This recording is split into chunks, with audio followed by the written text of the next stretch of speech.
The assemblies of men calls them in session. Let be, my friends. Leave me alone with my bitter sorrow to waste away, unless my noble father deceased at some time in anger did evil to strong grieve the kind, or which angry with me in revenge, he deemed evil in setting this on me. But for me it would be far better for you to eat away my treasures and to eat my cattle. Here's to eat them and I'd be our recompense some day. For we could go through all the settlements with claims made public asking for our goods again, until it was all re-given. But now you are heaping me with troubles I cannot deal with.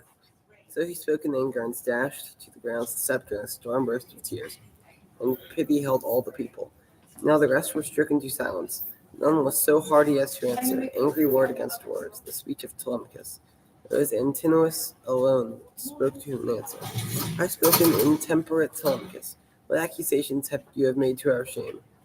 You're trying to turn opinion against us. Yet you have no cause to blame the Achaean suitors. It is your own dear mother, and she is greatly resourceful. Now it is the third year, and will be the fourth year presently, since she has been denying the desires of the Achaeans. For she holds out hope to all and makes promises to each man, sending us messages, but her mind has other intentions. Here is another stratagem of her heart's devising. She set up a great loom in her palace and set to weaving web of threads long as vine. Then she said to us, young men, my suitors, now that the great Odysseus has perished, wait, though you are eager to marry me, so I finish the webs, that my weaving will not be useless and wasted. This is a trap of hero Laertes, but when the destructive doom of death which lays men low shall take him, sending a kind woman in this neighborhood holds it against me, so that I may have many conquests lies with no sheep to win him. Yes. No. So she spoke, and the proud heart in us was persuaded. Thereafter in the daytime she would weave at her great loom, but in the night she would have torches set by and undo it. So for 3 years she was secret in her design, convincing the Achaeans. When the fourth year came with the season's returning, one of her women, who knew the whole of the story, told us. We found her in the act of undoing her glorious weaving. So, against her will and by force, she had to finish it. Now the series answer you thus, so that you yourself may know it in your mind, and all the Achaeans may know it. Send your mother back and instruct her to be married by any man her father desires and who pleases her also. But if she continues to torment the sons of the Achaeans, she is so dowered with the wisdom bestowed by Athene, to be expert in beautiful work, to have good character and cleverness, such as we are not told of even of the ancient queens. Prepare for us time when the time is before us. Hero and Alcmene, Mycene, Weird and Garlands, for none of these new thoughts so wise as those Penelope knew. Yet in this single matter she did not think rightly. So long, I say, will your livelihood and possessions be eaten away. As long as she keeps this purpose, on which the very gods, I think, put into her heart. She is winning a great name for herself. For you she is causing much loss of substance. You will not go back to our own estates, nor will we go elsewhere until she marries whichever kind man she fancies. And the thoughtful Telemachus said to him in answer, Antinous, I cannot thrust the mother who bore me, who raised me, out of the house against her will. My father, alive or dead, is elsewhere in the world. Well, it will be hard to pay back Icarius, if willingly I dismiss my mother. I will suffer some evil from her father, and the spirit will give me more yet.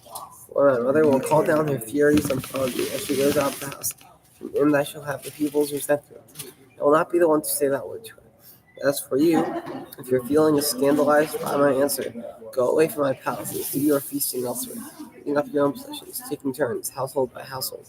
If you decide it's more profitable and better to go on, eating up one man's livelihood without payment, then spoil my house. I will cry out to the gods everlasting in the hope that Zeus might somehow grant a reversal of fortunes, and you may perish in this house with no payments given. So spoke Telemachus, and for his sake Zeus with the wide brows set forth 2 eagles, soaring high from the peak of the mountain. These 4 owls sailed on the stream for winds together, wing and wing, close together, wings spread wide. When they were over the middle of the vociferous assembly, they turned on each other. Suddenly, a thick shudder of wings, and trooped over the wall, guys glaring and standing, tore each other from the house, and sped away to the then all were astounded at the birds when their eyes saw them. as they pondered in their hearts of what might come of it. And how the how Thirsty's master was son, and aged warrior spoke to him. He is far beyond the men of his generation understanding the meaning of words and reading their portents. Now, in kind intention toward all, he spoke and addressed them. Hear me out, men of the cup. What I have to tell you. What I say will mostly be a warning to the suitors, for great disaster is wheeling down on them. Surely Odysseus will not be long away from his family, but now already is somewhere close by, working out the death and destruction of all these men. He will for many others of us who inhabit sunny Ithaca. So, well beforehand, let us think how we can make them stop, or better let them stop themselves. It will soon be better for them if they do so. I who foretell this am not untried. I know what I am saying. Concerning him, I say that everything was accomplished in the way I said it would be at the time. I with them were resourceful Odysseus. I said that after much suffering, all his companions lost, in the 20th year, not recognized by any, he was become covered. And now all this is being accomplished. Then turned Eurymachus, son of Polybus, and said, Old sir, better go home and prophesy to your children, for fear they may selfishly come. These things I can give a much better interpretation than you can. Many are the birds who under the sun's rays wander the sky. Not all of them mean anything. Odysseus is dead, far away, and how I wish that you had died with him also. Then you would not be announcing all these predictions, nor would you so stir up Telemachus, who is now angry. For the gift for your own household, which you might do. That will tell you straight out in the open thing accomplished. You know much of the long sit up the younger man and say how he now going to incur his anger. And first of all, it will be worse for him. He will not, on account of all these sayings, be able to accomplish anything. On you, old sir, we shall lay a penalty, and it will grieve your mind as you pay it, and that for you will be a great sorrow. I myself, before you all, will advise Telemachus.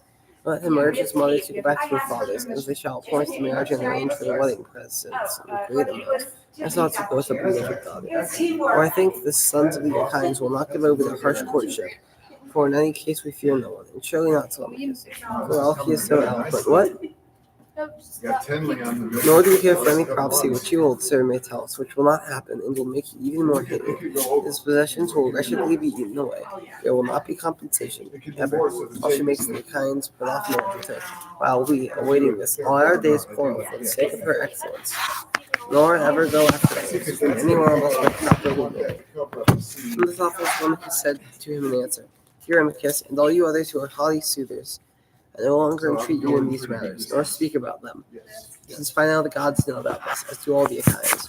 Come now, grant me a swift ship of 20 companions who can convey me on a course from one place to another, for I am going to Sparta and going to Sandy Pylos to ask about the homecoming of my father, who is long absent, on the chance of some mortal man telling me, or of hearing a rumor sent by Zeus. She more than others spreads news among people.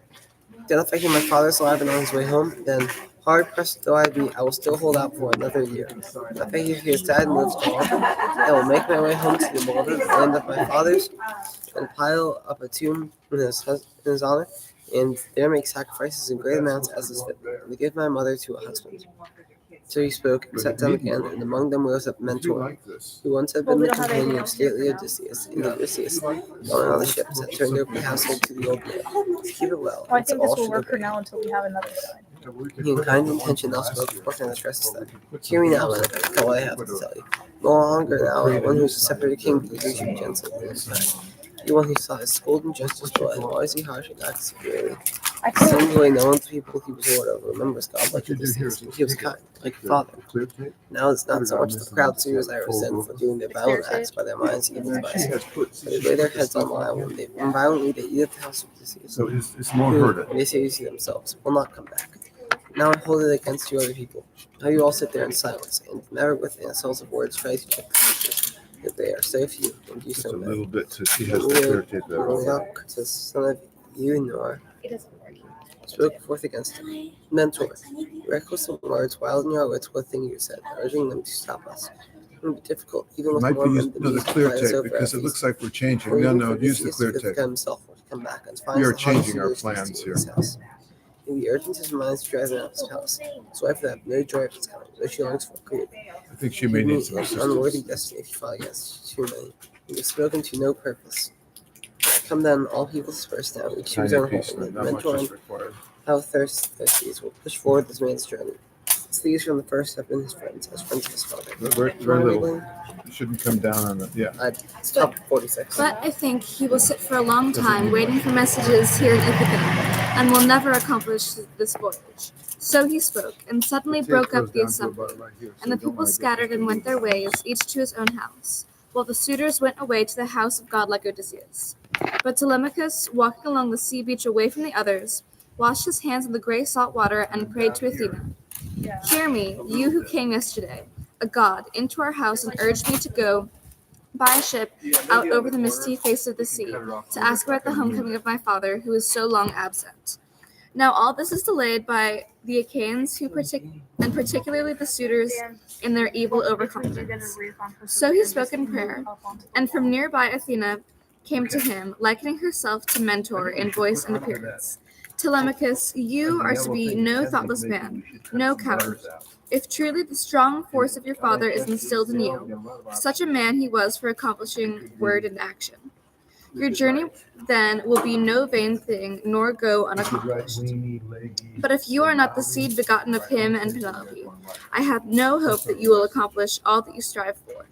For few are the children who turn out to be equals of their fathers, and the greater number are worse. Few are better than their father is. But since you are to be no thoughtless man, no coward, and the mind of Odysseus has not altogether given out in you, there is some hope that you can bring all these things to fulfillment. So now, let be the purpose and the planning of these senseless suitors, since they are neither thoughtful men nor just men, and have not realized the death and black fatality that stands close by, so that on a day they all must perish. And that journey for which you are so urgent will not be long now. Such a companion am I to you as your father. I will fit you out on a fast ship. I myself will go with you. But now you must go back to the house and join the suitors, and get ready provisions for the journey, pack all in containers, have wine in handled jars, and barley meal, men's marrow, in thick leather bags, and I, going round the town, will assemble volunteer companions to go with you. There are ships in plenty here in secret Ithaca, both old and new ones, and I will look them over for you and find out the best one. And soon we shall stow our gear and put out onto the wide sea. So spoke Athena, daughter of Zeus, nor did Telemachus delay long after he had heard the voice of the goddess, but went out on his way to the house, the heart troubled within him. He came upon the haughty suitors there in his palace, skinning goats and singing fatted swine in the courtyard. Antinous, with a smile, came straight up to Telemachus. He took him by the hand and spoke and named him, saying, High-spoken, intemperate Telemachus, now let no other evil be considered in your heart, neither action nor word, but eat and drink with me, as you did in past time. The Achaeans will see to it that all these things are accomplished, the ship and chosen companions, so that you may more quickly reach sacred Pylos after news about your proud father. Then the thoughtful Telemachus said to him in answer, Antinous, there is no way for me to dine with you against my will, and take my ease when you are so insolent. It is not enough, you suitors, that in time past you ruined my great and good possessions, when I was still in my childhood. But now, when I am grown big and listening to others can learn the truth, and that anger is steaming up inside of me, I will endeavor to visit evil destructions upon you, either by going to Pylos or remaining here in the district. But I will go. That journey I speak of will not be made void. But as a passenger, for I control no ship, not any companions. This, I think, was the way you wished to have it. He spoke, and lightly drew away his hand from Antinous' hand. But the suitors about the house prepared their dinner, and in their conversation they insulted him and mocked him. And thus would go the word of one of the arrogant young men. Surely now Telemachus is devising our murder. Either he will bring some supporters from standing Pylos, or even from Sparta. Now he is so terribly eager. Or perhaps his purpose is to go to Ephyre, that rich corn land, so that thence he can bring back poisonous medicines, and put them into our wine bowl, and so destroy all of us. And thus would speak another one of those arrogant young men. Who knows whether, when he goes in a hollow ship, he also might perish, staying far from his people, as did Odysseus? Were this to happen, he would lighten all our work for us. Then we could divide up his possessions and give the house to the man's mother to keep, and to the man who marries her. So they spoke, but he went down to his father's high-roofed and wide storeroom, where gold and bronze were lying piled up, and abundant clothing in bins, and fragrant olive oil, and in it jars of wine, sweet to drink, aged, were standing, keeping the unmixed divine drink inside them, lined up in close order to the wall, for the day when Odysseus might come home even after laboring through many hardships. To close it there were double doors that fitted together with two halves. And there by night and day was a woman in charge who, with intelligent care, watched over all of this. Euryclea, the daughter of Obs the son of Praesnor. Now Telemachus called her to the room and spoke to her. Dear nurse, come, draw me some sweet wine in handled jars, choicest of all you have in your keeping, next after what you are saving for the ill-fated man, that day when Zeus-sprung Odysseus might come home, escaping death and its spirits. Fill me 12 in all, and fit them all with covers, and pour me barley into bags stitched strongly of leather. Let me have 20 measures of the choice milled barley. You be the only one that knows this. Let all be gathered together, for I will pick it up in the evening after my mother climbs to her upper chamber and is ready for sleeping. For I am going into Sparta and to sandy Pylos to ask after my dear father's homecoming, if I might hear something. So he spoke, and the dear nurse Euryclea cried out, and bitterly lamenting she addressed him in winged words. Why, my beloved child, has this intention come into your mind? Why do you wish to wander over much country? You, an only and loved son, illustrious Odysseus, has perished far from this country in some outlandish region, and these men will devise evils against you on your returning. And you shall die by guile, and they divide all that is yours. No, but stay here and guard your possession. It is not right for you to wander and suffer hardships on the barren wide sea. Then the thoughtful Telemachus said to her in answer, Do not fear, nurse. This plan was not made without God's will. But swear to tell my beloved mother nothing about this, until the 11th day has come, or the 12th year after, or until she misses me herself, or hears I am absent, so that she may not ruin her lovely skin with weeping. So he spoke, and the old woman swore to the gods a great oath. And after she had sworn it and completed the oath-taking, she drew the wine in the handled jars at once thereafter, and poured his barley into bags stitched strongly of leather. But Telemachus went back into the house and joined the suitors. Now the grey-eyed goddess Athena thought what to do next. In the likeness of Telemachus she went all through the city and, standing beside each man as she came to him, told them all to assemble beside the fast ship in the evening. Then she asked Nemon, the glorious son of Phrynos, out for a fast ship, and he went with good will and promised it to her. And the sun set, and all the journeying ways were darkened. Now she drew the fast ship down to the sea, and in her stowed all the running gear that strong-benched vessels carry. She set it at the edge of the harbor, and around her the good companions thronged and were assembled, and the goddess urged on each man. Now the grey-eyed goddess Athena thought what to do next. She went on her way into the house of godlike Odysseus, and there she drifted a sweet slumber over the suitors, and struck them as they drunk, and knocked the goblets out of their hands, and they went to sleep in the city, nor did anyone sit long after sleep was fallen over his eyelids. Afterward, grey-eyed Athena spoke to Telemachus. When she had called him out from the well-established palace, liking herself to mentor in voice and appearance, Telemachus, already now your strong grieved companions are setting at the oars and waiting for you to set forth. So let us go, and not delay our voyaging any longer. So spoke Pallas Athena, and she led the way swiftly, and the man followed behind her, walking in the god's footsteps. But when they had come down to the sea, and where the ship was, they found the flowing-haired companions there by the seashore. Now the hallowed prince, Telemachus, spoke his word to them. Here, friends, let us carry the provisions. They are all ready, and stacked in the hall. But my mother has been told nothing of this, nor the rest of the serving women. Only one knows the story. So he spoke and led the way, and the rest went with him. They all carried provisions down and stowed them in the strong-benched vessel, in the way the dear son of Odysseus directed them.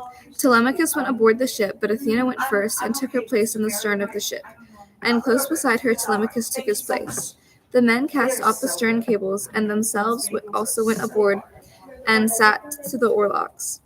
The goddess grey-eyed Athena sent them a favoring stern wind, strong Zephyros, who murmured over the wine-blue water. Telemachus then gave the sign and urged his companions to lay hold of the tackle, and they listened to his urging, and, raising the mast-pole made of fir, they set it upright in the hollow hole in the box, and made it fast with forestays, and with halyards strongly twisted of leather, pulled up the white sails. The wind blew in the middle of the sail, and at the cutwater a blue wave rose and sang strongly as the ship went onward.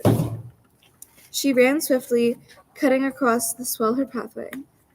When they had made fast the running gear among the black ship, they set up mixing bowls, filling them brimful with wine, and poured to the gods, immortal and everlasting. But beyond all other gods, they poured to Zeus's gray-eyed daughter. All night long and into the dawn she ran on her journey. Helios, leaving behind the lovely standing waters, rose up into the brazen sky to shine upon the immortals, and also on the mortal men across the grain-giving farmland. They came to Pylos, Neleus' strong-founded citadel, where the people on the shore of the sea were making sacrifice of bulls who were all black to the dark-haired earth-shaker. There were 9 settlements of them, and in each 500 holdings, and from each of these 9 bulls were provided. Now as these tasted the entrails and burned for the gods the thigh bones, these others put straight in, and on the balanced ship took off the sails and stowed them, and moored her in, and themselves landed. Telemachus stepped out of the ship, but Athena went first, and it was the gray-eyed goddess Athena who first spoke to him. Telemachos, there is no need at all for modesty, for this was you sailed on open sea to find news of your father. What soil covers him? What fate has he met? So come now, go straight up to the Nestor brake of horses, for we know what intelligence is hidden inside him. You must entreat him to speak the whole truth to you. He will not tell you any falsehood. He is too thoughtful. Then the thoughtful Telemacho said to her in answer, Mentor, how shall I go up to him? How close of him? I have no experience to disclose. There is embarrassment for a young man who must question his elder. Then it turned to the gray-eyed goddess. Athena answered him, Telemacho, some of you must see will your own heart. In some divinity we put to mind, I do not. Think you could have been born and reared without the gods? Will. So spoke Pallas Athena, and led the way swiftly. And the man followed behind her, walking in the god's footsteps. Then came where the man of Plios was gathered in session, where Nestor was sitting with his sons and companions about him, were arranging the feast and roasting meat and spitting more portions. These men were cited by strangers, all came down together and gave them greetings with their hands and offered them places.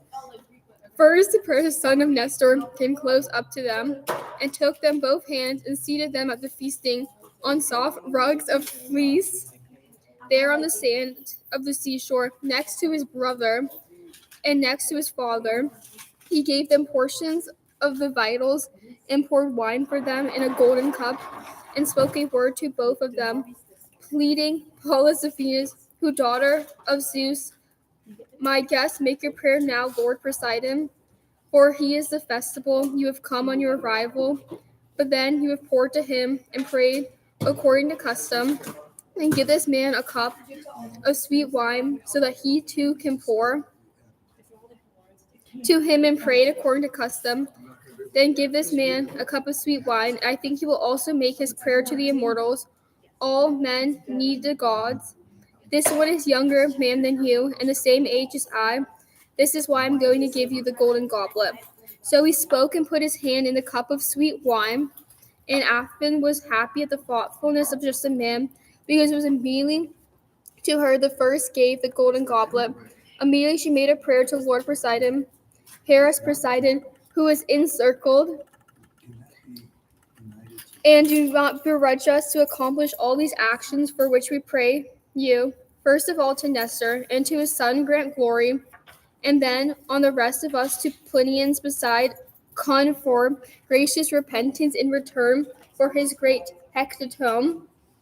And yet again grant the telemachos I go back with that business for which we came on our way with our black ship.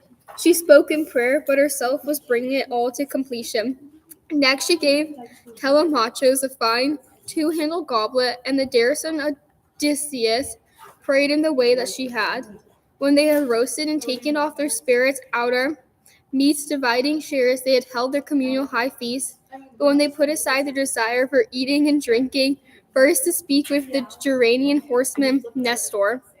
Now is a better time to integrate our guests and ask, then who is the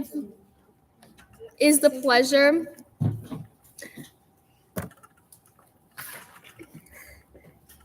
Now is a better time to interrogate our guests and ask them who they are, now that they have had the pleasure of eating. Strangers, who are you? From where do you come sailing over the watery ways? Is it on some business, or are you recklessly roving as pirates do, when they sail on the salt sea and venture their lives as they wander, bringing evil to alien people? Then the thoughtful Telemachus said to him in answer, taking courage, for Athena herself had put that courage in his heart, so that he might ask after his absent father, and so that among people he might win a good reputation. O Nestor, Neleus' son, great glory of the Achaeans, you ask us where we come from. Therefore I will tell you. We come from Ithaca under the mountain Neon. This is a private matter, no public business of which I tell you. I followed the wide fame of my father on the chance of hearing of the great patient-hearted Odysseus, the man they say once fought beside you and helped sack the city of the Trojans. For we have been told about all the other men who once fought the Trojans, how each one of them perished in sad destruction. But the son of Cronos has made this man's death one that no one knows. There is no man who can plainly tell us when he perished, whether he was killed on the mainland by men embattled on the sea in the billows of Amphitrite. That is why I come to your niece now, in case you might wish to tell me of his dismal destruction, whether you saw it perhaps with your own eyes or heard the tale from another who wandered too. His mother bore this man to be wretched. Do not soften it because you pity me and are sorry for me, but fairly tell me all that your eyes have witnessed. I implore you, if ever noble Odysseus, my father, ever undertook any word or work and fulfilled it, for you in the land of the Trojans where you Achaeans suffered, tell me these things from your memory, and tell me the whole truth. In turn, Nestor the Gerenian horseman answered him, Dear friend, since you remind me of sorrows which in that country we endured, we sons of the Achaeans, valiant forever, or all we endured in our ships on the misty face of the water, cruising after plunder wherever Achilles led us, or all we endured about the great city of the Lord Priam fighting, and all who were our best were killed in that place. There Aias lies, a man of battles. There lies Achilles. There lies Patroclus, one who was like the gods for counsel, and there lies my own beloved son, both strong and stately, Antilochus, surpassingly swift to run, and a fighter. And many besides these were the evils we suffered. What man who was one of the mortal people could ever tell the whole of it? Not if you were to sit beside me 5 years and 6 years and ask me about the evils the great Achaeans endured there. Sooner you would be tired of it and go back to your country. For 9 years we fabricated evils against them, trying them with every kind of stratagem, and at last son of Cronos finished it. Then there was no man who wanted to be set up for cunning against great Odysseus. He far surpassed them in every kind of stratagem, your father. If truly you are his son, and wonder seizes me when I look on you. For surely your words are like his words, nor would anyone ever have thought that a younger man could speak so like him. For while I and the great Odysseus were there together, we never spoke against one another, neither in council nor assembly, but forever one in mind and in thoughtful planning, we worked out how things would go best for the Argives. But after we had sacked the sheer citadel of Priam and were going away in our ships, and the gods scattered Achaeans, then Zeus in his mind devised a sorry homecoming for the Argives, since not all were considerate nor righteous. Therefore many of them found a bad way home, because of the ruinous anger of the grey-eyed one, whose father is mighty. It was she who made a quarrel between the two sons of Atreus, when these two called the Achaeans into assembly. Wildly and in no kind of order, as the sun setting, and the sons of the Achaeans came in, heavy with drinking wine, these two spoke forth. It was why they assembled the people. At this time Menelaus was urging all the Achaeans to think upon going home over the sea's wide ridges. But this did not please Agamemnon at all. He wished rather to hold the people there and accomplish holy hecatombs, so as to soften Athena's deadly anger, poor fool, who had no thought in his mind that she would not listen to him. The will of the everlasting gods is not turned suddenly. So these two, after making exchange with hard words, stood up to go, and the rest of the strong grieved Achaeans rushed out with inhuman clamor, and to oppose counsels pleased them. That night we slept there, pondering in our minds hard thoughts against each other. Zeus was contriving pain of hardship. At dawn some of us hauled our ships down into the divine sea, and loaded our possessions aboard, and the deep-girdled women. But half the people were held back because they remained here with Agamemnon, Atreus' son, shepherd of the people.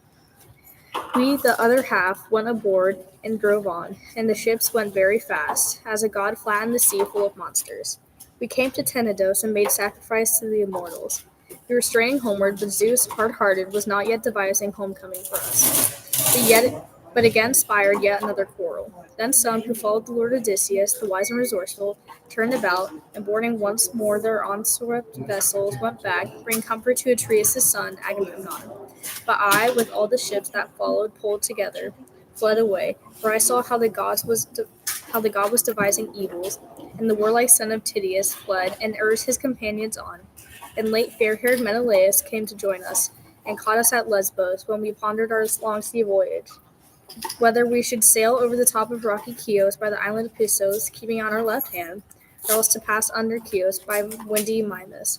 We asked the god to give us some portent for a sign, and the god gave us one, and told us to cut across the middle main sea for Euboea, and so most quickly escape the hovering evil. A whistling wind rose up and began to blow, and the ships ran very fast across those waves full of fish, and at nighttime brought us at Gerastos.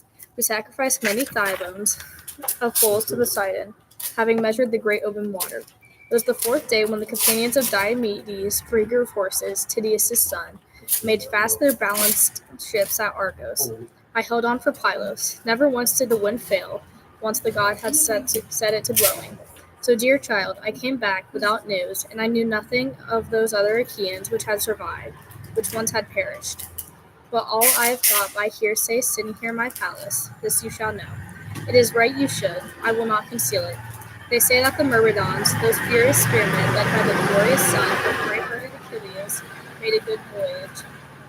And Philoctetes, Poeas' shining son, had fair sailing, and Idomeneus brought back to Crete all of his companions who had escaped from the fighting. The sea took none of these men.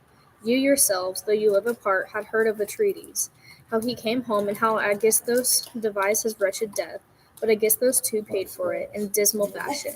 So it is good, when a man has perished, to have a son left after him, since this one took vengeance on his father's killer, the treacherous Aegisthus, who cut down his glorious father.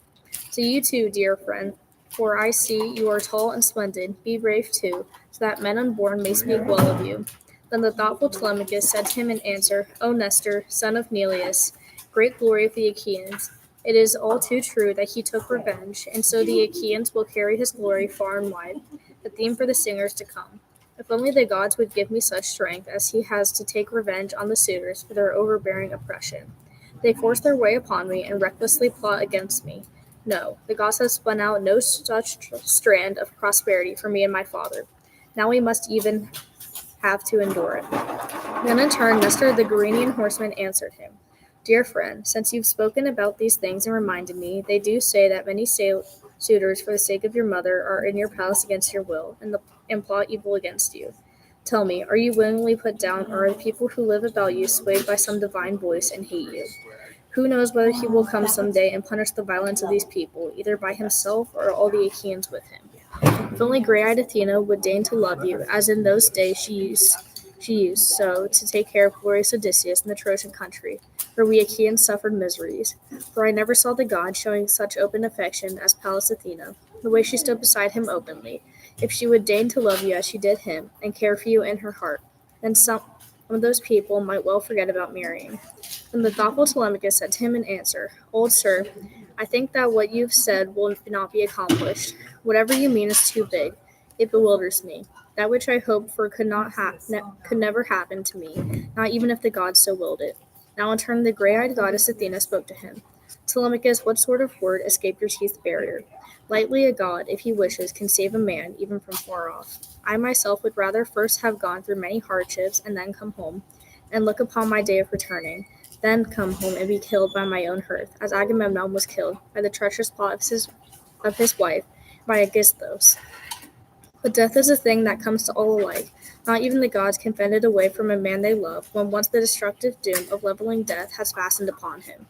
Then the thoughtful Telemachus said to her in answer, Mentor, though we sorrow, let us speak no more of these things. His homecoming is no longer a real thing, but already the immortal gods must have contrived his death and black doom. But now I would find out about another story and question Nestor, since the righteousness and thought in his mind outpass others. And they say he has been lord over 3 generations of men. He shapes as an immortal for me to look upon. O Nestor, son of Neleus, tell me the true story. How did Atreus' son, widely ruling Agamemnon, die? And where was Menelaus? What scheme of death did treacherous Aegisthus have to kill one far better than he was? Was Menelaus out of Achaea and Argos, wandering elsewhere among men, and that Aegisthus had the courage to do it? Evan.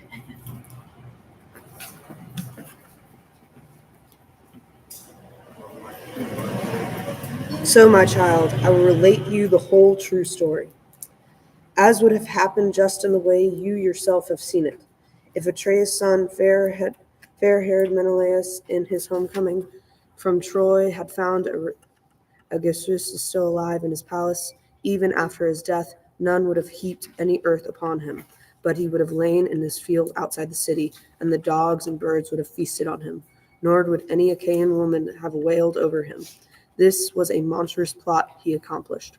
For what we were sitting out there and accomplishing many hard tasks, while he, at ease, deep in the corner of horse pasturing Argos, kept talking to Agamemnon's wife and trying to charm her.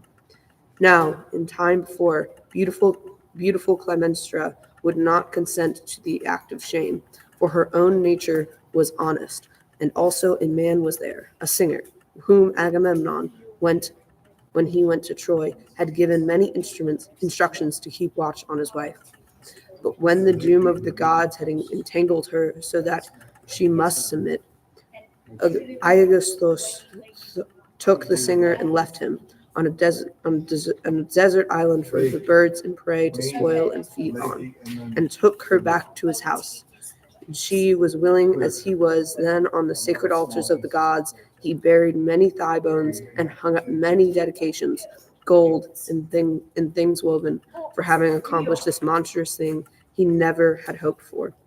Now we sailed back on our way from Troy together, Atreus, son of Menelaus, and I, with friendly thoughts toward each other. But when we came to the holy Sonian, the Cape of Athens, through there Phoebus Apollo, with a visitation of his painless arrows, killed the steersman of Menelaus, the one who held in his hands the steering oar of the running ship. This was Protus, one of Nestor's son, who surpassed all in the breed of mortals in the steering of ship whenever storm winds were blowing. So Menelaus, through straining for the journey, was detained there to bury his companion and give him due rites.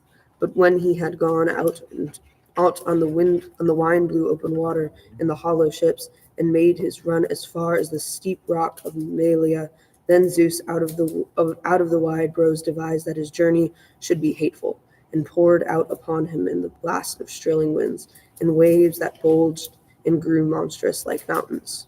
There he cut the fleet into 2 parts, and drove some on Crete, where Clemendians lived around the streams of Irotus. There, in a sheer cliff, a steep rock out in the water, at the other end of the gorge, on the misty face of the main, where the south wind piles up a huge surf on the left, and the rock horn towards Phylesos, and a little stone holds out the big water. It was there they came, and by lively work the men avoided destruction, but the waves smashed in their ships on the splinters of the rock. But the wind and the water, catching up on the other 5 dark-prowed ships, bore them along and drove them on Egypt. So Menelaus, gathering much gold and livelihood in those parts, sailed with the ships to men of alienate language, and all the while at home Augustus worked out his grim plans. 7 years he had lived as a lord over golden Mycenae, after he killed Atreides with the people subject beneath him, but in the 8th the evil came on to him. Great Orestes come home from Athens, and he killed his father's murderer with treacherous Agathios, who had killed his glorious father. When he had killed, he ordered among the Argives to get a grave mound for his mother, who was hateful for unwarlike Agathios. And on the same day, Menelaus of the great war cry sailed in, bring back many possessions, the burden his ships carried.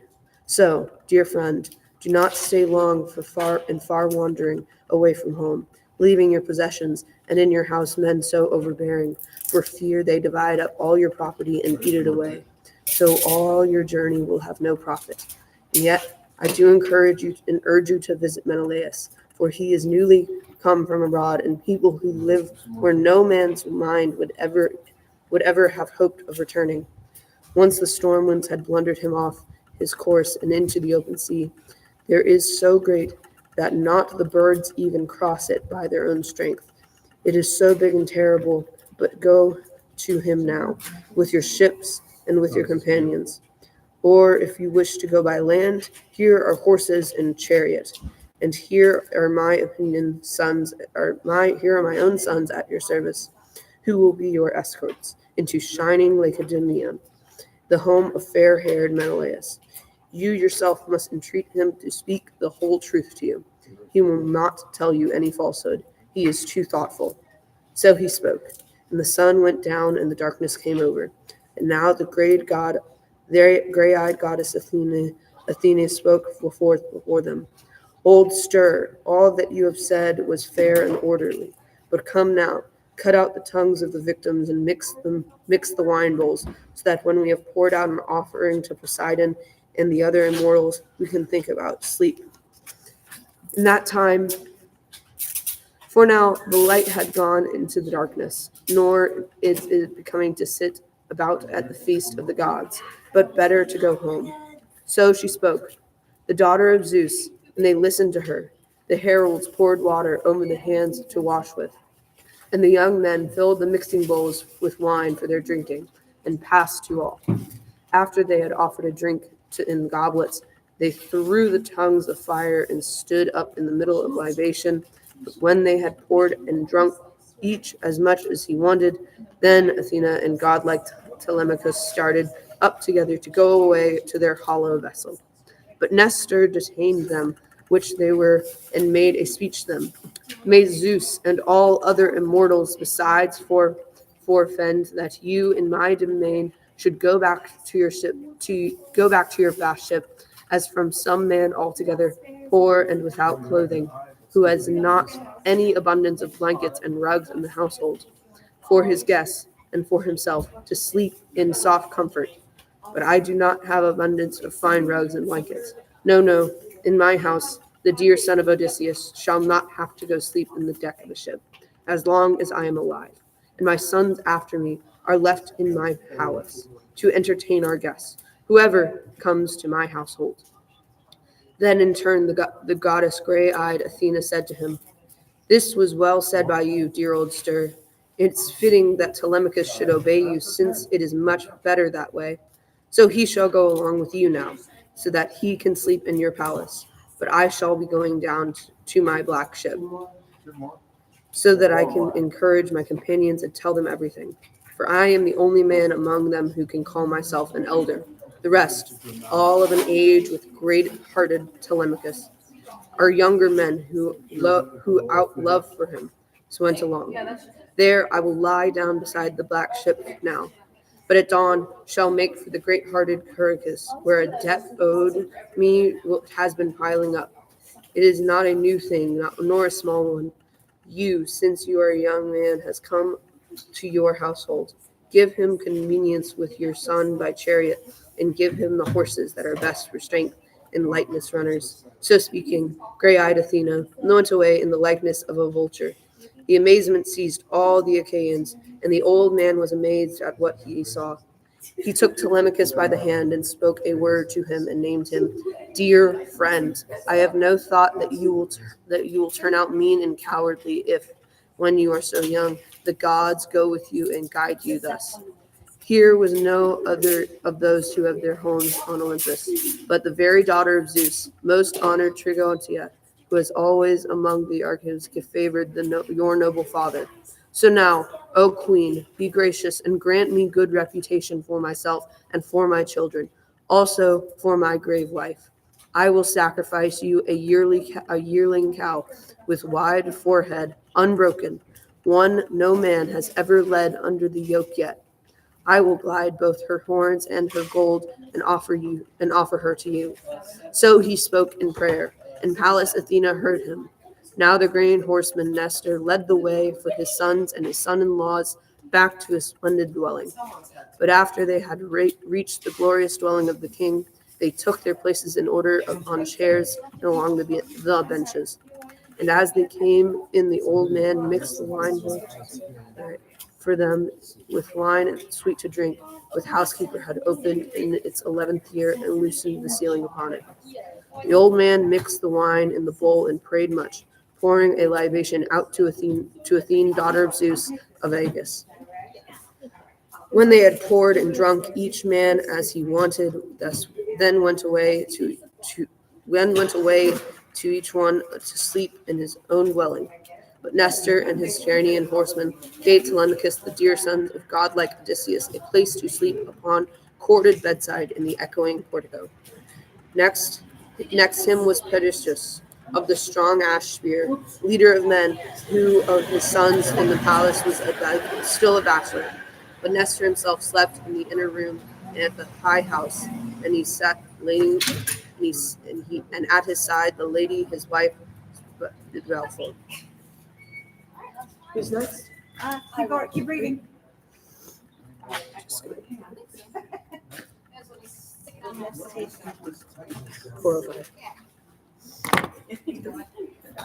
Is there an empty bag? Then Nestor the Gerenian horseman rose up from his bed and went outside and took his seat upon the polished stones which were there in place for him in front of the towering doorway, while white stones with a shine on them that glistened. On these before him Neleus, a counselor like the gods, had held his sessions, but he had been beaten down by his doom and gone to watch Hades' house, and now Gerenian Nestor, the Aeacians' watcher, sat there holding his staff, and his son, coming out of their chambers, gathered in a cluster about him Echephron and Strathios, Perseus, and Eurytos, and Pasiphaes, the godlike, and 6 was the hero Persisteres, who came to join them. They brought the godlike Telemachus and seated him next to them, and Nestor, the Gerenian horseman, began speaking to them. Act quickly now, dear children, and do me this favor, so that I may propitiate first of all the gods, Athena, who came plainly to me at our happy feasting in the gods' honor. Come then, let one man go to the field of a cow, so that she may come with all speed, and let one of the ox herds be driving her, and one go down to the black ship of the great-hearted Telemachus, and bring back his companions, leaving only 2 beside her, and yet another go. Tell the worker in gold Laerches to come, so that he can cover the cow's horns with gold. You others stay here all together in a group by the serving women who are in the house to prepare a glorious dinner, and set chairs and firewood in readiness, and fetch bright water. So he spoke, and they all bustled about. The cow came in from the field, and the companions of great-hearted Telemachus came from beside the fast ship, and the smith came, holding it in his hands the tools of forthinking, his handicrafts, cymbals, the anvil, the sledgehammer, and the well rock pincers with which he used to work the gold, and Athena, who also came to be at her rights. Now Nestor, the aged horseman, gave the smith the gold, and he gilded the cow's horns with it carefully, so the god might take pleasure seeing her offering. Stratios and the noble Atriphoron led the cow by the horns, and Aretos came from the inner chamber carrying lustral water in a flowered bowl, and in the other hand scattering barley in a basket. Steadfast Thrasymedes stood by with the sharp axe in his hand to strike down the heifer. Perseus held the dish for the blood, and the aged horseman Nestor began with the water and barley, making long prayers to Athena in dedication, and threw the head hairs in the fire. Now when all had made prayer and flung down the scattering, Thrasymedes, the high-hearted son of Nestor, standing up close, struck and the axe chopped its way through the tendons of neck and unstrung the strength of the cow. And now daughters-in-law of Nestor and his grave wife Eurydice, eldest of the daughters of Clymenus, raised the outcry. They lifted the cow from the earth with the wide ways and held her fast in place, and Chrysos, leader of men, slaughtered her. Now when the black blood had run out and the spirit went from the bones, they divided her into parts and cut out the thigh bones, all according to due order, and wrapped them in fat, making a double fold, and laid shreds of flesh upon them. The old man burned those on cleft sticks and poured the gleaming wine over, while the young men with forks in their hands stood about him. But when they had burned the thigh pieces and tasted the vitals, they cut all the remainder into pieces and spitted them and roasted all carefully and took off the pieces. Meanwhile, lovely Polycaste was the youngest of the daughters of Nestor, son of Neleus, had bathed Telemachus. When she had bathed him and anointed him sleepily with olive oil, she threw a splendid mantle and a tunic about him, and he came out from the bath looking like an immortal, and came and sat down beside Nestor, shepherd of the people. When they had roasted and taken off the spits of outer meats, they dined where they were sitting, and men of quality started up and poured them wine in golden goblets. But when they had put away their desire for eating and drinking, Nestor the Gerenian horseman began speaking to them. Come now, my children, harness the bright-maned horses under the yoke for Telemachus, so that he can get on with his journey. So he spoke, and they listened well to him and obeyed him, and quickly they harnessed the fast horses under the chariot. And the woman who was housekeeper put bread and wine in, and meat, such as kings whom the gods love to feed on. And Telemachus stepped into the fair-wrought chariot, and by him Pisistratus, leader of men, the son of Nestor, went up into the chariot, and in his hands took the reins and whipped the horses to run, and they winged their way unreluctant into the plain and left behind the sheer city of Pylos. All day long they shook the yoke they wore on their shoulders, and the sun set, and all the journeying ways were darkened, and they came to Pherae and reached the house of Diocles, who was the son of Ortilochus, whom Alypisos once had child. There they slept the night, and he gave them hospitality.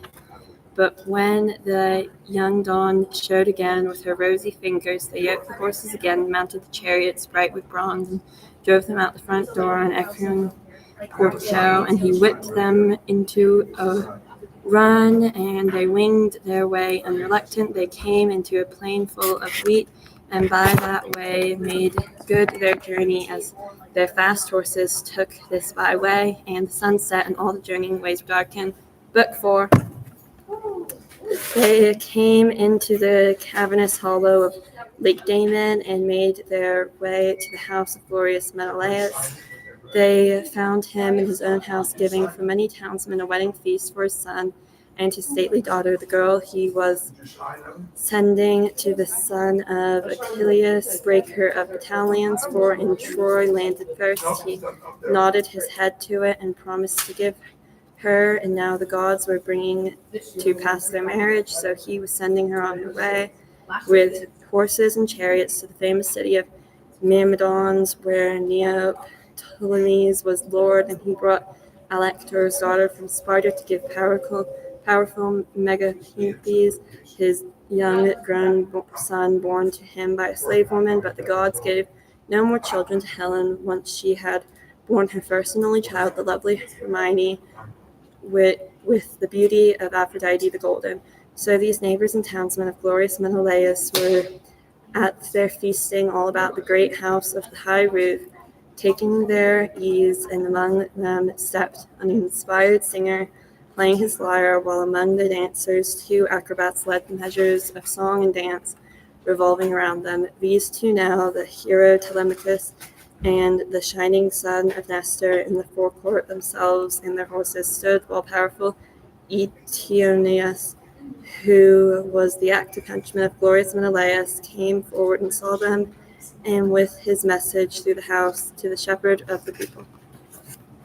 He came, and standing close behind him, addressed him in winged words, Menelaus, dear to Zeus, here are certain strangers, 2 men, and they look like the breed of great Zeus. Tell me then whether we should unharness their fast horses or send them on to somebody else who can detain them. Then, deeply vexed, fair-headed Menelaus answered him, Eteoneus, son of Boeotus, you were never a fool before, and now you are babbling nonsense as a child would do. Surely we had to have eaten much hospitality from other men before we came back here. May Zeus only make an end of such misery hereafter. Unharness the strangers' horses then, and bring the men here to be feasted. So he spoke, and the men hurried through the hall, bestirring the other active henchmen to come on the way along with him. They set the sweating horses from under the harness and tethered them fast by the reins in front of the horse mangers, and put down fodder before them, and mixed white millet into it, and leaned the chariots up against the glittering inner walls, and led the men inside the divine hall. These marveled as they admired the palace of the king whom Zeus loved, for as the shining of the sun or the moon was the shining all through the high-roofed house of glorious Menelaus.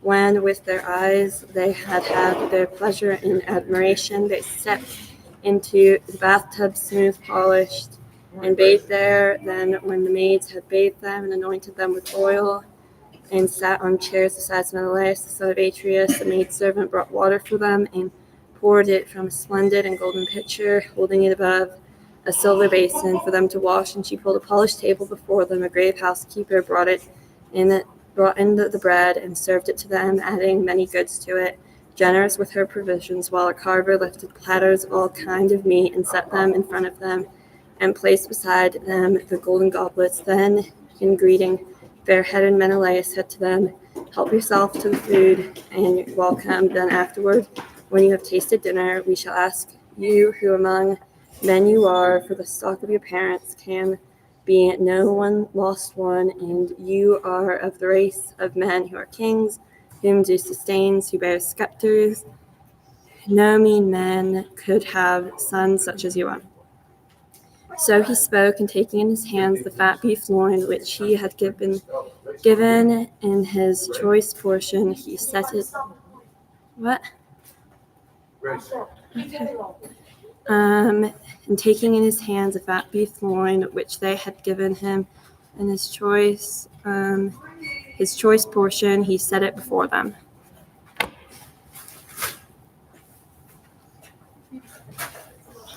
They put their hands to the good things that lay before them. But when they had put away their desire for eating and drinking, then Telemachus talked to the son of Nestor, leaning his head close to his, so that none of the others may not hear him.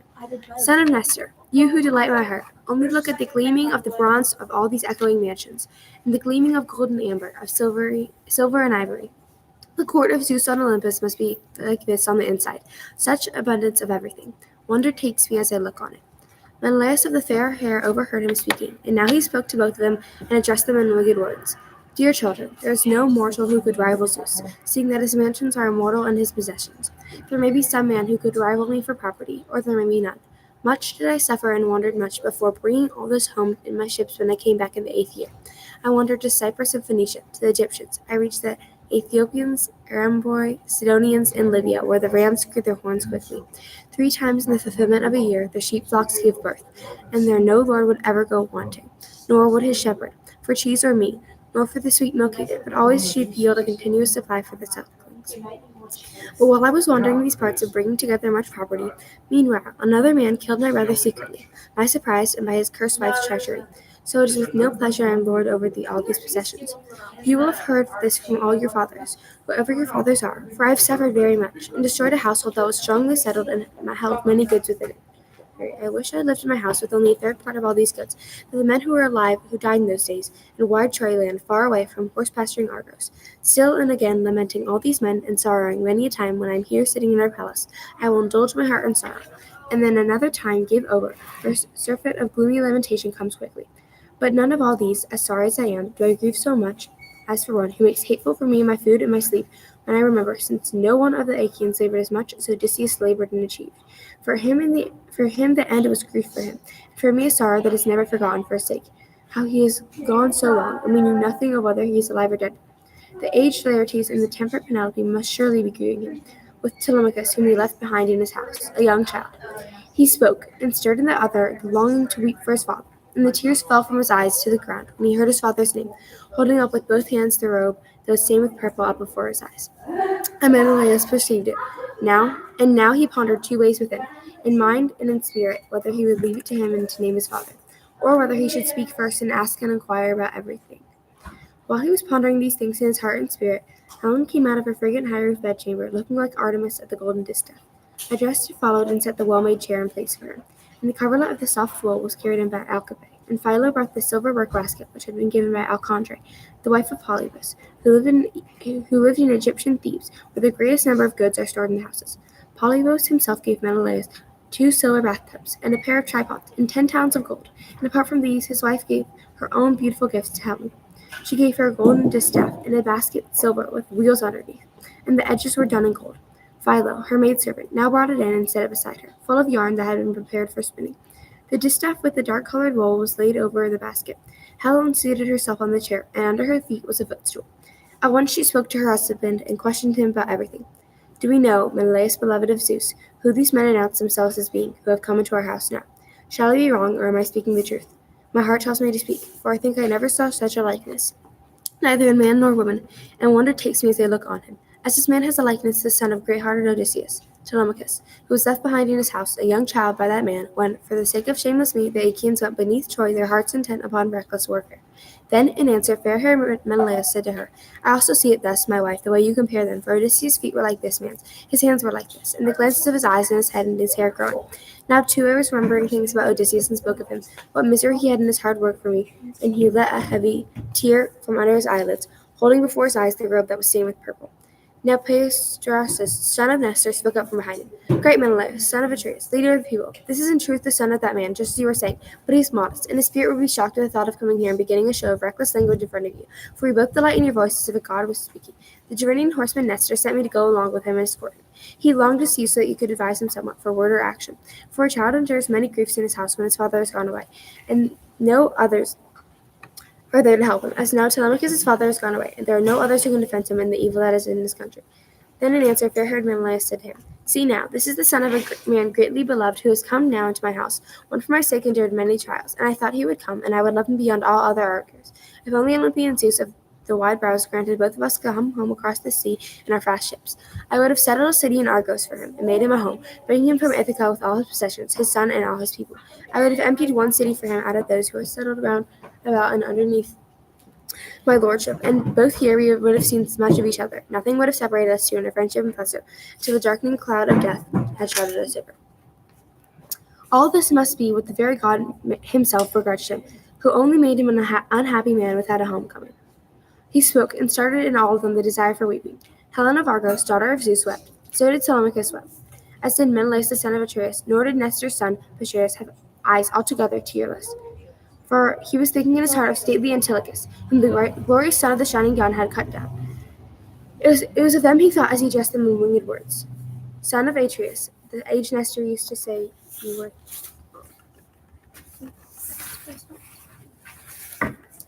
Thoughtful surpassing other men when we spoke about you, there in his own place, and when we questioned each other. For now, if it may be, would you do me a favor? For my part, I have no joy. For my part, I have no joy in tears after dinner time. There will always be a new dawn, yet I can have no objection in tears for any mortal who dies and goes on his own destiny. And this is the only consultation we wrenched mortals can give to cut our hair and let the tears roll down our faces. For I myself had a brother who died. He was not the meanest of Agarites, and you would have known him, but I, for my part, never met nor saw him. They say he surpassed all others, and a locust, surpassing swift of foot and a fighter. Then in answer, fair-haired Melanos said to him, "Dear friend, since you have said all that a man who is thoughtful could say or do, when one who was older than you are, why this is the way your father is. So you to speak thoughtfully. Easily recognized is the line that a man for whom Congro's son weaves good fortune in his marrying and begetting.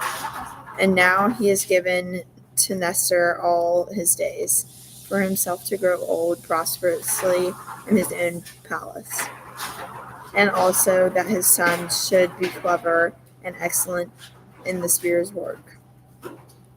Now we shall let the weeping be. That came to show us now, and let us think again about dinner. Let someone pour us water for our hands, and there will be a time for words tomorrow at dawn, for Telemachus and me to talk with each other." We spoke, and Asphelon, who was the active henchman of glorious Melanus, poured water for them to wash with. They put their hands of the good things that lay right before them. Now Helen, who was descended of Zeus, thought of the next thing.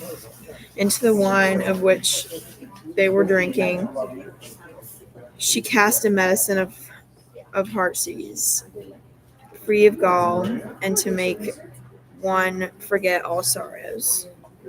And whoever had drunk it down once it had been mixed in the wine bowl, for the day that he drank it would have no roll down his face, not if his mother died or his father died, not even if men murdered a brother or a beloved son in his presence with the bronze, and he saw with his own eyes. Such were the subtle medicines Zeus's daughter had in her possessions, good things, and given to her by the wife of Telon. Polydama of Egypt, where the fertile earth produces the greatest number of medicines, many good in mixture, many malignant, and every man is a doctor there and more understanding than men elsewhere. These people are the race of Palian. Now, when she had put the medicine in and told them to pour it, taking up the story again, she began to speak to them. Son of Atreus, dear Zeus Melanus, and you who are here, children of the noble feathers, yet divine Zeus sometimes gives out good, or sometimes evil. He can do anything. Sit here now in the palace and take your dinner is plausible. I could not tell you the number, nor could I name them, all that make up the exploits enduring Odysseus. But here is such a task, such that the strong man endured and accomplished to the Trojan country, where you, Achenos, suffered miseries. He flagellated himself with degrading strokes, then threw a worthless sheet about his shoulders. He looked like a serpent. So he crept into the wide-eyed city of men. He was a fighting, disgusting himself in the likeliness of someone else, a beggar, who was unlike himself because of the ships of Achenaus. But in his likeness crept into the Trojan city, and they all were taken in. I alone recognized him even in this form, and I questioned him. But he, in his craftiness, elude me. But after I had bathed him and anointed him with olive oil and put some clothing upon him, after I had sworn a great oath not to disclose before the Trojans that this was Odysseus, until he had made his way back to the fast ships and settlers. Then at last he told me all the purpose of Akhenaten. And after striking many Trojans down with the thin bronze edge, he went back to Argives and brought back much information. The rest of the Trojan women cried out in shrill, but my heart was happy. My heart had changed by now and was going back home again. And I grieved for the madness that Aphrodite bestowed when she led me there away from my own country, forsaking my own daughter and my bedchamber and my husband, a man who lacked no endowment, either brains or beauty. Then, in answer, fair-haired Melanos said to her, "Yes, my wife, all this that you said is fair and orderly. In my time, I have studied the wit and counsel of many men who were heroes, and I have been over much of the world. But yet, nowhere have I seen with my own eyes anyone like him, nor an inward heart like the heart enduring Odysseus. Here is the way that a strong man acted, the way that he endured action. Hi. Inside the wooden horse, where we who were the greatest of the Argives, all were sitting and bringing death and destruction to the Trojans. Then you came here, Helen. You will have been moved by some divine spirit who wished to grant glory to the Trojans. And Deiphobos, like a godlike man, was with you when he came. 3 times you walked around the hollow ambush, feeling it, and you called out, naming them by name, to the best of the Dianines, and made your voice sound like the voice of the wife of each of the Argives. Now I myself, the son of Titus and the great Odysseus, were sitting there in the middle of them, and we heard you crying aloud. And Diomedes and I stand up, both minded to go outside or else to answer your voice from inside. But Odysseus pulled us back and held us, for all of our eagerness. Then all the other sons of Achenaeans were silent. There was only one who was already ready to answer. But Odysseus, brutally squeezing his mouth in the clutch of his powerful hands, held him, and so saved the lives of the Achenaeans.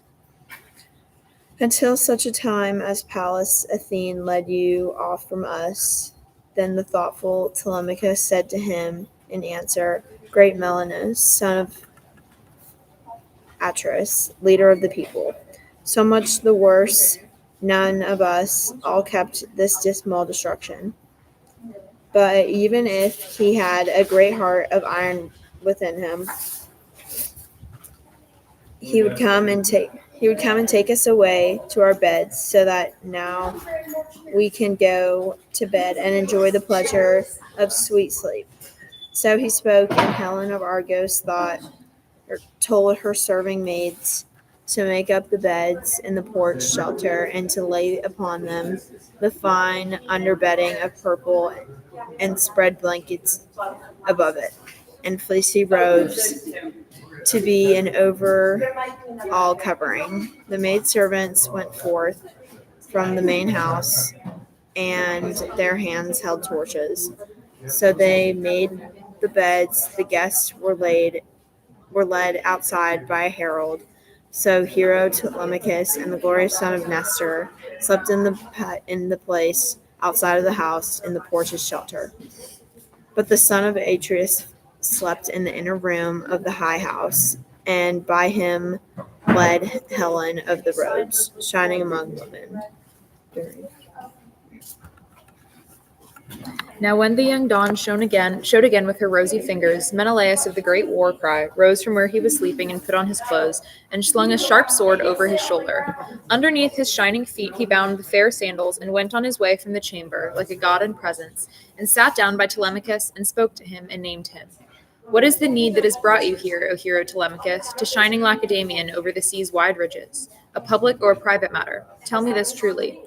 Then the thoughtful Telemachus said to him in answer, Great Menelaus, son of Atreus, leader of the people, I have come to see if you could tell me some news of my father, for my home is being eaten away, the rich fields are ruined, and the house is full of hateful men, who now forever slaughter my crowding sheep and lumbering horn-curved cattle, these suitors of my mother, overbearing in their rapacity.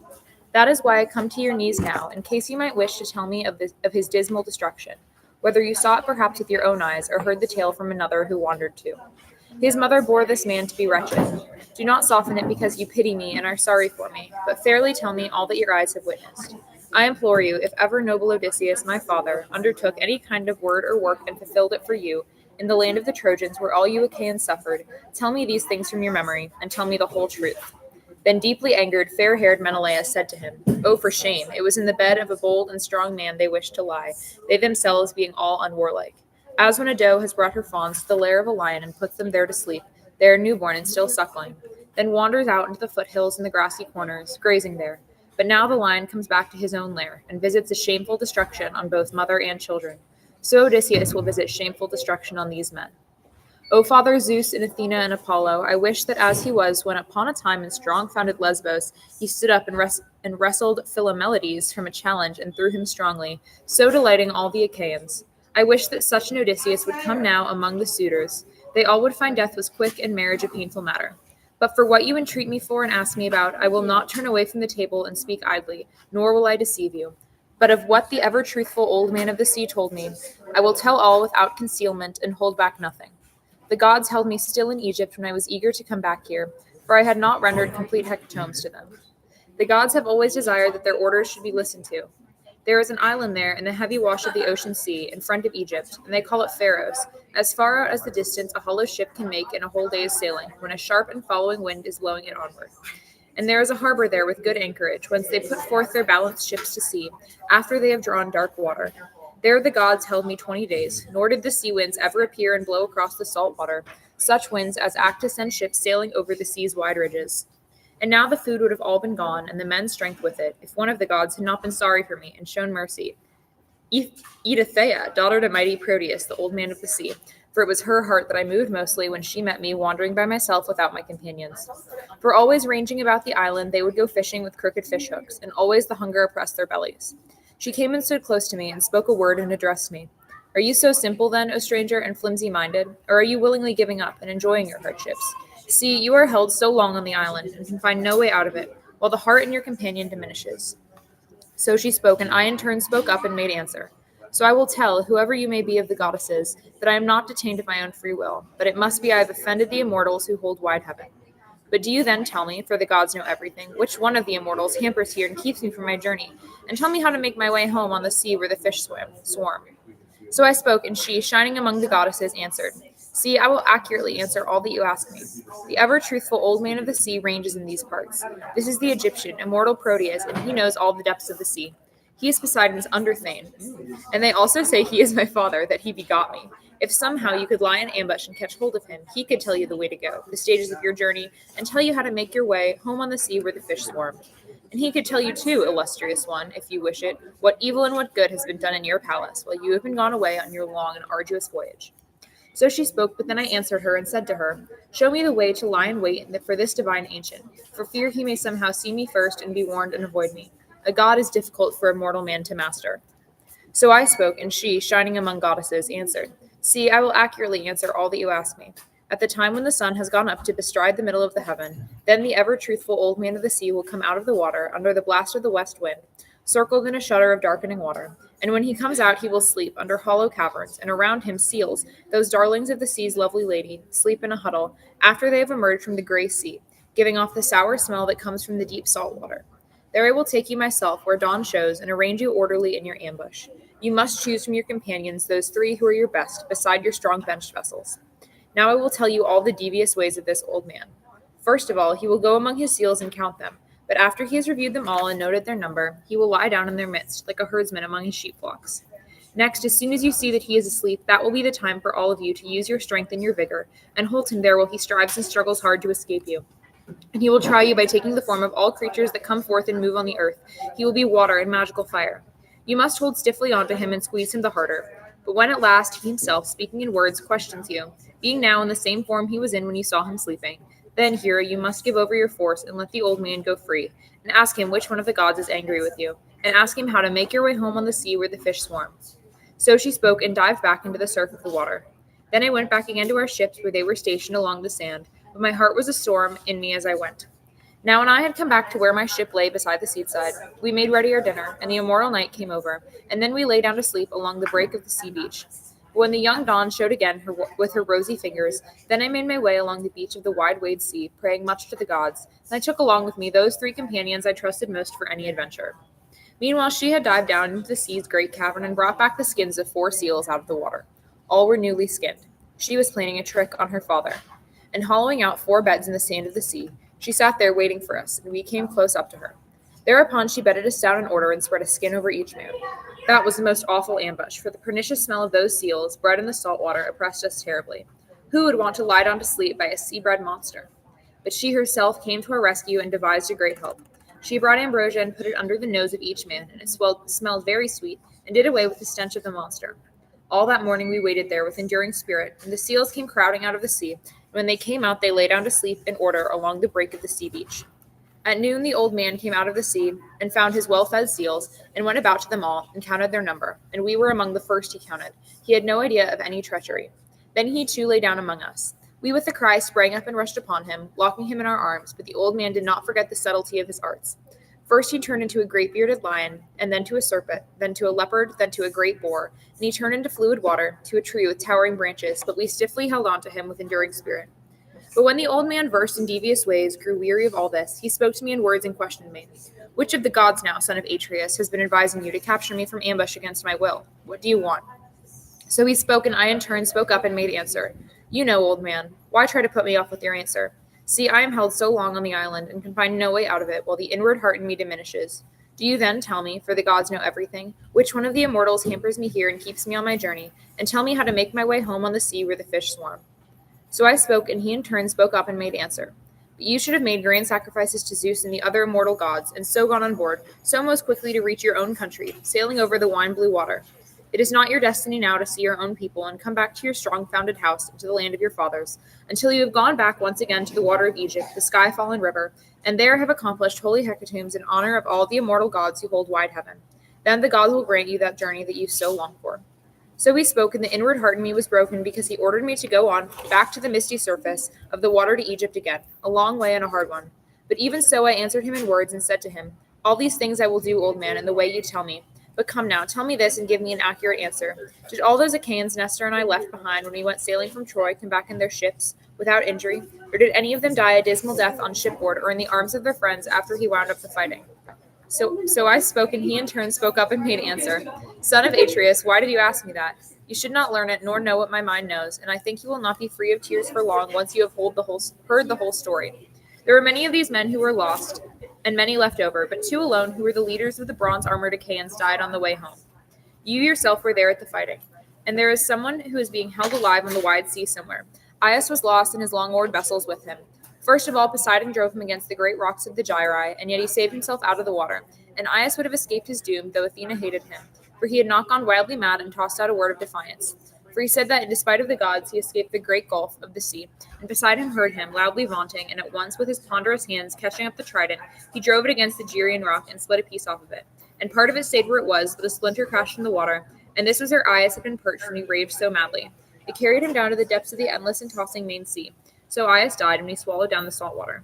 Your brother somehow got away and escaped the death spirits of his hollow ships. It was the lady Hera who saved him. But now as he had come close to the point of making the sheer peak Malaya, then the storm winds caught away and carried him, groaning heavily, out on the open sea where the fish swarm.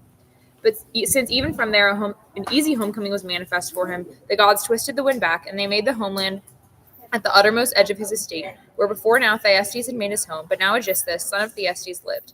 Agamemnon stopped rejoicing on the soil of his country, and stroked the ground with his hand and kissed it, and the thronging hot tears streamed down, so dear to him was the sight of his country. But a watchman saw him from his lookout, a man who Aegisthus had treacherously taken and stationed there, and promised him 2 talents of gold as pay. For a year he had been watching, so Agamemnon would not go unnoticed and mindful of his future valor. The man ran to the house of the warlord with the news, and at once Aegisthus devised a treacherous stratagem, choosing out the 20 best fighting men in the district. He sent an ambush, and beside it had them arrange a festival, and went down to welcome Agamemnon, shepherd of his people, with horses and chariots, and with shameful thoughts in his mind. Then led him in all unsuspicious of death, and feasted and killed him in feasting, as one strikes down an ox at his manager's. Not one of Agamemnon's men who followed him was left alive, nor was Aegisthus' men. All were killed in that place. So he spoke, and the inward heart in me was broken. And I sat down on the sand and cried, nor did the heart in me wish to go on living any longer, nor to look on the sunlight. But when I had gutted myself, and with rolling on the sand and weeping, and then the ever-truthful old man of the sea said to me, no longer now, son of Atreus, spend your time on these watering tears, for I know good that will come out of it. Rather, with all speed endeavor, make good your way back to the land of your fathers. You might find Aegisthus still alive, or perhaps Orestes has beaten you to the kill, but you might be there for the burying. So he spoke, and the heart within me, in the proud spirit of the breast, were softened, even though I was so sorrowful. For now I spoke aloud to him and addressed him in ringed words. These then I know, but do you tell me the name of the third man, whoever it is who's being held alive on the wide sea, or else he has died. But for all my sorrow, I would hear this. So I spoke, and he in turn spoke up and made answer. That was Odysseus, son of Laertes, who makes his home in Ithaca, whom I saw on an island, weeping big tears in the place of the nymph Calypso, and she detains him by constraint, and he cannot make his way to his country, for he has not any ships by him, nor any companions who can convey him back across the sea's wide ranges. But for you, Menelaus, O fostered of Zeus, it is not the gods' will that you shall die and go to your end in horse pasturing Argos, but for the immortals will convey you to the Elysian field, and the limits of the earth, where fair-hearted Prometheus is, and where there is made the earliest life for mortals. For there's no snow, nor winter much there, nor is there ever rain, but there's always a stream of ocean sends up breezes of the west wind, blowing briskly for the refreshment of mortals. This, because Helen is yours, and you are the son-in-law, therefore, to Zeus. He spoke and dived back into the tossing deep water. But I went back again to my ships, and my godlike companions went with me. But my heart was a storm in me as I went. Now when we had come back to where our ship lay by the seaside, we made ready our dinner, and the immortal night came over, and then we lay down to sleep along the break of the sea beach. But when the young dawn showed again with her rosy fingers, first of all we dragged the ship down into the bright water, and in the balanced ships set the masts in place and set sails, and we ourselves also went aboard and sat to the oarlocks. And sitting well in order, we dashed the oars in the grey sea, back to where Egypt is, the sky-fallen river, and there I stranded my ships, and there I rendered complete hecatombs. But when I had ended the anger of the gods who are everlasting, I piled a mound for Agamemnon so that his memory might never die. I did this and set sail, and the immortals gave me a wind, so brought me back to my own dear country with all speed. Come now, stay here with me in my palace until it is the 11th day and even the 12th day. And then I will send you well on your way and give you glorious gifts, 3 horses and a well-finished chariot. Also, I will give you a fine goblet so that you can pour libations to the immortals. And think of me all your days when you do so. Then the thoughtful Telemachus said to him in answer, Son of Atreus, do not keep me with you here for a long time, since I could well be satisfied to sit here beside you for a year's time, without any longing for home or parents. Such a strange pleasure do I take listening to your stories and sayings, but by now my companions in sacred Pylos are growing restless. Yet for some time you would keep me with you. And let the gift you give me be something that can be stored up. I will not take the horses to Ithaca, but will leave them here for your own delight, since you are lord of a spreading plain. There is plenty of clover here, there is galingale, and there is wheat and millet here, and white barley, wide grown. There are no wide courses in Ithaca. There is no meadow, a place to feed goats, but lovelier than a place to feed horses. For there is no one of the islands that has meadows for driving horses. They are all sea slopes, and Ithaca more than all the others. He spoke, and Menelaus of the great war cry smiled on him, and stroked him with his hand, and called him by name, and spoke to him. You are of true blood, dear child, in the way you reason. So I shall change all this for you, since I am able to. And of all those gifts that lie stored away in my house, I will give you the one which is most splendid and esteemed at the highest value. I will give you a fashioned mixing bowl. It is of silver all but the edges, and these are finished in gold. This is the work of Hephaestus. The hero Phaedamos, the Sidonians' king, gave it to me when his house took me in and sheltered me there on my way home. I would give it to you for a present. So these two remained conversing this way together, and the banqueteers came now into the divine king's palace, and they drove sheep and carried heartening wine, and with them their wives, in handsome hoods, brought food along. In this way they about the palace were busy preparing dinner.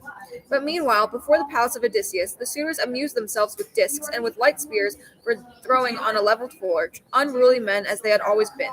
But Antinous and Eurymachus the godlike were seated as lords of the suitors, out and away the best men among them. And to them now came Phronius' son Neman, approaching Antinous, and spoke to him and asked him a question. Antinous, do we have an idea in our minds, or do we not, when Telemachus will have come back from sandy Pylos? He has gone and taken my ship, and now I find that I need her for crossing over to spacious Elis, where I have a dozen horses, mares, and suckling from them, hard-working, unbroken mules. I would like to break one in, taking it from the others. So he spoke, and they were amazed at heart, for they had not thought he had gone to Pylos, the city of Neleus, but that he was somewhere near on his lands among the flocks, or else with a swineherd. It was Antinous, the son of Eupeithes, that answered, Tell me the truth now. When did he go, and which of the young men went with him? The choice men of Ithaca, or were they his own following, henchmen and servants? Even he could accomplish so much. And tell me this, and tell me truly, so I can be certain. Did he take your black ship from you by force when you were unwilling, or did you willingly give it to him when he spoke to you for it? Then the son of Neman, Phronius, gave him an answer. I gave it to him of my free will. What else could one do when a man like this, with so many cares to trouble his spirit, asked for it? It would be hard to deny the giving. And the young men who are going along with him are the noblest in our neighborhood. Also, I saw going aboard as leader, mentor, or it was a god. But he was in every way like him, and yet I wonder, for yesterday early I saw the splendid mentor here. Before, he was boarding a ship for Pylos. So he spoke, and went away to the house of his father, and the proud heart in both these suitors was filled with amazement. They had the suitors sit down in a group and stop their contests. It was Antinous, the son of Eupeithes, who spoke to him, raging, the heart within filled black to the brim with anger from beneath, but his 2 eyes showed like fire in their blazing.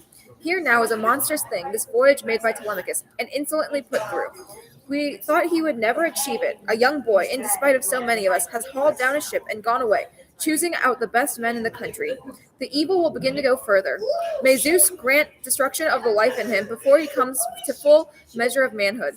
But come now, give me a fast ship and 20 companions, so that I can watch his return and lie in wait for him in the narrow strait between Ithaca and towering Samos, and make him sorry for this sea-going in search of his father. So he spoke, and they all approved what he said and urged it, and at once they stood up and went inside the house of Odysseus. Nor did Penelope go for a long time without knowing of the counsels which the suitors had been secretly planning, for Medon the herald told her, having overheard their counsels, He had been standing outside the court while they plotted inside it, and he went on his way with a message into the house of Penelope. Penelope spoke to him as he stepped over the threshold. Herald, on what errand have the proud suitors sent you? Is it to tell the serving maids of godlike Odysseus to stop their work so as to prepare the suitors a dinner? Could this not be the last and the latest time of their dining here, whether coming to court me or meeting for some reason? You who keep gathering here and consuming away much livelihood, the property of wise Telemachus, nor have you listened to what you have heard from your fathers before you when you were children, what kind of man Odysseus was among your own parents, how he did no act and spoke no word in his own country that was unfair. And that is a way divine kings have. One will be hateful to a certain man and favor another, but Odysseus was never outrageous at all to any man. But you, the spirit is plain to see, and your unjust actions, how you have no gratitude thereafter for good things done you. Medon, in turn, a man of thoughtful mind, said to her, If only, my queen, that could be the worst of the evil, but the suitors now are devising another thing that is much worse and harder to bear. May the son of Cronos not see it accomplished. Now they are minded to kill Telemachus with the sharp bronze on his way home. He went in quest of news of his father, to Pylos the sacrosanct and to glorious Lacedaemon. So he spoke, and her knees gave way, and the heart in her. She stayed a long time without a word, speechless, and her eyes filled with tears. The springing voice was held within her. At long last she found words to speak to him and answer. Herald, why is my child gone from me? There was no reason for him to board fast-running ships, which serve as horses for men on the salt sea, as they cross the expanses of water. Must it be so that even his name shall be gone from men's minds? Medon then, a thoughtful man, spoke to her and answered. I do not know whether some god moved him, or whether his own mind had the impulse to go to Pylos in order to find out about his father's homecoming, or what fate he was met with. So speaking, he went away back to the house of Odysseus, and a cloud of heart-wasting sorrow was on her. She had no strength left to sit down in a chair, though there were many in the palace, but sat down on the floor of her own well-wrought bedchamber, weeping pitifully, and around her maids were wailing, all who were there in the house with her, both young and old ones. To them, weeping constantly, Penelope spoke now. Hear me, dear friends. The Olympian has given me sorrows beyond all others who are born and brought up together with me. For first I lost a husband with the heart of a lion, who among the Danaans surpassed in all virtues, and great, whose fame goes wide through Hellas and midmost Argos. And now again the storm winds have caught away my beloved son, without trace, from the halls, and I never heard when he left me. Hard-hearted, not one out of all of you of them then remembered to wake me out of my bed, though your minds knew all clearly. For he went out and away to board the hollow black ship. For if I had heard that he was considering this journey, then he would have had to stay, though hastening to his voyage, or he would have had to leave me dead in the halls. So now let someone make her way quickly and summon the old man Dolios, my own servant, whom my father gave me to have as I came here. And he keeps an orchard full of trees for me, so that he may go with speed to Laertes and sit beside him, and tell him all, and perhaps he, weaving out the design in his heart, may go outside and complain to the people of those who are striving to waste away his own good seed, and that of godlike Odysseus. Then in turn Euryclea, her dear nurse, said to her, Kill me then, dear girl, with the pitiless bronze, or else let me be in the halls. I will not hide the story from you. I did know all these things, and I gave him all that he asked for, both bread and sweet wine. But he took a great oath from me, never to tell you, until it came to the 12th day, or until you might miss him yourself or hear he was absent, so that you might not ruin your lovely skin with weeping. But go, wash with water, and put clean clothing on your body. And going on to the supper story with your attendant women, pray to Athena, daughter of Zeus of the Aegis, for she would then be able to save him, even from dying. But do not embitter the bitterness of the old man. I think the seed of Archaios is not altogether hated by the blessed gods, but there will be still one left to inherit, the high-roofed house and the rich fields that lie at a distance. So she spoke, and stilled her grieving and stopped the weeping of her eyes, and she washed and put clean clothing on her body, and went to the upper story with her attendant woman, and laid the barley grains in the basket and prayed to Athena. Hear me, Atrione, child of Zeus of the Aegis.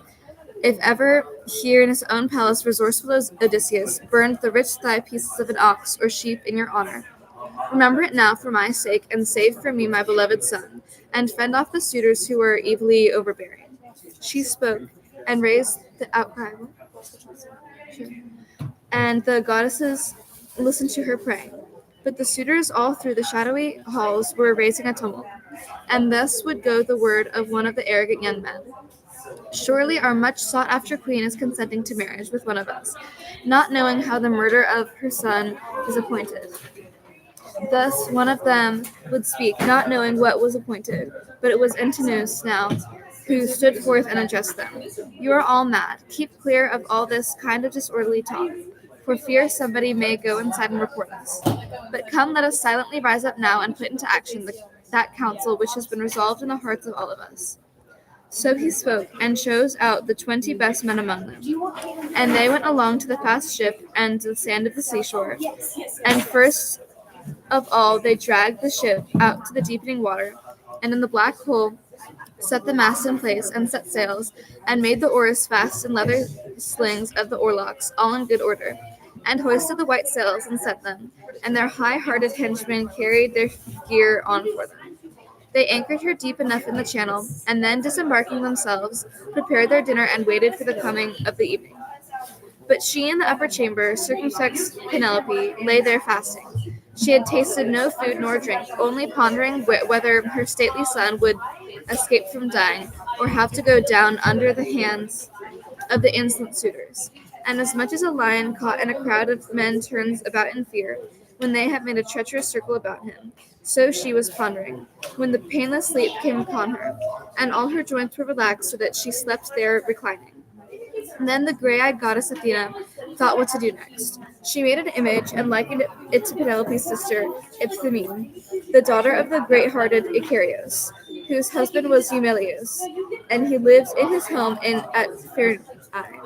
She sent her now into the house of godlike Odysseus in order to stop Penelope, who was grieving, lamenting from her crying and tearful lamentation. The dream figure went into the bedchamber, passing beside a thong of the door bar, and came and stood above her head and spoke a word to her. Penelope, are you sleeping so sorrowful in the inward heart? But the gods who live at their ease do not suffer to weep and to be troubled, since your son will have his homecoming even yet, since he has done no wrong in the gods' sight. Circumspect Penelope said to her in answer, sleeping very sweetly now in the dream's gateway, why have you come here, sister, now, when you are not used to come before, since the home where you live is far away from us? And now you tell me to give over from the grieving and sorrows that are many upon me and trouble me in my heart and spirit, since I first lost a husband with the heart of a lion.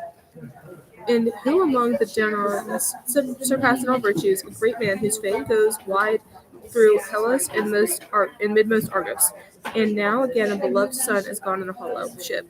An innocent, all unversed in fighting and speaking, it is for him that I grieve even more than for that other one, and I tremble for him in fear, lest something should happen to him, either in the country where he has gone, or on the wide sea, for he has many who hate him, and are contriving against him, and striving to kill him before he comes back into his own country. Then, in turn, the dark dream image spoke to her in answer, take courage, let not your heart be too altogether frightened. To such an escort goes along with him, and the one that other men would have prayed to have standing beside them, for she has power, Pallas Athene, and she pity on you in your grieving, and it is she who has sent me to tell you of these things. Circumspect Penelope said to her in answer, if then you are a god, and have heard the voice of the goddess, if come then, tell me that the other unfortunate, tell me whether he lives and looks upon the sun shining, or whether he has died and is now in the house of Hades. Then in I turned, the dark dream image spoke to her in answer, as for that other one, I will not tell you the whole story. Whether he lives or has died, it is bad to babble emptily. So she spoke, and drifted away by the bolt and the doorpost and out into the blowing winds. Icarius' daughter started up from her sleep and soothed in the inward heart, because this clear dream in the dim of the night had come to visit her. But the suitors went aboard and sailed out into the flowing waves, in their heart devising sudden death for Telemachus. There is a rocky island in the middle channel, halfway between Ithaca and towering Samos, called Asteris, not large, but has a double anchorage where the ships can be hidden. There the Achaeans wait in ambush. Book 5. Now dawn rose from her bed, where she lay behind haughty Tithonus, carrying light to the immortal gods and to mortals. And the gods came and took their place in session, among them Zeus, who thunders on high, and it is his power that is greatest. And Athene spoke to them of the many cares of Odysseus, remembering. Though he was in the nymph's house, she still thought of him, Father Zeus. All the other blessed gods everlasting, no longer now let one who is a sceptred king be eager to be gentle and kind, be one whose thought is schooled in justice, but let him always rather be harsh and act severely, seeing the way no one of the people he was lord over remembers God like Odysseus, and who was kind like a father. But now he lies away on an island, suffering strong pains in the palace of the nymph Calypso, and she detains him by constraint. He cannot make his way to his country, for he has not any ships by him, nor any companions who can convey him back across the sea's wide bridges. And now there are those who are determined to murder his dear son on his way home. He went in quest of news his father to Pylos, the sacrosanct and the glorious Lacedaemon. Then in turn Zeus, who gathers the clouds, made answer, My child, what sort of world has escaped your teeth's barrier? For it is not your own intention, as you have consoled it, how Odysseus shall make his way back and punish those others. Then bring back Telemachus home skillfully, since you can do this, so that all without him he can come back to his own country, while the suitors in their ship come back with nothing accomplished.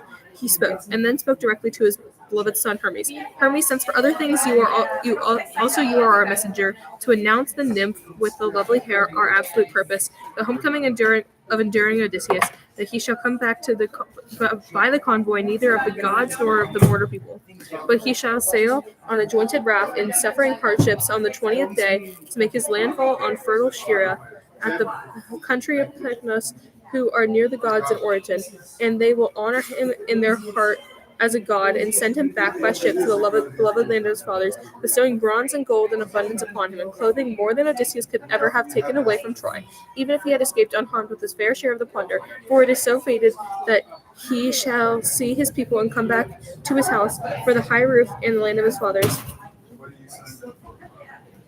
He spoke, nor disobeyed.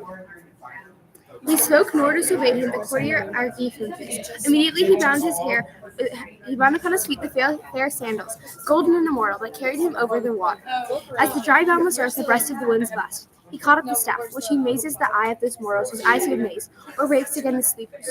Holding this in his hands, strong Argiphontes winged his way onward. He stood on Pieria and launched himself from the bright air across the sea and sped across the wave tops, like a shearwater who goes along the deadly deep ways of the barren sea salt, goes hunting fish and sprays quick beating wings in the salt brine. In a such light as Hermes rose over much tossing water. But after he has made his way to far-lying island, he stepped then out of the dark blue sea and walked on over the dry land, till he came to the great cave, where the lovely-haired nymph was at home, and he found that she was inside.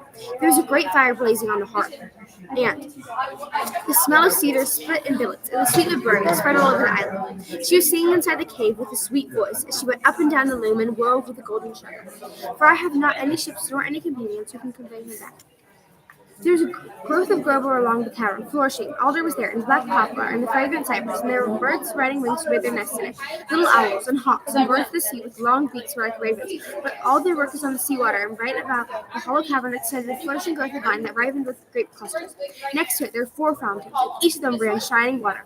But next to each would turn to run in sundry directions, and round there were meadows growing soft with parsley and violets, and even a god who came to that place would have admired what he saw. The heart delighted within him. There the courtier Argiphontes stood and admired it. But after he had not admired all in his heart, he went to the wide cave, nor did the shining goddess Calypso fail to recognize him when he saw her come into near presence. For the immortal gods are not such to go and recognized by one another, not even if one lives in a far home. But Hermes did not find great-hearted Odysseus indoors, but he was sitting out on the bench, crying, as before now he had done, breaking his heart in tears, lamentation, and sorrow. And as weeping tears he looked out across the barren water. Make sure you initial your thing. But Calypso, shining among goddesses, questioned Hermes when she had seated him on a chair that shone and glittered. How is it, Hermes, of the golden staff you have come to me? Grace. I honor and love you, but you have not come much before this. Speak what is in your mind. My heart is urgent to do it if I can, and if it is a thing that can be accomplished. But come in with me so I can put entertainment before you. So the goddess spoke, and she set before him a table which she filled with ambrosia and mixed red nectar for him. The courier Hermes Argiphantes drank and ate them, but when he had dined and satisfied his hunger with eating, then he began to speak, answering what she had asked him. You, a goddess, ask me, a god, why I came, and therefore I will tell you the whole truth of the tale.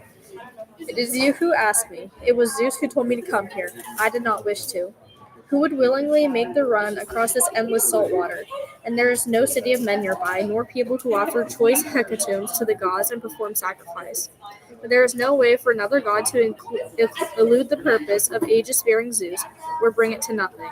He says you have with you the man who is wretched beyond all the other men of all those who fought around the city of Priam for 9 years. And in the 10th they sacked the city and set sail for home, but on the voyage home they offended Athena, who let loose the evil tempest and tall waves against them. Then all the rest of his excellent companions perished, but the wind and the current carried him here, and here they drove him. Now Zeus tells you to send him on his way with all speed. It is not appointed for him to die here, away from his people. It is still the fate that he shall see his people and come back to his house with a high roof and to the land of his fathers. So he spoke, and Calypso, shining among divinities, shuddered, and answered him in winged words and addressed him. You are hard-hearted, you gods, and jealous beyond all creatures beside, when you are resentful toward the goddesses for sleeping openly with such men as each has made her true husband. So when Dawn of the rosy fingers chose out Orion, all you gods who live at your ease were full of resentment, until chaste Artemis of the golden throne and orchid came with visitation of painless arrows and killed him. And so it was when Demeter of the lovely hair, yielding to her desire, lay down with Jason and loved him in a thrice-turned field. It was not long before this was made known to Zeus, who struck him down with a cast of the shining thunderbolt. So now, you gods, you resent it in me that I keep beside me a man, the one I saved when he clung astride of the keel board all alone, since Zeus was with a cast of the shining thunderbolt had shattered his fast ship midway on the wine-blue waters. Then all the rest of his excellent companions perished, but the wind and the current carried him here, and here they drove him. And I gave him my love and cherished him. I had hopes also that I could make him immortal, and all his days to be endless. But since there is no way for another god to elude the purpose of aegis-bearing Zeus, or bring it to nothing, let him go. Let him go. If he himself is asking for this and desires it, out on the barren sea. But I will not give him conveyance, for I have not any ships by me, nor any companions who can convey him back across the sea-wide bridges. But I will freely give him my counsel, and hold back nothing, so that without harm he can come back to his own country. Then in turn the courier Argiphantes answered her. Then send him accordingly on his way, and beware of the anger of Zeus, lest he hold a grudge hereafter and rage against you. So spoke powerful Argiphantes, and there he left her, while she, the queenly nymph, when she had been given the message from Zeus, set out searching after the great-hearted Odysseus, and found him sitting on the seashore, and his eyes were never wiped dry of tears, and the sweet lifetime was draining out of him. As he wept for a way home, since the nymph was no longer pleasing to him, by nights he would lie beside her of necessity in the hollow caverns against his will, by one who was willing. But all the days he would sit upon the rocks at the seaside, breaking with his tears and lamentations and sorrows, as weeping with tears he looked out on the barren water.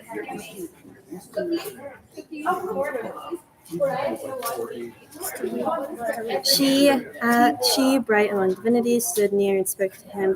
Poor man, no longer mourn here beside me, nor let your lifetime fade away, since now I will send you on with a good will. So come, cut long timbers with a bronze axe, and join them to make a wide raft, and Fashion decks that will be on the upper side to carry you over to the misty face of water. Then I will stow aboard her bread and water and ready wine, strength-giving goods that will keep the hunger away from you, and putting on clothing on you, and send a following stern wind after, so that all without harm can come back to your own country, if only the gods consent.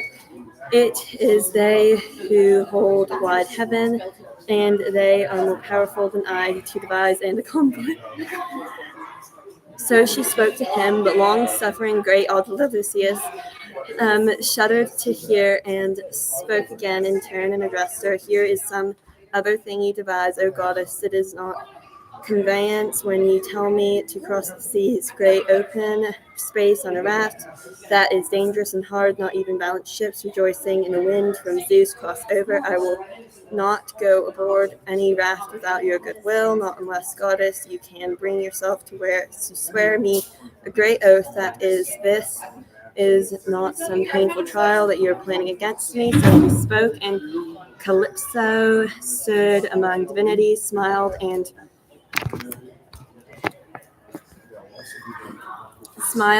stroked him with her hand, and spoke to him and named him. You are so naughty, and you will have your own way in all things. See how you have spoken to me and reasoned with me. Earth, be my witness, and in wide heaven above us, and the dripping water of the Styx, which oath is the biggest and most formidable oath among blessed immortals, that this is no other painful trial I am planning against you, but I am thinking and planning for you, just as I would do it for my own self, if such needs as yours were to come upon me, for the mind in me is reasonable, and I have no spirit of iron inside my heart, rather it is compassionate. So she spoke, a shining goddess, and led her way swiftly, and the man followed behind her, walking in the god's footsteps. They made her way, and the man, the god, and the hollow cavern, and he seated himself upon the chair from which Hermes lately had risen, where the nymphs set all manner of food before him to eat and drink, such things as mortal people feed upon. She herself sat across the table from godlike Odysseus, and her serving maids set nectar and ambrosia before her. They put her hands on the good things that lay before them, but after they had taken their pleasure in eating and drinking, the talking was begun, and the shining goddess Calypso, son of Laertes and seed of Zeus, resourceful Odysseus, are you still also eager to go on back to your own house and the land of your fathers? I wish you well, however you do it.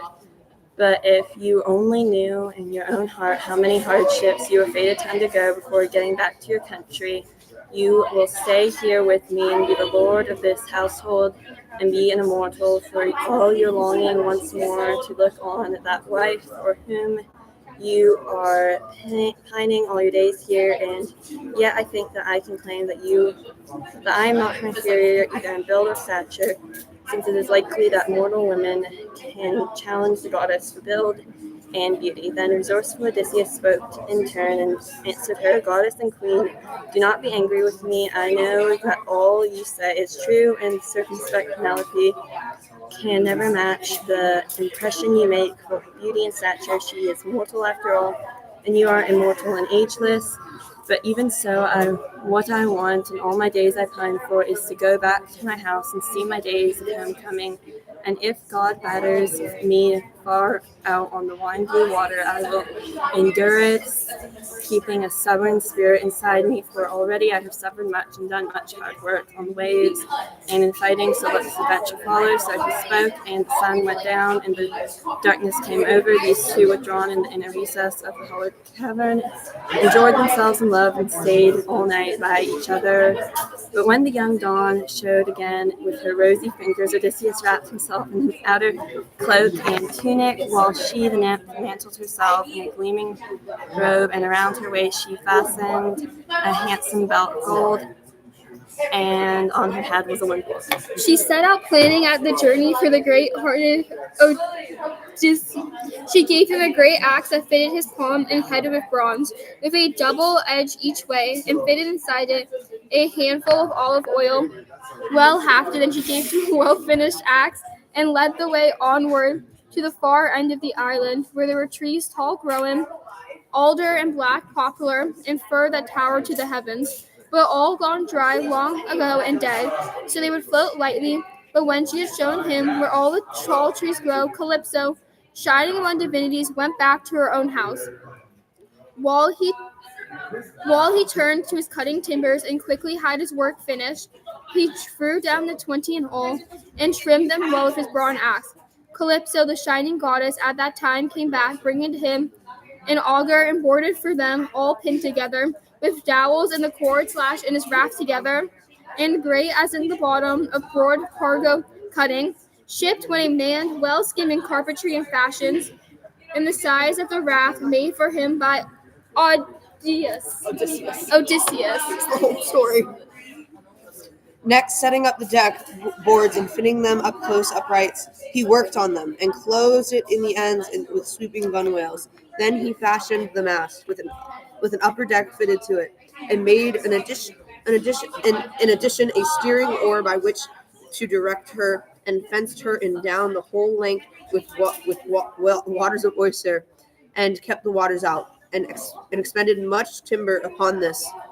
Next, Calypso, the shining goddess, brought out the sailcloth to make the sails with, and he carefully worked there also, and attached the straps and the halgers and and sheets all in place aboard her, and then with levers worked her down to the bright salt water. It was the 4th day, and all his work was finished. Then, on the 5th day, shining Calypso saw him off from the island which she had bathed him, and put fragrant clothing upon him.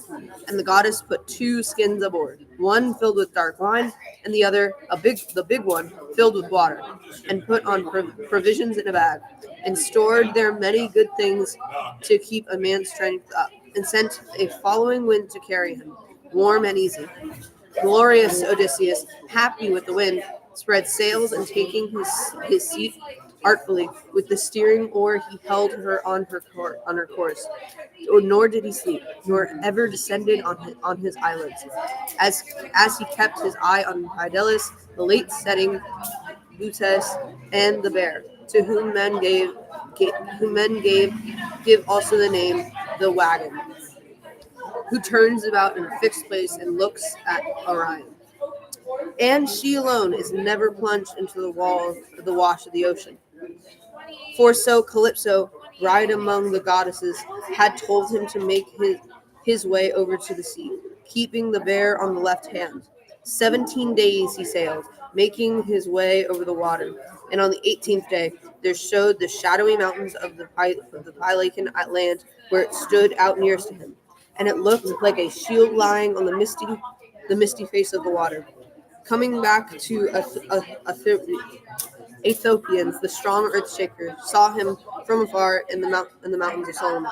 He was visible sailing over the sea. Poseidon was more angered with him, and shook his head, and spoke to his own spirit, "For shame! Surely the gods have rashly changed their intentions about Odysseus while I was away in the Ethiopians' land, and he nears the Phaeacian country, where it is appointed that he shall escape this great trial of misery that is now his. But I think I can still give him a good, full portion of trouble." He spoke and pulled the clouds together, in both hands gripping his trident, and staggered the sea, and let loose all the storm blasts of all the winds together, and huddled under the cloud scuds land alike in the great water. Night sprang from heaven, east wind and south wind clashed together, and the bitter blown west wind, and the north wind bore, and the bright air roared up the heavenly sea. The knees of Odysseus gave way for fear, and the heart inside him, and deeply troubled him, spoke to his own great hurtled spirit. "Ah, me unhappy! What in the long outcome will befall me? I fear the goddess might have spoken the truth in all ways when she said that out on sea before I came to my country, I would go through hardships. Now all this is being accomplished, such as the clouds are these, with which Zeus is cramming the wide sky, and has staggered the sea, and storm blades of wind from every direction are crowding in. My sheer destruction is certain. 3 times and 4 times happy those Danaans were who died there. In the wind Troy land, bringing favor to the sons of Atreus. I wish I too had died and met my destiny on the day when the greatest number of Trojans through their brotherhood."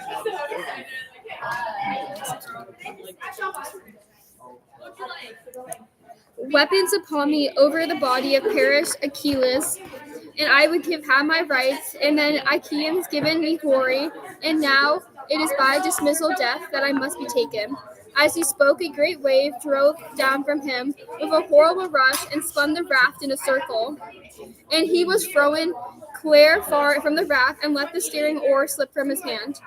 A terrible gust of storm winds whirling together and blowing snapped the mast tree off in the middle, and sailed the upper deck for a long time, nor was he able to come up quickly from under the great rush of water, From the clothing which divine Calypso had given way down, at last he got to the surface, splat the bitter, salt sea water that drained from his head, which filled with it. But he did not forget about his wrath for all his troubles. But he turned down and swarmed back through the waves and laid hold of it, and huddled down in the middle of it, avoiding death's end. And the waves tossed her about the currents now there, as the north wind in autumn tumbles, and tosses thistle down along the plains, and the bunches hold fast in one another. So the winds tossed her on great seas, now here, now there, and now be the south wind and the north wind that push between her and them. And then the east wind and the west wind would burst and follow. The daughter Comneus, a sweet stepping Eno called Leucothea, saw him. She had once been one who spoke as a mortal, but now in the gulfs of sea, she degrees as a goddess. She took pity on Odysseus as he drifted down and suffered hardship, and likening herself to a winged gannet, she came up out of the water and perched on the raft and spoke a word to him. Poor man, why is Poseidon, the shaker of the earth, so bitty, cankered against you to give much a harvest of evil? And yet he will not away with me for all his great anger. But I say, since you have seemed to me lacking in good sense, take off these clothes and leave the raft to drift down the water's will, and then strike and swim out with your hands and make for a landfall on the Phrygian country where your escape is destined. And here this veil, it is immortal and fastened it under your chest, and there is no need for you to die nor suffer.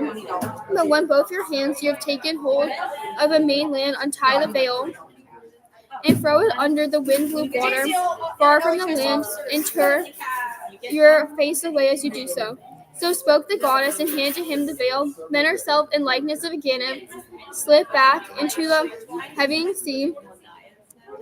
Now long-suffering great Odysseus pondered two courses, and troubled when he spoke that his own great-hearted spirit, ah me, which of the immortals is weaving description against me, and tells me to put off the raft? But no, I will not do it yet, since I have seen with my own eyes that the shore where she said I could escape is still far from me. But here is what I do, and it seemed in the best way to think of the sea shaking my raft into pieces. Then I will swim. There is nothing better before I can think of. Now he was pondering these ways. Now as he was pondering these ways in his heart and spirit, Poseidon, shaker of the earth, drove on a good wave that was terrible and rough, and it curled over and broke down upon him. And as when the wind blows hard on a dry pile of chaff and scatters it abroad in every direction, so the raft's long timbers were scattered. But now Odysseus sat astride one beam, like a man riding on horseback, and stripped off the clothing which the divine Calypso had given him, and rapidly tied the veil of Ino around his chest, and threw himself headfirst in the water, and with his arms spread, stroked as hard as he could. The strong earth straker saw him swimming and shook his head, and spoke to his own spirit, there now drift on the open sea, suffering much trouble, until you come among certain people who are the gods' fosterlings. Even so, I hope you will not complain that I stint of your hardships. So he spoke, and laid the lash on his fair-maned horses.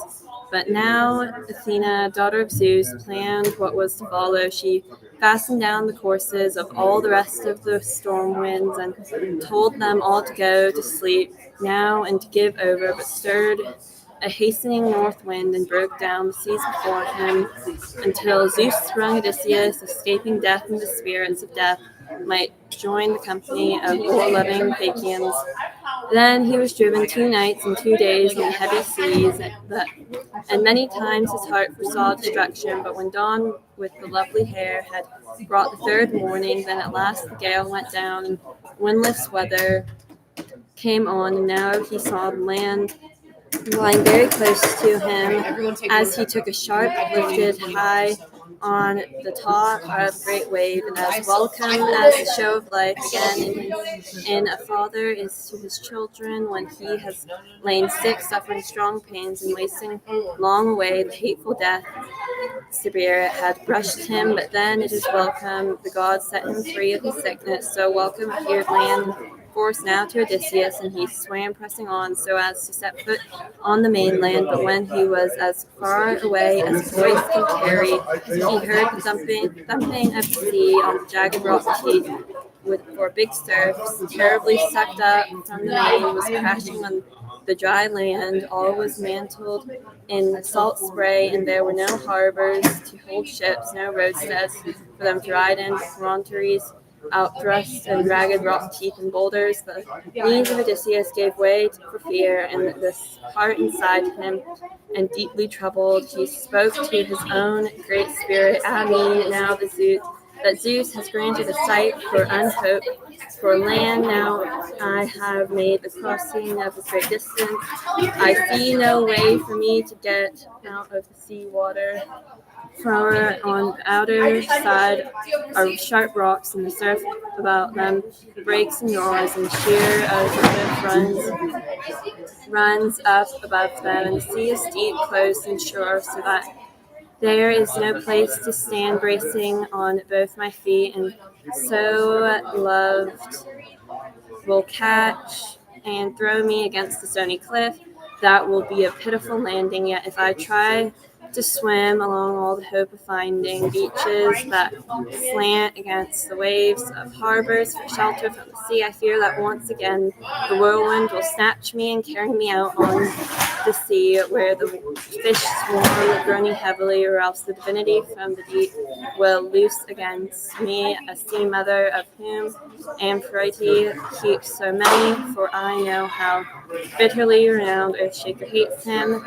Now, as he was pondering this in his heart and spirit, meanwhile a great wave carried him against the rock face, and there his skin would have been taken off, his bones crushed together, had not the gray-eyed goddess Athena sent him an inkling, and he frantically caught hold with both hands on the rock face and clung to it, groaning. With a great wave went over him. This one he so escaped, but the backwash of the same wave caught him where he clung and drew him far out into the open water, as when an octopus is dragged away from its shelter.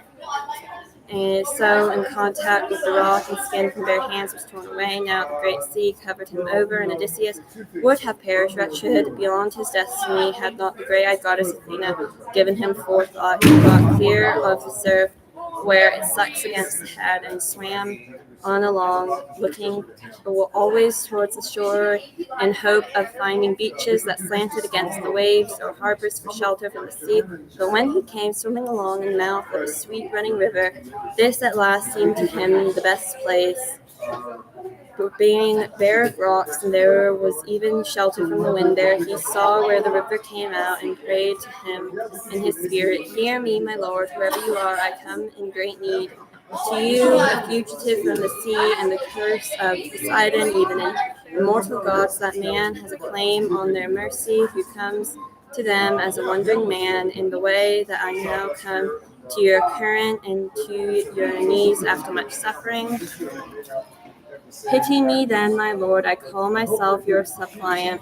He spoke, and the river stayed his current, stopped the waves breaking, and made all quiet in front of him, and let him get safety into the outlet of the river. Now he flexed both knees in his ponderous hands, and his very heart was sick with salt water, and all his flesh was swollen, and the sea water crusted stiffly in his mouth and nostrils, and with terrible weariness fallen upon him, he lay unable to breathe or speak. In his weakness upon him he lay. When he got his breath back, the spirit he gathered. Okay, no, but let it go to drift to the seaward course of the river, and the great wave carried it out on the current, and presently Ino took back her hands. Odysseus staggered from the river, and then lay down in the rushes and kissed the sea-level soil.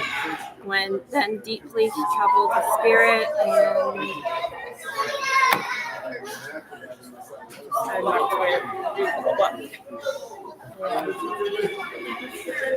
Then deeply troubled, he spoke to his own great-hearted spirit, What will happen now, and what will the long outcome will befall me?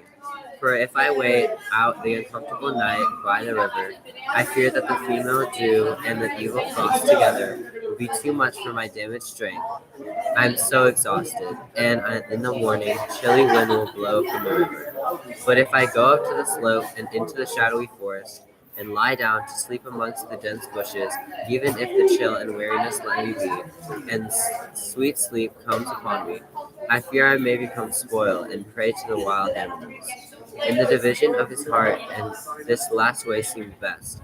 And he went to look for the wood and found it close to the water, in a conspicuous place, and stopped underneath two bushes that grew from the same place, one of shrub and one of wild olive. And neither the force of wet blowing winds could penetrate these, nor could the shining of the sun ever strike with his rays, nor yet could the rain pass all the way through them. So close together were they grown, interlacing each other, and under these now Odysseus entered, and with his own hands heaped him a bed to sleep on, making it wide, since there was a great store of fallen leaves there, enough for 2 men to take cover, or even 3 men, in the winter season, even in the very worst kind of weather. Seeing this, long-suffering great Odysseus was happy, and lay down in the middle and made a pile of leaves over him, as when a man buries burning log in a black ash heap in the remote place of the country where none live near as neighbors, and save the seas of fire, having no place to get a light from. So Odysseus buried himself in the leaves, and Athene shed a sleep on his eyes so as most quickly to quit him by veiling his eyes from the exhaustion of his heart labors. So the long-suffering great Odysseus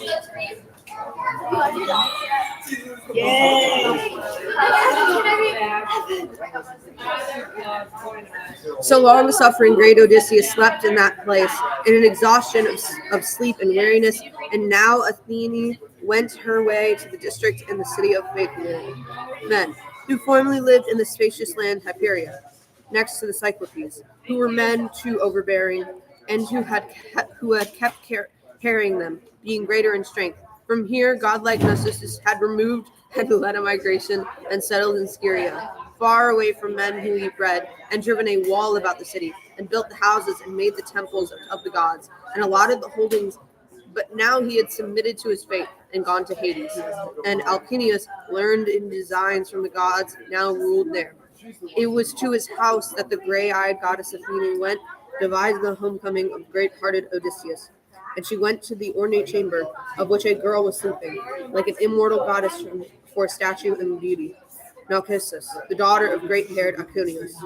And beside her 2 handmaidens, with beauty from the Graces, slept on each side of the post with the shining doors closed.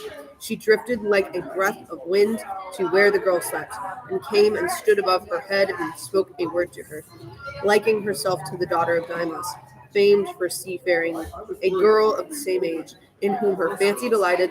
In the likeness of the great-haired goddess Athena spoke to her.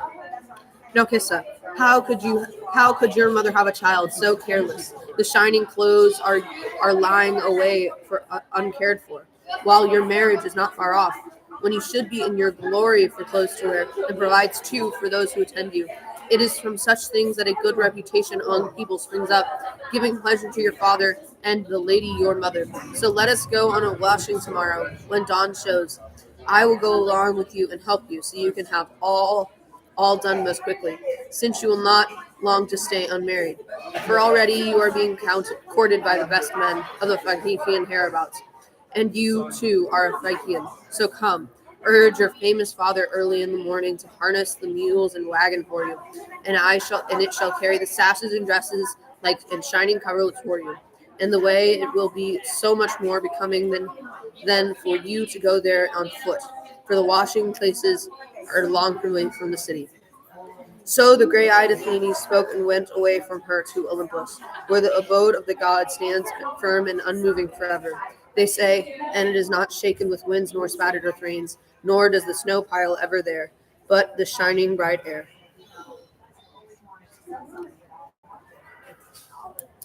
Stretches the cloud cloudless away, and white light glances upon it.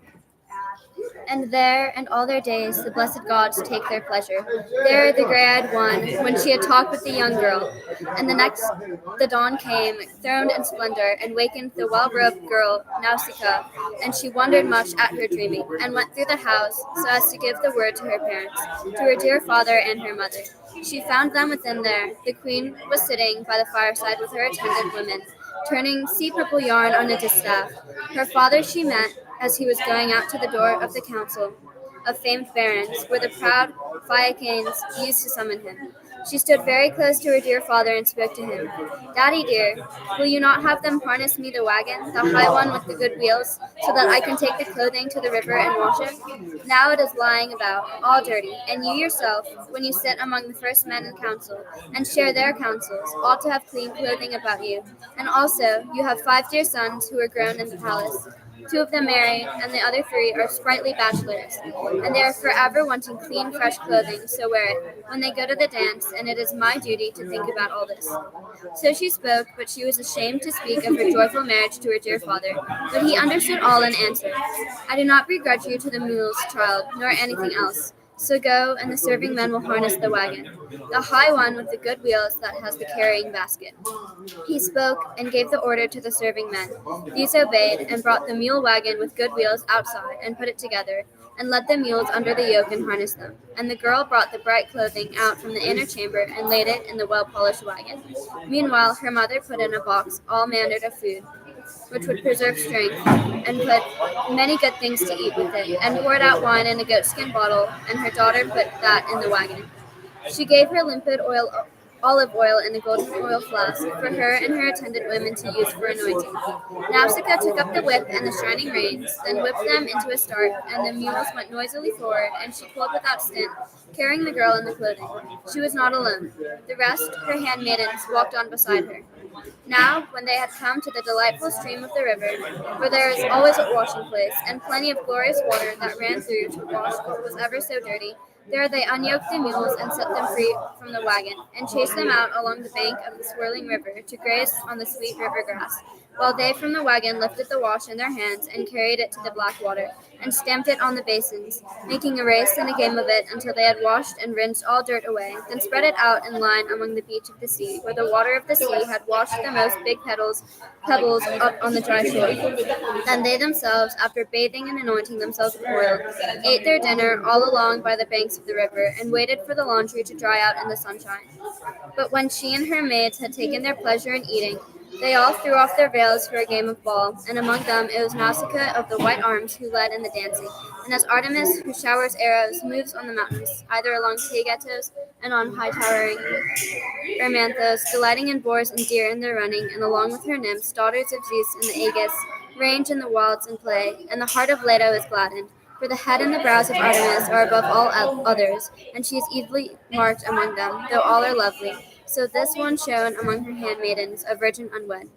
But now she was about ready once more to harness the mules, and fold the splendid clothing, and start on the way home. Then the grey-eyed goddess Athene thought what to do next, how Odysseus should awake, and see the well-favored young girl, and she should be his guide to the city of Phaeacians. Now the princess threw the ball toward one handmaiden, and missed the girl, and the ball went in the swirling water, and they all cried out aloud. And noble Odysseus wakened, and sat up, and began pondering in his heart and in spirit. Ah me, what are these people whose land I have come to this time? And are they violent and savage, and without justice, or hospitable to strangers with a godly mind? See now how an outcry of young women echoes about me, of nymphs, who keep the sudden and sheer high mountain places, and springs of the rivers, and grass of the meadows, or am I truly in the neighborhood of human people I can converse with? But come now, I myself shall see what I can discover. So speaking, great Odysseus came from under his thicket, and from the dense foliage with his heavy hand he broke off a leafy branch to cover his body and hide the male parts, and went in full confidence of his strength, like some hill-kept lion, who advances, though he is reined on and blown by the wind, and both eyes kindle. He moves out after cattle or sheep, or it may be deer in the wilderness, and his belly is urgent upon him, to get inside of a close steading and go for the sheep flocks. So Odysseus was ready to face young girls with well-overed hair, naked though he was, for the need was on him. And yet he appeared terrifying to them, all crushed with dry spray, and they scattered one way and another down the jutting beaches. Only the daughter of Alcinous stood fast, for Athene put courage into her heart, and took the fear from her body, and she stood her ground and faced him. And now Odysseus debated whether to supplicate the well-favored girl by clasping her knees, or stand off where he was, and in words of blandishment ask if she would show him the city, and lend him clothing. Then, in the division of his heart, this way seemed best to him, to stand well off and supplicate in words of blandishment, for fear that if he clasped her knees, the girl might get angry. So blandishly and full of craft he began to address her. I am at your knees, O queen. But are ye mortal or goddess? If indeed you are one of the gods who hold wide heaven, then I must find in you the nearest likeness to Artemis, the daughter of great Zeus, for beauty, figure, and stature. But if you are among one of those mortals who live in this country, 3 times blessed are your father and the lady your mother, and 3 times blessed your brothers too. And I know their spirits are warmed forever with happiness at the thought of you, seeing such a slip of beauty taking her place in the chorus of dancers. But blessed at the heart, even beyond these others, is that one who, after loading you down with gifts, leads you as his bride home. Had never with these eyes seen anything like you, neither man nor woman. Wonder takes me as I look on you. Yet in Delos once I saw such a thing by Apollo's altar. I saw the stalk of a young palm shooting up. I had gone there once, and with the following of a great many people, on that journey, which was to mean hard suffering for me. And as, when I looked upon that tree, my heart admired it long, since such a tree had never yet sprung from the earth, so now, lady, I admire you and wonder, and am terribly afraid to clasp you by the knees. The hard sorrow is on me. Yesterday, on the 20th day, I escaped the wine-blue sea. Until then, the current and the tearing winds have swept me along from the island of Ogygia, and my fate has landed me here. Here, too, I must have evil to suffer. I do not think it will stop. Before then, the gods have much to give me. Then have pity, O queen. You are the first one I have come to after much suffering. There is no one else that I know of here among the people who hold this land and the city. Show me the way to town, and give me some rags to wrap me in. If you have any kind of clothing when you came here, and then the gods may give you everything that your heart longs for. May they grant you a husband and a house and a sweet agreement in all things. For nothing is better than this, more steadfast than when 2 people, a man and his wife, keep a harmonious household, a thing that brings much distress to the people who hate them, and pleasure to their well-wishers, and for them the best reputation. Then the Turn and Nausicaa of the white arms answered him, My friend, since you seem not like a thoughtless man, nor a mean one, it is Zeus himself, the Olympian, who gives people good fortune, to each single man, to the good and the bad, just as he wishes. And since he must have given you yours, you must even endure it. But now, since it is our land and our city that you have come to, you shall not lack for clothing nor anything else of those gifts which should befall the unhappy suppliant on his arrival. And I will show you our town, and tell you the name of our people. It is the Phaeacians who hold this city and territory, and I myself am the daughter of the great-hearted Alcinous, whose power and dominion are held by right, given from the Phaeacians. She spoke, and to her attendants with well-ordered hair gave instructions.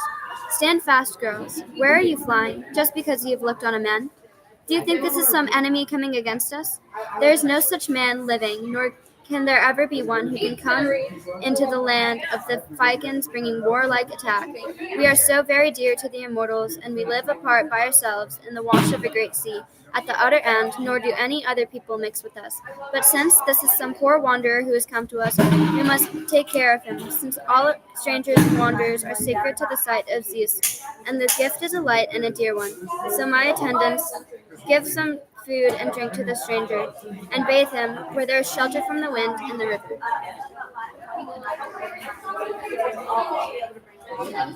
She spoke, and they stopped their flight, encouraging each other, and led Odysseus down to the sheltered place, as Nausicaa, daughter of great-hearted Alcinous, had told them to do, and laid out for him to wear a mantle and tunic, and gave him limpid olive oil and a golden oil flask, and told him that he could bathe himself in the stream of the river. Then the glorious Odysseus spoke to the serving maids, Stand as you are, girls, a little away from me, so that I can wash the salt off my shoulders and use the olive oil on them. It is long since my skin has known any ointment, but I will not bathe in front of you, for I feel embarrassed in the presence of lovely-haired girls to appear all naked. He spoke, and they went away and told their young mistress. But when great Odysseus had bathed in the river and washed from his body the salt brine which clung to his back and his broad shoulders, He scraped from his head and scrubbed of brine from the barren salt sea. But when he had bathed all and anointed himself with olive oil, and put on the clothing this unwedded girl had given him, then Athene, daughter of Zeus, made him seem taller for the eye to behold, and thicker, and on the head she arranged the curling locks that hung down like hyacinth petals. And as when a master craftsman overlays gold on silver, and he is one who was taught by Hephaestus and Pallas Athene in art complete, and grace is on every work he finishes. So Athene gilded with grace his head and his shoulders, and he went a little aside and sat by himself on the seashore, radiant in grace and good looks, and the girl admired him.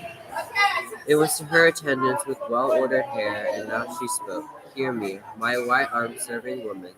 Let me say something. It is not against the will of the gods of Olympus that this man here to be made known to the godlike Achaeans. A while ago he seemed to be an unpromising man to me. Now he even resembles one of the gods, who holds high heaven. If only the man to be called by my husband could be like one like this, a man living here. If only this one were pleased to stay here. But come, my attendants, give some food and drink to the strangers. So she spoke, and they listened well to her and obeyed her. And they set food and drink down beside Odysseus, and then he ate and drank, since he had not tasted food for a long time.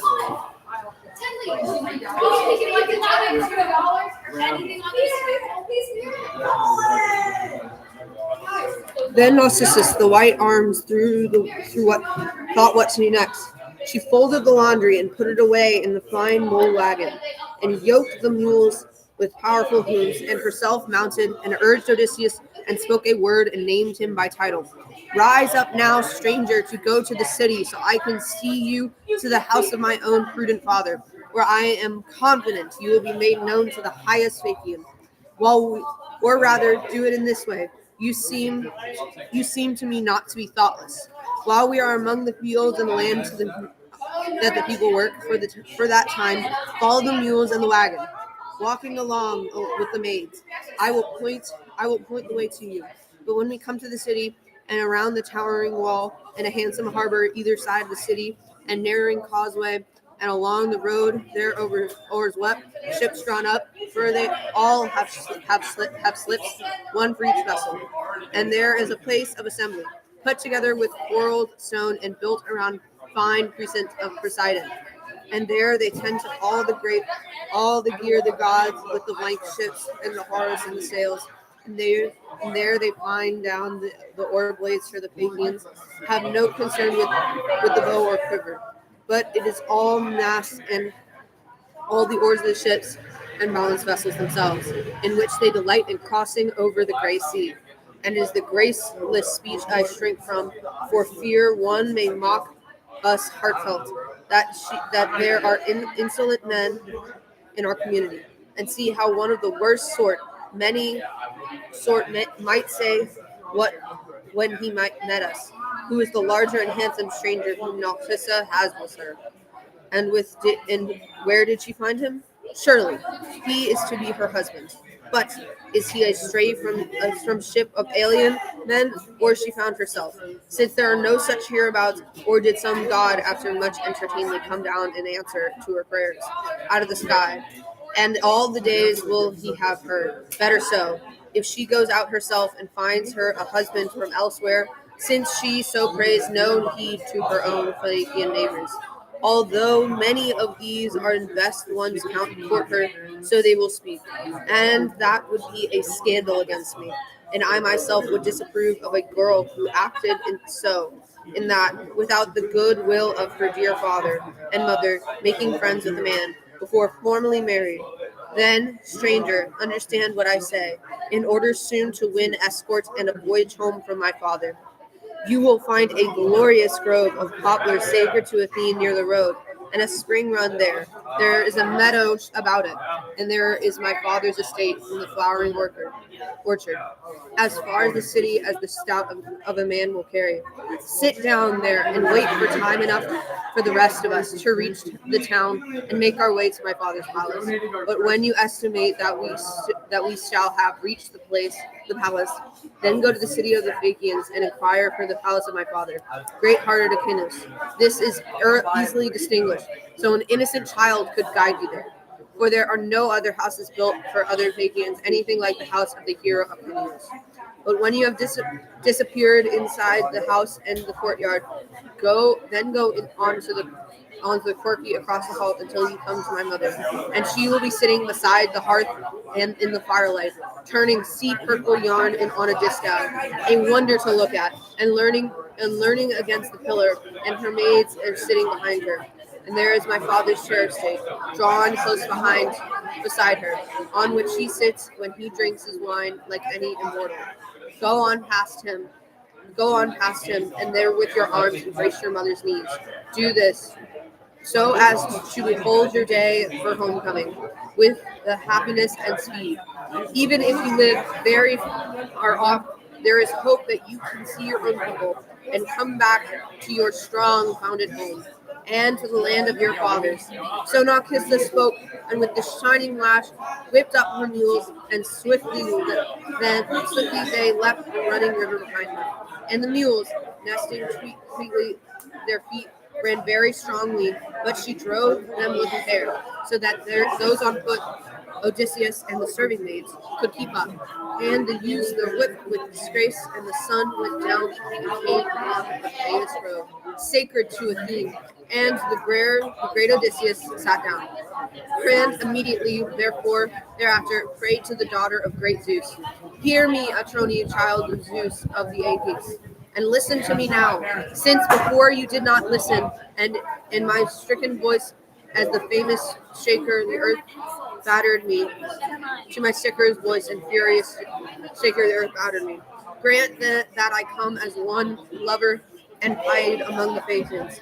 So he spoke in prayer, and Pallas Athene heard him, but she did not yet show herself before him. For she respected her father's brother, Poseidon, who still nursed a sore anger at godlike Odysseus until his arrival in his own country. So long, Book 7. So long, suffering, great Odysseus prayed in that place. But the strength of the mules carried the young girl on to the city, and when she had arrived at the glorious house of her father, she stooped in the forecourt, and there her brothers around her came and stood, men like immortal gods. They from the mule wagon unyoked the mules and carried the laundry inside, and she went into her chamber. There an old woman of Apia, Eurymedusa, the chamber attendant, lighted a fire for her. Oar-swept ships once carried her over from Apia, and they chose her out as a prize for Alcinous, because he ruled all the Phaeacians, and the people listened as to a god. She had nursed white-armed Nausicaa in the palace. Now she lit her a fire and prepared her a supper indoors. Then Odysseus rose to go to the city, Athene. With kind thought for Odysseus drifted a deep mist about him. For fear someone of the great-hearted Phaeacians, meeting him, might speak to him in a sneering way and ask where it came from. But when he was about to enter the lovely city, there the grey-eyed goddess Athene met him in the likeness of a young girl, a little maid, carrying a pitcher. And she came and stood before him, and the great Odysseus questioned her. My child, would you not show me the way to the house of a certain man, Alcinous, who is lord over all these people? For I am an unhappy stranger, and I have come here from a long way from a distant land, and I know nobody here of the people who keep the city and the fields about it. Then in turn, the grey-eyed goddess Athene answered him. Then, my friend and father, I will show you the house that you asked me to show, since the king lives close behind my own stately father. But go on in silence the while I lead the way for you. And do not give any of these people your eye, neither ask them questions, for they do not have very much patience with men from the outlands, nor do they lovingly entertain the man come from elsewhere.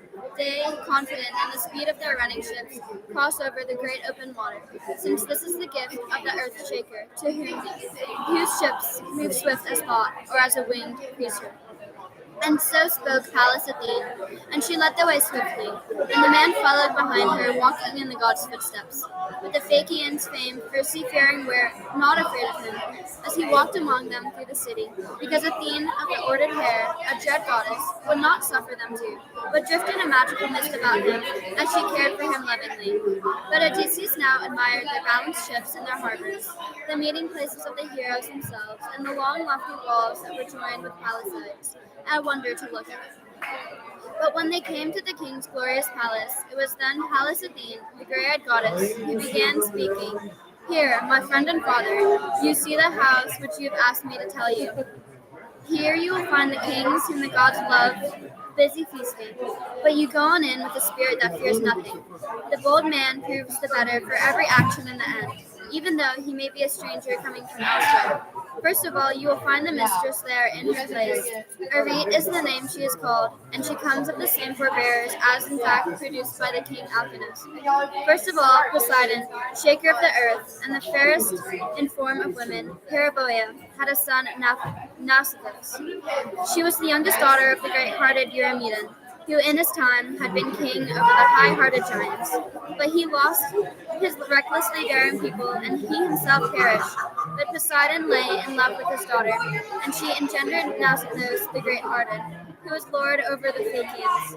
Nausithous had children, Alcinous and Rhexenor. But Apollo of the silver boar then struck down Rhexenor, married but without sons in his hall, leaving only the one child Arete, and Alcinous made her his wife, and gave her such pride of place as no other woman on earth is given, of such women as are now alive and keep house for their husbands. So she was held high in the heart, and still she is so, by her beloved children, by Alcinous himself, and by the people who look toward her as a god when they see her, and speak in salutation as she walks about in her city. For there is no good intelligence that she herself lacks. She dissolves quarrels even among men when she favors them. So if she has thoughts in her mind that are friendly to you, then there is hope that you can see your own people, and come back to your house with the high roof and the land of their fathers.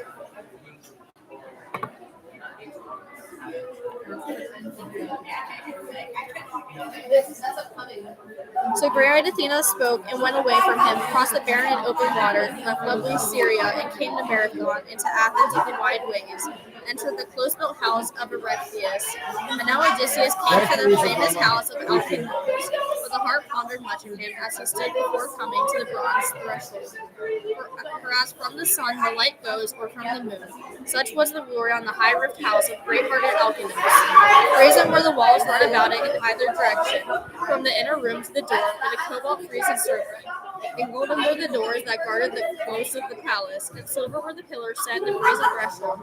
There was a silver lintel above, and a golden handle, and dogs made of gold and silver were on each side of it, fashioned by Hephaestus in his craftsmanship and cunning, to watch over the palace of great-hearted Alcinous. Being themselves immortal, in all their days they are ageless. And within thrones were backed against the wall on both sides, all the way from the inner room to the door, with fine-spun delicate cloth, the work of women spread out upon them. There the leaders of Phaeacians held their sessions, and drank and ate, since they held these forever. And there were young men fashioned all of gold, and in their hands holding flaring torches, who stood on the strong compounded bases, and shed a gleam through the house by night, to shine on the feasters. And in his house are 50 serving women, and of these some grind the apple-colored grain at the turn of the handmill. And there are those who weave the webs, and who turn the distaffs, sitting restless as leaves of the tall black poplar. And from the cloths where it is saved oozes the limpid olive oil. As much as Phaeacian men are expert beyond all others for driving a fast ship, endowed with wisdom bestowed by Athena, to be expert in beautiful work, to have good character. On the outside of the courtyard and next the doors is his orchard, a great one, 4 land measures, with a fence driven all around it. And there is the place where his fruit trees are grown tall and flourishing. Pear trees and pomegranate trees and apple trees with their shining fruit, and the sweet fig trees and the flourishing olive. Never is the fruit spoiled on these, and never does it give out, neither in wintertime nor summer, but always while the west is wet. Blowing on the fruits brings some to ripeness, while he starts others. Pear matures on pear in that place, apple upon apple, grape cluster on grape cluster, fig upon fig. There also he has a vineyard planted that gives abundant produce, some of it a warm area on level ground, where the grapes are left to dry in the sun, but but elsewhere they are gathering others and trampling out yet others. And in front of these are unripe grapes that have cast off their bloom, while others are darkening. And there at the bottom strip of the field are growing orderly rows of greens, all kinds, and these are lush through the seasons. And there are two springs distribute water, one through all the garden space, and one on the other side juts out by the courtyard door in the lofty house, where townspeople come for their water. Such are the glorious gifts of the gods at the house of Alcinous. And their suffering great, their long suffering great Odysseus stopped still and admired it. But when his mind was done with all admiration, lightly he stepped over the threshold and went on into the palace. And there found the leaders of the Phaeacians and men of council pouring libation in cups to sharp-eyed Agriphantes, to whom they always poured the last drink when mindful of bedtime. But now long-suffering great Odysseus went on through the house, wearing still the deep mist that Athena had drifted about him, till he came to Arete and to the king Alcinous. Odysseus clasped Arete's knees in his arms, and at that time the magical and surrounding mist was drifting from him. And all fell silent through the house when they saw the man there, and they wondered looking on him, and Odysseus made his entreaty. Arete, daughter of the godlike Rhexenor, after much hardship, I have come to your knees as a suppliant, and to your husband, and to these feasters, on whom may the gods bestow prosperity in their own lives, and grant to each to leave his children, his property, and his house, and the rights the people have given him. But for me, urge that conveyance be given quickly into my country, since far now from my people I suffer hardships. So he spoke and sat down beside the hearth and the ashes next to the fire, while all of them stayed strict to silence. But at long last the aged hero Aeneas spoke forth. He was the most advanced in age of all the Phaeacians, and surpassed in all words, knowing many things from time long past. He in kind intention now spoke forth and addressed them. Alcinous, this is not the better way, nor is it fitting that the stranger should sit on the ground beside the hearth and the ashes. These others are holding back because they await your order. But come, raise the stranger up and seat him on a silver-studded chair, and tell your heralds to mix in more wine for us, so that we can pour a libation to Zeus, who delights in the thunder. And he goes together with suppliants, whose rights are sacred, and let the housekeeper from her stores give the stranger a supper. But when Alcinous of the hallowed strain had heard this, he took by the hand the wise and much devising Odysseus, and raised him up from the fireside, and set him in a shining chair, displacing for this powerful Laodamas his son, who had been sitting next to him, and who was the one he loved most. A maidservant brought water for him, and poured it from a splendid and golden pitcher, holding it above a silver basin for him to wash. And she pulled a polished table before him. A grave housekeeper brought in the bread and served it to him, adding many good things to it, generous with her provisions. Then long-suffering great Odysseus ate and drank. After this, Alcinous, the hallowed prince, spoke to his herald, Pontonous, now mix the wine bowl and serve to all three in the hall to make a libation to Zeus, who delights in the thunder, and who goes together with suppliants, whose rights are sacred. So he spoke, and Pontonous mixed the kindly sweet wine and passed a portion to all, offering a drink in the goblets. Then, when they had made libation and drunk as much as each wanted, Alcinous made a public speech for them, and spoke thus: Hear me, leaders of the Phaeacians and men of council, while I speak forth what the heart within my breast urges. Now, having feasted, go home and take your rest, and tomorrow at dawn we shall call the elders in great numbers, and entertain the guests in our halls, and the immortals accomplish fine sacrifices, and after that we shall think of conveyance, and how our guest without annoyance or hardship may come again, convoyed by us to his own country, in happiness and speed, even though it lies very far off, and on the way between suffer no pain nor evil, until he sets foot on his own country. But there in the future he shall endure all that his destiny and the heavy spinners spun for him with a thread at his birth, when his mother bore him. But if he is one of the immortals come down from heaven, then this is a new kind of thing the gods are devising. For always in time past the gods have shown themselves clearly to us when they render the glorious grand sacrifices, and they sit beside us and feast with us in the place where we do. Or if one comes alone and encounters us as a wayfarer, then they make no concealment, as we are very close to them, as are the Cyclopes and the savage tribes of the giants. Then resourceful Odysseus spoke in turn and answered him, Alcinous, let something else be in your mind. I am not in any way like the mortals who hold wide heaven, neither in build nor stature, but only to men who are mortal. Whoever it is of people you know who wear the greatest burden of misery, such are the ones whom I would equal for pain endured, and I could tell of still more troubles that are all mine, and by the will of the gods I suffered But leave me now to eat my dinner for all my sorrow, for there is no other thing so shameless as to be set over the belly. But she rather uses constraint and makes me think of her, even when sadly worn. When in my heart I have sorrow, as now I have sorrow in my heart. Yet still forever she tells me to eat and drink and forces me to forgetfulness of all I have suffered. And still she is urgent that I must fill her. But you, when dawn tomorrow shows, see that you make speed to set unhappy me once more on my own land, even when I have much suffered, and let life leave me when I have once more seen my property, my serving people, and my great high-roofed house. So he spoke, and they all approved his word, and encouraged convoy for the stranger, for what he said was fair and orderly. But when they had made libation and drunk, each as much his heart desired, they went away, each to his house to rest. And now he, the great Odysseus, remained still in the palace, and along him were Arete and the godlike Alcinous, who sat by him. And the servants cleared away the dinner things. Now it was white-armed Arete who began their discourse, for she recognized the mantle and tunic when she saw them, splendid clothes which she herself had made with her serving women. Now she spoke aloud to him and addressed him in winged words. Stranger and friend, I myself first have a question to ask you. What man are you, and whence? And who was it who gave you this clothing? Did you not say that you came here ranging over the water?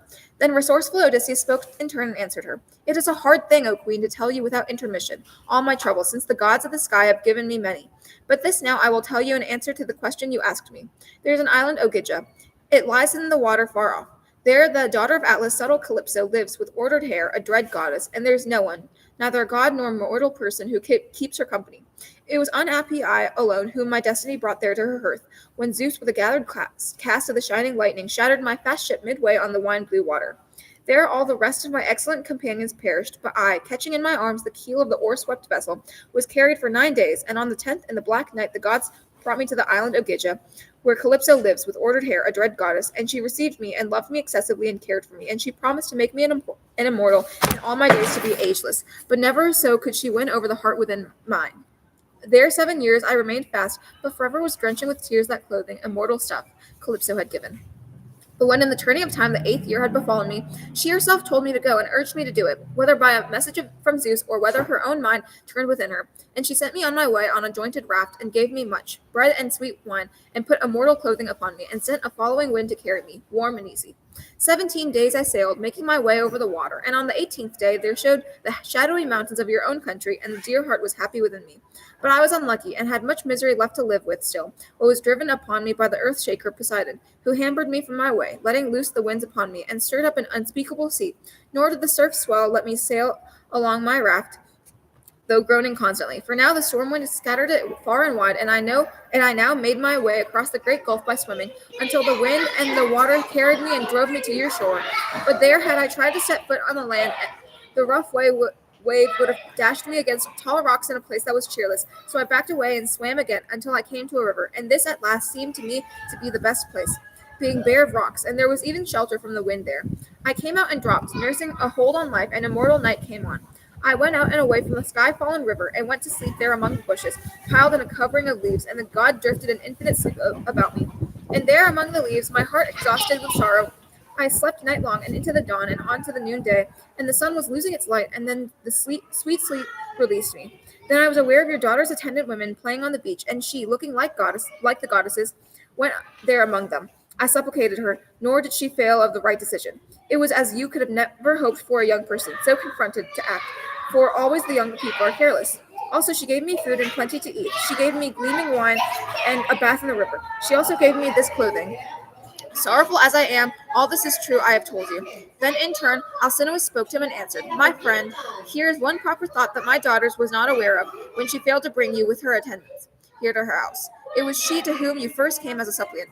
Then resourceful Odysseus spoke in turn and answered him, Hero, do not for my sake find fault with your blameless daughter. She did urge me to follow along with her serving maidens, but I, for embarrassment and dread, was not willing, for fear that something in this might stir your spirit to anger seeing us. For we who are people upon this earth are jealous in judgment.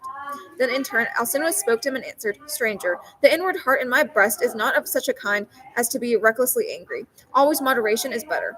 O Father Zeus, Athena, and Apollo, how I wish that being the man you are and thinking the way that I do, you could have been my daughter and be called my son-in-law, staying here with me.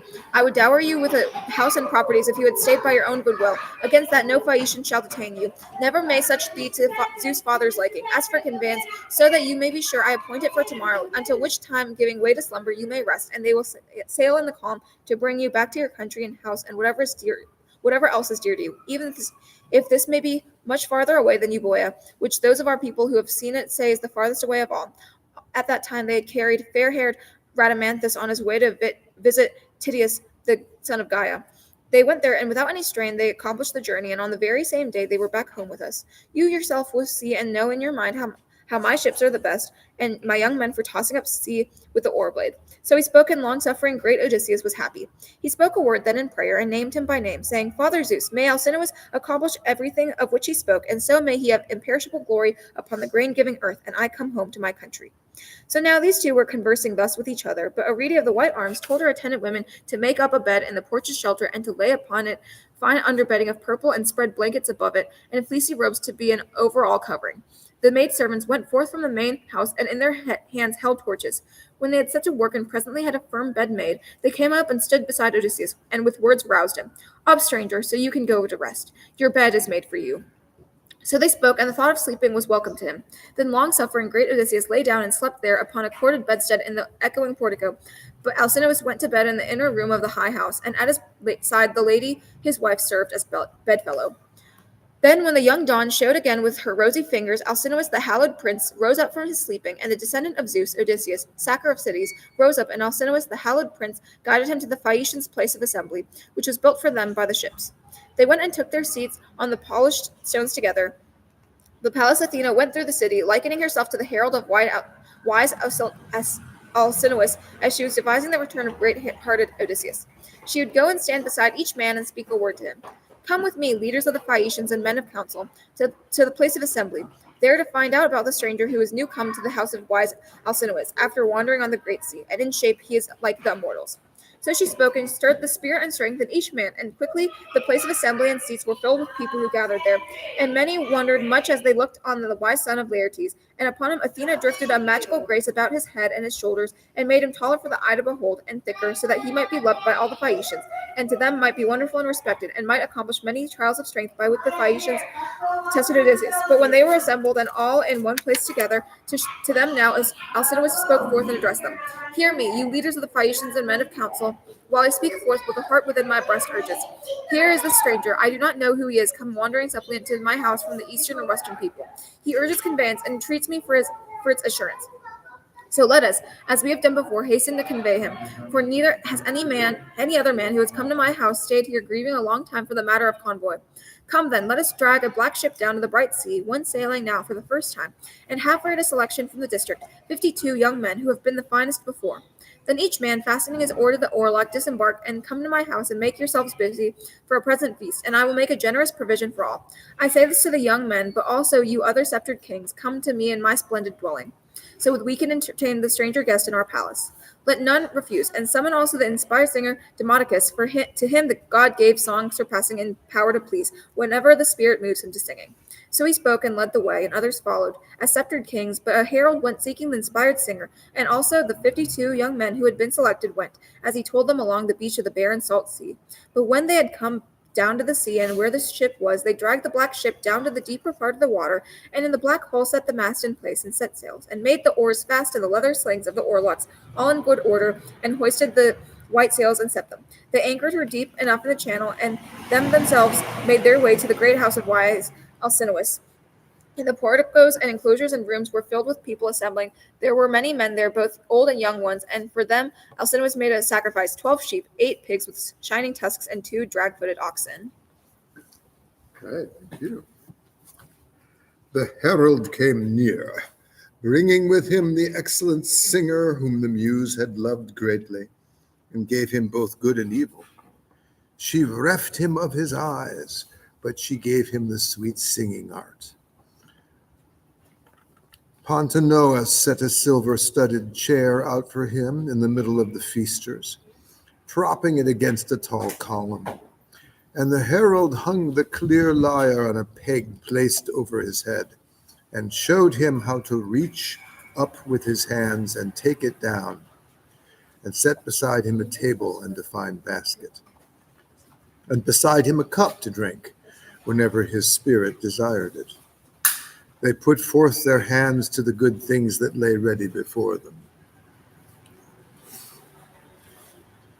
But when they had put away their desire for eating and drinking, the muse stirred the singer to sing the famous actions of men on that venture whose fame goes up into the wide heaven.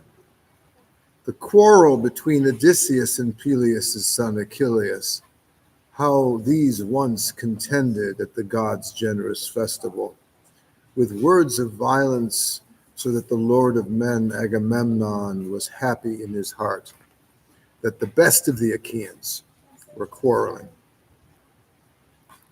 For so in prophecy Phoebus Apollo had spoken to him in sacred Pytho, when he had stepped across the stone doorstep to consult. For now the beginning of evil rolled on, descending on Trojans and on Danaans, through the designs of great Zeus. These things the famous singer sang for them, but Odysseus, taking in his ponderous hands the great mantle dyed in sea purple, drew it over his head and veiled his fine features, shamed for tears running down his face before the Phaeacians. And every time the divine singer would pause in his singing, he would take the mantle away from his head and wipe the tears off, and taking up a two-handled goblet, would pour a libation to the gods. But every time he began again, and the greatest of the Phaeacians would urge him to sing, since they joyed in his stories, Odysseus would cover his head again and make lamentation. There, shedding tears, he went unnoticed by all the others, but Alcinous alone understood what he did and noticed, since he was sitting next him and heard him groaning heavily. At once he spoke aloud to the oar-loving Phaeacians, "Hear me, you leaders of the Phaeacians and men of counsel. By this time we have filled our desire for the equal feasting and for the lyre, which is the companion to the generous feast. Now let us go outside and make our endeavor in all contests, so that our stranger can tell his friends after he reaches his home by how much we surpass all others in boxing, wrestling, leaping, and speed of our feet for running." So he spoke and led the way, and the rest went with him. And the herald hung up the clear lyre on its peg, and taking Demodocus by the hand, he led him out of the palace and set him on the start of the way, where all the other best men of the Phaeacians went to gaze at the contests. They went to the place of assembly with an endless multitude following, and many and excellent young men stood forth. Acroneus stood up, and Asiolus and Elatrius, Nautius and Primnus, and Chialus and Eretmius, Pontius and Proreus, Thoon and Anabasinius, Amphialus, son of Polynius, the son of Tectone, and Euryalus stood up, Nobilus's son, a man like murderous Ares himself, and he was best of all the Phaeacians in build and beauty, only except for stately Laodamas. Also there stood forth 3 sons of stately Alcinous, Laodamas and Halios and godlike Clytonius. First of all, they held a contest for speed in running. The field strung out from the starting scratch, yet all at the same time flew on together, turning up the dust of the plain. Of these, stately Clytonius was far the best in the running, and was out in front by the length of a furrow for mules plowing a field. and came back first to the crowd. Sorry, I forgot the OLD. With the rest behind him. Next, these tried each other out in the painful wrestling, and in this Euryalus surpassed all the best among them. In the jump, it was Amphialus who outdid all others, while with the discus, far the best of them was Elatrius, and in boxing it was Alcinous' fine son Laodamas. But after all had enjoyed their hearts with athletic contests, Laodamas, the son of Alcinous, spoke forth among them. Come, friends, let us ask the stranger if he has skill and knowledge for any kind of contest. In his build he is no mean man, for the lower legs and thighs he has, and both arms above them, for the massive neck and the great strength.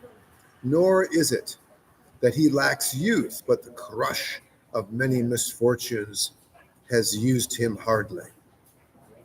For I say there is no other thing that is worse than the sea is for breaking a man, even though he may be a very strong one. Then in turn Euryalus spoke forth and answered, Laodamas, this word you spoke was fair and orderly. Go yourself then and say it to him, and invite him to try it. Then, when the excellent son of Alcinous heard this answer, he went and stood in the midst of them and spoke to Odysseus, Come, you also now, father stranger, and try these contests if you have skill in any. It beseems you to know athletics, for there is no greater glory that can befall a man living than what he achieves by speed of his feet or strength of his hands. So come then and try it. Scatter those cares that are on your spirit. Your voyage will not be put off for long, but now already your ship is hauled down to the sea, and your companions are ready. Then resourceful Odysseus spoke in turn and answered him. Laodamas, why do you all urge me on in mockery to do all these things? Cares are more in my mind than games are, who before this have suffered much and had many hardships, and sit here now in the middle of your assembly, longing to go home, entreating your king for this, and all of his people. Euryalus answered him to his face and spoke to him roughly. No, stranger, for I do not see that you are like one versed in contests such as now are practiced much among people, but rather to one who plies his ways in his many-locked vessel, master over mariners who are also men of business, a man who, careful of his cargo and grasping for profits, goes carefully on his way. You do not resemble an athlete. Then, looking at him darkly, resourceful Odysseus answered, Friend, that was not well spoken. You seem like one who is reckless. So it is that the gods do not bestow graces in all ways on men, neither in stature nor yet in brains or eloquence.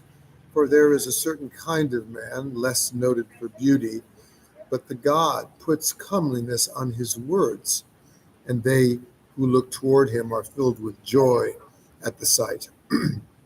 And he speaks to them without faltering and winning modesty, and shines among those who are gathered. And people look on him as on a god, and when he walks in the city. Another again, in his appearance, is like the immortals, but upon his words there is no grace distilled, as in your case the appearance is conspicuous. And not a god even would make it otherwise, and yet the mind there is worthless.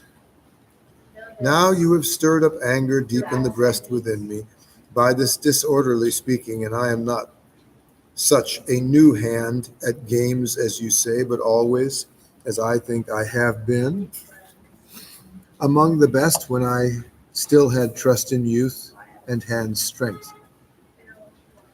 Now I am held in evil condition and pain, for I had much to suffer, the wars of men hard crossing of the big waters.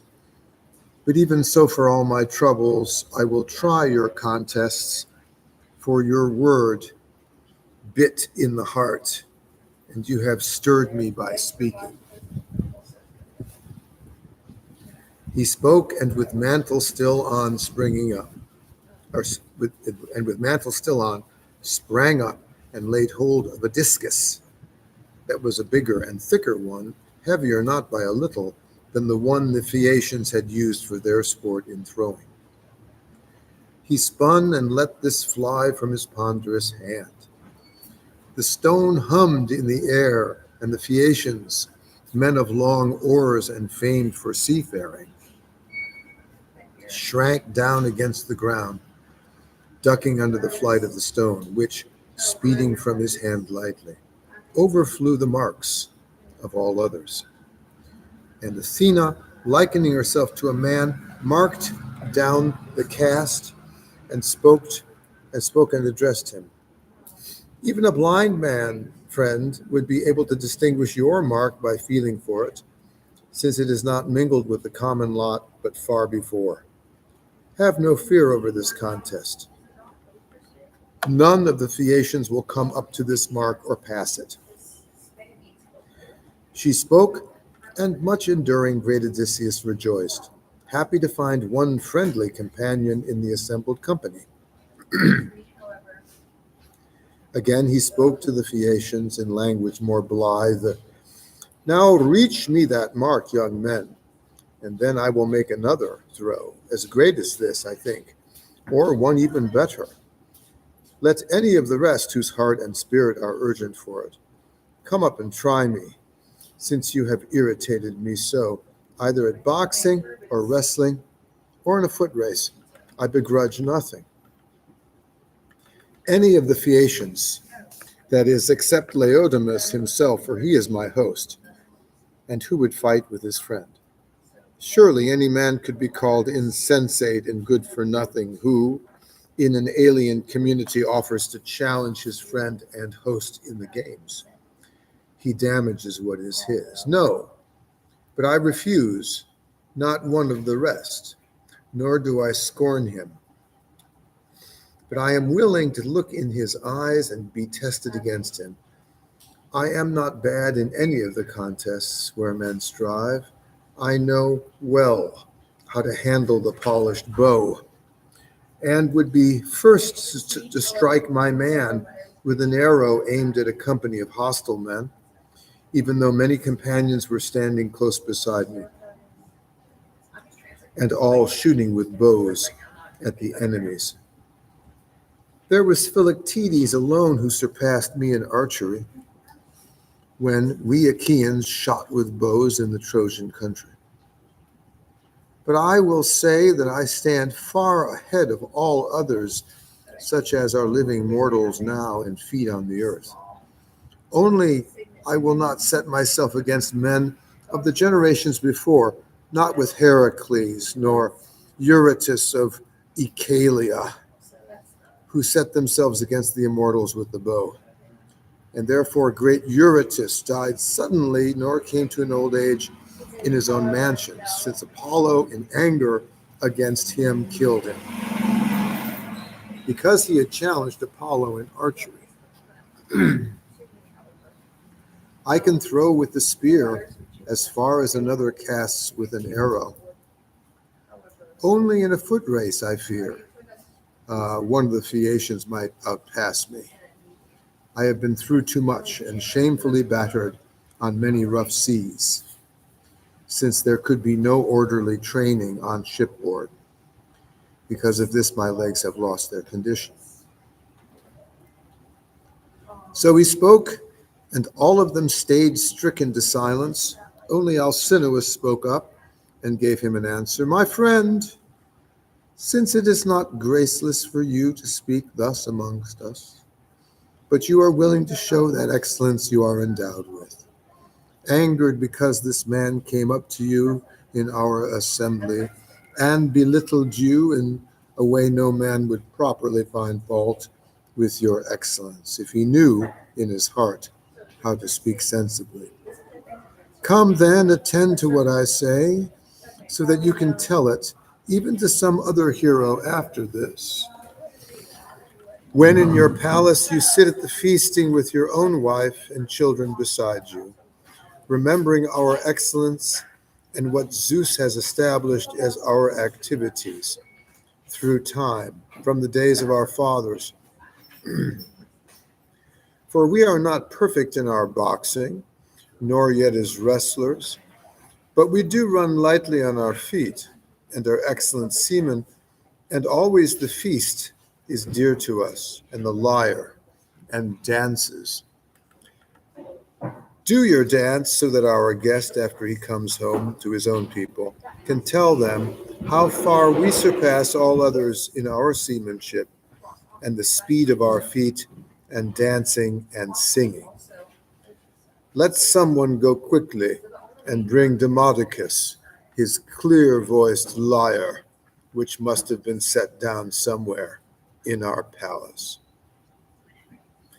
So godlike Alcinous spoke, and the herald rose up to bring the hollowed lyre out of the king's house.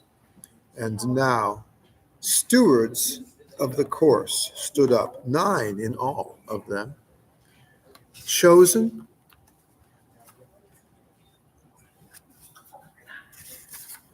out of the people, who on every occasion set in good order the grounds for games. And they smoothed the dancing floor and set right all the ground.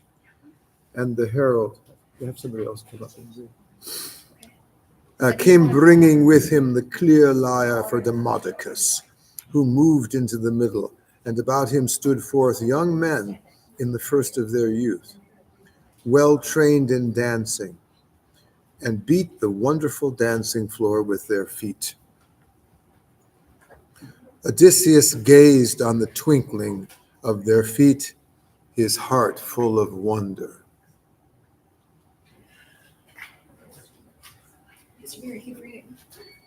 Demodocus struck the lyre and began singing well the story about the love of Ares and sweet garlanded Aphrodite, how they first lay together in the house of Hephaestus secretly. He gave her much and fouled the marriage and bed of the Lord Hephaestus. To him there came as messenger Helios the sun, who had seen them lying in love together. Hephaestus, who had heard the heart-sore story of it, went on his way to his smithy, heart turbulent with hard sorrows, and set the great anvil upon its stand and hammered out fastenings that could not be slipped or broken to hold them fixed in position. Now, when in his anger against Ares he had made this treacherous snare, he went to his chamber where his own dear bed lay, and spun his fastenings around the posts from every direction, while many more were suspended overhead from the roof beams, thin like spider webs, which not even one of the blessed gods could see. He had fashioned it to be very deceptive.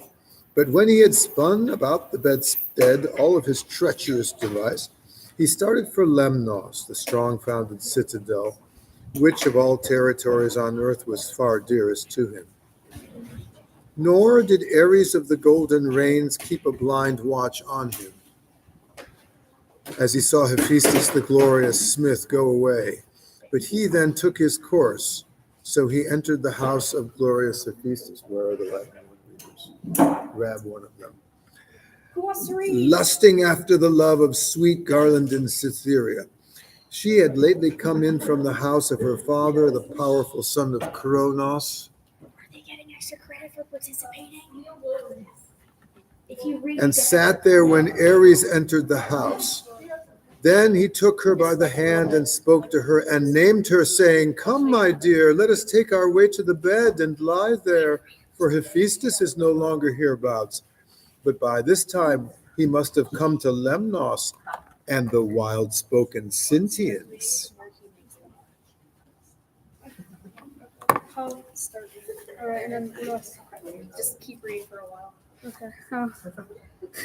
Start reading. What if I stutter? Okay. No one's listening that hard. So he spoke, and she was well pleased to sleep with him.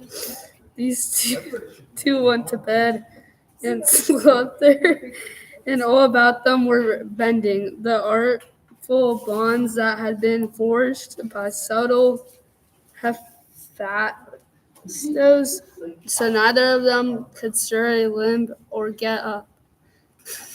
I can't read this. They saw the truth, and there were no longer a way out for them. The glorious smith of the strong arms came and stood near. He had turned back on his way before ever reaching the Lemnian country, for Helios, and kept watch for them, and told him the story.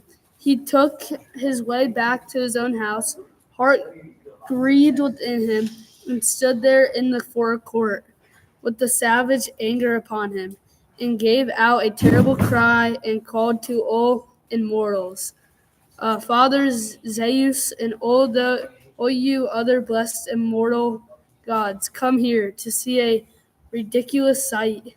No seemly matter how Aphrodite, daughter of Zeus forever, holds me in little favor, but she loves ruinous Ares, because he is handsome and goes sound on his feet, while I am mishap from birth, and for this I hold no responsibility. But my own father and mother, and I wish they never had got me. Now look and see where these two have gone to bed and lie there in love together. I am sickened, and when I look at them, and yet I think they will not go on lying thus even for a little. Much though they are in love, I think they will have no wish for sleeping, but then my fastenings and my snare will contain them until her father pays back in full my gifts of courtship. I paid out into his hand for the sake of his daughter. The girl is beautiful indeed, but she is intemperate. So he spoke, and the gods gathered to the house with brazen floor. Post Eden came, the shaker of the earth, and kindly Hermes came, and the Lord who works from afar.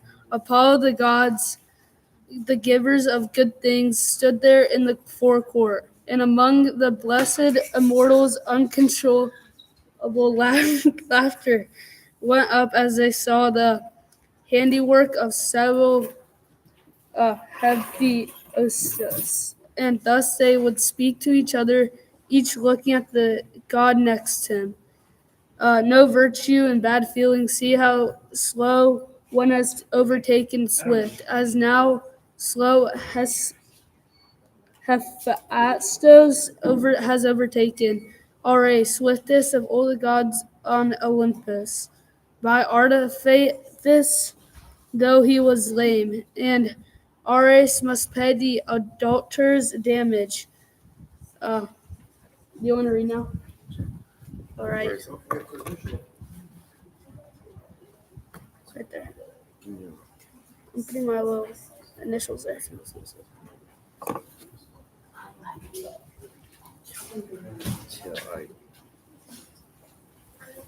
There was the way of the gods as they conversed with each other. But the Lord Apollo, son of Zeus, said a word to Hermes. Hermes, son of God, son of Zeus, guide them and giver of good things. Tell me,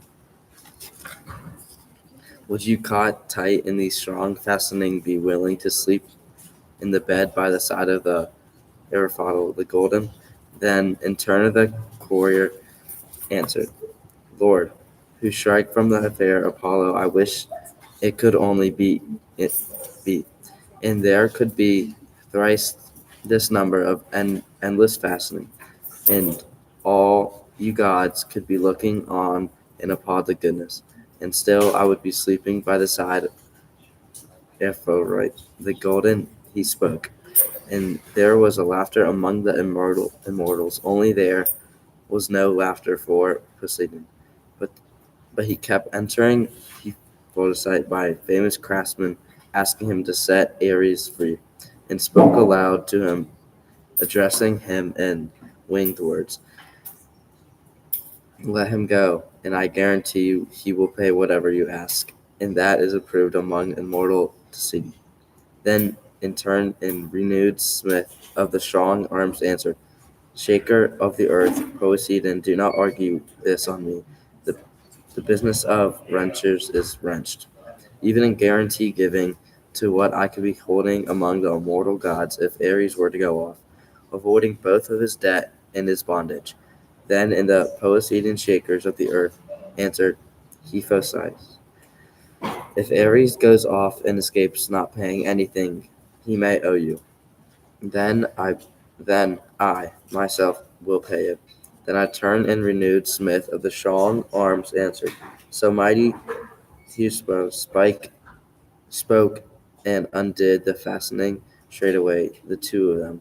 When they were set free of the fastening through it, while she lowered the laughter, went back to Phos Inn on Cyprus, where lies in sacred predict in her smoky altar, and there was Graces bath and anointed with her, and put delightful clothing about her, and wonder took on. So the famous singer sang her song, and Odysseus enjoyed it from the heart and listened, as did the others. Then Alcinous asked Helios and Laodamas to dance, all by themselves, since there was none to challenge them. These two, after they had taken up in their hands a ball, a beautiful thing red, which Polybos, the skillful craftsman, had made them. One of them, bending far back, would throw it to the shadowy.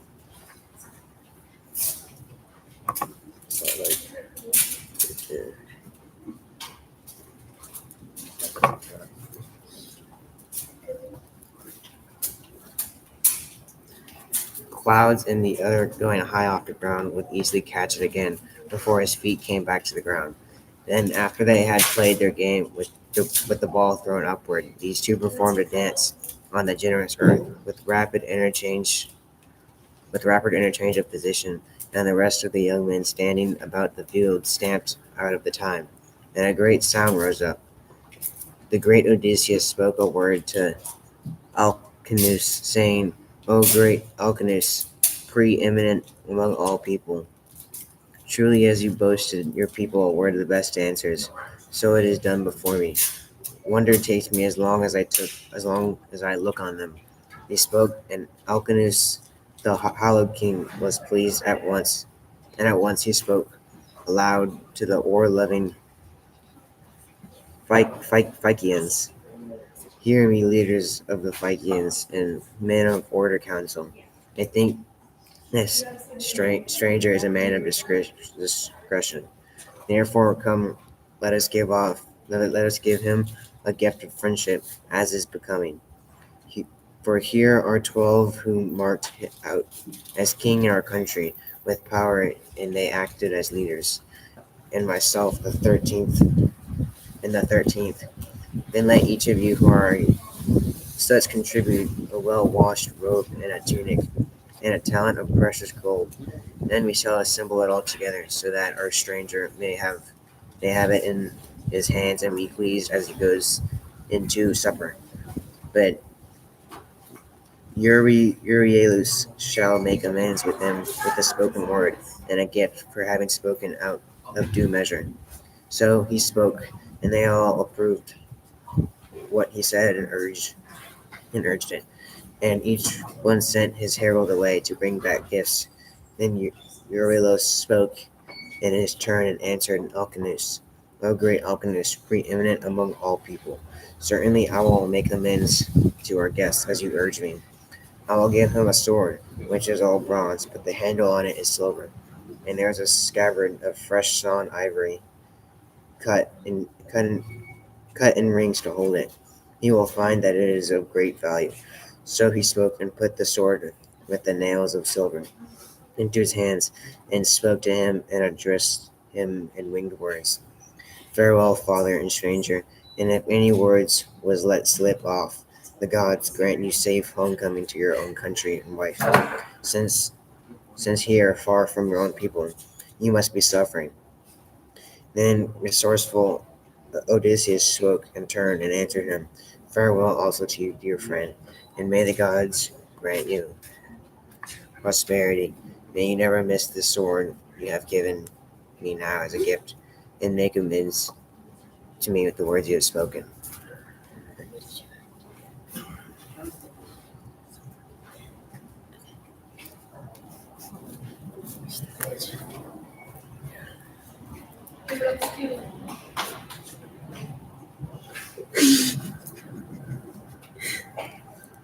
So he spoke and slung the sword with the nails of silver over his shoulder. The sun went down, and the glorious presents came in, carried by the proud heralds of Alcinous. And these surpassed lovely gifts and sons of Alcinous. Now Alcinous had hallowed king was their leader, and all of them went into the house and sat on their high thrones. Therapus, the king Alcinous, said to Arete, "Come, wife, bring out a magnificent coffer, the best one you have, and in it yourself lay a robe that is newly washed, and a tunic. Then warm a bronzen cauldron over the fire, and heat water for this man, so he may bathe, and then see all set out in order, and rejoice in the feast and in listening to the song of the singer. I myself make him a present of this surpassingly loving golden cup, so that all of his days may be remembering me. And he makes libation at home to Zeus and all the other immortals." So he spoke, and Arete, going to her maidservants, told them to set the great cauldron on fire, as quickly as it might be, and poured in the water, and gathered kindle and lit it. The fire worked on the belly of the cauldron, the water heated.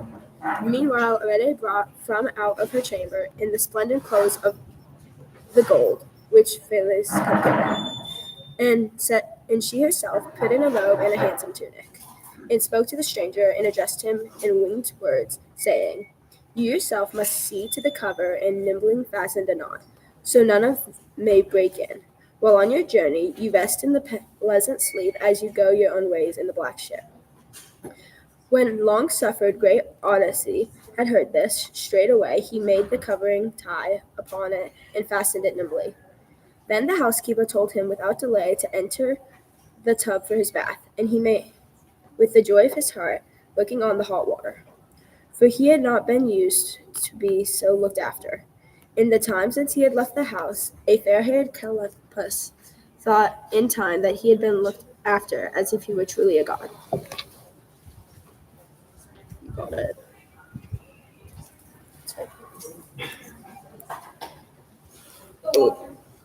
When the maids had bathed him and anointed him with oil, they put a lovely mantle and a tunic about him, and he stepped from the bath and went to join the men at their wine drinking.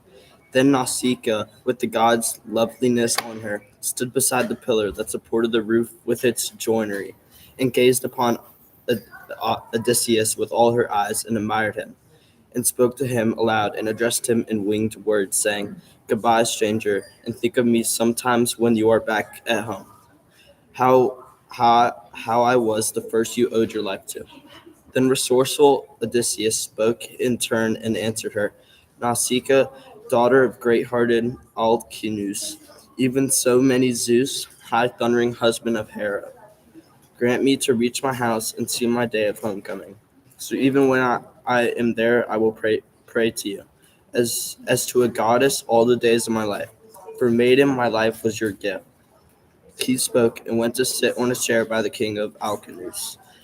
And now they were serving out the portions and mixing the wine as the herald came near, bringing with him the excellent singer Demodocus, prized among the people, and sat a chair for him in the middle of the feasters, propping it against a tall column. Resourceful Odysseus called the herald over and spoke to him. But first he cut a piece from the lion of the pig with shining teeth, with most of the meat left on and edged with rich fat. Here, Harold, take this piece of meat to Demetrius, so that he may eat. And I, though a sorry man, embrace him. For with all peoples upon the earth, singers are entitled to be cherished and to their share of respect, since the moose has taught them her own way, and since she loves all her company of singers. So he spoke, and the herald took the portion and placed it in the hands of the hero Demodocus, who received it happily. They put forth their hands to the good things that lay ready before them. But when they had put away their desire for eating and drinking, Odysseus the resourceful spoke to Demodocus, saying, Demodocus, above all mortals beside I prize you. Surely the muse Zeus's daughter, or else Apollo has taught you. For all too right, following the tale you sing to Achanes. Venture, all they did and had done to them, all the sufferings of these Achaeans. So if you had been there yourself or heard it from one who was, come to another part of the story, sing us the wooden horse, which Epios made with Athene helping. To this chagrin great Odysseus filled once with men and brought to the upper city. And it was these men who lacked Neon. If you can tell me the course of all things, these things that as they happened, I will speak of you before all mankind, and tell them how freely the goddess gave you the magical gift of singing. He spoke, and the singers, stirred by the goddess, began and showed them.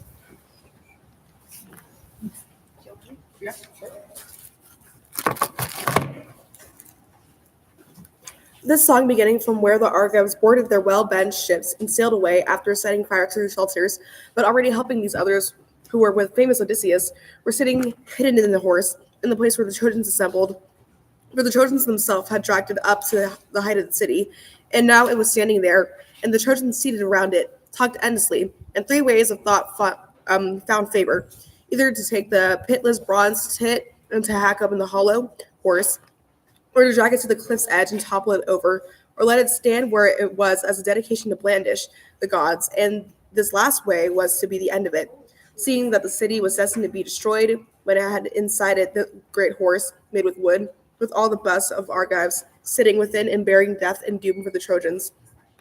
He sang then how the songs of Achaeans left their hollow, hiding place and streamed from the horse-sacked city, and he sang how one and another fought through the steep citadel, and how in particular Odysseus went with godlike Menelaus and like Ares to find the house of Deiphobos, and there, he said, he endured the grimmest fighting that ever he had, but won it there too, with great-hearted Athene aiding. So the famous singers sang his tale, but Odysseus melted, and from under his eyes the tears ran down, drenching his cheeks, as a woman weeps, lying over the body of her dear husband, who fell fighting for her city and people, as he tried to beat him off the pitless day from city and children. She sees him dying and gasping for breath, and winding her body about him. She cries high and shrill, while the men behind her, hitting her with their spear butts on the back and shoulders, force her up and lead her way into slavery, to have hard work and sorrow, and her cheeks are racked with pitiful weeping. Such were the pitiful tears Odysseus shed from under his brows, but they went unnoticed by all the others. But Alcinous alone understood what he did and noticed, since he was sitting next to him and heard him groaning heavily. At once he spoke aloud to the oar-loving Phaeacians. Hear me, you leader of the Phaeacians and men of council. Let Demodocus now give over his loud lyre playing, since it cannot be that he pleases all alike with his song. Ever since we ate our supper and the divine singer began, our guest has never ceased since then his sorry lament. Great sorrow must have come on his heart, surely, but let him hold now, so that all of us, guest receivers and guests alike, may enjoy ourselves. This is the better way, seeing that all this has been done for the sake of our honored guest, this escort, these loving gifts we give him for friendship. For any man whose wits have hold on the slightest achievement, and his suppliant and the guest is as good as a brother to him. So do not longer keep hiding now, with crafty purposes, the truth of what I ask you. It is better to speak out. Tell me the name by which your mother and father called out you in that place, and how the rest who live in the city about you call you. No among the peoples, neither base man nor noble, it is altogether nameless, whence he has been born. but always his parents, as soon as they bring forth, put upon him a name.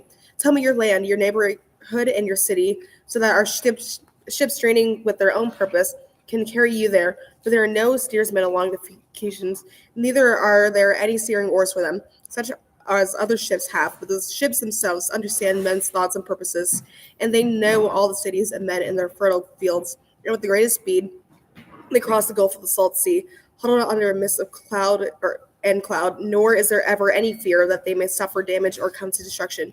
Yet I have heard once on a time from my father, Mestos, who said and told me how Poseidon would yet be angry with us because we are all convoyed without hurt to all men. He said that one day a well-made ship of Phaeacian men came back from a convoy on the misty face of the water. He would stun it and pile a great mountain over our city to hide it. So the old man spoke, and the god might either bring it to pass or might be left undone, as the god's heart pleases. So come now, tell me this and give me an accurate answer. When you were driven off your course, what countries peopled by men you came to, the men themselves in their strong founded cities, and which were savage and violent without justice, and which were hospitable and with a godly mind for strangers? And tell me why you weep in your heart and make lamentation when you hear the Argives and Danes venture and hear of Ilion. The gods did this, spun destruction of peoples for the sake of singing men hereafter. Was there perhaps some kinsman by marriage, wife's father or brother of a brave man who perished before the Ilion? Such are the relatives who, next to man's own blood and kin, come closest to him. Or could it then have been some companion, a brave man knowing thoughts gracious towards you, since one is your companion and has thoughts honorable towards you, is no less degree than a brother? Book 9. Then resourceful Odysseus spoke in turn and answered him, O great Alcinous, preeminent among all people, surely indeed it is a good thing to listen to a singer such as this one before us, who is like the gods in his singing.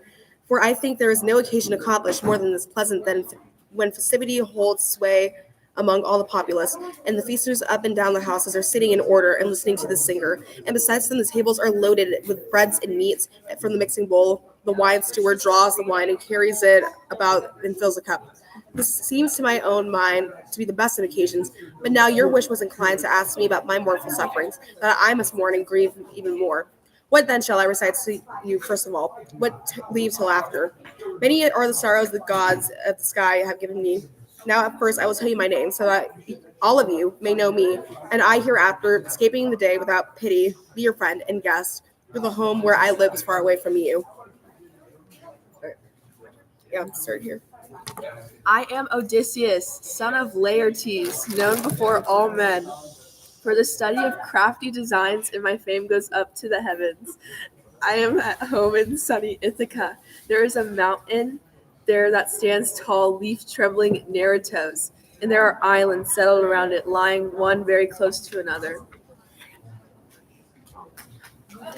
There's Dulichian and same, wooded Zacynthus, but my islet lies low and away, last of all on the water toward the dark, with the rest below facing east and sunshine, a rugged place, but a good nurse of men.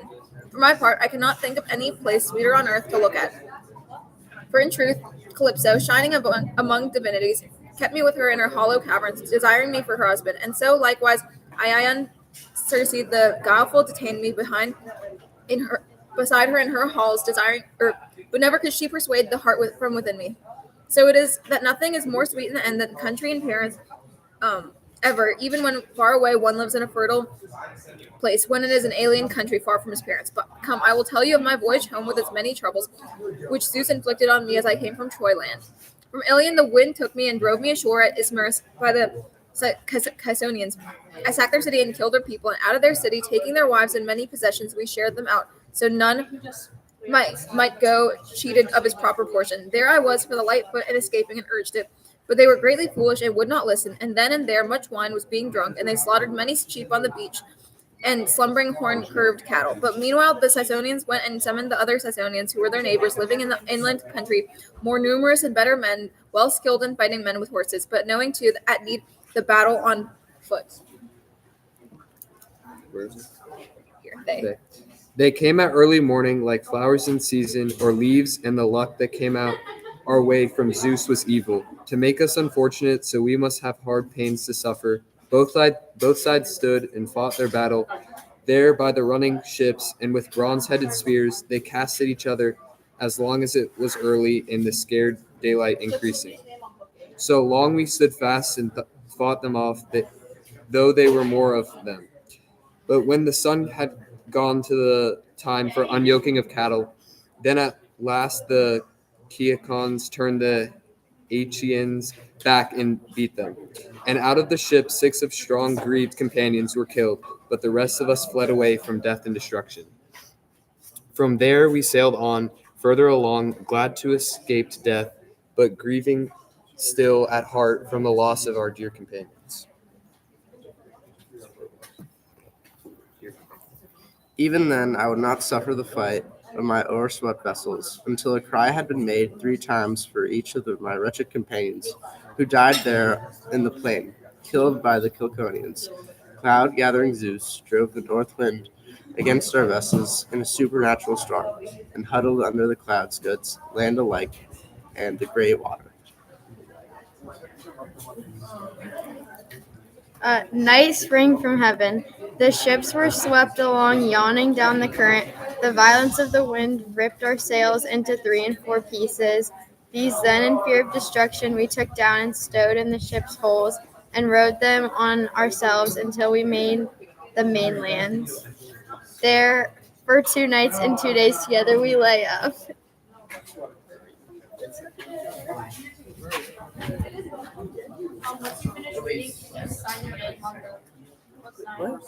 But when the fair-haired Dawn in her rounds brought on the 3rd day, we setting the masts upright and hoisting the white sails on them, and sat still, and let the wind and the steersman hold them steadily. And now I would have come home unscathed to the land of my father, but as I turned the hook of Malea, the sea and current, the north wind beat me off course and drove me on past Kythera. Right. 9 days then I was swept along by the force of the hostile winds on the fishy sea, but on the 10th day we landed in the country of lotus eaters who live on a flowering food, and there we set foot on the mainland and fetched water, and my companions soon took their supper there by the fast ships. But after we had tasted of food and drink, then I sent some of my companies ahead, telling them to find out what men eaters of bread might live here in this country. I chose 2 men and sent a third with them as a herald. Who's going next? Barrier! Walk in! Walk in! Sweet lotus fruit. Right there. But any of them who ate the honey, sweet fruit of lotus, was unwilling to take any message back or to go away, but they wanted to stay there with the lotus eating people, feeding on lotus and forget the way home. I myself took these men back, weeping by force, to where the ships were, and put them aboard under the rowing benches and tied them fast, then gave the order to the rest of my eager.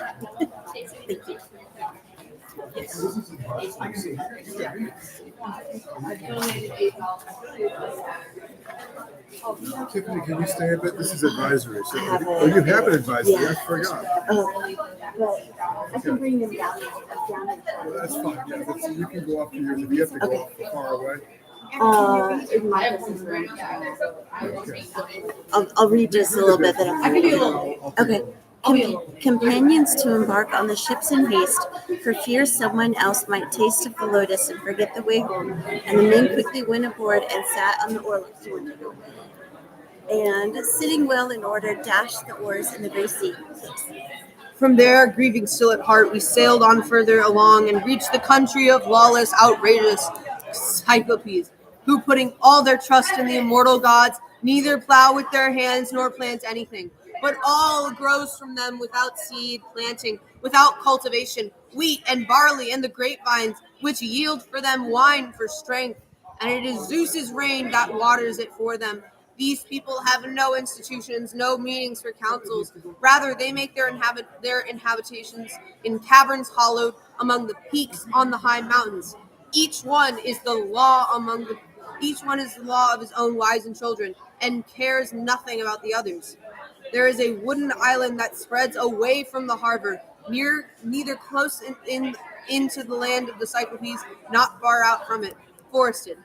Wild goats beyond numbers breed there, for there is no coming and going of humankind to disturb them, nor are they visited by hunters who in the forest nor suffer hardships as they haunt the peaks of the mountains.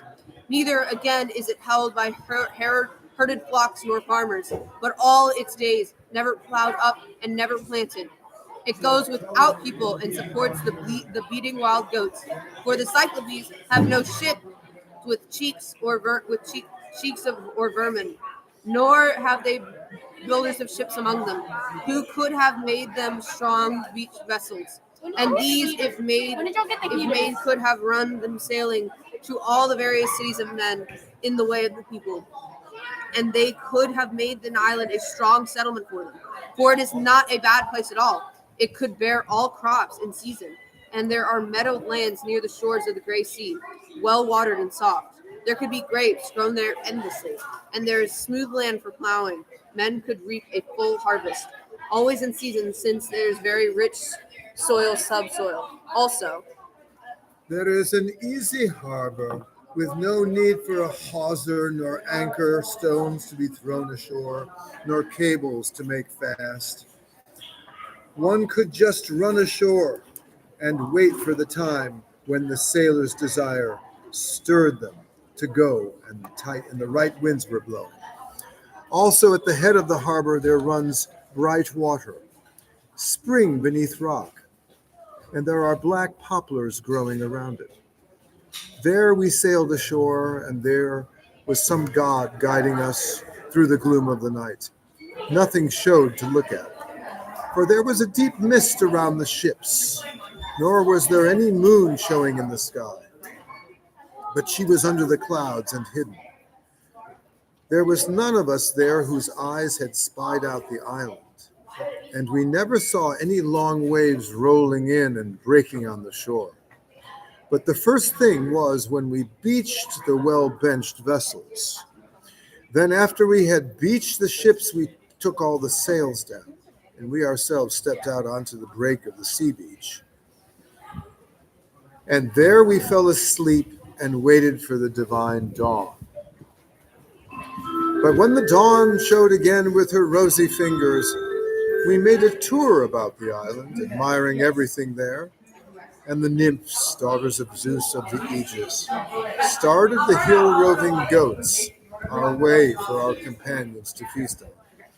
And once we went and took from the ships curved bows and javelins with long sockets, and arranging ourselves in 3 divisions cast about, and the god granted us the game we longed for.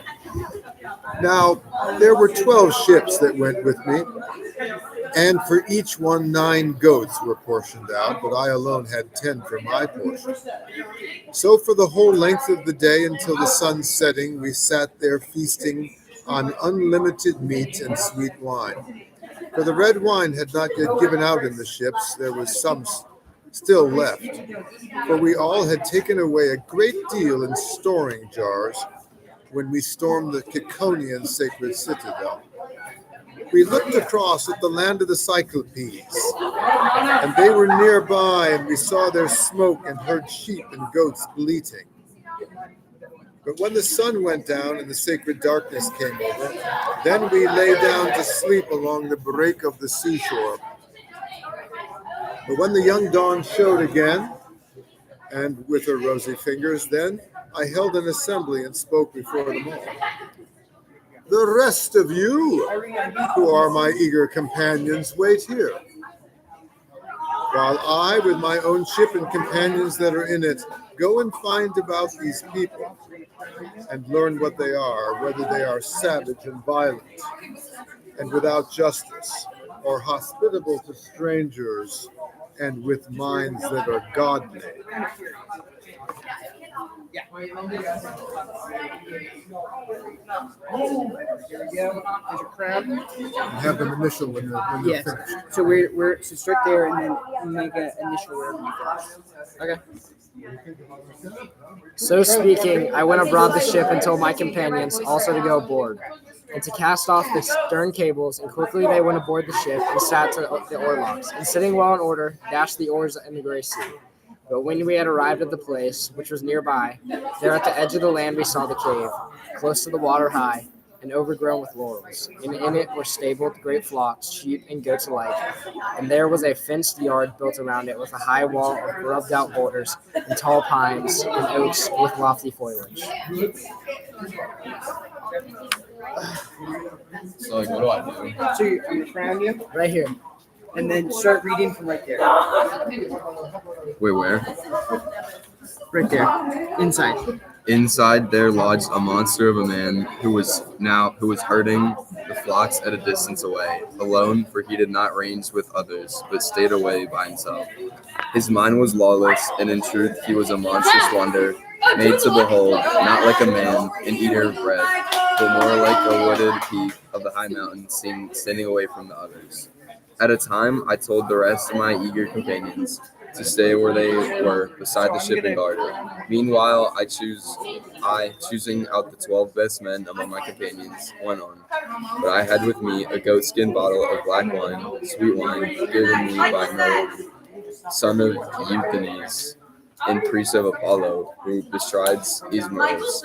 He gave it because, respecting him with his wife and child, we saved them from harm. When do I stop? Just wherever you want to. Where are you? All right, so make your initials by the line. Oh, should I do like OS? Yeah.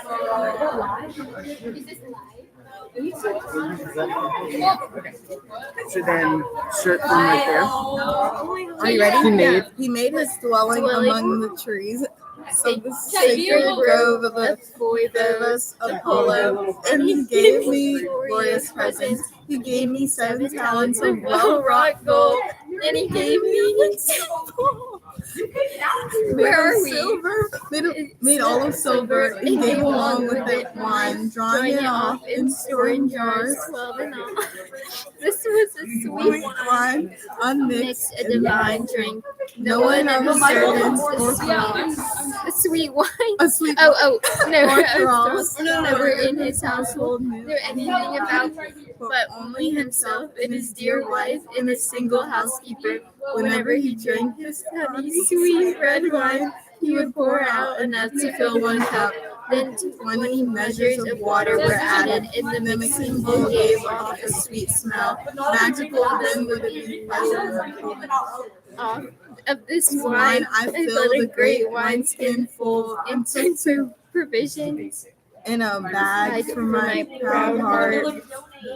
Had an idea that presently I would encounter a man who was endowed with great strength and wild, with no true knowledge of laws or any good customs.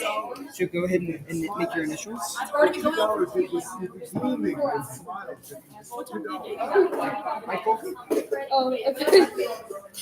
Go! And then Michael, start right here. I read earlier, so this is my second.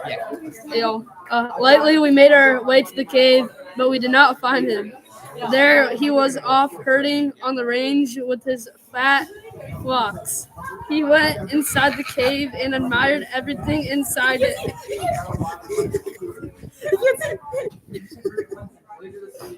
Baskets are heavy with Jesus. You're good. Yes.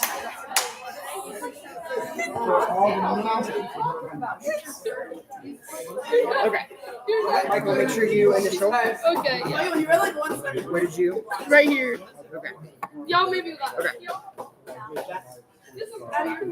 Make sure you see the purple. I think it should have attention. And They all put his the purple vessels. thing in my eyes. Okay. No, I got out the window. And all his vessels, milk panes and pans that he used for milking into were running over with wet.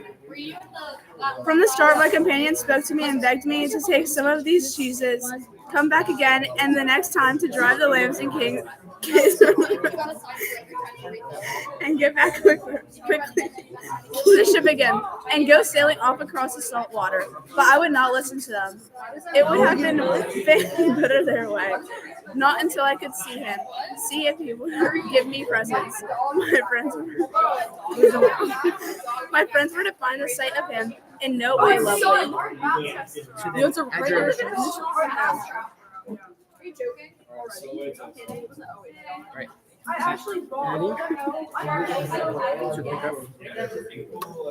There we built a fire and made sacrifices ourselves to the Jesus we ate and sat waiting for him inside until he came home from his herding. He carried a heavy load of dried out wood to make a fire for his dinner and threw it down inside the cave, making a terrible crash. So in fear we scuttled away into the cave's corners. Next we drove into the wide cavern, all from the fat that he would milk. But he left all the male animals, billy goats and rams, outside the yard with the deep fences. Also up there. Initial right here. Alberto. You ruined it because you put the So then start reading that next thing. Next thing, he heaved up and set into position the huge doorstop. A massive thing, 22 of the best four-wheeled wagon could have taken the weight off of the ground and carried it. Such a big piece of sky-towering cliff that was heaped over his gateway. Next, he sat down and milked his sheep and his bleeding goats, each of them in order. It put lamb or kid under each one to suck, and then drew off half of the white milk and put it by baskets of wicker work stored for cheeses. But let other half stand in the milk pail so as to have it to help himself and to drink from it, and it would serve for his supper. Okay, can I do that? Yeah. So you can initial right there.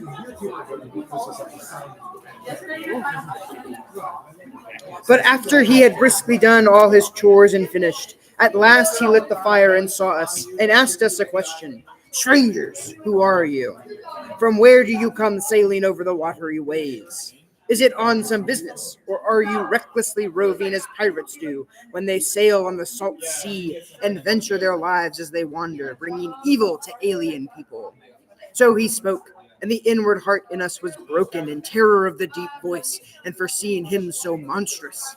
But even so I had words for an answer, and I said to him, we are Achaeans coming from Troy, beaten off our true course by winds from every direction across the great gulf of the open sea, making for home by the wrong way, on the wrong courses. So we have come, so it has pleased Zeus to arrange it. We claim we are of the following of the sons of Atreus, Agamemnon, whose fame now is the great thing under heaven. Such a city was that he sacked and destroyed so many people. But now in turn we come to you and our suppliants at your knees, if you might give us a guest present, or otherwise some gift of grace, for such is the right of strangers. Therefore respect the gods, O best of men. We are your suppliants, and Zeus the guest god, who stands behind all strangers with honors due them, avenges any wrong toward strangers and suppliants.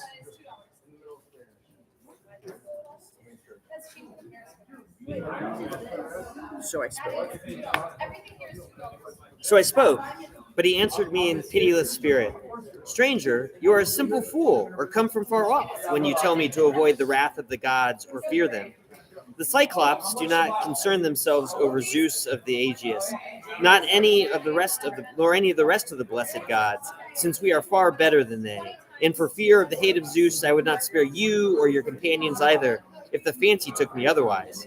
But tell me, so I may know, where did you put your well-made ship when you came? Nearby or far off?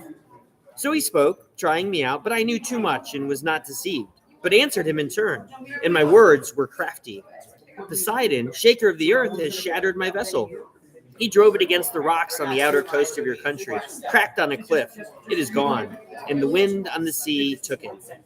But I, with these you see, got away from sudden destruction. So I spoke, but he, pitiless spirit, answered nothing, but sprang up and reached for my companions, caught up two together and slapped them, like killing puppies, against the ground. And the brains ran all over the floor, soaking the ground. Then he cut them up limb by limb and got supper ready. And like a lion reared in the hills, without leaving anything, ate them, entrails, flesh, and marrowy bones alike. We cried out aloud and held our hands up to Zeus, seeing the cruelty of what he did, but our hearts were helpless. But when the Cyclops had filled his enormous stomach, feeding on human flesh and drinking down milk unmixed with water, he lay down to sleep in the cave, sprawled out through his sheep. Then I took counsel with myself in my great-hearted spirit to go up close, drawing from beside my thigh the sharp sword and stab him in the chest, where the midriff joins on the liver, feeling for the place with my hand. But the second thought stayed me, for there we too would have perished away in sheer destruction, seeing that our hands could never have pushed from the lofty gate of the cave the ponderous boulder he had propped there. So morning we waited, just as we were, for the divine dawn.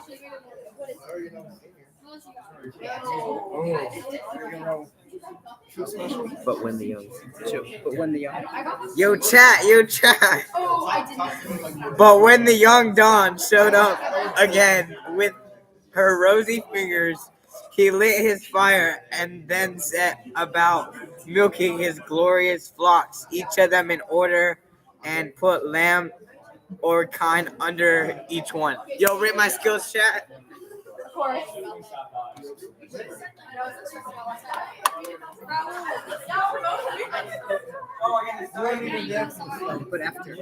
But after he had briskly done all his chores and finished, again he snatched up two men and prepared them for dinner. And when he had dined, drove his fat flocks out of the cavern, easily lifting off the great doorstone. But then he put it back again, like a man closing the lid on a quiver. And so the Cyclops, whistling loudly, guided his fat flocks to the hills, leaving me there in the cave, numbling my black thoughts of how I might punish him, how Athene might give me that glory. And as I thought, this was a plan that seemed best to me. Yo, this is that military kid right here. There we go. All right, James. Yo, y'all are reading, right? We already read. And as I thought. And as I thought, this was a plan that seemed the best one. The Cyclops had lying there beside the pen a great bludgeon. All in wood, still green, he had cut it so that when it dried out, he could carry it about. And we looking at it considered it to be about the size of the mast of a cargo-carrying broad black ship, 20 oars, which crosses the open sea. Such was the length of it, such as the thickness to judge by looking. I went and chopped the length about a fathom and handed it to my companions and told them to shave it down. They made it smooth while standing by them, sharpened the point, and then put it over the blaze of the fire. Make sure you sign. Then I put it well away and hid it under the ordure, which was all over the floor of the cave, much stuff lying about. Next, I told the rest of the men to cast lots, to find out which of them must endure with me, to take up the great beam and spin it in Cyclops' eye when sweet sleep had come over him. The ones drew it whom I myself would have wanted chosen, 4 men, and I myself was the 5th, and allotted with them.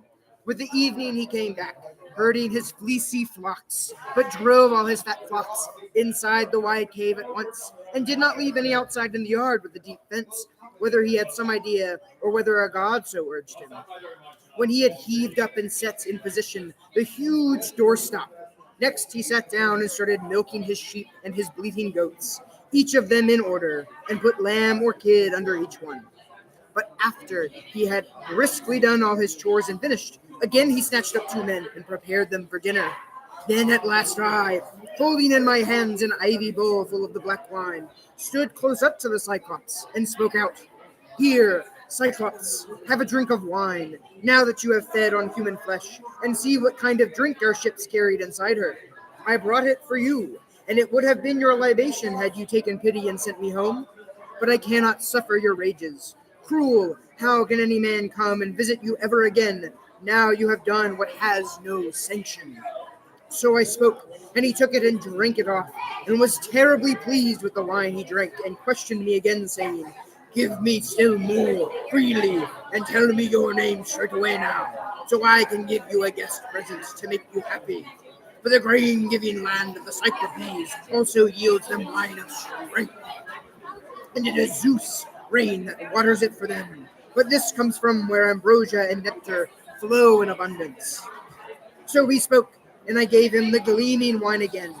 3 times I brought it to him, and gave it to him. 3 times he recklessly drained it. But when the wine had got into the brains of the Cyclops, then I spoke to him, and my words were full of beguilement. "Cyclops, you ask me for my famous name. I will tell you then, but you must give me a guest gift as you have promised." "Nobody is my name. My father and mother call me Nobody, as do all the others who are my companions." So I spoke, and he answered me in pitiless spirits. "Then I will eat Nobody after his friends, and the others I will eat first, and that shall be my guest present to you." He spoke and slumped away and fell on his back, and lay there with his thick neck crooked over on one side. And sleep, who subdues all, came on and captured him, and the wine gurgled up from his gullet with gobs of human meat. This was his drunken vomiting. Then I shoved the beam underneath the deep bed of cinders, waiting for it to heat, and I spoke to all my companions in words of courage, so none should be in a panic and back out. But when the beam of olive, green as it was nearly at the point of catching fire, and glowed, terribly incandescent, then I brought it close up from the fire, and my friends about me stood fast. Some great divinity breathed courage into us. They seized the beam of olive, sharp at the end, and leaned on it into the eye, while I, from above, leaning my weight on it, twirled it like a man with a brace and bit who bores into a ship timber. And his men from underneath, grasping the strap on either side, whirl it, and it bites resolutely deeper. So seizing the fire point hardened timber, we twirled it in his eye, and the blood boiled around the hot point, so that the blast and scorch of the burning ball singed all his eyebrows and eyelids, and the fire made the roots of his eye crackle, as when a man who works as a blacksmith plunges a screaming great axe blade or plane into cold water, treating it for temper, since this is the way steel is made strong. Even so, Cyclops' eye sizzled about the beam of the olive. He gave a giant horrible cry, and the rocks rattled to the sound, and we scuttled away in fear. He pulled the timber out of his eye, and it blubbered with plenty of blood. Then, when he had frantically taken it in his hands and thrown it away, he cried aloud to the other Cyclopes, who live around him in their own caves along the windy pinnacles. They, hearing him, came swarming up from the various places, and stood around the cave, and asked him what was his trouble. "Why, Polyphemus, what do you want with all this outcry through the immortal night, and have made all thus sleepless? Surely no mortal against your will can be driving your sheep off. Surely none can be killing you by force or treachery." Then from inside the cave, strong Polyphemus answered, "Good friends, nobody is killing me by force or treachery." So then the others, speaking in winged words, gave him an answer. "If alone as you are, none uses violence on you, why, there is no avoiding the sickness sent by great Zeus. So you had better pray to your father, the Lord Poseidon." So they spoke.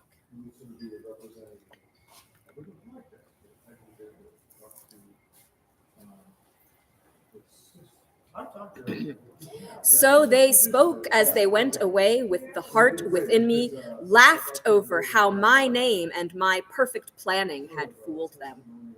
But the Cyclops, groaning aloud and in the pain of his agony, felt with his hands and took the boulder out of the doorway and sat down in the entrance himself, spreading his arms wide to catch anyone who tried to get out with the sheep, hoping that I would be so guileless in my heart as to try this. But I was planning so that things would come out the best way, and trying to find some release from death for my companions and myself too, combining all my resources and treacheries, as with life at stake, for the great evil was very close to us.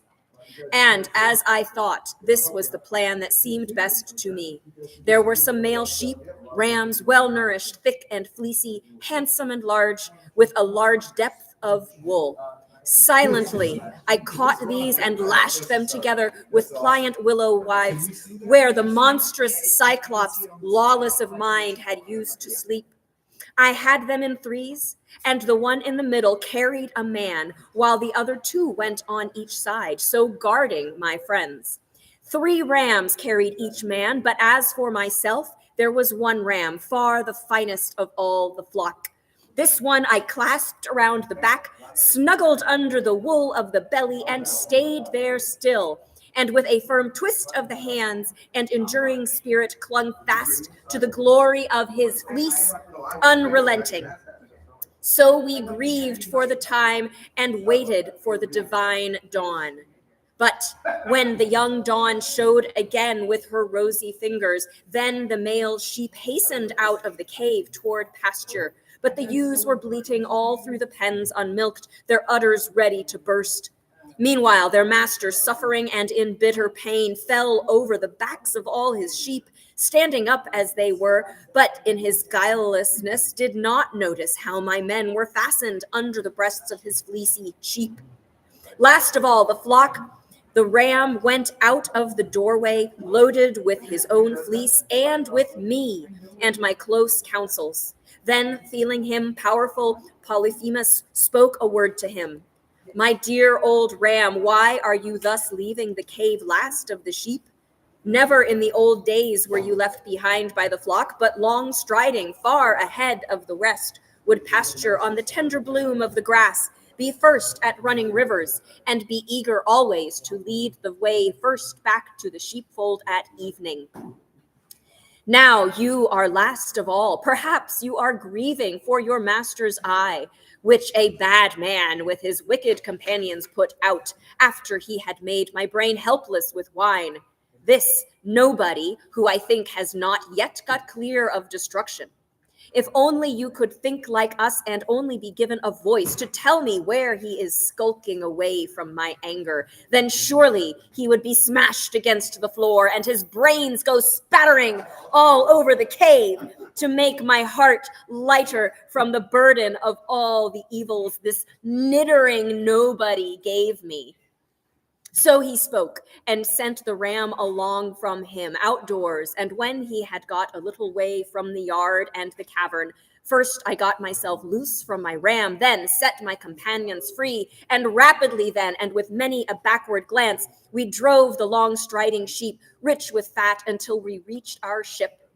And the sight of us who had escaped death was welcome to our companions. But they began to mourn for the others. Only I would not let them cry out, but with my brows nodded to each man and told them to be quick and to load the fleecy sheep on board our vessel and sail out on the salt water. Quickly, they went aboard the ship and sat to the oarlocks, and sitting well in order, dashed the oars in the gray sea. But when I was as far from the land as a voice shouting carried, I called out aloud to the Cyclops, taunting him, Cyclops, in the end, it was no weak man's companions you were to eat by violence and force in your hollow cave, and your evil deeds were to catch up with you and be too strong for you, hard one, who dared to eat your own guests in your own house. So Zeus and the rest of the gods have punished you.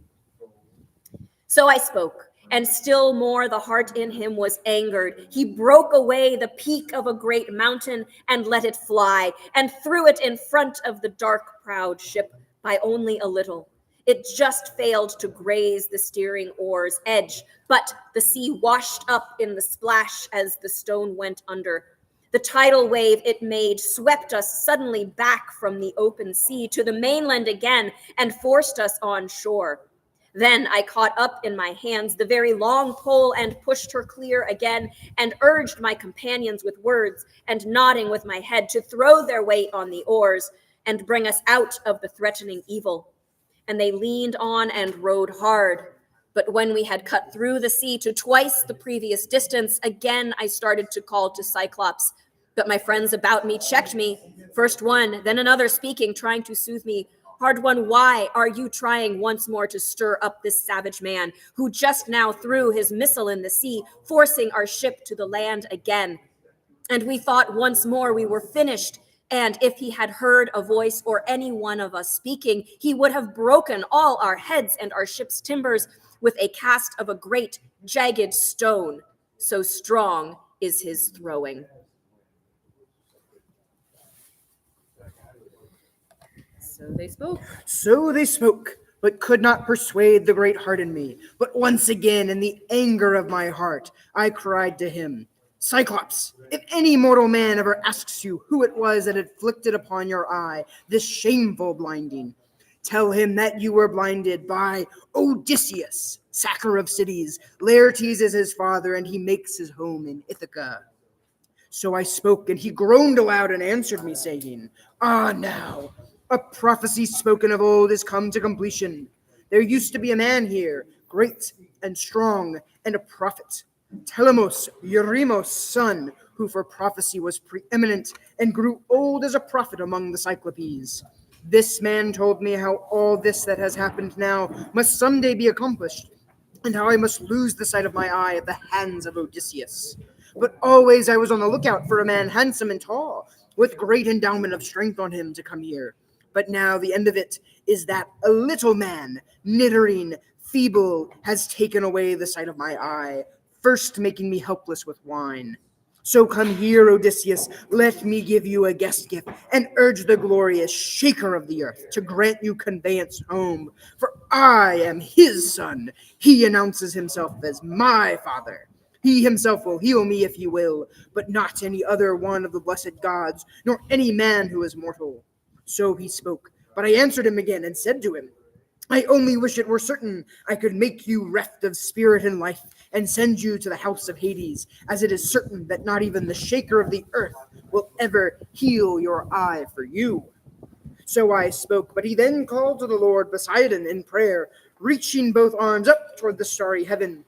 Hear me, Poseidon, who circle the earth, dark-haired, if truly I am your son and you acknowledge yourself as my father, grant that Odysseus, sacker of cities, son of Laertes, who makes his home in Ithaca, may never reach that home.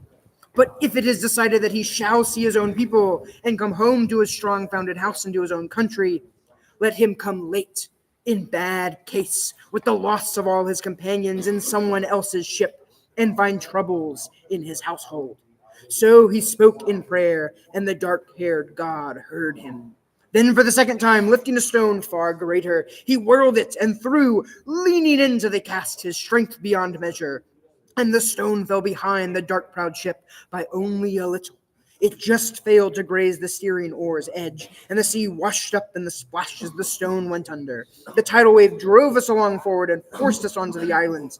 But after we had so made the island, where all the rest of our strong bent ships were waiting together, and our companions were sitting about them grieving, having waited so long for us, making this point, we ran our ship on the sand and beached her, and we ourselves stepped out onto the breach of the sea beach, and from the hollow ships, bringing out the flocks of the Cyclops, we shared them out so none might go cheated of his proper portion. But for me alone, my strong-grieved companions accepted the ram when the sheep were shared, and I sacrificed him on the sands to Zeus, dark-clouded son of Cronos, lord over all, and burned him the thighs. But he was not moved by my offerings, but still was pondering on a way how all my strong-bent ship should be destroyed, and all my eager companions. So for the whole length of the day until the sun setting, we sat there feasting on unlimited meat and sweet wine. But when the sun went down and the sacred darkness came over, then we lay down to sleep along the break of the seashore. But when the young dawn showed again with her rosy fingers, then I urged the rest of my companions and told them to go aboard their ships and to cast off the stern cables. And quickly they went aboard the ships and sat to the oarlocks, and sitting well in order, dashed their oars on the grey sea. From there we sailed on further along, glad to have escaped death, but grieving still at heart for the loss of our dear companions. Book 10. We came to the next Ionian island where Aeolus lived, Hephaestus' son, believed by the immortal gods on a floating island, the whole enclosed by a rampart of bronze, not to be broken, and the sheer of the cliff runs upward to it, and the 12 children were born to him in his palace, 6 of them daughters, and 6 sons in the pride of their youth. So he bestowed his daughters on his sons to be their consorts. And evermore beside their dear father and gracious mother, these feasts and good things beyond number are set before them. And all their days the house fragrant with food echoes in the courtyard, but their nights they sleep each one by his modest wife, under coverlets and bedsteads corded for bedding. We came to the city of these men and their handsome houses. I just started. You just started? Yes. In a whole month he entertained me and asked me everything of Ilion, and the ships of the Argives and the Achaeans' homecoming. I told him all the tale as it happened. But when I asked him about the way back and requested conveyance, he again did not refuse, but granted me passage. He gave me a bag made of skin taken off a 9-year ox, stuffed full inside with the courses of all the blowing winds, for the son of Cronus had set him in charge over the winds, to hold them still or to start them up at his pleasure. He stowed it away in the hollow ship, tied fast with a silver string, so there would be no wrong breath of wind, not even a little, but set the west wind free to blow me and carry the ships and the men aboard them on their way. But it was not so to be, for we were ruined by our own folly. Nevertheless, we sailed on, night and day for 9 days, and on the 10th at last appeared the land of our fathers. And we could see people tending fires. We were very close to them. But then the sweet sleep came upon me, for I was worn out with always handling the sheep myself, and I would not give it to any other companion, so we could come home quicker to our own country.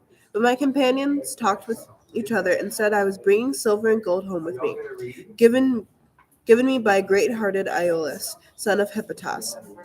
And thus they would speak to each other, each looking at the man next to him. See now, this man is loved by everybody and favored by all. Whenever he visits anyone's land, city, and is bringing home with him handsome treasures taken from the plunder of Troy, while we who have gone through everything he has on the same venture, come home with our hands empty. Now too Aeolus, in favor of friendship, has given him all these goods. Let us quickly look inside and see what is in there, and how much silver and gold this bag contains inside it. So he spoke, and the evil counsel of my companions prevailed. And they opened the bag, and the winds all burst out. Suddenly the storm caught them away and swept them over the water, weeping away from their own country.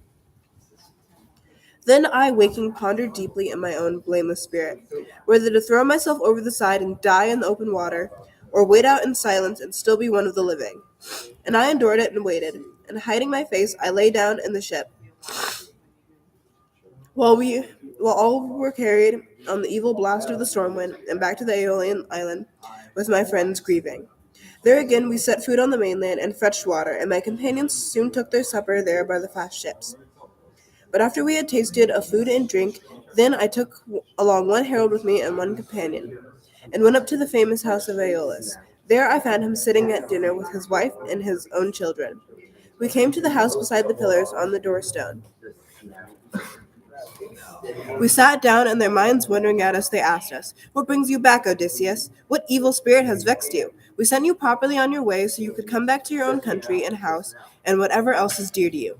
So they spoke, and I thought sorry at heart answered, "My wretched companions brought me to ruin, helped by the pitiless sleep. Then make it right, dear friends, for you have the power." So I spoke to them, plying them with words of endearment, but they were all silent. Only the father found words and answered, "O least of living creatures, out of this island, hurry! I have no right to see on his way, none to give passage to any man whom the blessed gods hate with such bitterness. Out! This arrival means you are hateful to the mortals." So speaking, he sent me, groaning heavily, out of his palace. And from there, grieving still at heart, we sailed on further. But the men's spirit was worn away with the pain of rowing and our own silliness, since homecoming seemed ours no longer. Nevertheless, we sailed on night and day for 6 days. And on the 7th day we came to the sheer citadel of Lamos, Telepylos, and the Estragones, where one herdsman, driving his flocks, and hails another, who answers as he drives his flocks up. And there a man who could do without sleep could earn him double wages, for one herding the cattle, one for the silvery sheep. There the courses of night and day lie close together. There, as we entered the glorious harbor, with a sky-towering cliff enclosed on either side, with no break anywhere, and two projecting promontories facing each other, run out towards the mouth. And there is a narrow entrance. There all the rest of them had their oar-swept ship in the inward part. They were tied up close together inside the hollow harbor, for there was never a swell of surf inside it, neither great nor small, but there was a pale calm on it. I myself, however, kept my black ship on the outside at the very end, making her fast to the cliff with a cable, and climbed to a rocky point of observation and stood there. From there, no trace of cattle nor working of men was visible. All we could see was the smoke going up from the country. So I sent companions telling them to find out what men, eaters of bread, might live here in this country. I chose 2 men and sent a third with them, as a herald. They left the ship and walked on a smooth road where the wagons carried the timber down from the high hills to the city. And there in front of the town they met a girl drawing water. This was the powerful daughter of the Laestrygonian Amphiades, who had gone down to the sweet-running wellspring Artache,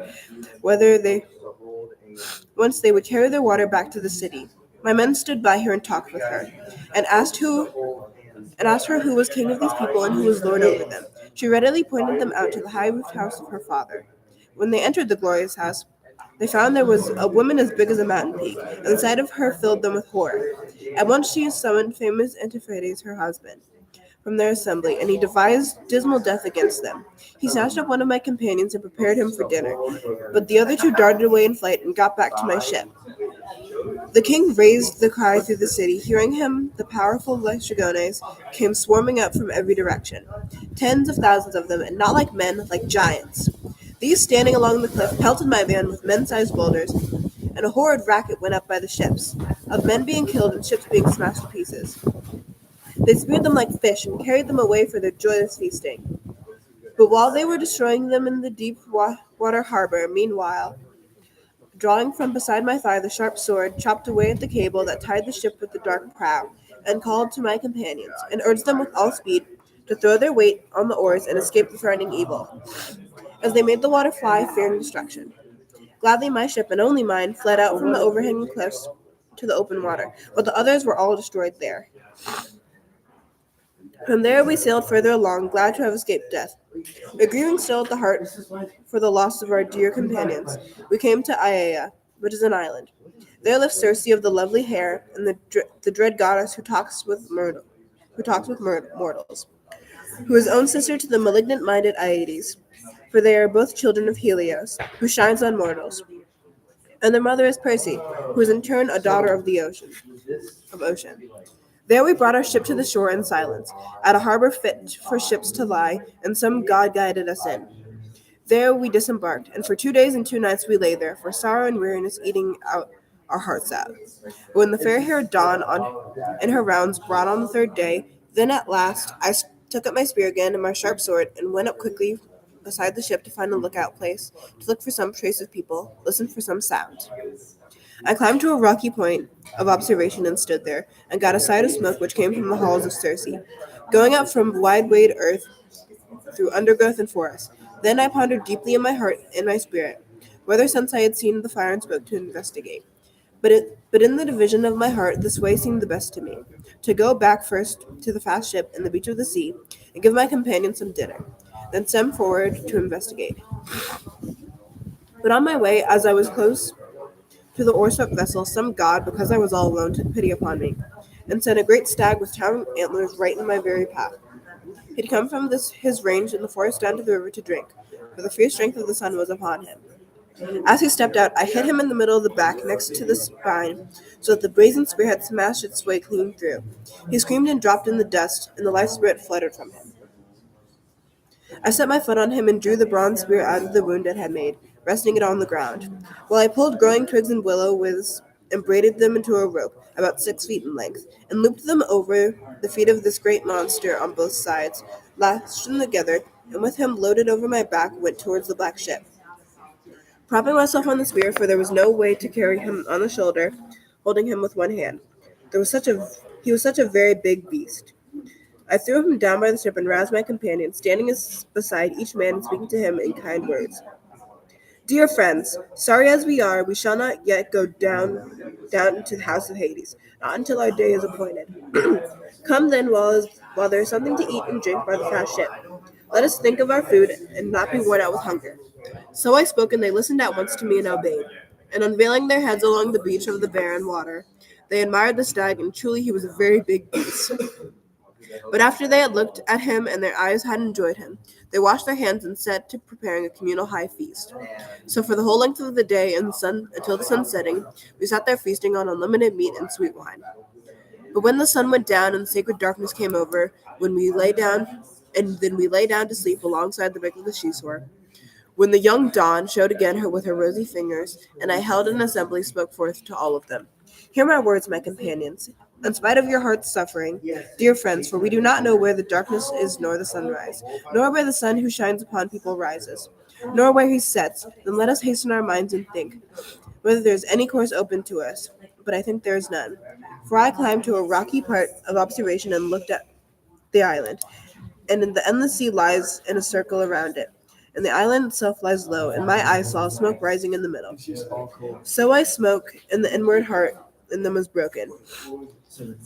It was broken, as they remembered Amphithe's Lystragonian and the violence of the great-hearted cannibal Cyclops. And they wept loud and shrill, letting the big tears fall. But there came no advantage to them for all their sorrowing. I counted off all my strong grieved companions into 2 divisions, and appointed a leader for each. I myself taking one, while godlike Euryclus had the other. Promptly then we shook the lots in a brazen helmet, and the lot of great-hearted Euryclus sprang out. He then went on his way, and with him 22 companions weeping, and we whom they left behind mourning also. In the forest glen they came upon the house of Circe. It was an open place and put together from stones well polished, and all about it were lions, wolves of the mountains, whom the goddess had given evil drugs and enchanted. And these made no attack on the men, but came upon thronging about them, waving their long tails and fawning. And the way that dogs go fawning about the master when he comes home from dining out, for he always brings back something to please them. So these wolves with great strong claws and lions came fawning on my men. They were afraid when they saw the terrible big beasts. They stood there in the forecourt of the goddess with the glorious hair, and heard Circe inside singing in a sweet voice, as she went up and down a great design on a loom, immortal, such a goddess love, delicate and lovely and glorious. Their work now, Pollux, leaders of men, who was the best and dearest to me of my friends, began the discussion. Friends, someone inside, going up and down a great piece of weaving, is singing sweetly, and the whole place murmurs to echo of it. Whether she is a woman or goddess, come, let us call her. So he spoke to them, and the rest gave voice and called her. And at once she opened the shining doors and came out and invited them in, and all their innocents entered. Only Eurylochus waited outside, for he suspected treachery. She brought them inside and seated them on chairs and benches, and mixed them a potion, which with barley and cheese and pale honey added to Primarian wine, but put into the mixture malignant drugs to make them feel forgetful of their own country. When she had given them this and they drunk it down, next thing she stuck them with her wand, and dove them into pigs' pens. Come on, Garrett. And they took on the look of pigs with heads of voices and bristles of pigs, but the minds within them stayed as they had been before. So crying they went in, and before them Circe threw down acorns for them to eat, and ixal and connel buds, such fruit as pigs who sleep on the ground always feed on. Eurylochus came back again to the fast black ship to tell the story of our companions and their dismal fate. But he could get not a word, though he was trying to speak, but his heart was stunned by the great sorrow, and both eyes filled with tears. He could think of nothing but Eumæon. But after we had wondered at him and asked him questions, at last he told us about the loss of the other companions. We went, O glorious Eurydice, come on, Gary, through the growth as you told us, and found a fine house in the glen. It was in an open place and put together from stones, well polished. Someone, goddess or woman, was singing inside a clear voice. as she went up and down her loom, and they called her and spoke to her. At once she opened the shining doors and came out and invited them in, and in all innocence entered only. I waited for them outside, for I suspected treachery. Then the whole lot of them vanished away together. Nor did one single one come out, though I sat and watched for a long time. So he spoke, and I slung my great bronze sword with silver nails across my shoulders and hung my bow on also, and told him to guide me back to the same way he had gone. But he, clasping my knees in both hands, entered me, and in loud lamentations spoke to me and addressed me. Illustrious, do not take me against will there. Leave me here, for I know you will never come back yourself, nor bring back any of your companions. Let us rather make haste, and with these who are left escape for what still may avoid the day of evil. So he spoke, and I answered again, and turned and said to him, Eulochiacus, you may stay here, entering and eating and drinking.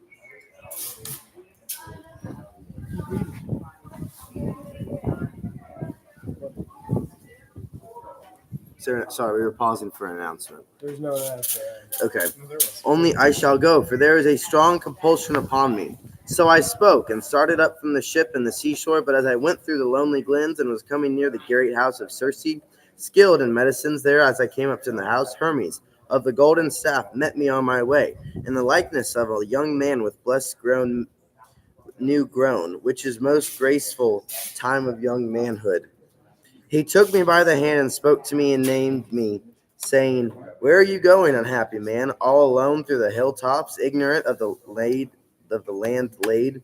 And your friends are here in Circe's palace, in the shape of pigs and holed up in closed pig pens. Do you come here meaning to set them free? I do not think you will get back yourself, but must stay here with others. But see, I will find you a way out of your troubles and save you. Here, this is the good medicine. Take it and go into Circe's house. It will give you power against the day of trouble. Boom. Trouble. Right here, right here. Go, read. And I will tell. And I will tell you all the malevolent guiles of Circe. She will make you a potion and put drugs in the food, but she will not even so be able to enchant you. For this good medicine which I give you now will prevent her. I will tell you the details of what to do as soon as Circe with her long wand strikes you. Then drawing from beside your thigh your sharp sword, rush forward against Circe as if you were raging to kill her, and she will be afraid and invite you to go to bed with her, for so she will set you free. She will set free your companions and care for you also, but bid her sweat the great oath of the blessed gods that she has no other evil hurt that she is devising against you. So she will not make you weak and unmanned once you are naked. So spoke Ariphantes, and he gave me the medicine which he picked out of the ground. And he explained the nature of it to me. It was a black at the root, but with a milky flower. The gods call it Molly. It is hard for mortal men to dig up, but the gods have power to do all things. Then Hermes went away, passing over the wooded island toward tall Olympus, and I, meanwhile, made my way to the house of Circe, but my heart was a storm in me as I went. Now I stood outside at the doors of the goddess with the glorious hair, and I shouted aloud, and the goddess heard me, and at once she opened the shining doors and came out and invited me in, and I, deeply troubled in my heart, went in with her. She made me sit down in a chair that was wrought elaborately and splendid with silver nails, and under my feet was a footstool. She made a potion for me to drink and gave it in a golden cup. Then, and with evil thoughts in her heart, added the drug to it. Then when she had given it, I drank it off. Without being enchanted, she struck me with her wand and spoke and named me. Go to your sty now and lie down with your other friends there. So she spoke, but I, drawing from beside my thigh the sharp sword, rushed forward against Circe as if I were raging to kill her. But she screamed aloud and ran under my guard, and clasping both knees in a loud lamentation, spoke to me and addressed me in winged words. What man are you and whence? Where are your city and parents? The wonder is on me that you drank my drugs and have not been enchanted, for no other man beside could have stood up against my drugs. Once he drank, and they passed the barrier of his teeth. There is a mind in you no magic will work on. You are then resourceful, Odysseus. Eric Fontes of the Golden Staff was forever telling me you would come to me on your way back from Troy with your fast black ship. Come then, put away your sword in its sheath, and let us two go up into my bed, so that lying together in the bed of love, we may then have faith and trust in each other. So she spoke, and I answered her again and said to her, Circe, how can you ask me to be gentle with you when it is you who turned my companions into pigs in your palace? And now you have me here myself. You treacherously ask me to go into your chamber and go to bed with you, so that when I am naked you may make me a weakling, unmanned. I would not be willing to go to bed with you unless you can bring yourself, O goddess, to swear a great oath that there is no other evil hurt you devise against me. So I spoke, and she at once swore me the oath, as I asked her. But after she had sworn me the oath and made an end of it, I mounted the surpassingly beautiful bed of Circe. Meanwhile, the 4 maidservants who wait on Circe in her house were busy at their work. All through the palace, these daughters born of the springs and from Caucasus and the sacred rivers which flow down to the sea. Of these, one laid the coverlets, splendid and stained in purple, over the backs of chairs, and spread on the seats of Where's your we are marist? Spread on the seats the cloths to sit on. The second drew upon the silver tables and placed them in front of the chairs, and laid out the golden serving baskets upon them. The third mixed wine, kindly sweet and fragrant, in the silver mixing bowl, and set out the golden goblets. The fourth one brought in water, then set about building up an abundant fire underneath the great cauldron. And the water heated, but when the water had come to a boil in the shining bronze, then she sat me down in the bathtub and washed me from the great cauldron, mixing hot and cold just as I wanted it, and poured it over shoulders and head to take the heart-wasting weariness from my limbs. When she had bathed me and anointed me with olive oil, she put a splendid mantle and tunic upon me, and made me sit down in a chair that was wrought elaborately and splendid with silver nails, and under my feet with a footstool. A maidservant brought water for us and poured it from a splendid and golden pitcher, holding it above a silver basin for us to wash. She pulled a polished table before us. A grave housekeeper brought in the bread and served it to us, adding many good things to it, generous with her provisions, and told us to eat. But nothing pleased my mind, and I sat there thinking of something else, mindful of evil imaginings, when Circe noticed how I sat there without even putting my hands out to the food. And with this strong sorrow upon me, she came close and stood beside me and addressed me in winged words. Why, Odysseus, do you sit so, like a man who has lost his voice, eating your heart out, but touch neither food nor drink? It is that you suspect me of more treachery, but you have nothing to fear, since I have already sworn my oath to you. So she spoke, but I answered her again and said to her, O Circe. I got you. Oh, you got me? I got. Like right here. After palace? Yeah.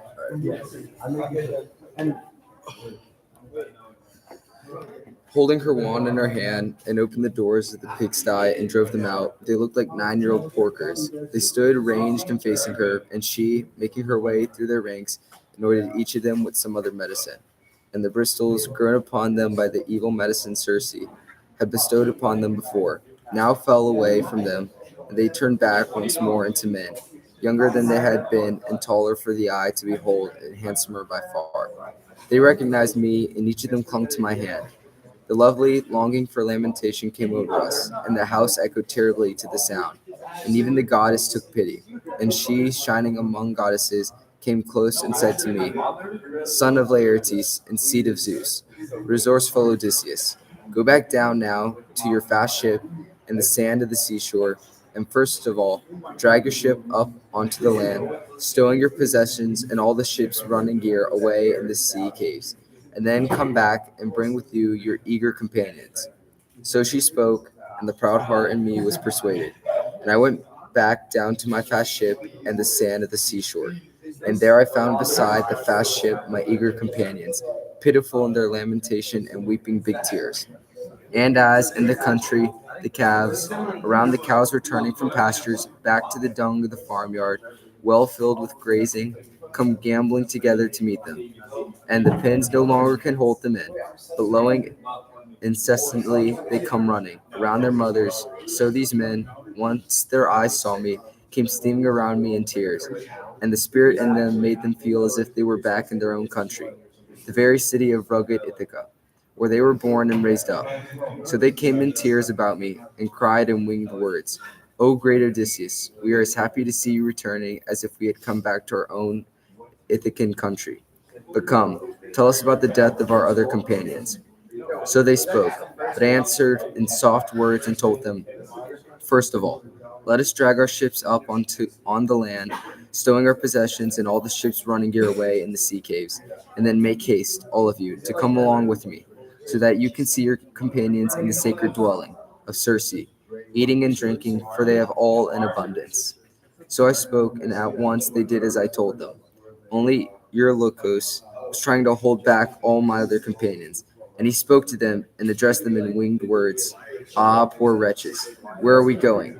Why do you long for the evils of going down into Circe's palace? For she will transform the lot of us into pigs or wolves or lions, and so we shall guard her great house for her under compulsion." So too it happened with the Cyclops, when our companions went into his yard, and the bold Odysseus was of their company, for it was by this man's recklessness that these two perished. So he spoke, and I considered in my mind whether to draw out the long-edged sword from beside my big thigh, and cut off his head and throw it on the ground, even though he was nearly related to me by marriage. But my companions checked me, first one, then another, speaking, trying to soothe me. Zeus sprung Odysseus, "If you ask us to, we will leave this man here to stay where he is and keep watch over the ship. You show us the way to the sacred dwelling of Circe." So they spoke, and started up from the ship and the seashore. Nor would Eurylochus be left alone by the hollow ship, but followed along in fear of my fierce reproaches.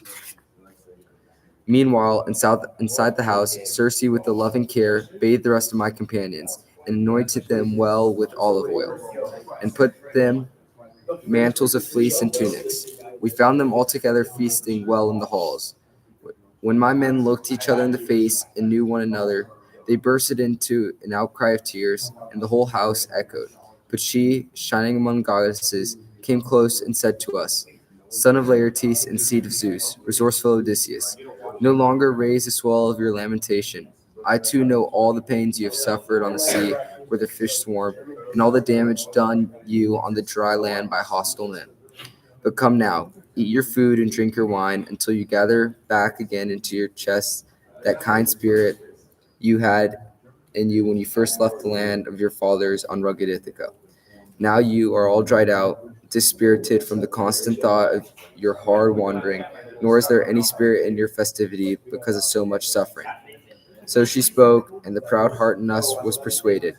There, for all our days until a year was completed, we sat there feasting on unlimited meat and sweet wine.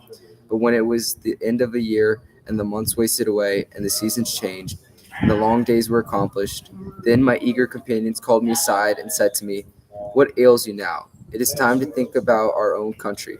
If truly it is ordained that you shall survive and come back to your strong-founded house and to the land of your fathers." So they spoke, and the proud heart in me was persuaded. So for the whole length of the day until the sun's setting, we sat there feasting on unlimited meat and sweet wine. But when the sun went down and the sacred darkness came over, they lay to sleep all about the shadowy chambers. But I, mounting the surpassingly beautiful bed of Circe, clasped her by the knees and entreated her. And the goddess listened to me, and I spoke to her and addressed her in winged words. O Circe, accomplish now the promise you gave, that you would see me on my way home. The spirit within me is urgent now, as also in the rest of my friends, who are wasting my heart away, lamenting around me when you are elsewhere. You want to go? So I spoke, and she, shining among goddesses, answered, Son of Laertes and seed of Zeus, resourceful Odysseus, you shall no longer stay in my house when none of you wish to. But first there is another journey you must accomplish, and reach the house of Hades and of revered Persephone, there to consult with the soul of Tiresias the Theban, the blind prophet, whose senses stay unshaken within him, to whom alone Persephone has granted intelligence, even after death, but the rest of them are flittering shadows. So she spoke, and the inward heart in me was broken, and I sat down on the bed and cried. Nor did the heart in me wish to go on living any longer, nor to look on the sunlight. But when I had gluttoned myself with rolling about and weeping, then at last I spoke aloud and answered the goddess, Circes, who will be our guide on that journey? No one has ever yet in a black ship gone all the way to Hades. So I spoke, and she, shining among goddesses, answered, Son of Laertes, and seed of Zeus, resourceful Odysseus, let no need for a guide on your ship trouble you. Only set up your mail post, your mast pole, and spread the white sails upon it, and sit still, and let the blast of the north wind carry you. But when you have crossed with your ship the stream of the ocean, you will find there a thickly wooded shore, and the groves of Persephone, and tall black poplars growing, and fruit-perishing willows. Then beach your ship on the shore of the deep, eddying ocean, and yourself go forward into the moldering home of Hades. There, Pyriphlegon and Cocytus, which is an off-break from the water of the Styx, flow into Acheron. There's a rock there, and the junction of the two thunderous rivers there. There, hero, you must go in and do as I tell you. Dig a pit of about a cubit in each direction, and pour it full of drink offering for the dead. First honey mixed with milk, then a second pouring of sweet wine, and the third water, and over all then sprinkle white barley, and promise many times to the strengthless heads of the perished dead that returning to Ithaca you will slaughter a barren cow, your best, in your palace, and pile the pyre with treasures, and to Tessores apart dedicate an all black ram, the one conspicuous in all your sheep flocks. But when, with prayers, you've entreated the glorious hordes of the dead, then sacrifice one ram and one black female, turning them towards Erebus. But yourself turn away from them, and make for where the river runs, and there the numberless souls of the perished dead will come and gather about you. Then encourage your companions, and tell them, taking the sheep that are lying by, slaughtered with the pitless bronze, to skin these, and burn them, and pray to the divinities, to Hades the powerful, and to reverend Persephone, while you yourself, drawing from beside your thigh the sharp sword, crouch there. And do not let the strengthless heads of the perished dead draw nearer to the blood until you have questioned Tiresias. Then, leaders of the host, the prophet will soon come to you, and he will tell you the way to go, the stages of your journey, and tell you how to make your way home on the sea where the fish swarm. So she spoke, and dawn of the golden throne came on us, and she put clothing upon me, an outer cloak and a tunic, while she, the nymph, mantled herself in a gleaming white robe, fine woven and delighted, and around her waist she fastened a handsome belt of gold, and on her head was a wimple. While I walked all about the house and roused my companions, standing beside each man and speaking to him in kind words. No longer lie abed and dreaming away in sweet sleep. So queenly Circe had shown me the way, So let us go now. So I spoke, and the proud heart in them was persuaded. Yet I did not lead away my companions without some loss. There was one, Elpenor, the youngest man, not terribly powerful in fighting nor sound in his thoughts. This man, apart from the rest of his friends, in search of cool air, had lain down drunkenly to sleep on the roof of Circe's palace. And when his companions stirred to go, he, hearing their tone and noise of talking, started suddenly up, and never thought, when he went down, to go by way of the long ladder, and blundered straight off the edge of the roof, so that his neck bone was broken out in its sockets, and his soul went down to Hades. Now, as my men were on their way, I said a word to them. You think you are on your way back now to your own beloved country, but Circe has indicated another journey. For us to the house of Hades and Reverend Persephone, there to consult with the soul of Tiresias and the Theban. So I spoke, and the inward heart in them was broken. They sat down on the ground and lamented and tore their hair out, but there came no advantage to them. For all their sorrowing, when we came down to our fast ship and the sand of the seashore, we sat down, sorrowful and weeping big tears. Circe, meanwhile, had gone down herself to the side of the black ship and tethered aboard it a ram and one black female, easily passing by us unseen. Whose eyes can follow the movement of a god passing from place to place, unless the god wishes? Now, when we had gone down again to the sea, and our vessel first of all, we dragged the ship down into the bright water, and in the black hull set the mast in place, and set sails, and took the sheep, and walked them aboard, and ourselves also embarked, but sorrowful, and weeping big tears. Circe of the lovely hair, the dread goddess who talks with mortals, sent to us an excellent companion, a following wind, filling the sails to carry from astern the ship with the dark prow. We ourselves, over the ship, making fast the running gear, sat still, and let the wind and the steersman hold her steady. All day long her sails were filled as she went through the water, and the sun set, and all the journeying ways were darkened. She made the limit, which is of the deep running ocean. There lie the community of the city of the Chimerian people, hidden in fog and cloud. Nor does Helios, the radiant sun, ever break through the dark to illuminate them with his shining, neither when he climbs into the starry heaven, nor when he wheels to return again from heaven to earth, but always a glum night spread over wretched mortals. Making this point, we ran the ship ashore and took out the sheep, and ourselves walked along by the stream of the ocean until we came to the place of which Circe had spoken.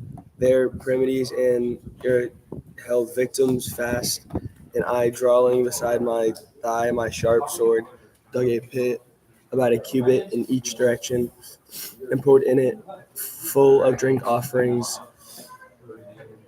all the dead, first honey mixed with milk, and the second pouring with sweet wine, and the third water. And all it over I sprinkled with white barley. I promised many times to the strengthless heads of the perished dead, returning to Ithaca, I would slaughter a barren cow, my best, my palace. The pyre with treasures and Tiresias apart would dedicate an all-black ram, the one conspicuous in all our sheep's flock.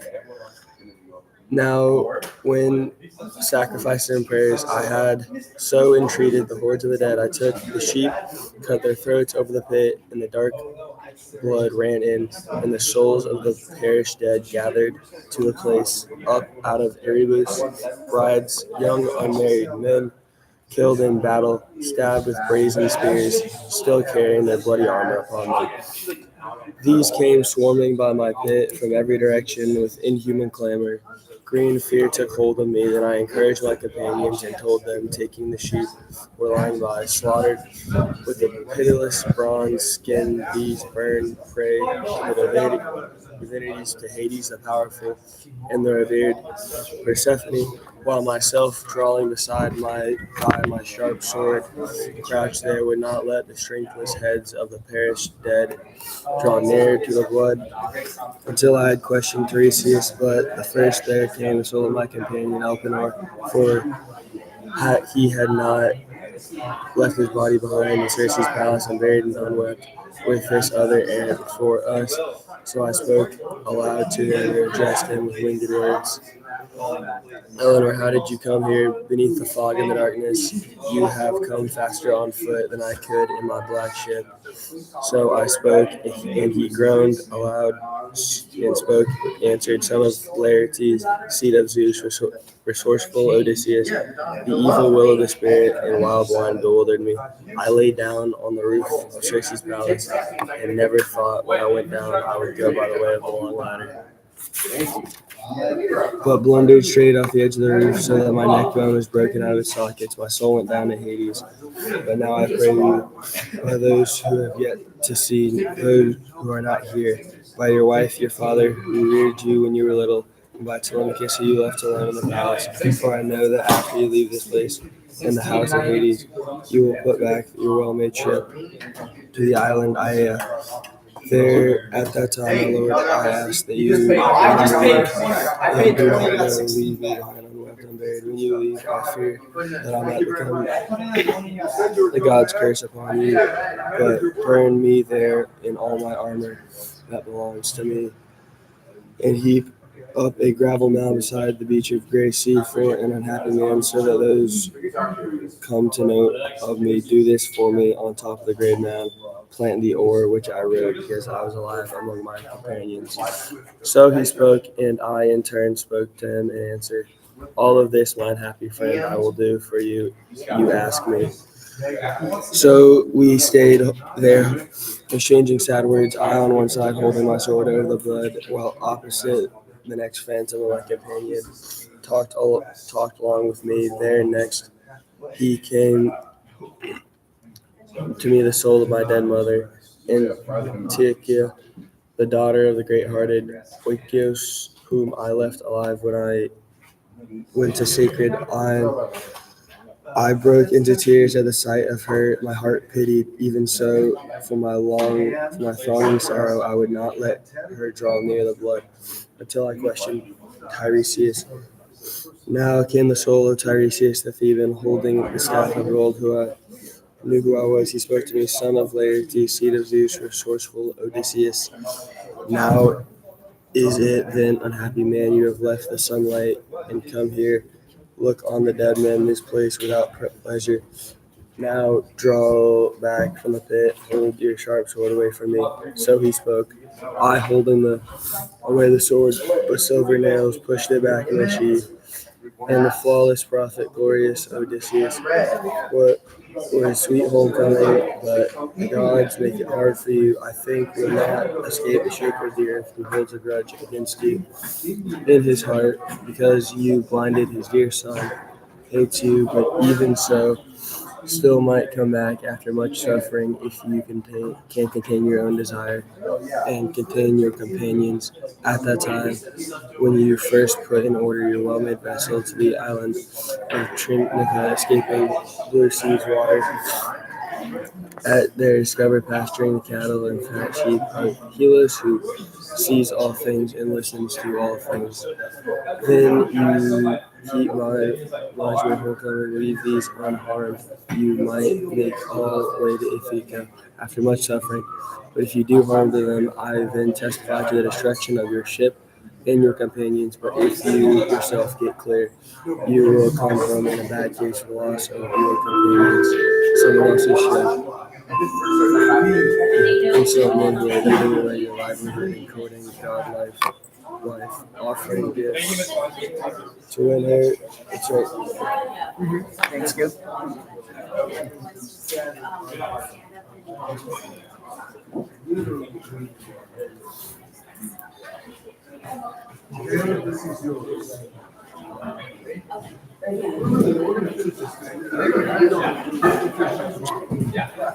But even so, and still you might come back after much suffering, if you can contain your own desire and contain your companions. At that time when you first put in your well-made vessel at the island Thrinakia, escaping the sea's blue water, and there discover pasturing the cattle and fat sheep of Helios, who sees all things and listens to all things. Then if you keep your mind on homecoming and leave these unharmed, You might all make your way to Ithaca after much suffering. But if you do harm them, then I testify to the destruction of your ship and your companions. But if you yourself get clear, you will come home, in that case, with the loss of all your companions in someone else's ship, and find troubles in your household, insolent men who are eating away your livelihood and courting your godlike wife and offering gifts to win her. You may punish the violence of these men when you come home, but after you have killed these suitors in your own palace, either by treachery or openly with the sharp bronze, then you must take up your well-shaped oar and go on a journey until you come where there are men living who know nothing of the sea, and who eat food that is not mixed with salt, who never have known ships whose cheeks are painted purple, who never have known well-shaped oars, which act for ships as wings do. And I will tell you a very clear proof, and you cannot miss it. When as you walk, some other wayfarer happens to meet you, and says you carry a winnow fan on your bright shoulder. Then you must plant your well-shaped oar in the ground, and render ceremonious sacrifice to the Lord Poseidon. 1 ram and 1 bull, and a mounter of sows, a boar pig, and make your way home again and render holy hecatombs to the immortal gods who hold the wide heaven, all of them in order. Death will come to you from the sea in some altogether unwarlike way, and it will end you in the ebbing time of the sleek old age. Your people about you will be prosperous. All this is true that I tell you. So he spoke, but I in turn said to him in answer, All this, Tiresias, surely must be as the gods spun it. But come now, tell me this and give me an accurate answer. I see before me now the soul of my perished mother, but she sits beside the blood in silence, and has not yet deigned to look directly at her own son and speak a word to me. Tell me, Lord, what will make her know me and know my presence? So I spoke, and he at once said to me in answer, Easily I will tell you and put it in your understanding. Any one of the perished dead you allow to come up to the blood will give you a true answer. But if you begrudge this to anyone, he will return to the place where he came from. So speaking. Oh, sorry. Wait, so speaking, the soul of Lord Tessarius went back into the house of Hades, once he had uttered his prophecies, while I waited steadily where I was standing until my mother came and drank the dark clouded blood. And at once she knew me, and full of lamentation, she spoke to me in winged words. My child, how did you come here beneath the fog and the darkness, and still alive? All this is hard for the living to look on, for in between lie the great rivers and terrible waters that flow. Ocean first of all, which means there's no crossing on foot, not unless one has a well-made ship. Are you come now to this place from Troy, with your ship and your companions, after wandering a long time, and have not yet come to Ithaca, and there seen your wife in your palace? So she spoke, and I in turn said to her in answer, Mother, a duty brought me here to the house of Hades.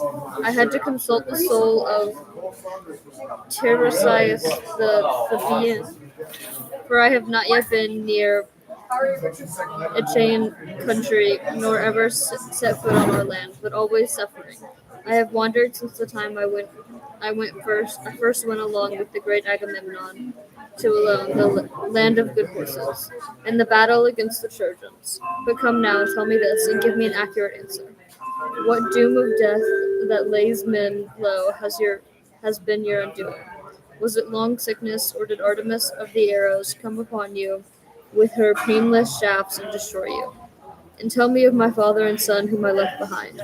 Is my inheritance still with them, or does some other man hold them now, and thinks I will come no more? Tell me about the wife I married, what she wants, what she is thinking, and whether she stays fast by my son and guards everything, or if she has married the best man among the Achaeans. So I spoke, and my queenly mother answered me quickly. All too much with enduring heart does she wait for you there in your own palace, and always with her wretched nights and the days also waste her away with weeping. No one yet holds your fine inheritance, but in freedom Telemachus administers your allotted lands and apportions the equal feasts, work that benefits a man in authority to judge, for all call him in. Your father remains on the estate where he is, and does not go to the city. There is no bed there, nor is there bed clothing, nor blankets, nor shining corvelets, but in winter time he sleeps next in the house, where the thralls do. But in the dirt next to the fire, with the foul clothing upon him. But when the summer comes and the blossoming time of harvest, everywhere he has places to sleep on the ground, on fallen leaves and piles, along the rising ground of his orchard. And there he lies, grieving, and the sorrow grows big within him, as he longs for your homecoming, and harsh old age is upon him. And so it was with me, and also that the reason I perish, nor in my palace the Lady of Arrows, well aiming, come upon me with her painless shafts and destroy me. Nor was I visited by sickness, which beyond other things takes life out of the body with hateful weakness, but shining Odysseus, it was my longing spirit for you, your cleverness and your gentle ways that took the sweet spirit of life from me. So she spoke, but I, pondering in my heart, yet wished to take the soul of my dead mother in arms. 3 times I started toward her, and my heart was urgent to hold her. And 3 times she fluttered out of my hands like a shadow or a dream, and the sorrow sharpened in the heart within me. And so I spoke to her and addressed her in winged words, saying, Mother, why will you not wait for me, when I am trying to hold you, so that even in Hades, with our arms embracing, we can both take the satisfaction of our dismal mourning? Or are you nothing but an image that proud Persephone sent my way to make me grieve all the more for sorrow? So I spoke, and my queenly mother answered quickly, O my child, ill-fated beyond all other mortals, this is not Persephone, daughter of Zeus, beguiling you, but it is only what happens when they die, to all mortals. The sinews no longer hold the flesh and the bones together. And I saw Leda, who had been the wife of Tyrandos, and she had been born to Tyrandos 2 sons with strong hearts, Castor the breaker of horses, and the strong boxer, Polydeuces. The life-giving earth holds both of them, yet are still living, and even underneath the earth enjoy the honor of Zeus, and they live every other day on the next day. They are dead, but they are given honor even as gods are. Do you want to read? Sure. Wait, I have to write my. Do I just write my initials or what? Oops. So it's after her I saw. After her I saw Ithomedea, wife of Aleus, but she told me how she had been joined in love with Poseidon and born 2 sons to him. But these in the end had not lived long. Otos like a god, and the far-famed Ephialtes, and these were the tallest men the grain-giving earth had brought forth ever, and the handsomest by far, after famous Orion. When they were only 9 years old, they measured 9 cubits across, but in height they grew to 9 fathoms, and even made threats against the immortal gods on Olympus, that they would carry the turmoil of battle with all its many sorrows against them, and were minded to pile Ossa on Olympus, and above Ossa Pelion of the trembling leaves to climb the sky. Surely they would have carried it out if they had come to maturity, but the son of Zeus, whom Leto with ordered hair had borne him, Apollo, killed them both, before ever the down gathered below their temples, or on their chins the beards had blossomed. I saw Phaedra and Procris and Ariadne, the beautiful daughter of malignant Minos. Theseus at one time was bringing her from Crete to the high ground of sacred Athens, but got no joy of her, since before that Artemis killed her in sea-washed Dia, where Dionysus bore witness against her. I saw Myra, Clymene, and Eurypyle the hateful, who accepted precious gold for the life of her own dear husband. But I could not tell over the whole number of them, nor names all the women I saw who were the wives and daughters of heroes, for before that the divine night would give out. It is time now for my sleep, either joining my companions on board the fast ship, or here, but you and the gods will see to my homeward journey. So he spoke, and all of them stayed stricken to silence, held in thrall by the story all through the shadowy chambers. Now it was white-armed Arete who began the discourse. Phaeacians, what do you think now of this man before you for beauty and stature, and for the mind well balanced within him? And again, he is my own guest. but each one of you has some part in honoring him.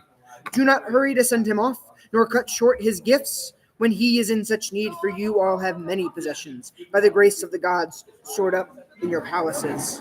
Then, in turn, the aged hero Echanios spoke forth, who was the most advanced in age of all the Phaeacians. Friends, our circumspect queen is not off the mark in her speaking, nor short of what we expect of her. Do then as she tells us. From now on, the word and the act belong to Alcinous. Then in turn, Alcinous. Then in turn Alcinous spoke to him and answered, Even so, this word will be mine to say as long as I am alive and king over the o'er-loving Phaeacians. But let our guest, much though he longs for the homeward journey, still endure to wait until tomorrow, until I have raised all the contribution. But the men shall see to his convoy home, and I most of all, for mine is the power in this district. Then resourceful Odysseus spoke in turn and answered him, O great Alcinous, preeminent among all people, if you urged me to stay here even for the length of a year, and still sped my conveyance home and gave me glorious presents, that would be what I wished. There'd be much advantage in coming back with a fuller hand to my own dear country, and I would be more respected so, and be more popular with all people who saw me make my return to Ithaca.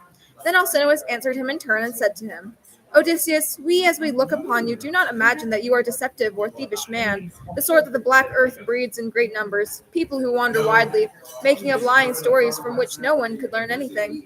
You have a grace upon your words, and there is sound sense within them, and expertly, as a singer would do, you have told the story of the dismal sorrows befallen yourself and all of the Argives. But come now, tell me this and give me an accurate answer. Did you see any of your godlike companions who once with you went to Ilion and there met their destiny?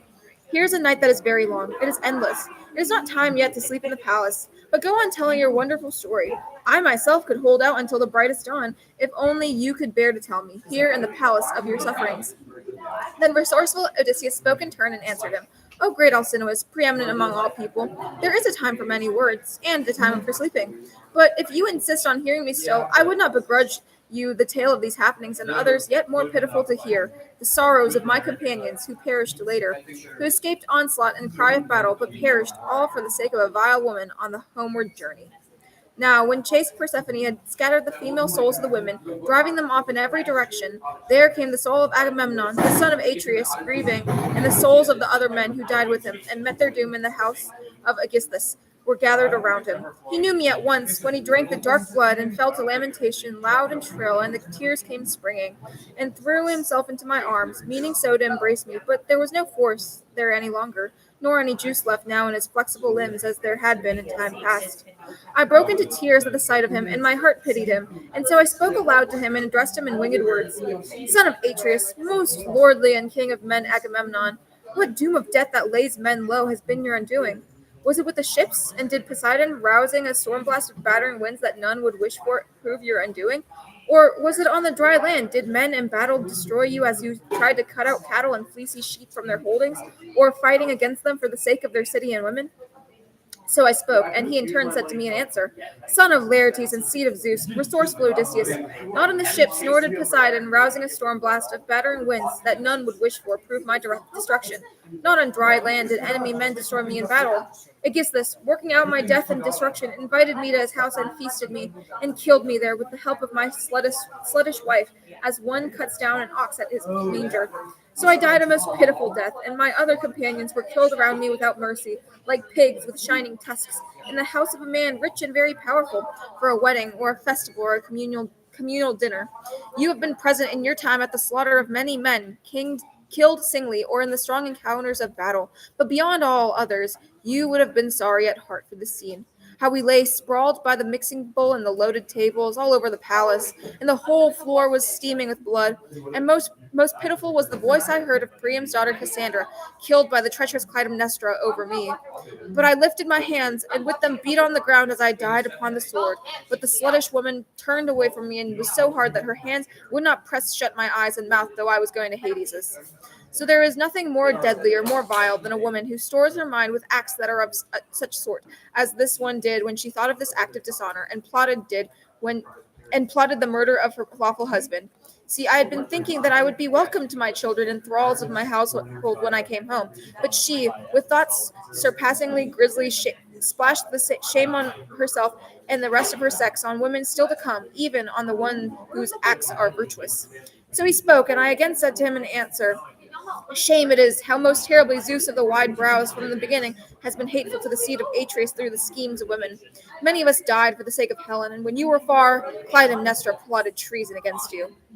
So I spoke, and he in turn said to me in answer, So by this, do not be too easy even with your wife, nor give her an entire account of all you are sure of. Tell her part of it, but let the rest be hidden in silence. And yet you, Odysseus, will never be murdered by your wife. The daughter of Icarius, circumspect Penelope, is all too virtuous, and her mind is stored with good thoughts. Ah, well, she was only a young wife when we left her and went off to the fighting, and she had an infant child then at her breast. That child now must sit with the men and be counted. Happy he, for his dear father will come back and see him, and he will hold his father in his arms as is right. My wife never even let me feed my eyes with the sight of my own son, but before that I myself was killed by her. And put away in your heart this other thing that I tell you.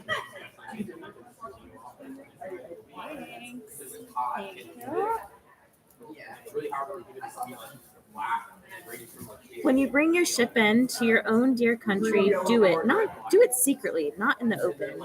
There is no trusting in women. But come now, tell me this, and give me an accurate answer.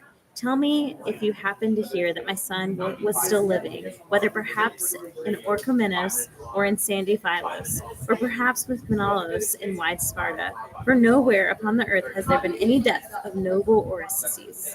So he spoke, and I again said to him in answer, Son of Atreus, why do you ask me that? I do not know if he is alive or dead. It is bad to babble emptily. So we stood there exchanging our sad words, grieving both together and shedding the big tears.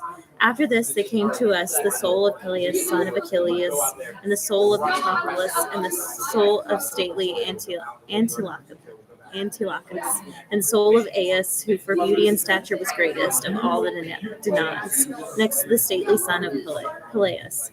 The soul of swift-footed Achilles, scion of Icos, knew me, and full of lamentation he spoke to me in winged words. Son of Laertes and seed of Zeus, resourceful Odious, hard man, what made you think of this bigger endeavor? How could you endure to come down here to Hades' place, where the senseless dead men dwell, mere imitations of perished mortals? So he spoke, and I again said to him in answer, Son of Peleus, far the greatest of the Trojans, Achilles, I came for the need to consult Tiresias, so if he might tell me some plan by which I might come back to rocky Ithaca. For I have not yet been near Achaean country, nor ever set foot on my land, but always I have troubles, Achilles. No man before has been more blessed than you, nor ever will be. Before, when you were alive, we Argives honored you as we did the gods, and now in this place you have great authority over the dead. Do not grieve, even in death, Achilles. So I spoke, and he in turn said to me in answer, O screaming Odious, never try to console me for dying. I'd rather follow the plow as thrall to another man, one with no land allotted to him and not much to live on, than to be a king over all the perished dead. But come now, tell me anything you've heard of my proud son, whether or not he went along to war, to fight as a champion, and tell me anything you have heard about stately Peleus, whether he still keeps his position among the Myrmidon hordes, or whether in Hellas and Thea they have diminished estate, because old age constrains his hands and feet, and I am no longer there under the light of the sun to help him. Not the man I used to be once, when in the wide trod I killed the best of their people, fighting for the Argives. If only for a little while I could come like that to the house of my father, my force and my invincible hands would terrify such men as use force on him and keep him away from his rightful honors. So he spoke, and I again said to him in answer, I have no report to give you of stately Peleus, but as far as your beloved son, Neoptolemus, I will tell you, since you asked me to do it, all the true story. For I myself in the hollow hull of a valiant ship brought him over from Skyros to join the strong breed of Achaeans. Whenever we around the city of Troy talked over our councils, we would always speak first and never blunder. In speaking, only God like Nestor and I were better than he was. And when we Achaeans fought in the Trojan plain, he never would hang back, where there were plenty of other men, nor stay with the masses, but run far out in front, giving way to no man for fury. And many were those he killed in the terrible fighting. I could not tell over the number of all, nor name all the people he killed as he fought for the Argives, but what a great man was one, the son of Telemachus. He slew with the brazen spear the hero Euphyllos, and many Catian companions were killed about him by reason of womanish presence. Next to great Menom, this was the finest man I ever saw. Again, when we who were best of the Argives entered the horse that Epicus made, and all the command was given to me to keep close hidden inside or sally out from it, the other leaders of the Danaans and men of council were wiping their tears away, and the limbs were shaking under each man of them. But never any time did I see him losing his handsome color and going pale, or wiping the tears off his face, but rather he implored me to let him sally out of the horse. He kept feeling for his sword hilt and spear weighted with bronze, full of evil thoughts for the Trojans. But after we had sacked the sheer citadel of Priam, with his fair share in princely prize of his own, he boarded his ship unscathed. He had not been hit by thrown and piercing bronze, nor stabbed in his close-up combat, as often happens in fighting. The war god rages at all and favors no man. So I spoke, and the soul of the swift-footed scion of Icos stalked away in long strides across the meadow of Asphodel, happy for what I had said of his son and how he was famous. Now the rest of the souls of the perished dead stood near me grieving, and each one spoke to me and told of his sorrows. Only the soul of Telamonian Aias stood off at a distance from me, angry still over that decision I won against him, when beside the ships we disputed our cases for the arms of Achilles. His queenly mother set them as a prize, and the son of the Trojans, with Pallas Athene, judged, and I wish I had never won in a contest like this. So high a head has gone under the ground for the sake of that armor. Aias, who for beauty and for achievement surpassed all the Danaans next to the stately son of Peleus. So I spoke to him now in words of conciliation. Aias, son of stately Telamon, could you then never even in death forget your anger against me because of that cursed armor? The gods made it to pain that pains. So great a bulwark were you, who were lost in them. We had Paeans grieved for your death as incessantly as for Achilles, the son of Peleus, at his death, and there is no other to blame but Zeus. He, in his terrible state, and his terrible hate for the army of Danaan spearmen, visited this destruction upon you. Come nearer, my lord, so you can hear what I say and listen to my story. Suppress your anger and lordly spirit. So I spoke. He gave no answer, but went off after the souls of the perished dead men into the darkness. There, despite his anger, he might have spoken, or I might have spoken to him. But the heart in my inward breast wanted still to see the souls of the other perished dead men. There I saw Minos, glorious son of Zeus, seated, holding a golden scepter and issuing judgment among the dead, who all around the great Lord argued their cases. Some sitting and some standing by the wide-gated house of Hades. After him, I was aware of gigantic Orion in the meadow of Asphodel, and rounding up and driving together wild animals he himself had killed in the lonely mountains, holding in his hands a brazen club forever unbroken. Yeah, I'll finish this page. And I saw Titius, Earth's glorious sun, lying in the plain that sprawled over 9 acres. 2 vultures, sitting one on either side, were tearing his liver, plunging inside the fall. With his hands, he could not beat them away. He had manhandled Leto, the honored consort of Zeus, as she went through spacious Panopius toward Philo. And I saw Tantalus, also suffering hard pain, standing in lake water that come up to his chin, and thirsty as he was, he tried to drink, but could capture nothing. For every time the old man trying to drink stooped over, the water would drain away and disappear, and the black earth showed at his feet, and the divinity dried it away. Over his head, trees with lofty branches had fruit like a shower descending, pear trees and pomegranate trees and apple trees, fruit shining, and figs that were sweet, and olives ripened well. But each time the old man would straighten up and reach with his hands for them, the wind would toss them away towards the clouds overhanging. Also I saw Sisyphus. He was suffering strong pains, and with both arms embracing the monstrous stone, struggling with hand and feet alike, he would try to push the stone upward to the crest of the hill. But when it was on the point of going over the top, the force of gravity turned it backward, and the pitiless stone rolled back down to the level. He then tried once more to push it up, straining hard, and sweat ran all down his body and over his head as a cloud of dust over his head a cloud of dust rose. After him, I was aware of powerful Heracles, his image that is, but he himself among the immortal gods, enjoys their festivals, married to sweet-stepping Hebe, child of great Zeus and Hera of the golden sandals. All around him was a clamor of the dead, as of birds scattering, scared in every direction. But he came on like dark night, holding his bow bare with an arrow laid on the bowstring, and forever looking as one who shot with terrible glances. There was a terrible belt crossed over his chest, and a golden baldric with marvelous works of art that figured upon it. Bears and lions with glaring eyes, and boars of the forest, the battles and the quarrels, the murders and the manslaughters.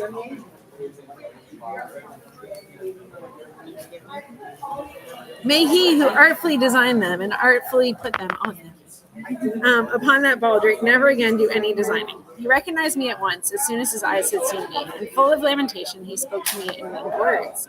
Son of Laertes and seed of Zeus, resourceful Odysseus, unhappy man, are you too leading some wretched destiny, such as I too pursued when still in the sunlight? For I was son of Cronian Zeus, but I had an endless spell of misery. I was made bondman to one who was far worse than I, and he loaded my difficult labors on me.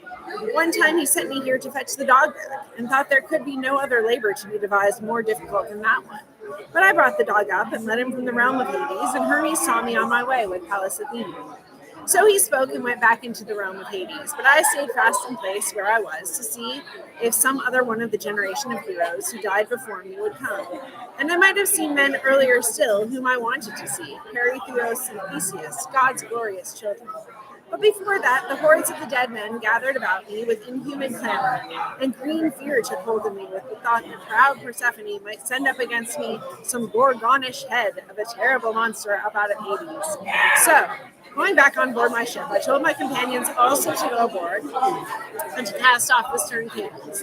And quickly they went aboard the ship and sat to the oarlocks, and the swell of the current carried her down the ocean river, with rowing at first, but after that on a fair wind.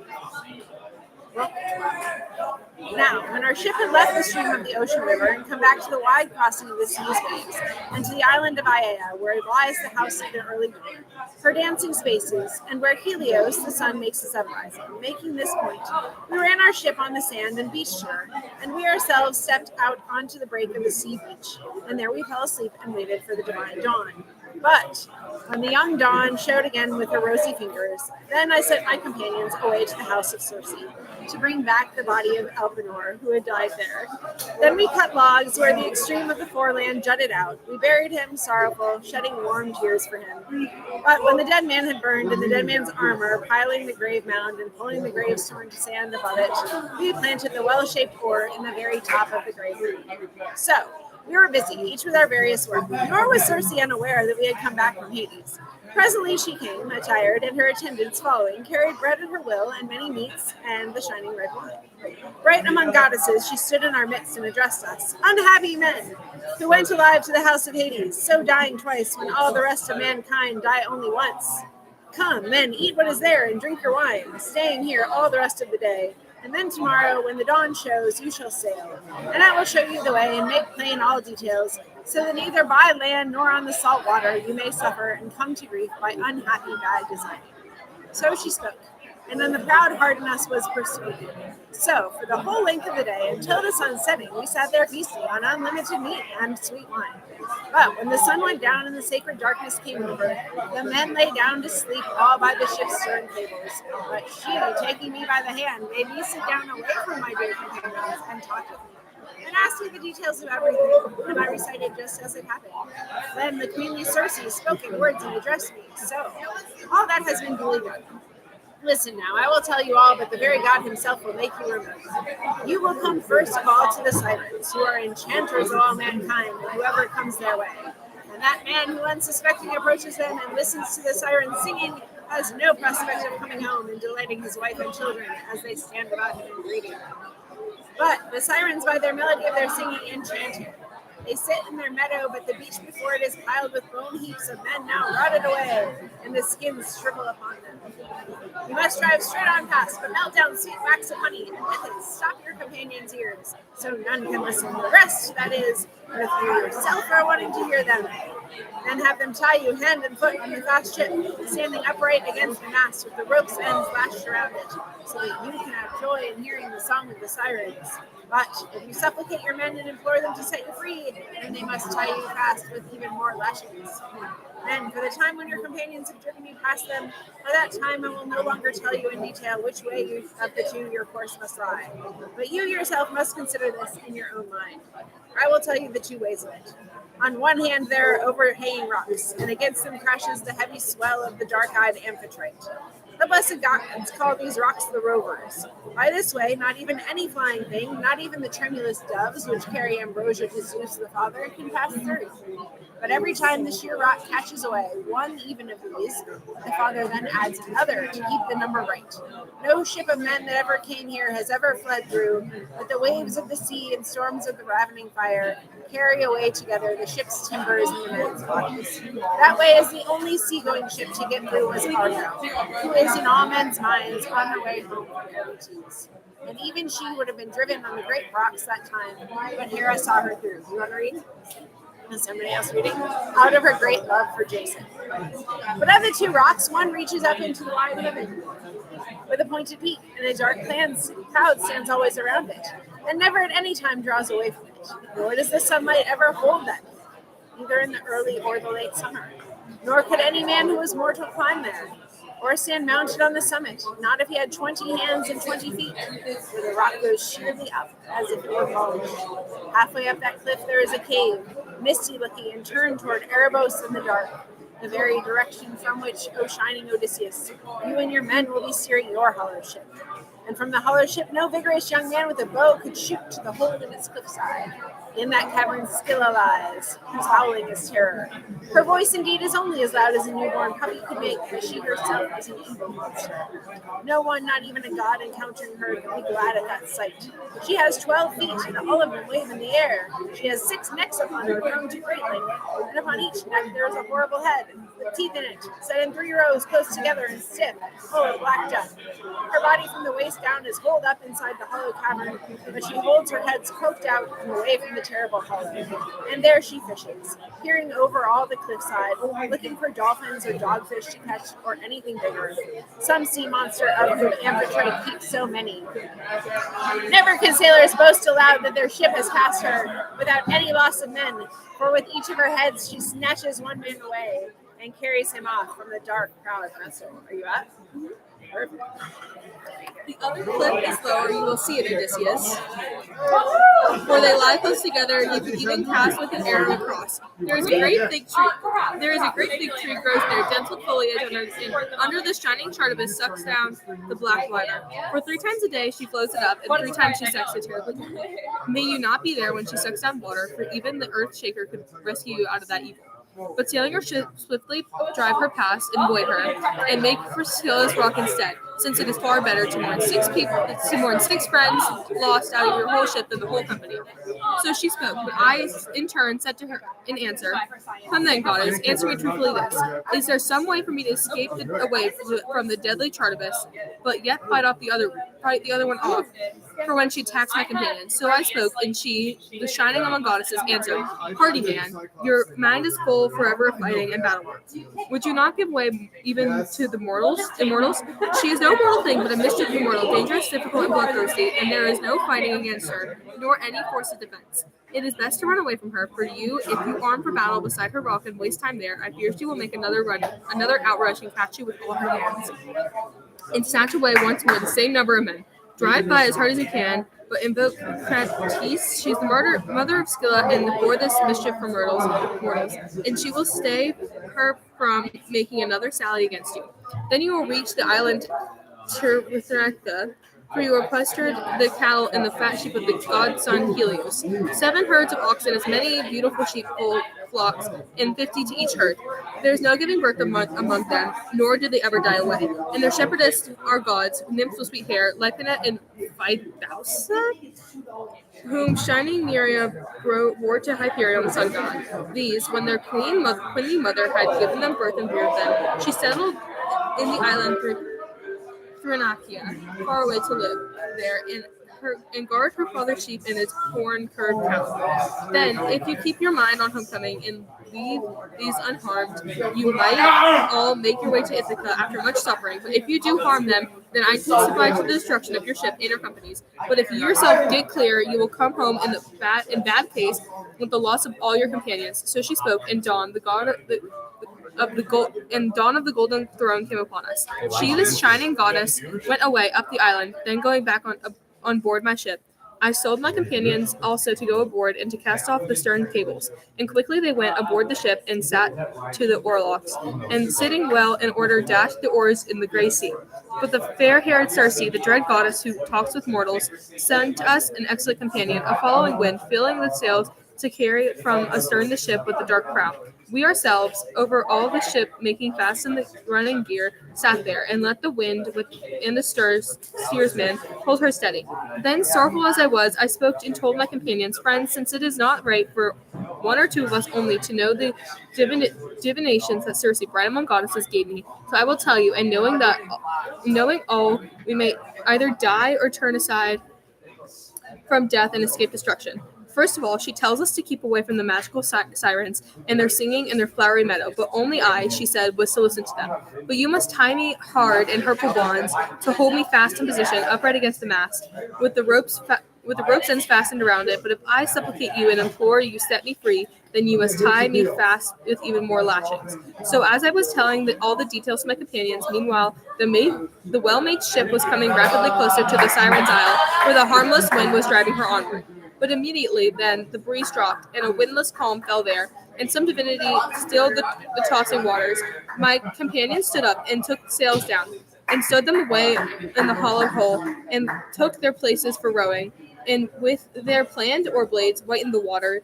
Then I, taking a great wheel of wax, with the sharp bronze, cut a little piece off and rubbed it together in my heavy hands, and soon the wax grew softer, under the powerful stress of the sun and the heat of the light of Hyperion's lording.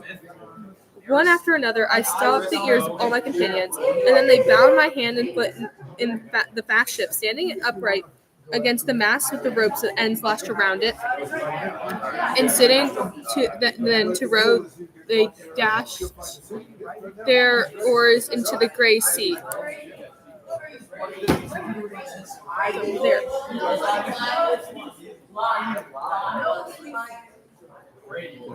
No, I don't. But when we were as far from the land as a voice shouting carries, lightly plying, the swift ship drew. As it drew nearer, was seen by the sirens, and they directed their sweet song toward us. Come this way, honored Odysseus, great glory of the Achaeans, and stay your ship so that you can listen here to our singing, for no one else has ever sailed past this place in his black ship until he has listened to the honey sweet voice that issues from our lips. He goes on, well pleased, not knowing that he did, for we know everything that happens. So they sang in sweet utterance, and the heart within me desired to listen. And I signaled my companions to set me free, nodding,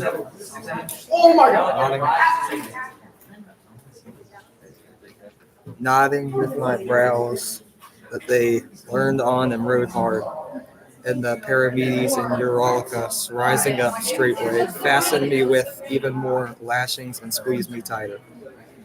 But when they had rowed on past the sirens, and we could no longer hear their voices unless the sound of the singing, presently my eager companions took away from the ears the beeswax, with which had stopped them. And then they set me free from my lashings. After we had left the island behind, the next thing we saw was smoke and a heavy surf. And we heard it thundering. The men were terrified, and they let the oars fall out of their hands, and the knees banged all about the wash. The ship stopped still, with the men no longer rowing away on her. And then I, going up and down the ship, urged on my companions, standing beside each man and speaking to him in kind words. Dear friends, surely we are not unlearned in evils. There is no greater evil than how it was when the Cyclops had us cooped.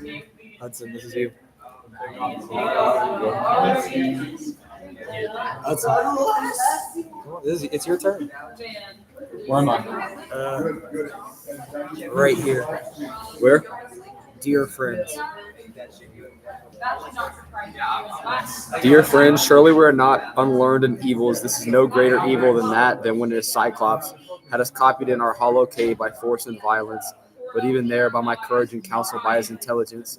Someday too, then do as I say. Let us all be won over. Sit well, all of you, to your oarlocks, and dash to your oar docks into the breaking surf of the water, so that in that way Zeus might grant that he must clear all the danger and flee away from it for you.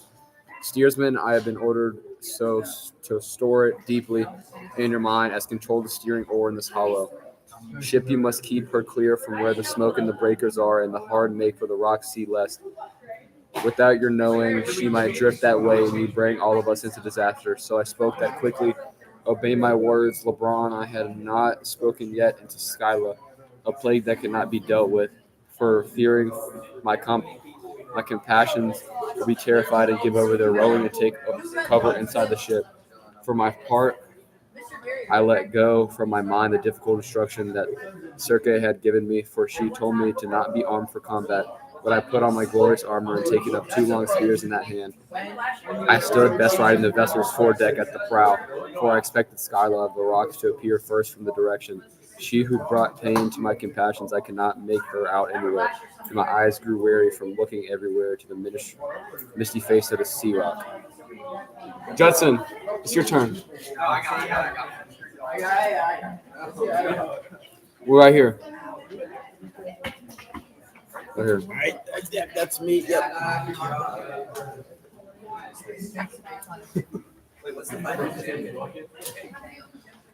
Sir Cole Saunders. Like it up, like it up. Hudson, where were we? So, we sailed up the narrow strait, lamenting.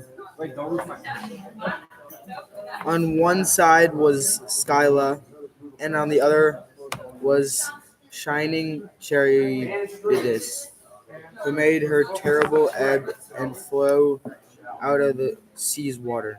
When she vomited it up like a cauldron over a strong fire, the whole sea would boil up in turbulence, and the foam flying spattered the pinnacles of the rocks in either direction. But when in turn again she sucked down the sea salt water, the turbulence showed all the inner sea, and the rock around it groaned terribly. And the ground showed at the sea's bottom, black with sand, and green fear seized upon LeBron.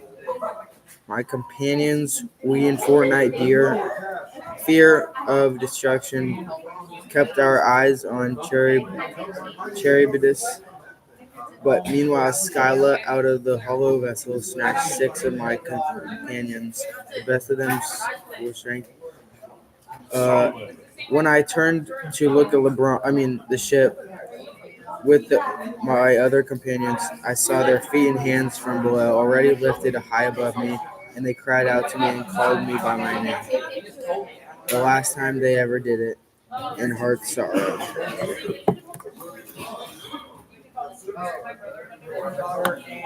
After sorrow.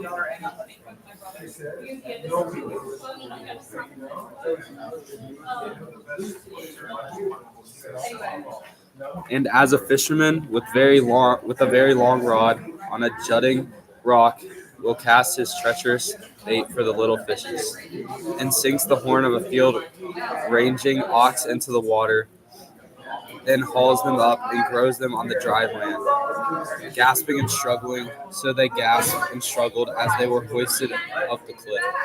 Right in her doorway she ate them up. They were screaming and reaching out their hands to me in the horrid encounter. That was the most pitiful scene that these eyes have looked on in my sufferings as I explored the routes over the water. Now, when we had fled away from the rocks and dreaded Charybdis and Scylla, next we made our way to the excellent island of the god, where ranged the handsome, wide-browed oxen and many fat flocks of sheep belonging to the sun god Hyperion.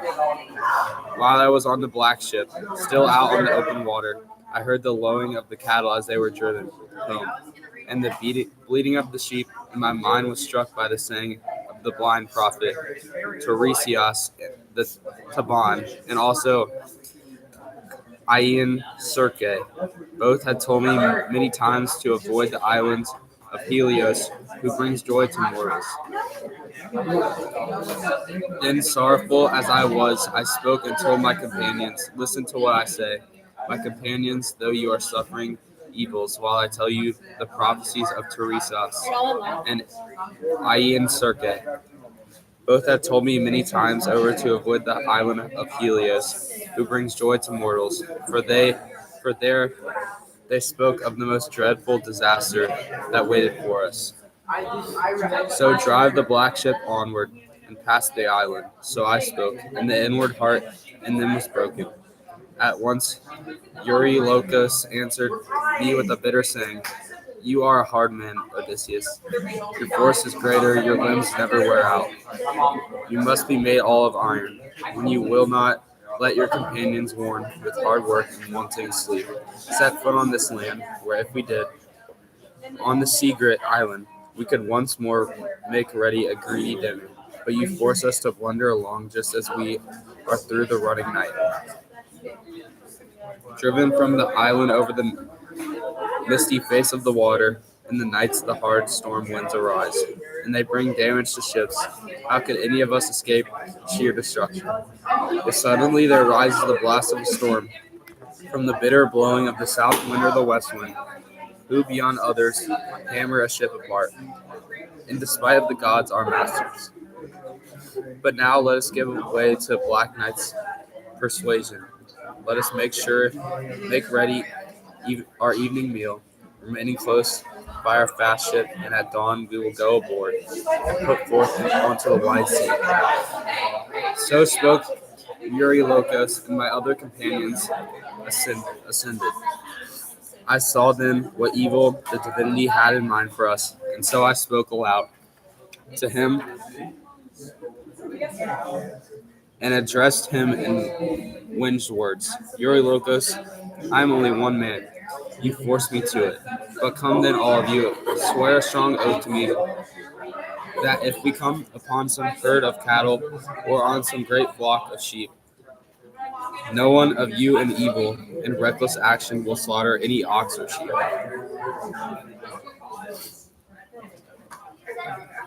Yo, Ryan.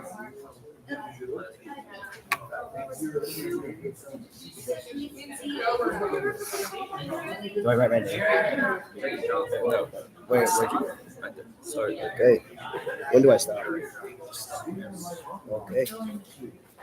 No, rather than this, eat at your pleasure of the food immortal Circe provided. So I spoke, and they all swore me the oath that I asked them. But after they had sworn me the oath and made an end of it, we beached the well-made ship inside of the hollow harbor, close to Sweetwater. And my companions disembarked also from the ship, and they expertly made the evening meal ready. But when they had put away their desire for eating and drinking, they remembered and they cried for their beloved companions, whom Scylla had caught out of the hollow ship in Ian. And on their crying a quiet sleep descended. And after the third part of the night had come, and the star changes, Zeus the cloud gatherer let loose on us a gale that blustered in a supernatural storm, and huddled under the clouds screws like land alike in the great water. Night sprang from heaven. But when the young dawn showed again in her rosy fingers, we berthed our ship, dragging her into a hollow sea cave, where the nymphs and their beautiful dancing places and sessions. Then I held an assembly and spoke my opinion before them.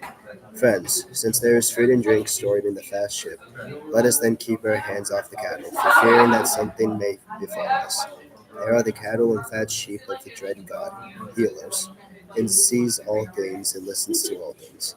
So I spoke, and the proud heart in them was persuaded. But the south wind blew for a whole month long, nor did any other winds befall after that, but only the south and the east wind.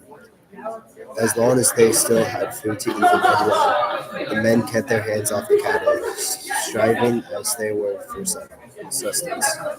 And when all the provisions that had been in the ship had given out, they turned the hunting forced to it and went ranging after fish and birds, anything that they could lay hands on, with curved hooks, for their hunger was exhausting their stomachs.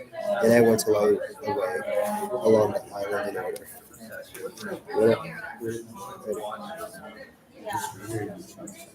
No, you just read.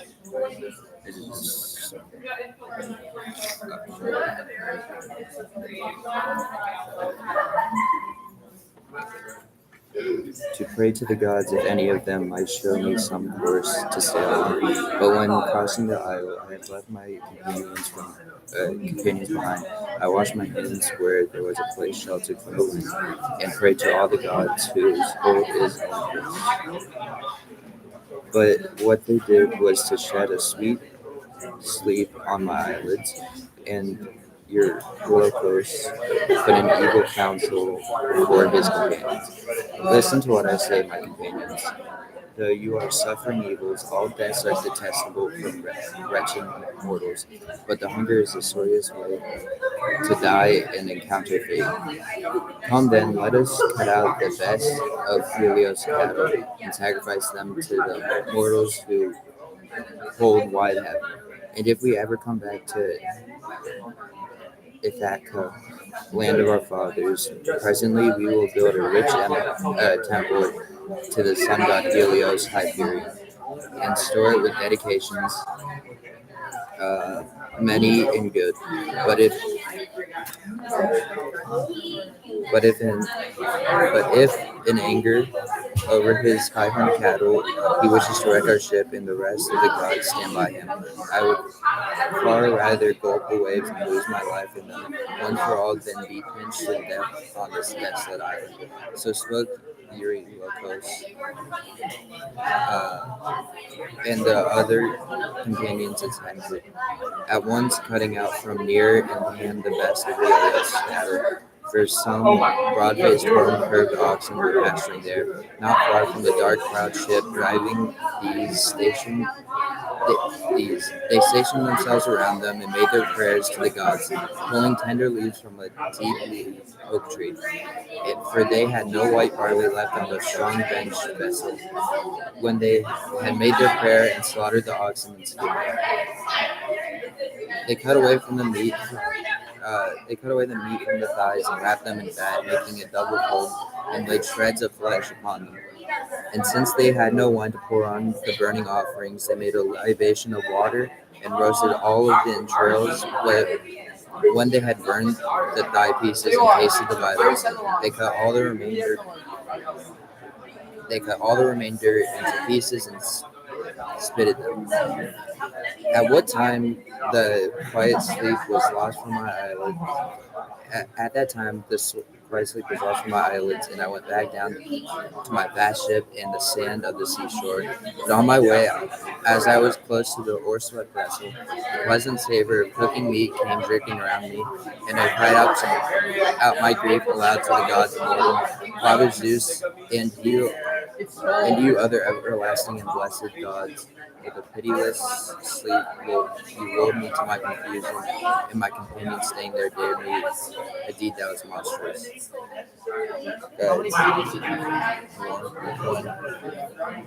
starts at Gods, with a pitiless sleep, you lulled me to my confusion, and my companions stayed here, dared a deed that was monstrous. LeBron of the light robes ran swift with the message of Hyperion, the sun god, that we had killed his cattle, and angered at the heart. He spoke forth among immortals, Father Zeus, and you other everlasting and blessed gods, punish the companions of Odysseus, son of Laertes, for they outrageously killed my cattle, in whom I always delighted on my way up into the starry heaven, or when I turn back again from heaven toward earth. Unless these are made to give me just recompense for my cattle, I will go down to Hades and give my light to the dead men. Then in turn, Zeus, who gathers the clouds, answered him, Helios, shine on as you do among the immortals and mortal men, all over the grain-given earth. For my part, I will strike these men's fast ship midway on the open wide blue sea with the shining bolt and dash it to pieces. All this I heard afterwards from fair-haired Calypso, and she told me she herself had heard it from the god Hermes. But when I came back again to the ship and the seashore, they all stood about and blamed each other. But we were not able to find any remedy, for the oxen were already dead. The next thing was that the gods began to show forth portents before us. The skin crawled, and the meat that was struck on the spits bellowed, both roast and raw, and the noise was like the lowering of cattle. 6 days thereafter, my own eager companions feasted on the cattle of Helios, the sun god, cutting the best ones. But when Zeus, the son of Cronos, established the seventh day, then at last the wind ceased from its stormy blow. And presently we went aboard and put forth on the wind sea, and set the mast upright and hoisted the white sails on it. But after we had left the island, there was no more land in sight, but only the sky and sea. Then Cronian Zeus drew on a blue-black cloud and settled it over the hollow ship, and the open sea was darkened beneath it. And she ran on, but not for a very long time, as suddenly a screaming west wind came upon us, stormingly blowing, and the blast of the storm wind snapped both the forestays that were holding the mast went over backwards, and all the running gear collapsed and washed. And at the stern of the ship, the mast pole crashed down on the steersman's head and pounded to pieces all the bones of his head, so that he, like a diver, dropped from the high deck, and the proud life left his bones there. Zeus, with thunder and lightning together, crashed on our vessel, and struck by the thunderbolt of Zeus, she spun in a circle, and all full of brimstone. My men were thrown in the water, and bobbing like sea crows, they were washed away on the running waves all around the black ship, and the god took away their homecoming. But I went on my way through the vessel to where the high seas had worked, the keel from free out of the hull, and the bare keel floating on the swell, which had broken the mast off at the keel. Yet still there was a backstay made out of oxide fastened to it. With this I lashed together both keel and mast. Then rode the two of them, while the deadly storm winds carried me. After this the west wind ceased from its stormy blowing, and the south wind came swiftly on, bringing to my spirit grief that I must measure the whole way back to Charybdis.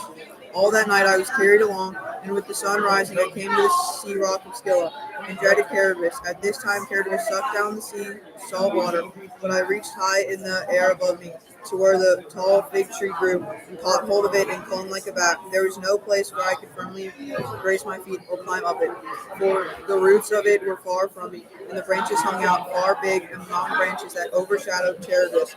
Inexorably I hung on, waiting for her to vomit. The keel and mast back up again. I longed for them, and they came late at the time when a man leaves the law court for dinner, after judging the many disciples' disputes brought him by righteous young men. That was the time it took to the timbers to appear from Charybdis. Then I let go my hold with hands and feet, and dropped off and came crashing down between the missing two long timbers. But I mounted these, and with both hands I paddled my way out. But the Father of gods and men did not let Scylla see me again, or I could not have escaped from sheer destruction. From there I was carried along 9 days, and on the 10th night the gods brought me to the island of Ogygia, home of Calypso, with lovely hair and dreaded goddess who talks with mortals. She befriended me and took care of me. Why tell the rest of the story again? Since yesterday in your house I told it to you and your majestic wife. It is hateful to me to tell a story over again where it has well been told. Spencer!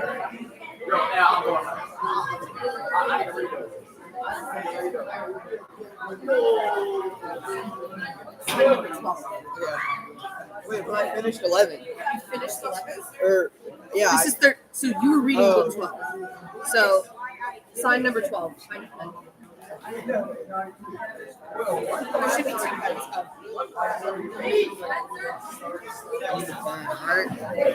So he spoke, and all of them stayed, sticking to silence, held in thrall by the story all through the shadowy chambers.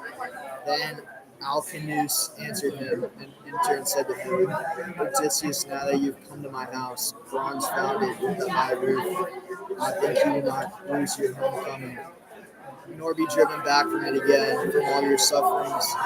Now I lay this charge upon each man of you, to just hear my prowess, drink the gleaming wine for the princess, always at my side, and I hear the song.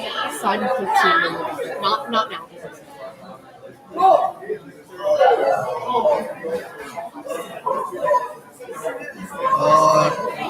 Clothing for a guest is stored away in a polished chest, and intricately wrought gold, and all those other gifts the Phaeacian men counseled by here to give you.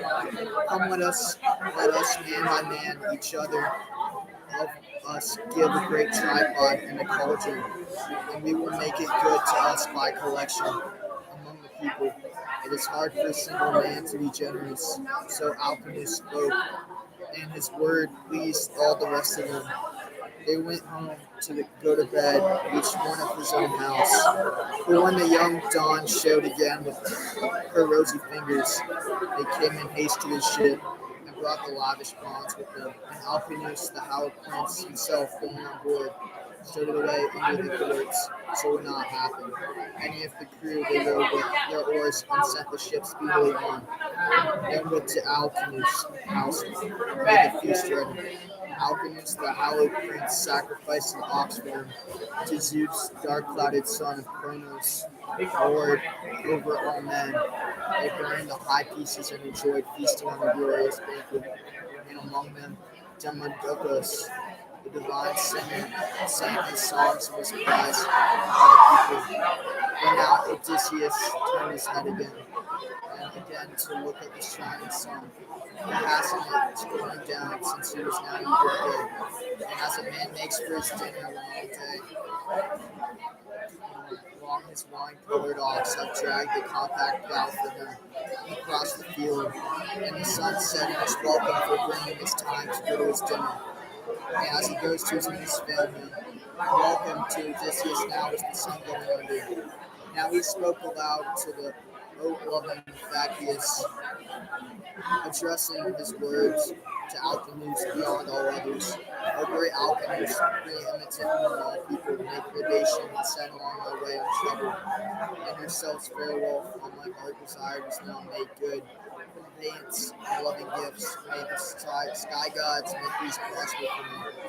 When I return to my house and find there a blameless life, and you are dear to me at home. May you in turn remaining here bring comfort and cheer to your wedded wives and your children, and may the gods grant success in every endeavor, so no unhappiness can be found in your people.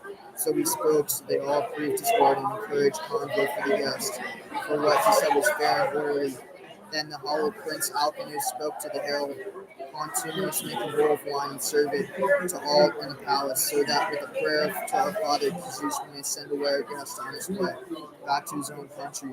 So he spoke, and Pontonous mixed the sweet wine and served it to all standing beside each person. They poured a libation to all the blessed immortal gods who hold wine heaven from all the chairs where they were sitting.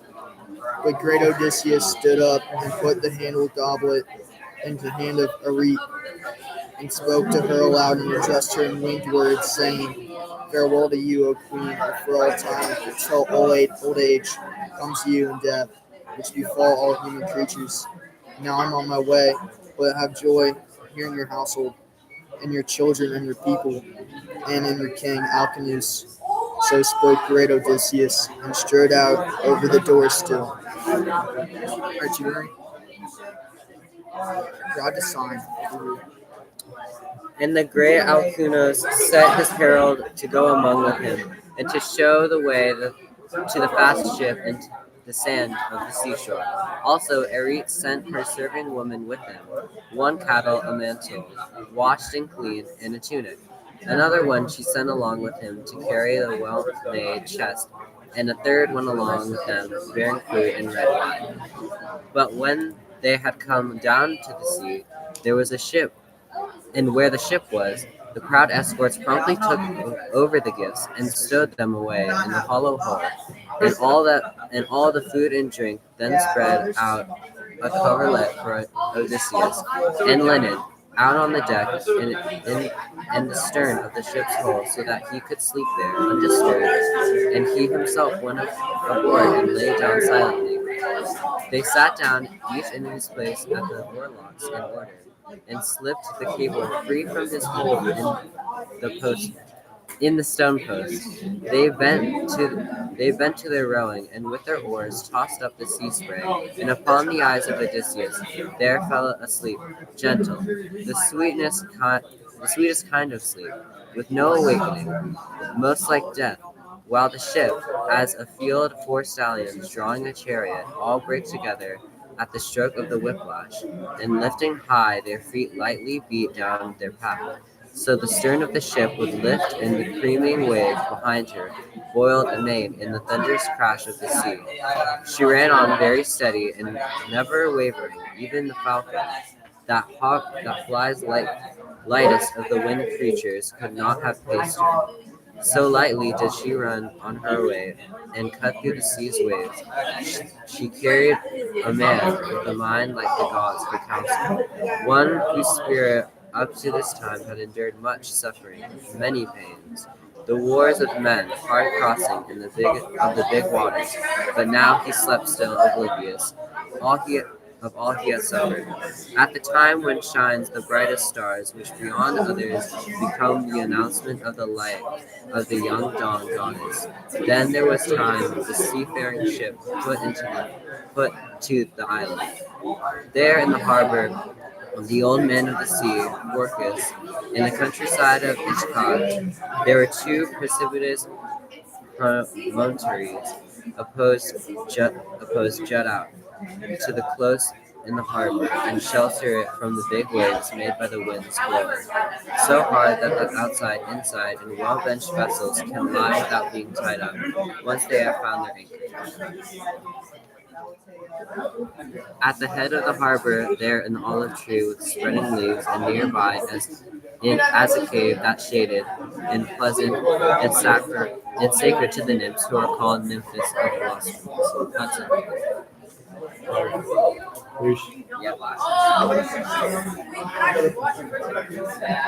Where was it? All right.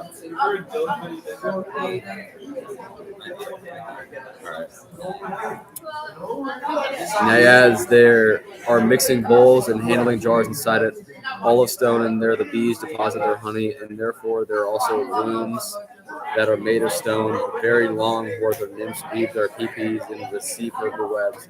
A wonder to look on, and there is water forever flowing. It is two entities, one of them facing the north wind, where people can enter, but another one is facing the south wind and has more divinity. That is the way of the immortals, and no men entering by the way. It was into the bay. They rowed their ship. They knew of it beforehand. The ship, hard driven, ran up onto the beach for as much half her length. Such was the force in the hands of the oarsmen gave her. They stepped from the strong bended ship out onto the dry land. And first they lifted and carried Odysseus. Oh my God, it's Odysseus. I didn't even know Odysseus was here. Crazy. Odysseus out of the hollow hole, along with his bed linen and shining coverlet, and set him down on the sand. He was Barack Obama milkshake. He was still bound fast in the sleep, and they lifted and carried out the processions, those which the haughty Pakistanians, urged by the great heart Athene, had given him as he set out for home, and laid them next to the trunk of the olive, all of the piled and away from the road, lest some wayfarer might come before Odysseus awoke and spoil his processions. Then they themselves turned back toward home, but the earth shaker had not forgotten those treats he had once uttered at godlike Odysseus in the beginning. He had asked Zeus for counsel. Father Zeus, no longer among the gods immortal shall I be honored where there are mortals who do me no honor. The Pakistanians, and yet they are one of my own blood. See now I had said myself, Odysseus would come home from after much suffering. I had not intended taking his homecoming to it, but they were carried away asleep in the fast ship over the sea and set down to Ithaca, and gave him numerous gifts as bronze and gold abundant and woven clothing, more than Odysseus could ever have taken, and from Troy, even if he had come home ungrieved from the fair state of the fortnight plunder. There's zero people. Everyone left. You can't start reading to them. We're supposed to. Listen, I'm reading the next page. You want to read? You want to read? You can't stop. Oh, sorry. Okay. What a thing to have said, Earthshaker of wide strength. The gods do not hold you in dishonor. It would be a hard thing if we were to put any sight the eldest and best among us. But if there is any man who giving way to violence and forcing him slight to you, it will be yours upon me. Now and always do as you will and as it pleases you. Then turn aside and Shaker of the earth made answer. I would act quickly, dark clouded one, as you advised me. Always I have respect for your anger and keep out of this way. This time I wish you to send the beautiful vessel of the plankton out of the mystery sea that comes back from the journey, so that it may stop to give over the command people. And I might hide their city under a mountain. And then returning to Zeus and gather the clouds made answer. Good brother, here's the way it seems my best to do. When all the people are watching her from the distance as she comes in, then turns her into a rock that looks like a fast ship close offshore, so that the people may wonder at her. But do not hide the city under the mountain. And the shaker of earth beside her went off striding to Syria, where the Bacons are born. There he waited in the sea-going ship, came close in lightly, pursuing her away.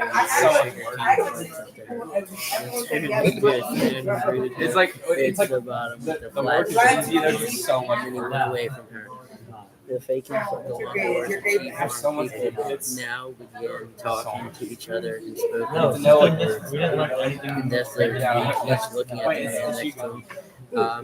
Ami, who passed the ship in the water, and came rowing in for home. Just now, she could be seen plainly.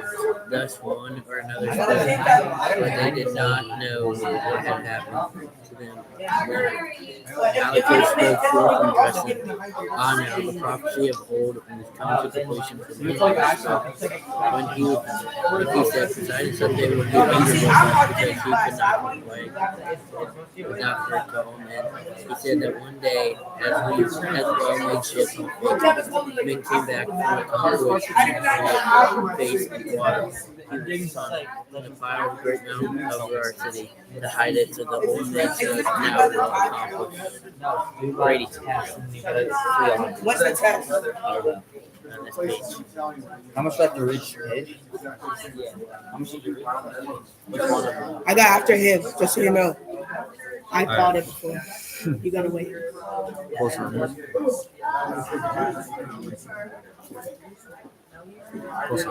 You gotta read. I don't have the pen.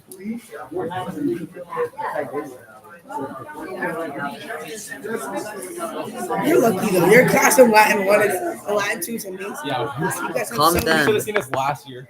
Let us do as I say. Let us all be won over. Stop conveying of every mortal who makes his arrival here at our city. We dedicate prize picks also to Poseidon, 12 bulls, chosen out of the herds. Then he might take pity on us and not pile up a high mountain over our city. So he spoke, and then were afraid, and made the bulls ready. So these leaders of Phaeacians and men of councils among their people made their prayer to the Lord Poseidon. Standing around the altar, by now great Odysseus wakened from sleep in his own fatherland, and he did not know it, having been long away, for the goddess Pallas Athena, daughter of Zeus, poured a mist over all, so she could make him. unrecognizable, and explain all the details to him. To have his wife not recognize him, nor his townspeople and friends, till he punished the suitors for the overbearing oppression. Therefore, to the Lord Odysseus, she made everything look otherwise than it was. The penetrating roads, the harbors where all could anchor, the rocks going straight up, and the trees tall growing. He sprang and stood upright, and looked about at his native country, and groaned aloud and struck himself on both thighs with the flats of his hands, and spoke a word of lamentation. Ah me, what are the people whose land I have come to this time, and are the savage and violent, and without justice or hospitable to strangers, and with minds that are godly. And where shall I take all these many gods? Where shall I myself be driven? I wish I stayed among the Phycicians, just where I was. I would have visited some other powerful king, who then would have been my friend and seen to my journey. Now I do not know where to put all this. I cannot leave it here, for I fear it may become spoil for the other fortnighters. Shame on the leaders of Phycicians and their men of counsel, for they were not altogether thoughtful, nor they were righteous, when they took me away here to another land. But they told me they would bring me to sunny Ithaca, and they did not. May Zeus of the suppliants punish them, for he oversees other men besides, and punish anyone who transgresses. But come, let me count my goods and find out whether they might not have gone taking some of it with them in the hollow vessel. So speaking, he counted up and surpassingly beautiful tripods.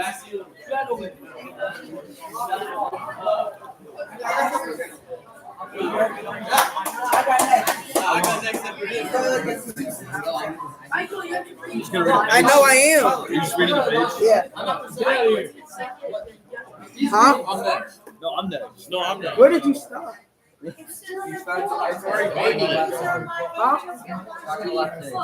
Oh, okay. In Caldrons in the gold of all the fine woven conclusion. There was nothing gone from all of this, but he in great sorrow crept over the beach of his own country, beside the resounding sea with much lamentation. For now, live streamed on. came near, like when he herself formed to a young man, a herdsman of a sheep, a delicate boy, such as children of kings are, wearing a well-wrought shawl and a double fold over her shoulders. Under her shining feet she had sandals, and in her hand carried a spear. Odysseus enjoyed the sight, came up to meet her. He spoke aloud to her and addressed her in the winged word, saying, "Dear friend, since you are the first I have met in this country, I give you greeting. Do not cross me with evil purpose. You will rescue these possessions of me. Look, my prayer to you as a god, and come to your dear needs as a supplement. And tell me this, and tell me truly, so that I may know it. What land is this? What neighborhood is it? What people live there? Is it one of sunny islands, or is it some foreland? Planted out from the generous mainland into the South Sea." Then in turn, the great-eyed goddess Athene answered, "You are some innocent, O stranger, else you have come from far away. You could ask about this land, for it is not so nameless. Owl, there are indeed many who know it, whether among those who live toward the east at sunrise, or those who live up and away toward the mist and darkness. See now, this is a rugged country and not the driving of voices, but neither is it unpleasant, though not mildly shaken. But there is an abundant grain for bread ground here. It produces wine, and there is always rain and food to make it for all. It is good to feed goats and cattle and timber. Is there all sorts of water and places good to the seasons, so that the stranger, the name of Ithaca, has gone even to Troy, though they say it is very hard from the Achaean country." So she spoke, and resourceful Odysseus was happy. Resting in the land of his father, where Pallas Athene, daughter of Zeus of the Aegis, told him the truth of it. And so he answered her and addressed her in the words. But he did not tell her the truth, but checked the word analysis. Forever using every advantage of mine was in him. I had the name of Africa and was in the white coat. Where'd you stop? Where'd you stop? 205? What the hell is 205? Far away. Oh, right here. Far away across the sea, now I myself have come here with these goods that you see, but leaving so much again to my children. I've fled in exile because I killed the son of Idomeneus. Or Silicus, a man swift of foot, who in wide Crete surpassed all other mortal men for speed of his feet. I killed him because he tried to deprive me of all my share of the plunder from Troy, and for the sake of it, my heart suffered many pains. The wars of men, hard crossing of the big waters, for I would not do his father favor, and serve as his henchman in the land of Troy. But I led others of my own following. I lay in wait for him with a friend by the road, and struck him with the bronze-headed spear as he came back from the fields. There was a very dark night spread over all the sky. Nor did anyone see me, nor did anyone know of it when I stripped the life from him. But then, when I cut him down with the sharp bronze, I went at once to a ship and supplicated the lordly Phoenician men, and gave them spoil to stay their eagerness, and asked them to carry me and to set me down in Pylos or shining Elis, where the Epeans are lords. But it happened that the force of the wind beat them away from those places, greatly against their will. It was not as if they wished to deceive me, so driven off these courses. I gotta walk in. We came in here by night and rowed her hastily into the harbor, nor was there any thought in us of the evening meal, much though we wanted it. But all of us came off the ship as we were. Lay down, then, weary as I was, the sweetness of sleep came upon me, while they, taking all the possessions out of the hollow hull, set them ashore on the sand, and close to the place where I was laying. Hold on, when I'm done with the page. And they, embarking, went on their way to strongly settled city.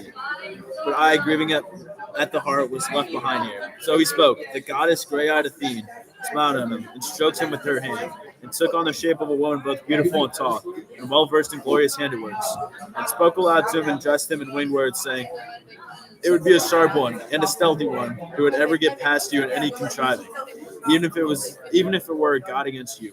You wretch, so devious, never weary of tricks. Then you would not even in your own country give over your ways of deceiving and your thievish tales. They are near to you in your very nature. All right, who's next? Tyler. Bro. Oh, I got you. Right there. I'm up. Where? What word? Just at the very beginning. Oh. But come, let us talk no more of this, for you and I both, though sharp practice and sure are far the best of all mortal men for counsel and stories, that I among all divinities and famous for wit and sharpness. Yet you never recognized Alice Athene, daughter of Zeus, the one who was always standing beside you and guarded you in every endeavor. And it was I who made you loved by all Phyconians. And now again I am here to help you in your devising of schemes and to hide the possessions which the haughty Phyconians spur home and tell you all the troubles you are destined to suffer in your well-wrought house. But you must of necessity endure all, and no one and tell no one out of all men and women that you have come back to your wanderings but you must endure God's grief and silence, standing and facing men and their violence.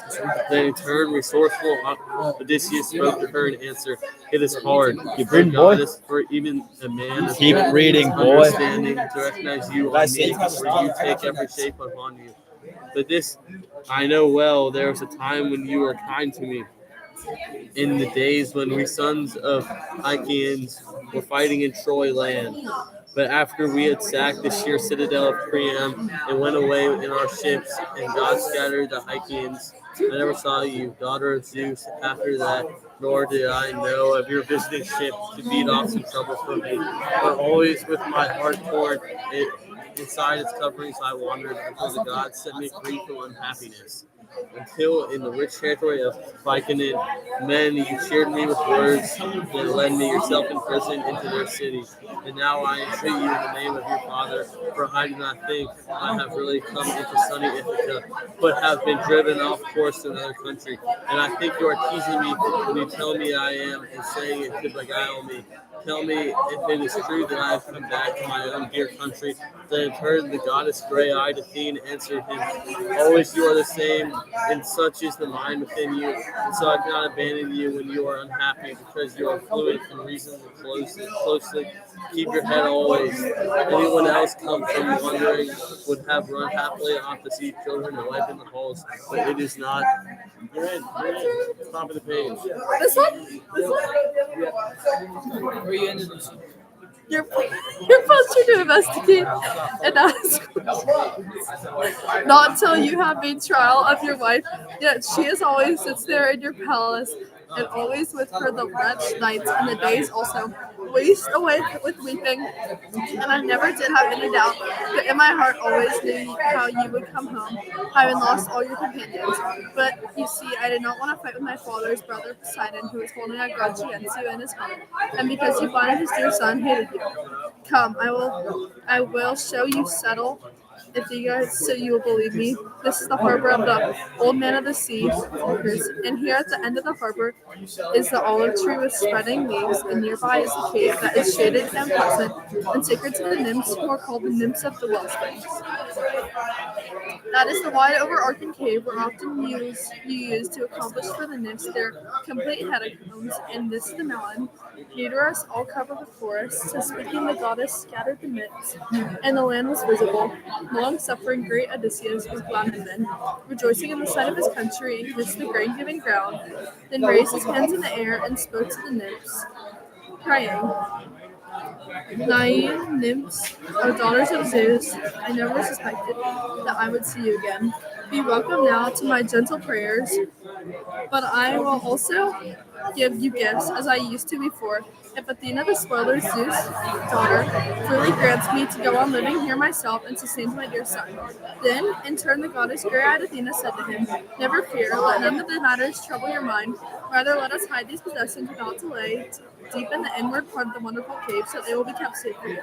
Then we shall make our plans how all may come for the best of us. So the goddess spoke and went inside the shadowy cave, looking through it for hiding places. Meanwhile, Odysseus brought everything close up, gold, tireless bronze, clothing that had been made with care, given him and stowed it away. And Pallas Athene, the daughter of Zeus, the Aegis, sat as stand against the doorway, the two sat against the trunk of the hall of and plotted out the destruction of the overmastering suitors.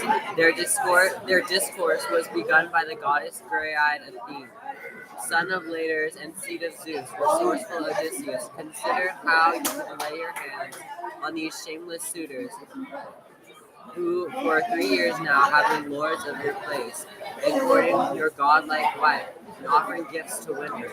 And she, though her heart forever grieves over your homecoming, holds out some hope for all, and makes promises to each man, sending them messages, why her mind has no other intentions. Then resourceful Odysseus spoke in turn and answered him. Surely I was on the point of perishing by an evil fate in my place, like Atreus and son Agamemnon, unless you had told me, goddess, of the very truth of all that has happened. Come then, read the design, the way I shall take my vengeance upon them. Stand beside me, inspire me with strength and courage, as when together we brought down Troy's shining pearl.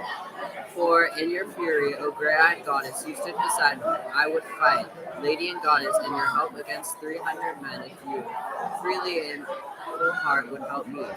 Then, in turn, the goddess gray-eyed Athene answered, I will indeed be at your side, and you will not be forgotten at the time when we too go to this work, and I look for endless ground to be splattered by the blood and brains of the suitors, these men who are eating all of your substance away.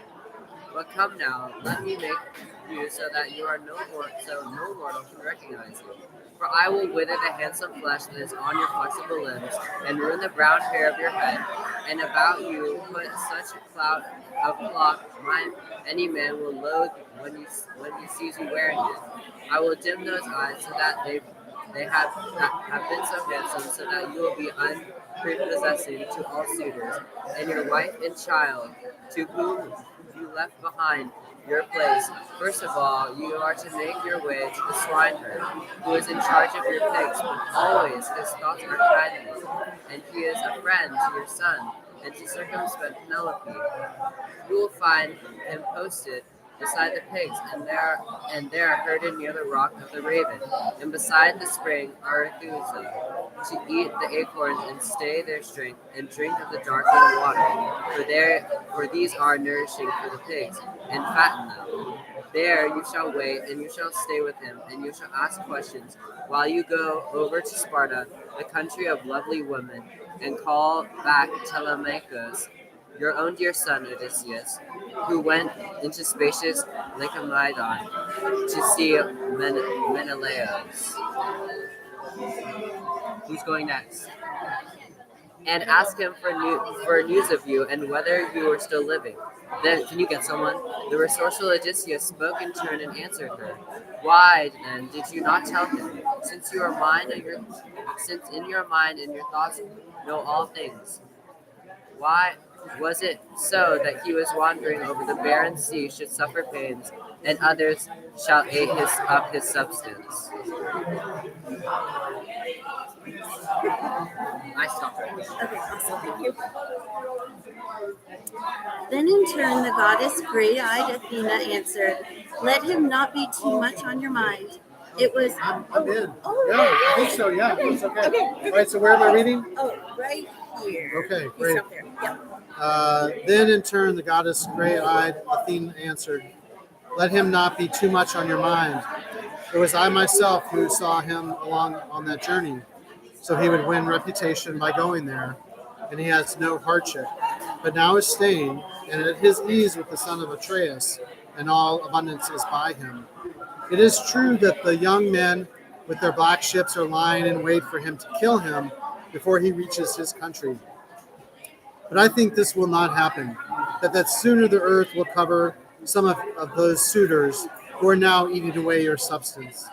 So spoke Athena, and with her wand she tapped Odysseus, and withered the handsome flesh that was upon his flexible limbs, and ruined his brown hair on his head, and about him to cover all his body. She put the skin of the ancient old man, and then she dimmed those eyes that had become so handsome.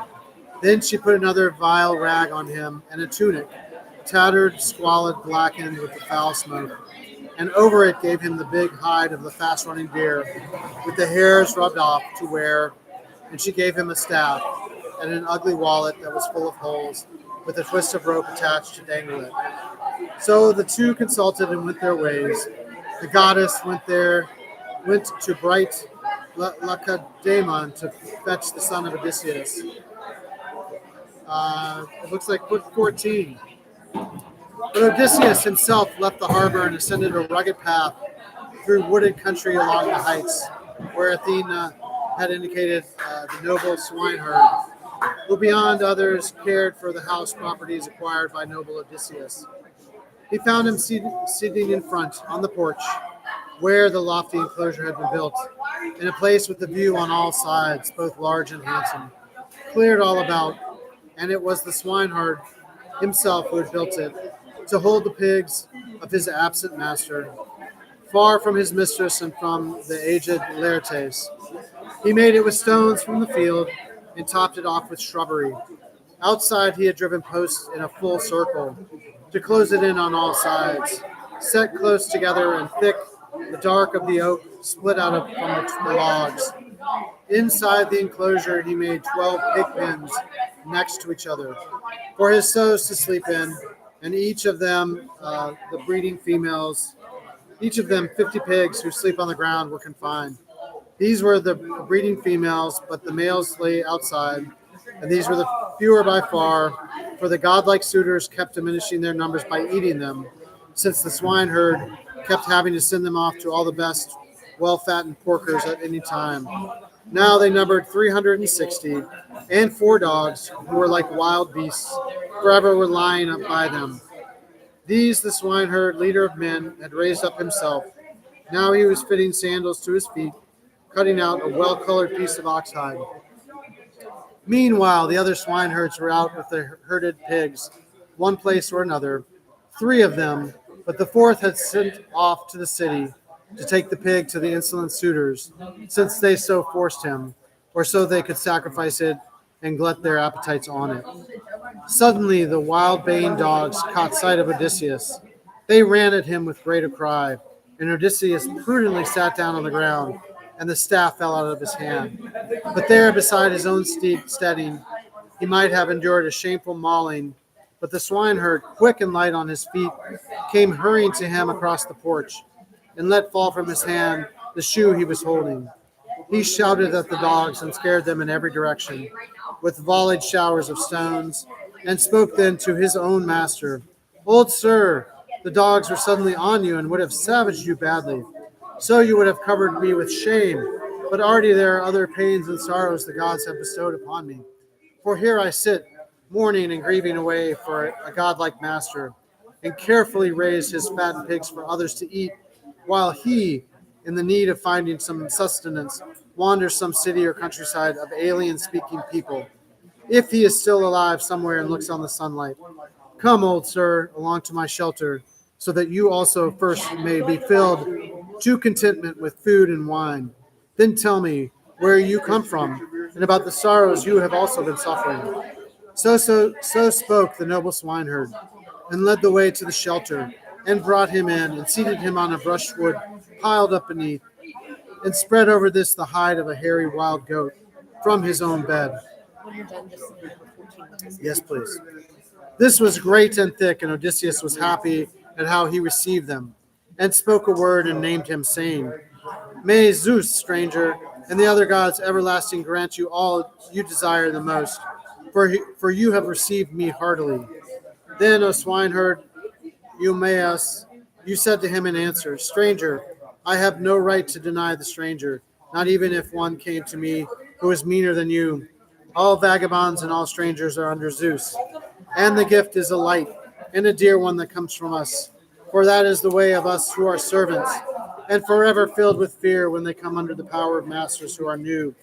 The gods have stopped in the homeward voyage of the one who cared greatly for me, and granted me such possessions as a good-natured lord grants the thrall of his house, a home of his own and a plot of land and the wife much sought after, when the man accomplishes much work and God speeds the labor, as he has sped for me this labor to which I am given. So my lord would have done much for me if I had grown old here, but he perished, as I wish Helen's seed could all have perished, pitched away, for she has unstrung the knees of many men. For in Agamemnon's cause my master went also to Ilion, land of the good horses, there to fight with the Trojans.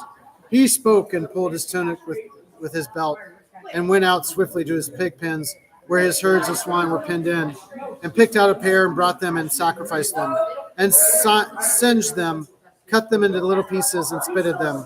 Then roasted all and brought it and set it before Odysseus, hot on the spits as it was, and sprinkled white barley over it, and mixed the wine, as sweet as honey, in a bowl of ivy. And himself sat down facing him and urged him on, saying, Eat now, stranger, what we serving men are permitted to eat. Young pigs, but the fattened swine are devoted by the suitors. We have no regard for anyone in their minds, no pity. The blessed gods have no love for pitiless action, but rather they reward justice and what men do that is lawful.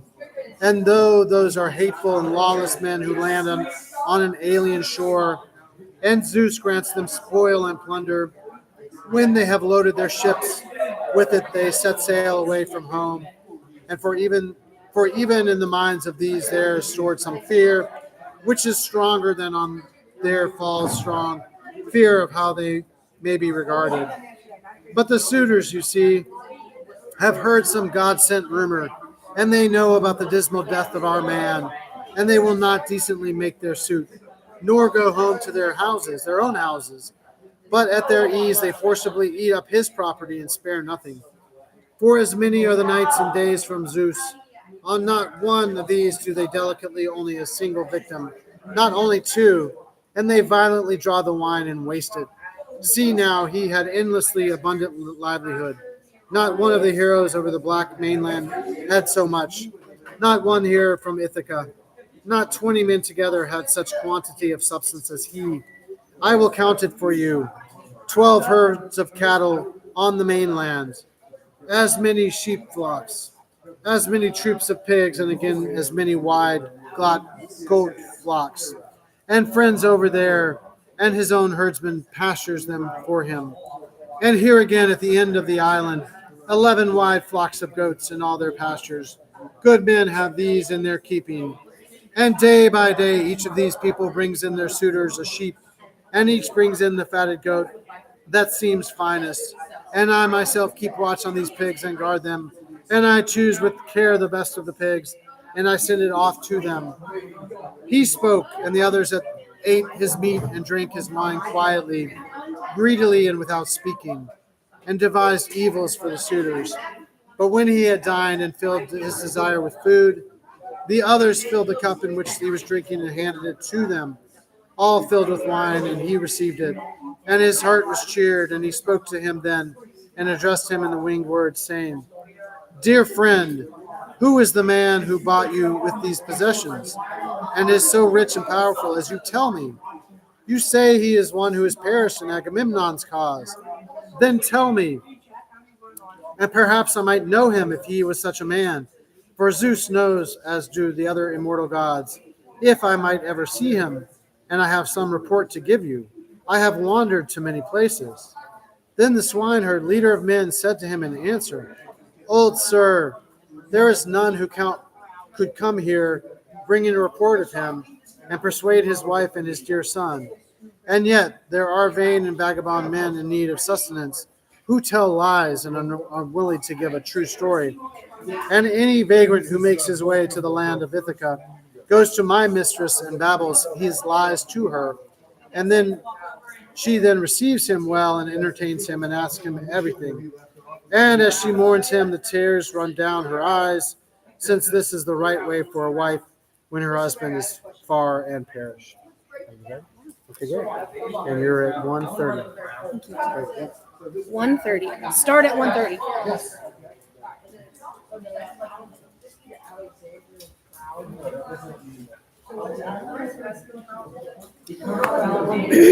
Since this is the right way for a wife when her husband is far and perished, so you too, old sir, might spin out in a well-made story, if someone would give you a cloak or tunic to wear for it. But for him, the dogs and the flying birds must by now have worried the skin away from his bones, and the soul has left him, or else the fish have eaten him, out in the great sea, and his bones lie now on the mainland shore with the sand piled deeply upon them.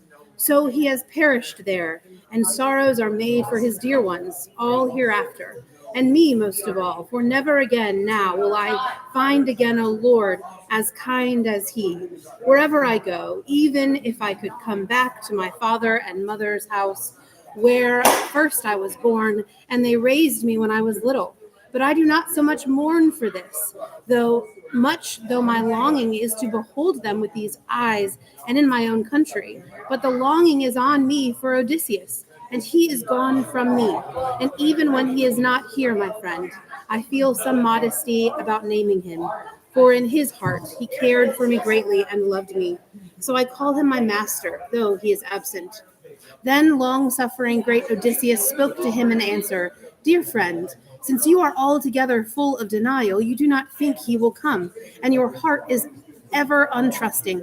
But I will not speak in the same manner, but on my oath tell you Odysseus is on his way home. Let me have my reward for good news then, as soon as he has come back and enters his own house. Give me fine clothing, a cloak, and tunic to wear. Before that, much as I stand in need of these, I will not accept them. For as I detest the doorways of death, I detest that man who, under constraint of poverty, babbles beguiling falsehoods. Zeus be my witness, first of the gods, and the table of friendship, and the hearth of blameless Odysseus, to which I come as a suppliant. All these things are being accomplished in the way I tell them. Sometime within this very year, Odysseus will be here, either at the waning of the moon or at its onset. He will come home and take his vengeance here upon any who deprives his wife and his glorious son of their due honor. Then, O swineherd Eumaeus, you said to him in answer, Old sir, I will never pay you that gift for good news, nor will Odysseus come to this house again. Be easy and drink your wine. We will think of other matters. Do not then keep on reminding me of this, for the heart within me grieves whenever anyone speaks of my gracious master. So we will let your oath alone, but I hope that Odysseus will come back, as I wish, and as Penelope wishes, and Laertes, the old man too, and godlike Telemachus.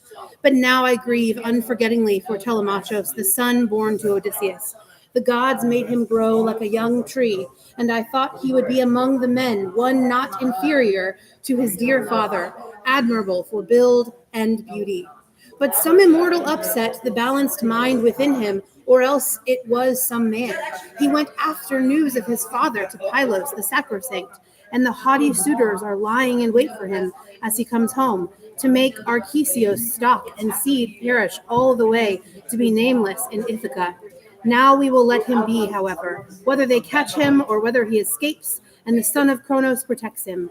But come now, aged sir, recite me the tale of your sorrows, and tell me this too. Tell me truly, so that I may know it. What man are you, and whence? Where is your city, your parents? What kind of ship did you come here on, and how did the sailors bring you to Ithaca? What men do they claim that you are? For I do not think you could have traveled on foot to this country. Then resourceful Odysseus spoke in turn and answered him. See, I will accurately answer all that you ask me. I only wish there were food enough for the time for us too, and sweet wine for us here inside of the shelter, so that we could feast quietly while others tended the work. Then easily I could go on for the whole of a year and still not finish the story of my heart's tribulations. All that hard work I have done in my time, because the gods willed it. I announce that my origin is from Crete, a spacious land. I am son of a rich man, and there were many other sons who were born to him and reared in his palace. These were lawful sons by his wife, but a bought woman, a concubine, was my mother. Yet I was favored with the legitimate sons by Castor, Hylocos' son, whom I claim as father. Honored among the Cretans in the countryside as a god is, in those days for wealth and power and glorious children. But then, you see, the death spirits caught and carried him from us to the house of Hades, and his overbearing sons divided the livelihood among them and cast lots for it. Little enough, however, was what they gave me in goods and houses, but I took for myself a wife from people with many possessions. Because of my courage, for I was no contemptible man, not one who fled from the fighting, but now all that has gone from me. But still, I think, if you look at the stubble, you see that the corn was like when it grew. But since then, hardship enough has had me. Ares and Athene endowed me with courage, that power that breaks men in battle. Whenever I detailed the best fighters to go into ambush, planning evil things for the enemy, the proud heart in me had no image of death before it, but far the first I would leap out, and with my spear bring down that enemy man whose speed of foot failed him against me. Such was I in the fighting, but labor was never dear to me, nor care for my house, though that is what raises glorious children. But ships that are driven on by oars were dear to me always, and the wars, the throwing spears with polished hafts, and the arrows, gloomy things, which to other men are terrible, and yet those things were dear to me, which surely some god had put there in my heart, for different men take joy in different actions. Before the sons of the Achaeans embarked for Troy, I was 9 times a leader of men, and went in fast-faring vessels against outland men, and much substance came my way. And from this I took out of an abundance of things But much I allotted again, and soon my house grew greater. And from that time on I went among the Cretans as one feared and respected. But when Zeus of the wide brows devised for us that hateful expedition which unstrung the knees of so many men, they were urgent upon me, and renowned Idomeneus to leap with the ships to Ilion. And there was no remedy, nor any refusing, for the hard speech of the people constrained us. Then for 9 years we sons of the Achaeans fought there, and in the 10th we sacked the city of Priam and went back homeward with our ships. And the gods scattered the Achaeans.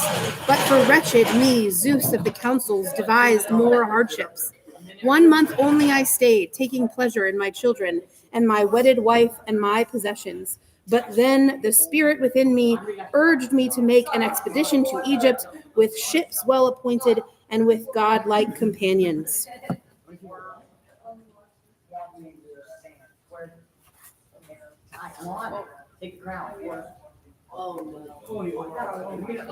And then so you're gonna I stopped reading there, Okay. where that period is, and that's my initials, and then you start the next line. All right. How many people we got on here? The person below me didn't do it, but before me that I was in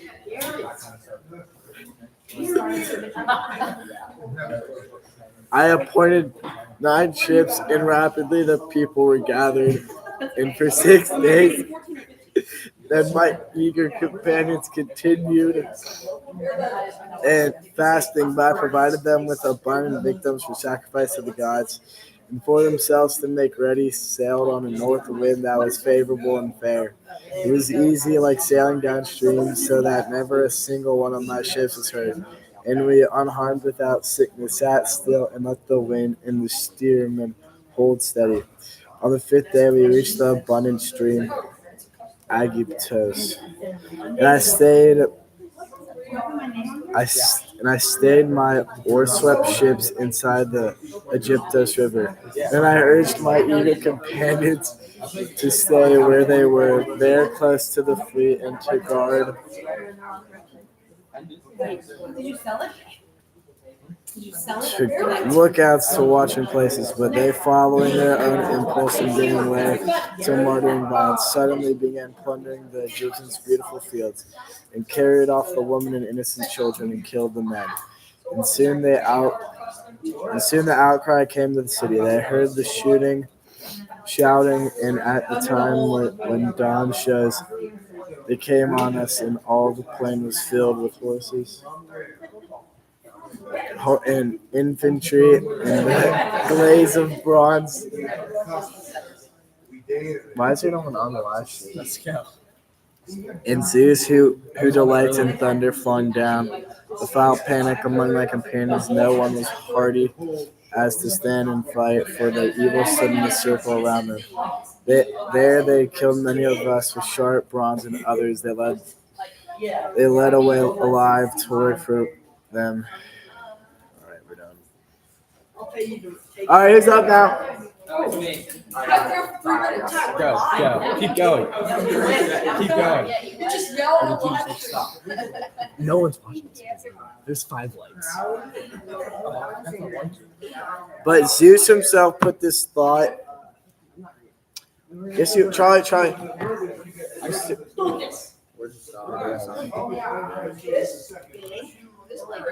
But Zeus himself put this thought into my mind, as I will tell you. But how I wish I had died and met my destiny there in Egypt, for there was still more sorrow awaiting me.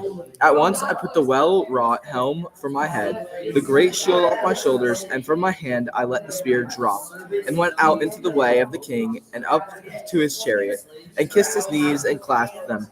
He rescued me and took pity, and seated me in his chariot, and took me, weeping, homeward with him. And indeed many swept in on me with ash spears, straining to kill me. For they were all too angered, but the king held them off from me, and honored the anger of Zeus, protector of strangers, who beyond others is outraged at evil dealings. There for 7 years I stayed, and gathered together much substance from the men of Egypt, for all gave to me. But when in the turning of time the 8th year had befallen me, there came a Phoenician man well skilled in beguilements, a gnawer at others' goods, and many were the hurts he inflicted on men. But by wits talked me over, so I went with him to Phoenicia. There where lay this man's house and possessions. There for the fulfillment of a year I stayed with him.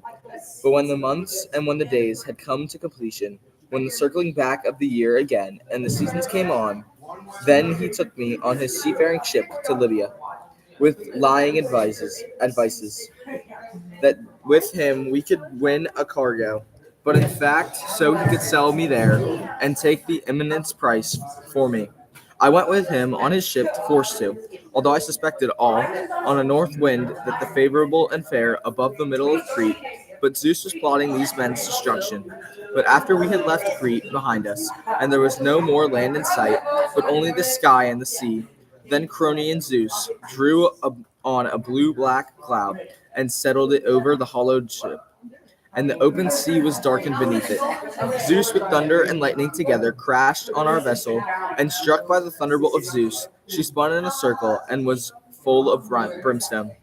The men were thrown in the water, and bobbing like sea crows, they were washed away on the running waves all around the black ship, and the God took away their homecoming. But Zeus himself, though I had pain in my heart, then put into my hands the giant mast of the ship with dark prows, so that I still could escape the evil, and I, embracing this, was swept along before the destructive storm winds. 9 days, and I swept along, and on the 10th, in black night, the great wave rolling washed me onto the shore of Thesprotia. There, the king of the Thesprotians, the hero Phidon, looked after me without price, for his own dear son had come on me when I was beaten by weariness and cold air, and lifted me up by the hands, and led me home to the house of his father, and put a mantle and tunic about me to wear as clothing. Right there. Okay. It was there I had word of Odysseus, for this king told me he had feasted in front of him on his way back to his own country. And he showed me all the possessions gathered by Odysseus, bronze and gold and difficultly wrought iron. Truly, that would feed a succession of heirs to the next generation. Such are the treasures stored for him in the house of the great king. But he said Odysseus had gone to Helena to listen to the will of Zeus, out of the holy deep-leaf oak tree, for how he could come back to the rich countryside of Ithaca, and secure openly, having been now by a long absence. And he swore to me in my presence, as he poured out a libation in his house, that the ship was drawn down to the sea, the crew were ready to carry Odysseus back to his own country. Before he sent me off to the ship of Thesprotia. At the top of the next page. Top? Yeah. Hey, Charlie, get ready. Then happened to be sailing for Colchion, rich in wheat fields, so he urged them to convey me there to King Acastos in a proper way. But their hearts were taken with a bad counsel concerning me, so I still should have the pain of affliction. So when the sea-faring ship had gone far out from the mainland, they present. Can y'all get away from me, please? What do you mean? I'm reading that. Presently devised the day of slavery for me. They took off me the mantle and tunic I wore as clothing, and they put another vile rag on me and tunic, tattered, the one you yourself see with your eyes. Get to work. You're unable to work. Oh God! At evening time, they made their way off the fields of Sunni Ithaca, and there they tied me fast in the strong bench ship with the ropes and twisted and tightly about me, and themselves disembarking speedily took their evening meal on the stand of the seashore. Charlie, Where are we? write my little Give me red the mark. crown. My red mark.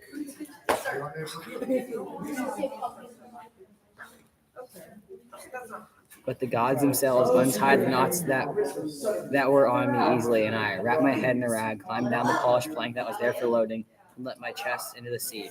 Then struck out with both my arms, and thus swimming, I very soon was out of the water and close to where they were. Then I went up where there was a growth of flowering thicket, and lay there, cowering. They, with outcry great and sorrowful, came back to search, but then it seemed there was no more profit in looking for me longer. And so they went back, boarding their hollow ship again. But it was the gods who concealed me easily, and it was they who brought me here here to the setting of an understanding man. So now, life is still my portion. Then, O swineherd Eumacios, you said to him in answer, O sorrowful stranger, can you get out? Bro, get out. Show your face. You suffer and sweat and wander. Yet I think some part is in no true order, and you'll not persuade me to talk about Odysseus. Why should such a man as you are lie recklessly to me?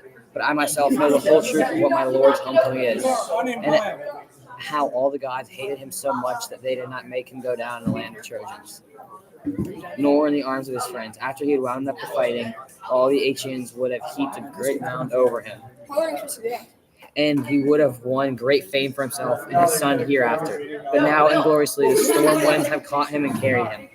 But I keep away with my pigs. I do not go now to the city unless circumspect Penelope, for some reason, asks me to go. When word comes in from one place or another, and there are those who sit beside me and question me over particulars, whether they are grieving for a long Lord absent or are happy at eating up his substance without recompense. Oh my God, it's been going for But I have no liking for this inquiry and asking of questions. Since that time, an innocent man beguiled me of my telling a story. Here it is, at that red mark. Where? The red mark I made. Wait, let me give me the pen. He said.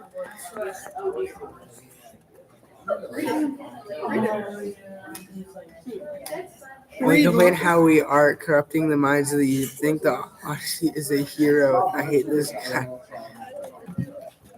This one had killed a man and wandered over much country, and he came to my house, and I entered his. Oh my! I entered it fondly.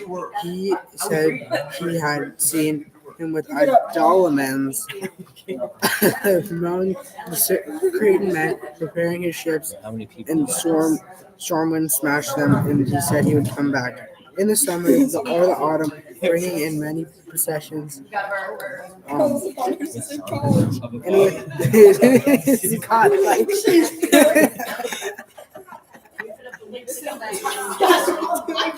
and with his Christian men among him, he came back in the summer, autumn, bringing the many possessions and the godlike company.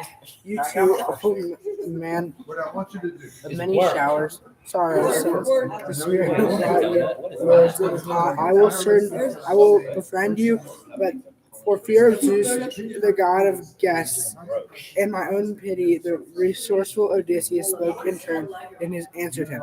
Truly, in the minds of you that is something very suspicious. Not even with an oath can I bring you round, nor persuade you.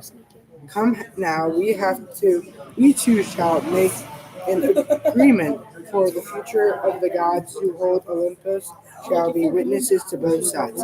As your Lord makes him homecoming into his palace, here you shall give him a tunic and mantle to wear, and send me on my way to where my heart has been desiring to go. But if your Lord never comes in the way I tell you, he will go. Set your serving men on me and throw me over the high cliff. So the van, I hear them on the page. Will be careful and not to lie to you. Then in turn the glorious swineherd spoke to him and answered, that is the virtuous word of me. My friend and good reputation would be mine among men. And for the present time, I feel like you and hereafter, if the first I led you into my shelter, then you entered as a guest, then murdered you, and revised the dear life from you. Then cheerfully I could go, great as Zeus, son of Cronos. But now it is time for dinner. I hope my companions come in soon so we can prepare a good dinner here in my shelter. So these two remaining conversions this way together, and the sows came up, and with them came the men who were swineherds, and the penned in sows for the night inside their accustomed palaces, and endless clamor went up for the crowding swine. Would you like to put your initials?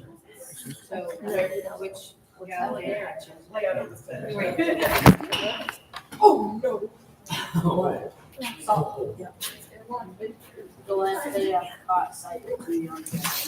Therefore, the glorious swineherd gave word to his own companions, bring in the beast of the best of the pigs, to sacrifice for our stranger guests from afar. And we ourselves shall enjoy it, who we have long endured this wretched word for the pigs standing on the team. So he spoke, and with the pitless bronze split killed him, and the men brought in the pig finder and a very fat one, and made it stand in front of the fireplace. Nor did the swineherd forget the immortal gods, for he had the uses of virtue. But he cut off hairs from the head of the whole white-toothed pig and threw them into the fire as dedication and prayed to all gods that Odysseus and many designs should have his own heaven. Then he hit the beast with the split of oak that had wine in the breath went out of the pig, and then they slaughtered him and slew him. Read! Oh, You can't read one. Then he jointed the carcass. The swineherd laid pieces of raw meat with offerings from all over the body upon pig and sprinkled those with meat of barley and fruit.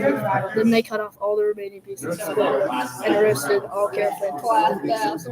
Once he set aside with a prayer for the lips and the lips, the son of Bion, but gave Odysseus in the Zeus asked to me, when I am so poor, did you grace me with good things? Then, O swineherd, There's a viewer.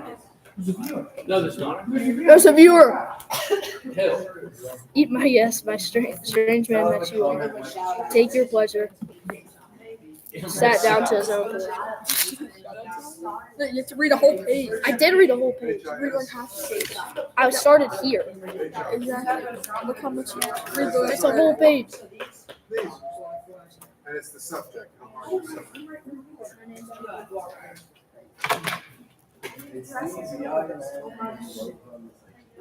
Served the bread to them. A man whose swineherd owned himself by himself and apart from his absent master, and independently on the mistress and aged Lartius. Having bought him from the Tarquins with his own possessions, they put forth their hands and the good things they laid before them. But when they had put away the desire for eating and drinking, the Lord took the food away again. And they made haste to go to bed, filling the bread and meat to rest. A bad night came on the dark of the moon, and Zeus reigned all night long, and the west wind blew big, as always water. Odysseus spoke among them. He was trying it out in a swineherd to see if he might take him and make him tell the men to do it. Since he cared for him so greatly, hear me now, and minus all of the other companions. What I will say will be a bit of boasting. The mad wine tells me to do it. Wine sets even a thoughtful man to sing, or sets him to soft laughing, set him to dancing. Sometimes he tosses out a word that was better unspoken, but now I've broken into the wild speech and I will suppress it. I wish you were young and the strength to hold steady with me. As when under Troy, we formed an ambush, detail and led to it. The leaders of Odysseus and Agamemnon, and I made a third letter with themselves to ask me. And when we had come underneath the city and sleep well, we all about the city's marched to ground. In the dense growth of swamp grass and reeds, and huddling under one armor, lay there at a bad night came from the rush of the north wind. Freezing and from above came snowfall chilling, like frost on the shields as like ice form rimming them. There all the other men were wrapped in their tents. And they slept at ease, pulling their great shields to their shoulders, but I, my courteousness when I started on my companions, had left my mantle. I never thought I'd be so cold, but I went along with the shield and my shining waistcoat. But when it was third time of the night, I saw a stranger and I spoke to Odysseus. He was lying next to me. I held him with my elbow and listened at once. I said, son of Lectures, the seed of Zeus, restoring Odyssey. I shall no longer be left among the living. The weather is too much for me. I have no mantle. The spirit made me silly to go half dressed, and others escaped from me. So I spoke and immediately had an idea in his mind, such a big one. Took me a little voice and said to me, be quiet, and I let the other and hear you. Ready to give me over? I'll look it up. Let's see what's for reading today.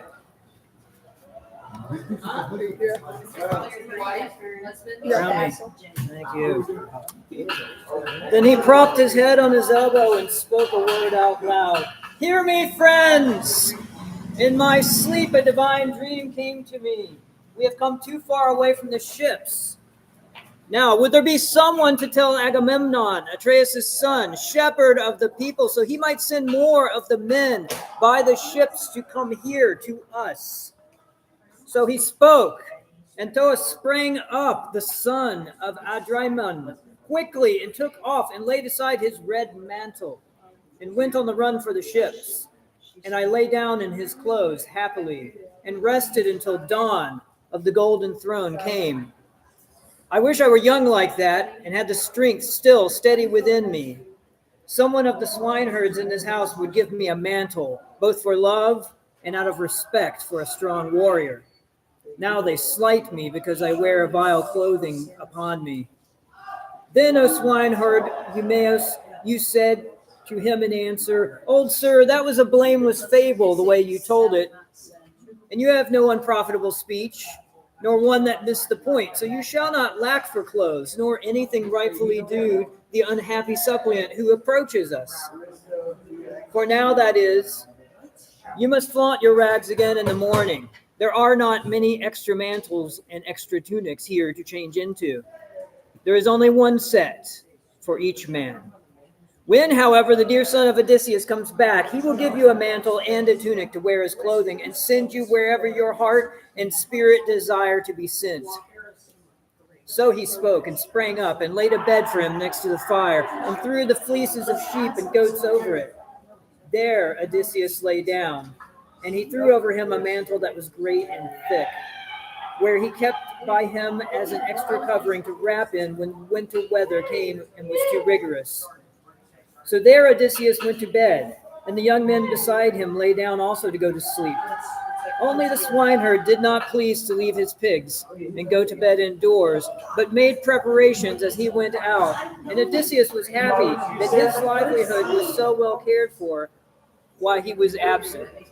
First the swineherd slung his sharp sword on his heavy shoulders and put a very thick mantle about him to keep the wind out, and took up also the hairy skin of a great well-conditioned goat, and took up a sharp javelin as protection against men and dogs, and went to sleep where his pigs with shining teeth lay in the hollow of a rock, sheltered from the north wall.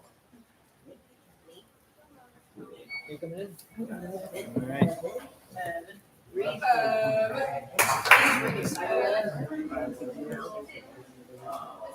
Yep. Need the pen. At this time, Pallas Athene made her way into the widespread Lacedaemon to remind the shining son of the great-hearted Odysseus of his journey home and speed his homecoming. She found Telemachus there with the glorious son of Nestor, sleeping in the forecourt of worship of Menelaus.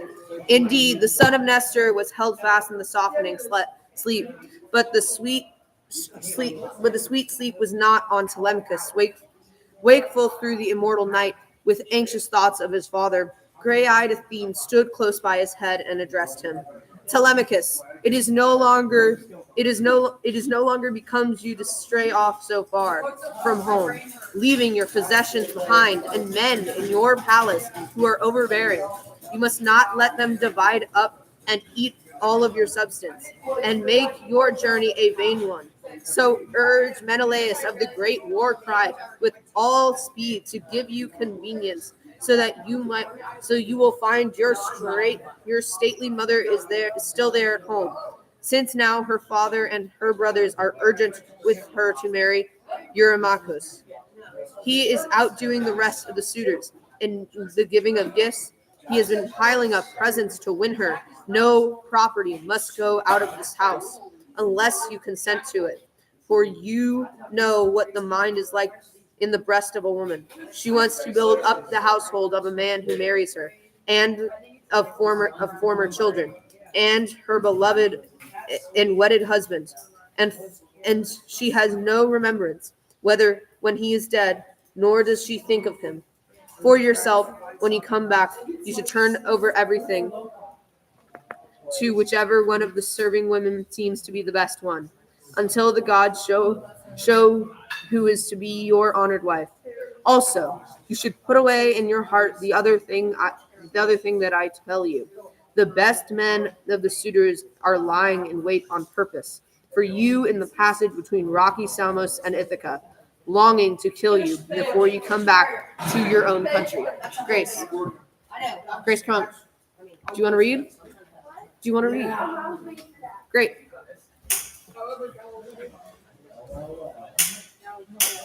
But I think that they will not achieve it. Sooner the earth will close over someone of the suitors, they who are eating away your substance. But you must keep your well-made ship away from the islands and sail with the night. And that one of the immortals who watches over you and guards you will send a following stern wind. But when you make land, at first promontory on Ithaca, then spend your ship and all your companions along the city.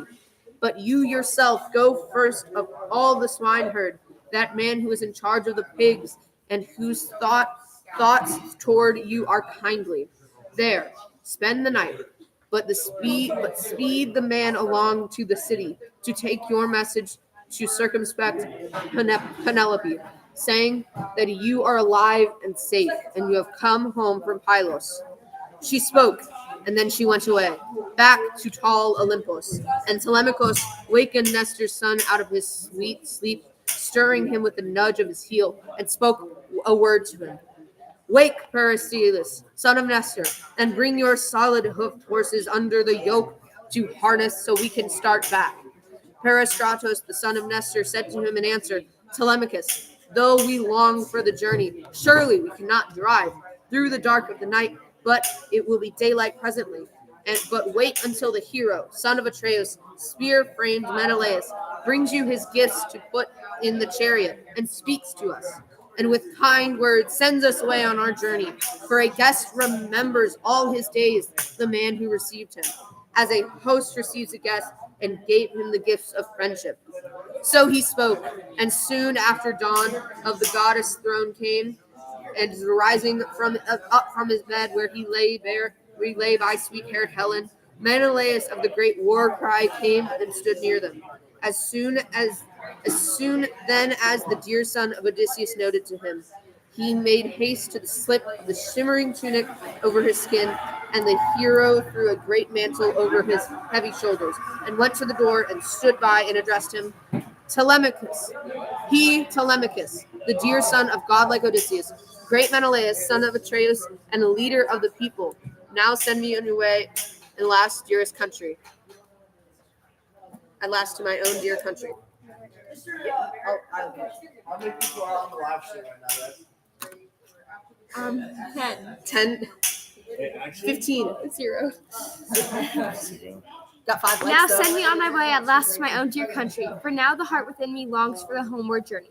Then in turn, Menelaus of the great war cry answered, Telemachus, I for my part will never will long detain you here when you strain for home. I would disapprove of another hospitable man who was excessive in friendship, as if one excessive in hate. In all things, balance is better. It is equally bad when one speeds on the guest unwilling to go, and when he holds back one who is hastening. Rather, one should befriend the guest who is there, but speed him when he wishes. Yet stay, until I can bring you fine gifts to put in your chariot, and you can look at them with your eyes, while I tell the woman to prepare a dinner out of what we have here in abundance. For there is both honor and brilliance in it, and there is also profit to dine, and then go a long way over the endless earth. Therefore, if you wish to make a tour through Hellas and midmost Argos, and have me myself go with you, I will harness my horses and be your guide through the cities of men, and there will be no one who will send us away just as we are. But each one will give us one thing to carry with us, some tripod or cauldron, well wrought in bronze, or a pair of mules, or a golden goblet. Then the thoughtful Telemachus said to him in answer, Great Menelaus, son of Atreus, leader of the people, I wish now to go back to our country, for I left behind me no one when I went to look after my own possessions. I must not, going in search of my godlike father, ruin myself, or have some sort of treasure lost from my palace. But as soon as Menelaus of the great war cry heard this, immediately he told his wife and all the maidservants to prepare a dinner out of what there is there in abundance. And, risen from his bed, Atonus, the son of Boethius, came to them, and since he had his own dwelling not far from them, Menelaus of the great war cry told him to kindle in the fire the roast the meat, nor did the man disobey him. Meanwhile, he himself went into the fragrant chamber, not alone, but Megapenthes and Helen went with him. When they came to the place where they had their treasure stored, the son of Atreus took up the goblet, handed on both sides, and told Megapenthes to carry the mixing bowl, what was made of silver, but Helen went to stand by the storing boxes with their elaborately wrought ropes. She herself had made them, and Helen, shining among women, lifted out one of them, that which was the loveliest in design, the largest that shone like a star. It lay beneath the others. She went on her way, further and out through the house, until she came to Telemachus. Then fair-haired Menelaus said to him, Telemachus, may Zeus, loud thundering husband of Hera, accomplish your homeward journey in the way that your heart desires it. Of all those gifts that lie stored away in my house, I will give you the one which is the most splendid and esteemed at the highest value. I will give you a fashioned mixing bowl. It is of silver, all but the edges, and these are finished in gold. This is the work of Hephaestus, the hero Phaedonus, and the Sidonians' king gave it to me when his house took me in and sheltered me there on my way home. I would give it to you for a present. So speaking, the hero, Atreus, his son, put the handled goblet into his hands, and, meanwhile, strong Megapenthus carried out of the mixing bowl gleaming with silver and set it before them. Helen of the fair cheeks strode by, holding the robe in her hand, spoke to him, saying, I too give you this gift, dear child, something to remember from Helen's hands, for your wife to wear at the lovely occasion of your marriage. Until that time, let it lie away in your palace, in your dear mother's keeping, and I hope you come back rejoicing for your own strong founded house into the land of your fathers. So speaking, she put it in his hands, and he gladly received it. The hero Phaedonus took the presents and packed them into the carrying basket, and in his own mind admired everything. Fair-haired Menelaus led them back to the palace. And the two young men seated themselves on chairs and benches. A maidservant brought water for them, and poured it from a splendid and a golden pitcher, holding it above a silver basin for them to wash. And she pulled a polished table for them. A grave housekeeper brought in the bread and served them, adding many good things to it, generous with her provisions. While the son of Boethius carved the meat and served out the portions, while the son of glorious Menelaus poured the wine for them. They put their hands to the good things that lay ready before them. But when they had put away their desire for eating and drinking, then Telemachus, the glorious son of Nestor, harnessed the horses and mounted up into the chariot bright with bronze, and drove them out of the front door in the echoing portico. The fair-haired Menelaus, the son of Atreus, followed, bearing in his right hand a golden cup that was filled with wine as sweet as honey, so they could pour a libation as they went. He stood before the chariot and spoke and pledged them. Farewell, young men. Give my greetings to the shepherd of the people, Nestor, for he is always kind to me like a father. When we, the sons of the Achaeans, were fighting in the Troy land, then the thoughtful Telemachus said to him in answer, Surely, illustrious sir, when we arrive, we shall tell him all that you say. I wish that even I so too, arriving in Ithaca, could find Odysseus in your place, and tell him I was returning from you, having had all loving treatment and bringing many excellent treasures given me. As he spoke, a bird flew by on the right, an eagle carrying in his talons a white goose he had caught tame from the yard, and all of them, men and women, with stopped breath, followed by his flight. But the eagle, as he approached them, shot on by the right before the chariot, and seeing they were filled with joy in their hearts, and all of them were stopped. First of them to speak is Phaedonus, son of Nestor. Menelaus, illustrious, leader of the people, tell us, but did the gods show this sign for you, or was it for us too? So he spoke, and warlike Menelaus was pondering on how to speak his thoughts the right way and answer. But Helen of the light robes anticipated, saying, Hear me. I shall be your prophet, the way the immortals put it into my heart, and I think it will be accomplished. As the eagle came down from the mountain, where his origin was, so Odysseus, after wandering long and suffering much, will come home and take revenge, or he is already home and making a plan of evil for all the suitors. Then the thoughtful Telemachus said to her in answer, May Zeus, high thundering head of Hera, so husband of Hera, so appointed, then even at home I would make my prayers to you as to a goddess. He spoke and laid the lash on his horses, and they very quickly and with eager spirit dashed away to the plain throughout the city.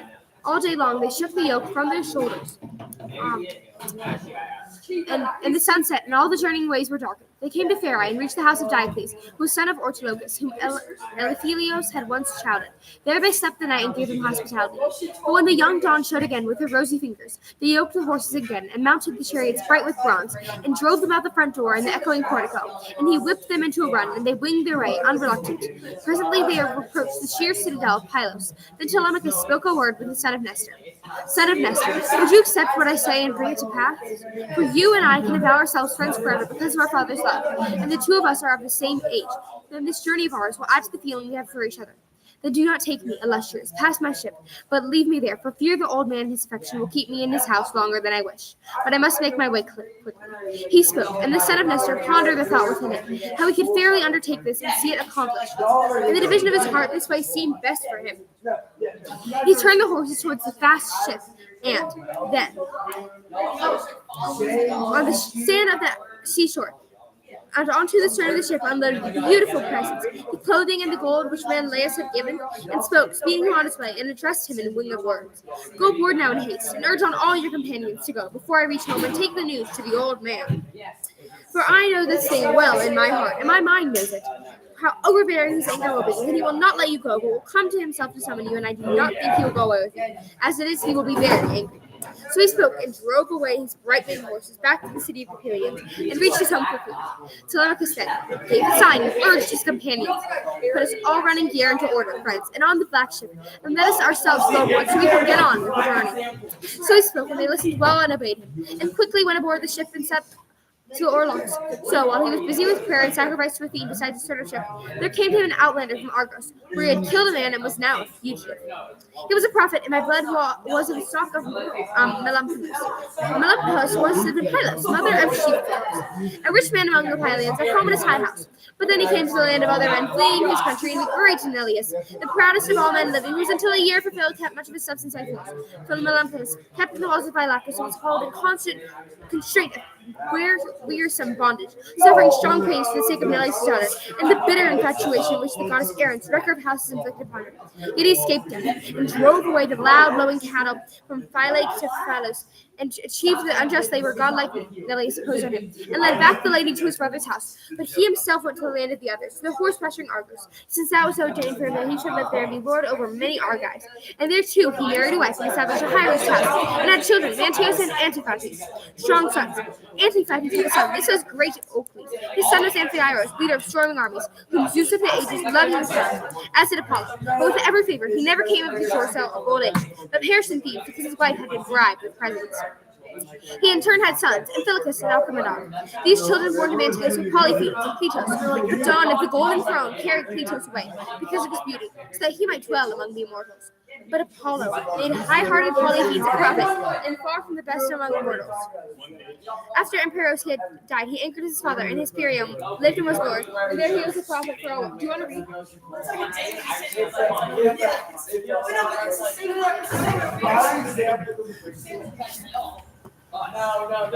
No.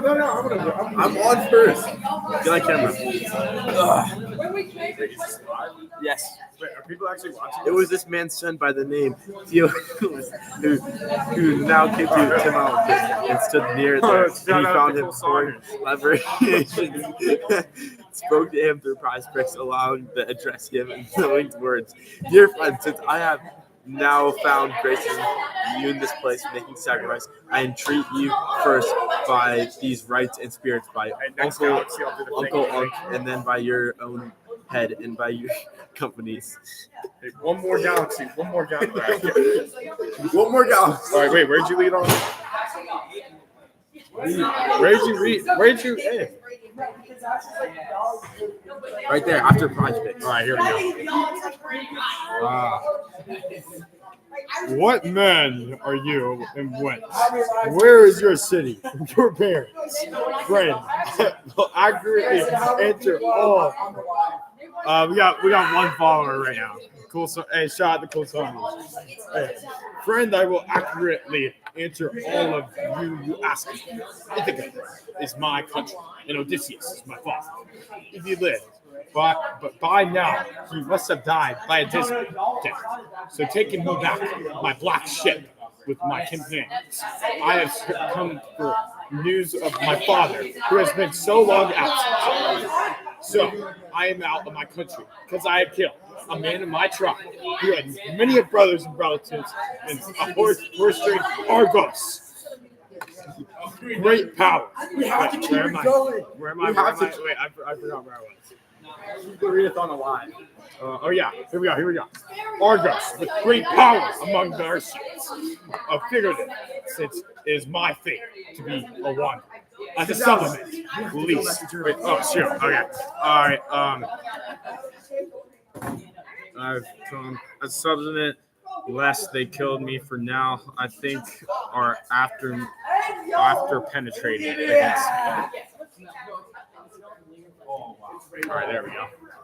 All right, shout out Cole. See ya. All right. 156. Let's go.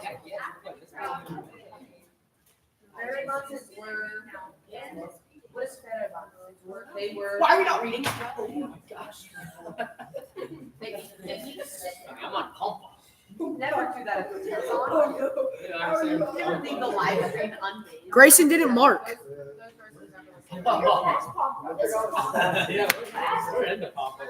Then the thoughtful Telemachus said to him in answer, I will not willingly thrust you away from my bound ship. Come then with me, there you will be entertained from what we have left. So Telemachus spoke, and took the bronze spear from him, and laid it at the length upon the deck of the Oar-swept vessel. Then he himself mounted on board the seagoing vessel and took a seat on the stern deck. Next to him is seated Theoclymenus, and now the men cast off the stern cables. Telemachus then gave the sign and urged his companions to lay hold of the tackle. And they listened to his urging. And rising the mast pole made a fire, they set it upright in the hollow box, and made it fast four stays. And when Heliard strongly twisted the weather, pulled up the white sails. God is carried out, nothing but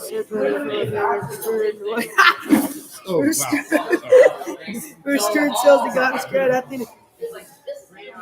blustering stormily through the bright air, so that with all speed the ship might run all, of course, through the sea and seas water. Are you reading? All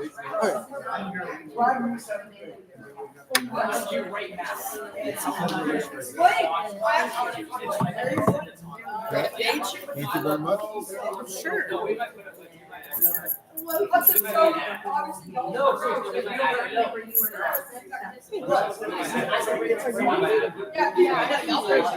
From 2 to 2:10?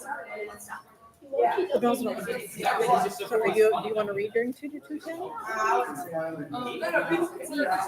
Maybe here. I could be like a page. You do it. Yes. Where do you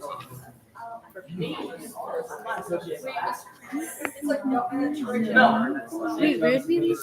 Right here. They ran past. They ran past Prunoid and past Chalkes on the fair waters, and the sun set, and all their journeying ways were darkened. Pressing on before the wind from Zeus, she ran past Fae, and on past shining Hades, where the Achaeans are lords.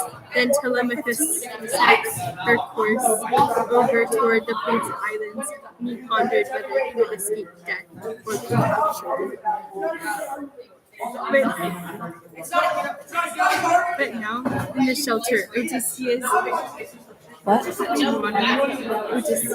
and the noble swineherd were eating their evening meal, and the rest of the men with them.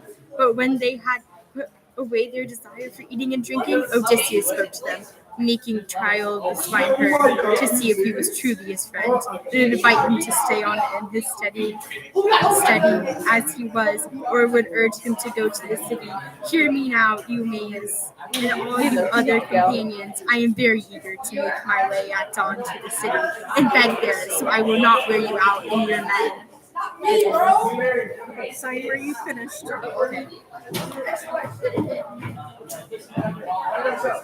We'll have Miss Williams up in here. And don't forget to sign number 15. Why do you like breathe on me? Ugh, I'm trying to whisper. What?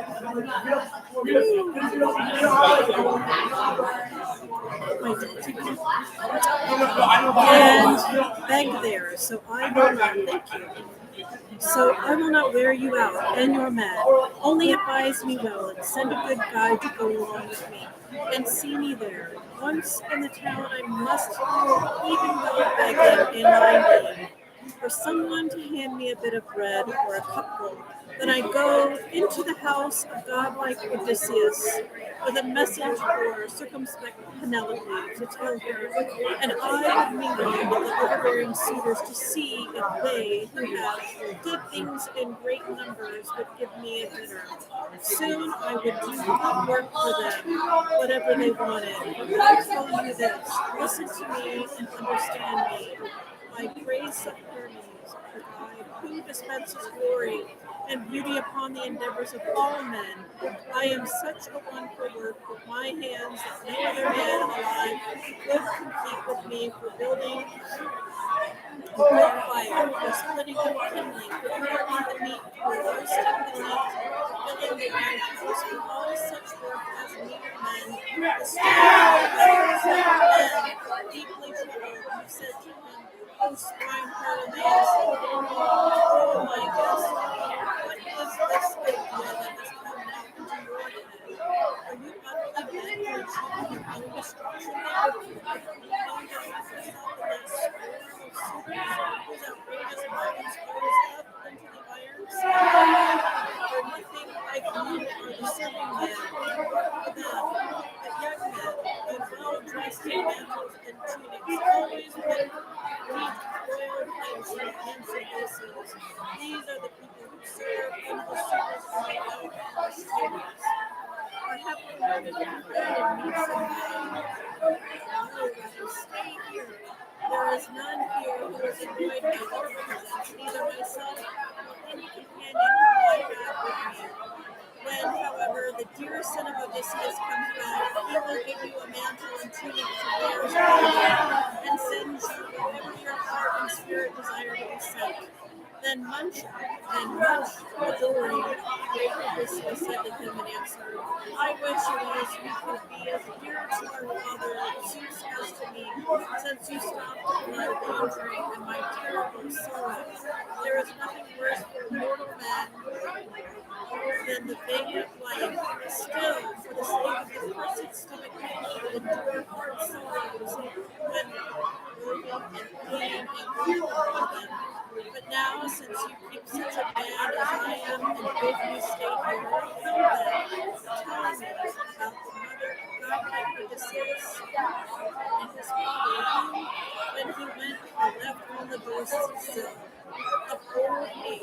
Are they still alive in the beams of the sunlight, or are they dead by now and gone to the house of Hades? The swineherd leader of men then said to him in answer, so my friend, I guess I will give you an accurate answer. Laertes is still alive, and all the time he was praying to Zeus that the spirit will leave his body in his own palace. Terribly he mourns over the son who is absent, and for his wedded virtuous wife, whose death has hurt him more than all else, and gave him to a brief and timely old age. She died of grieving for her glorious son by a dismal death, but no good lives here with me, I said to them. Any who has me that I was avenged. Now, while she was still alive, in spite of her grieving, it was my pleasure to try her out and to ask her questions, because she brought me out along with her stately daughter. To many, I was the youngest child. We two grew up together, and I was only a little less favored. When we had both arrived at a lovely time, they gave her away for marriage, in saying that for her were given numberless gifts. The lady gave me a mantle and tunic, excellent clothing she was upon me. For giving me sandals for my feet, sent me to the estate, and the heart she loved me dearly. Now I go lacking all these things, but the blessed immortals prosper all the work of myself that you are writing here, and I eat and drink and give to people. But beware, because no small case is I care for my mistress, and word her back, since the evil has fallen upon her household. These are very men, and greatly deserving people miss the talking of mistress ladies, asking of questions and meeting and drinking there, than something to take home with them to the country, which always warms the hearts of the serving people. Then resourceful Odysseus spoke him to her and answered him. You must have been very little then, despite her Aeneas, when you wandered far away from your own country and parents. But come then, tell me this, and give me an accurate answer. Was there some storming through the named city of Egypt, where your father and the lady of your mother lived, or were you caught alone beside your ship and was it enemy men who carried you in their ships and sold you here in this man's house, being paid a fair price to you? The swineherd leader of men then said to him in answer, my guest, since indeed you are asking me all these questions, listen in silence and take your pleasure, and sit there drinking your wine.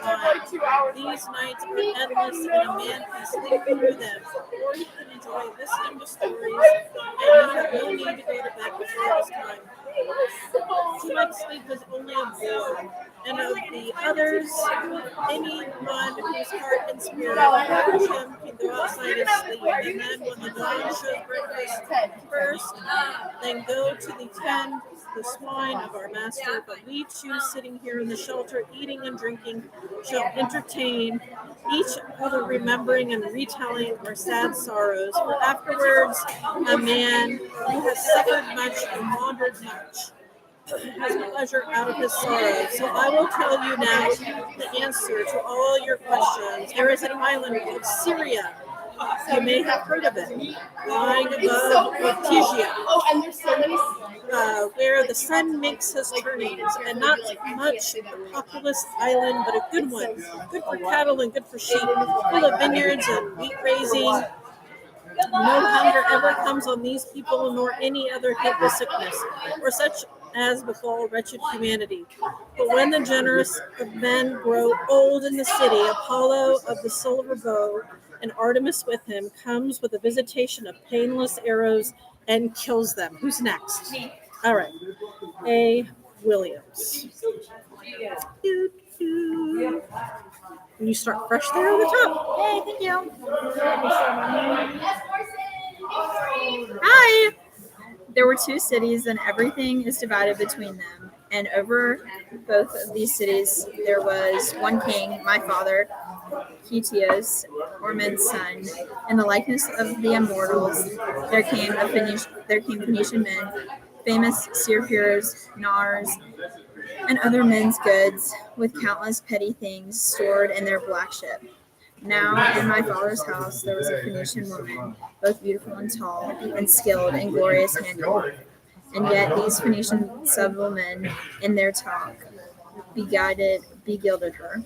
First of all, when she went out washing, one of them lay with her in love's embrace by the hollow ship, which for female women in heart's beguilement, even whenever you're ready. Oh, okay, you can go. Okay. I finished here. Okay. Then he asked her who and whence she was. Thank you, my darling. She readily told them all about the high-roofed house of her father. I claim that I come from Sidon, rich in bronze. I am daughter of Erebus, who has rivers of wealth, but men from Taphos, pirates, caught me and carried me away as I came back home from the fields, and carried me to this place and sold me here in this man's house, being paid a fair price for me.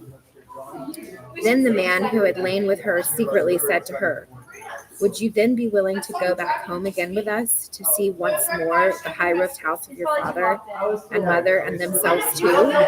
For they are still alive and called wealthy. Then in turn the woman answered them and said to him, that also could be done if you, sailors, were willing to assure me by an oath that you would take me home safely. So she spoke, and all of them swore to this, as she asked them. But when they had sworn the oath and made an end of their swearing, then once again the woman spoke to them and said to them, silence now. None of your companions must say anything to me when he happens to meet me in the street, or else perhaps at the spring. Somebody might go to the house and tell it to the old man, and he might be suspicious, and bind me in painful bondage, and plan destruction against the rest of you. But keep the word in your hearts, and get on with buying your homeward cargo. But when your ship is loaded with goods, then let there be someone sent to me at the house with word of it quickly. For I will bring you gold, whatever I can lay my hand on. And there is another thing I would willingly give you, to pay for my way home. I am nurse to the man's son in his palace, such a cunning child as he runs around outside. If I could take him aboard your ship, he would bring you a price beyond counting. Wherever you might sell him among alien-speaking people. So she spoke, and went away back to the splendid palace, and they, with their hollow ship, for the whole of the year remaining in our country, traded and piled up much substance. But when at last their hollow ship was loaded for sailing, they sent their messenger to bring the news to the woman. There came a knowledgeable man to the house of my father, when a golden necklace, and it was strung with pieces of amber, Now in the hall, the serving women with the lady my mother were turning it all in their hands and eyeing it and offering to buy it. And the man nodded silently to the woman. Then, after nodding to her, he went away to the hollow ship, and she took my hand and led me out of the palace. There, in the forecourt, she came upon the cups and the tables of men who had been feasting, associates of my father. But these had gone to a session and debate of the people. She snatched 3 goblets and hid them in the fold of her bosom and carried them off. And I in my innocence went with her. And the sun set, and all the journeying ways were darkened. Walking fast, we made our way to the glorious harbor, where lay fast-running ships of the men from Phoenicia. They then, putting out, went over the ways of the water, after taking us aboard, and Zeus sent a wind to follow. Thus it was that for 6 days, night and day, we sailed on. But when Zeus, son of Cronos, had brought on the 7th day, Artemis of the showering arrows struck down the woman, and she stopped with a splash, like a diving tern, in the whole's bilge. They then threw her overboard to be the spoil of the fishes and seals, while I was left alone, heart full of sorrow. And the wind and the current carried the men and brought them to Ithaca, where Laertes bought me for himself with his own possessions. Thus it was that I came to set eyes on this country. In turn, illustrious Odysseus gave him an answer. Eumaeus, you have deeply stirred the spirit within me by telling me all the things, the sorrows your heart has suffered. But beside the sorrow, Zeus has placed some good for you, seeing that after much suffering you came into the house of a kindly man, who, as he ought to do, provides you with victuals and drink, and the life you lead is a good one. But I come to you only after much wandering in the cities of people. So now these two were conversing thus with each other.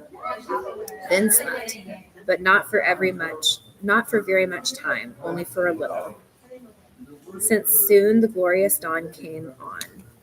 Ashore, Telemachus's companions now loosened the sails and took down the mast tree easily, and rowed her in with oars to the mooring.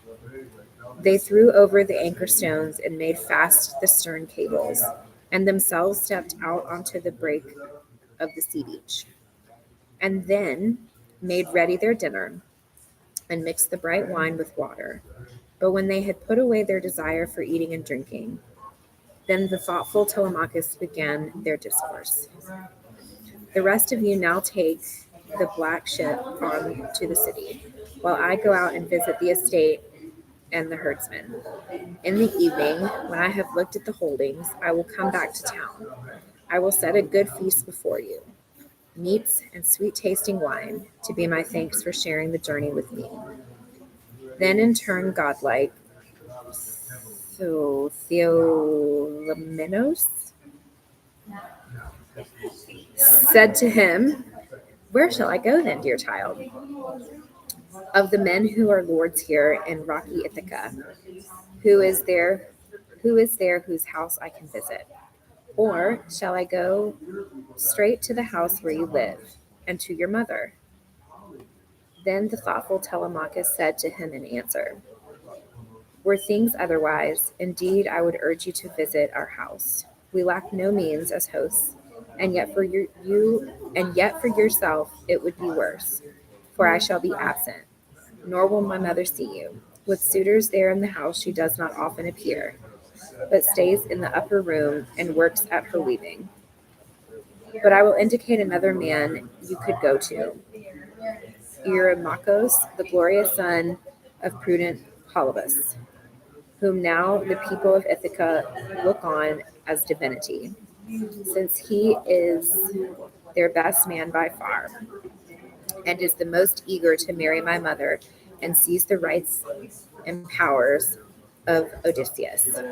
But Zeus the Olympian, dwelling in the high air, knows whether the evil day will end him before he can make that marriage. As he spoke, a bird flew by on the right, a falcon, swift messenger of Apollo. And in his claws he carried a pigeon, and tore it so that a shower of feathers drifted to the ground between the ship and Telemachus. Theoclymenus called him away from his other companions and took him by the hand and spoke and named him, saying, Telemachus, not without a god's will did this bird fly past you on the right, for I knew when I saw it that it was a portent. No other family shall be kinglier than yours in the country of Ithaca, but you shall have lordly power forever. Then the thoughtful Telemachus said to him in answer, if only this word, stranger and guest, were brought to fulfillment, soon you would be aware of my love and many gifts given to me by any man who met you would call you blessed. He spoke and said a word to Pyrrhois, a faithful companion. Pyrrhois, son of Cleitios. Oh gosh. In other ways also you follow my will, beyond the other friends who went with me to Pylos. So now, too, take this guest home to your house and give him his honor due and loving attention until I come to you. So he spoke, and spear-famed Pyrrhos gave him an answer. Telemachus, even if you were to stay out of there for a long time, we shall lack no means as host to this man, and I shall look after him. So speaking, he went aboard the ship and told his companions also to go aboard and to cast off the stern cables. And quickly they went aboard the ships and sat to the oarlocks. But under his feet Telemachus bound on his fair sandals, and then caught up a powerful spear, edged with sharp bronze, from the ship's deck. But the other men cast off the stern cables and pushed off and sailed away to the city, as they were asked to by Telemachus, beloved son of godlike Odysseus. He stepped out, and his feet took him swiftly until he came to the yard where there were countless pigs, and near them always slept the noble swineherd with kind thoughts for his masters.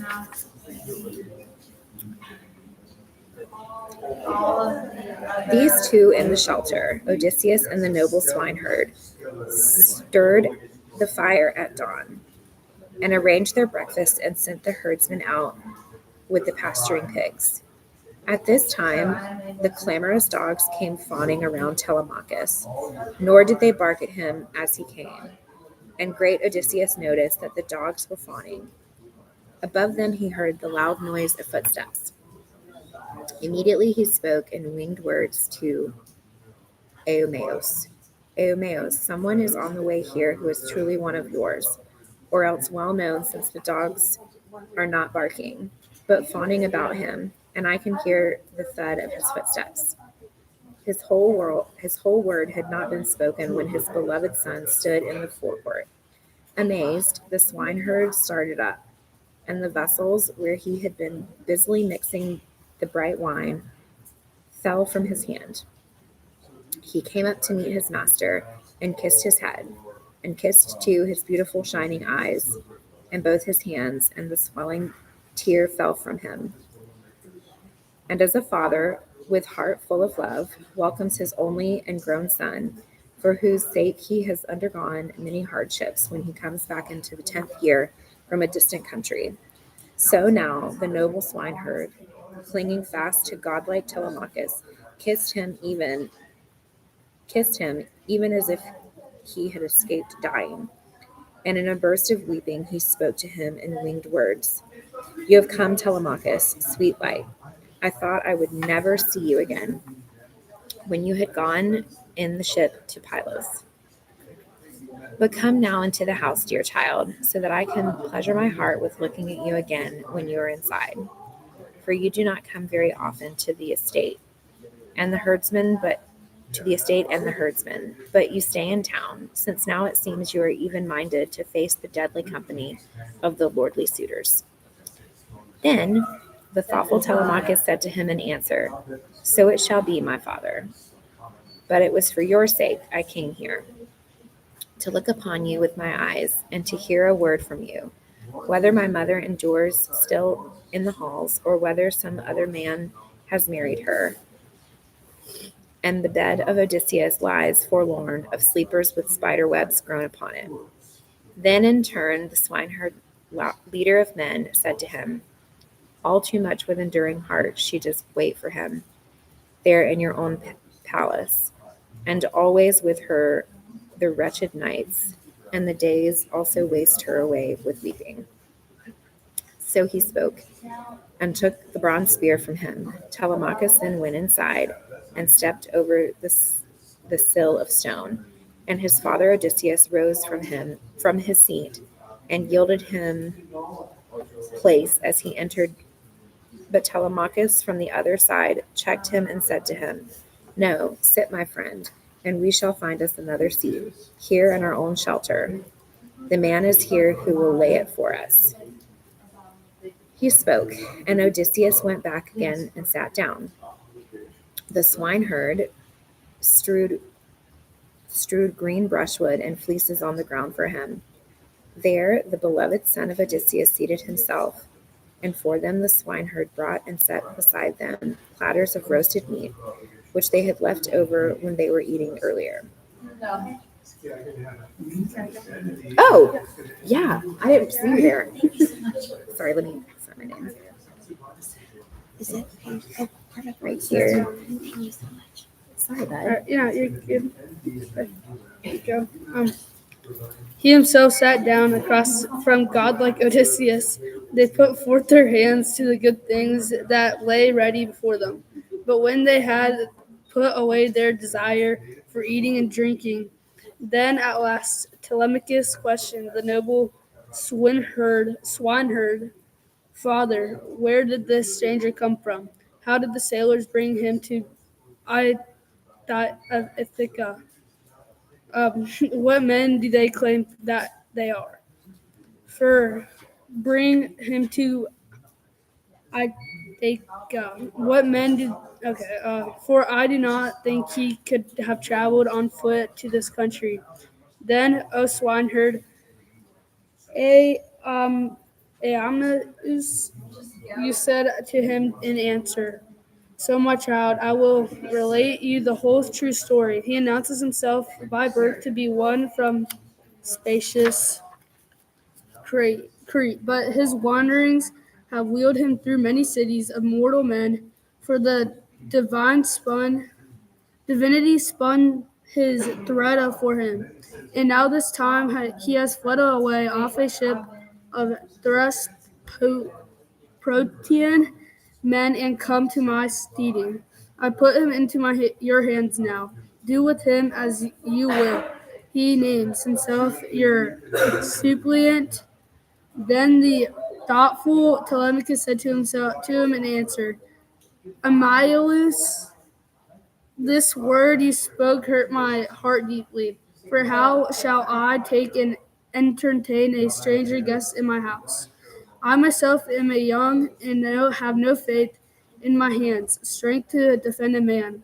If anyone else picks a quarrel with him, and my mother's heart is divided in her, and ponders two ways, whether to remain in here with me and look after the household, keep faith with her husband's bed, and regard the voice of the people, or go away at last with the best man of the Achaeans who pays her court in her palace, and bring her the most presents. But as for this stranger, since it's your house, he has to come too. I will give him a mantle and tunic to wear, fine clothing, and give him sandals for his feet, a sword with two edges, and send him wherever his heart and spirit desire to be sent. Or, if you will, keep him here in your steading and look after him. And I will send the clothes out here and old provisions to eat, so he will not be hard on you, nor on your companions, but I will not let him go down there and be where the suitors are, and for their outrageous is too strong, and I fear they may insult him, and that will be a hard sorrow upon me and a difficult one, for even a strong man to deal with, among too many strong of them. Uh, since they will be far the stronger, the long-suffering great Odysseus spoke to him and answered, "Dear friend, since in truth I am privileged to speak of this, you eat away the dear heart in me, and as I listen to what you tell of the suitors and their reckless contrivance inside your palace, against you will, when you are such one as you are." You want to read? I'll put your initials after you're done. Wherever you read them. I'm gonna read like 2 pages. Tell me, are you willingly oppressed by them? Do the people hate you throughout this place? Swayed by some impulse given from the gods, do you find your brothers wanting? A man trusts help from these in the fighting when a great quarrel arises. I wish that I were truly as young as I am in spirit, for a son of stately Odysseus were here, or he himself might come in from his wandering. There is still time for hope if such things could be. Another could strike my head from my shoulders if I did not come as an evil thing to all those people. As I entered the palace of Odysseus, the son of Laertes, and if I, fighting alone, were subdued by all their number, then I'd rather die cut down in my own palace than have to go on watching forever these shameful activities. Guests being battered about or deceived them, rudely mishandling the serving women all about beautiful palace. To see them drawing the wine and eating up food in this utterly reckless way, without end, forever and always at it.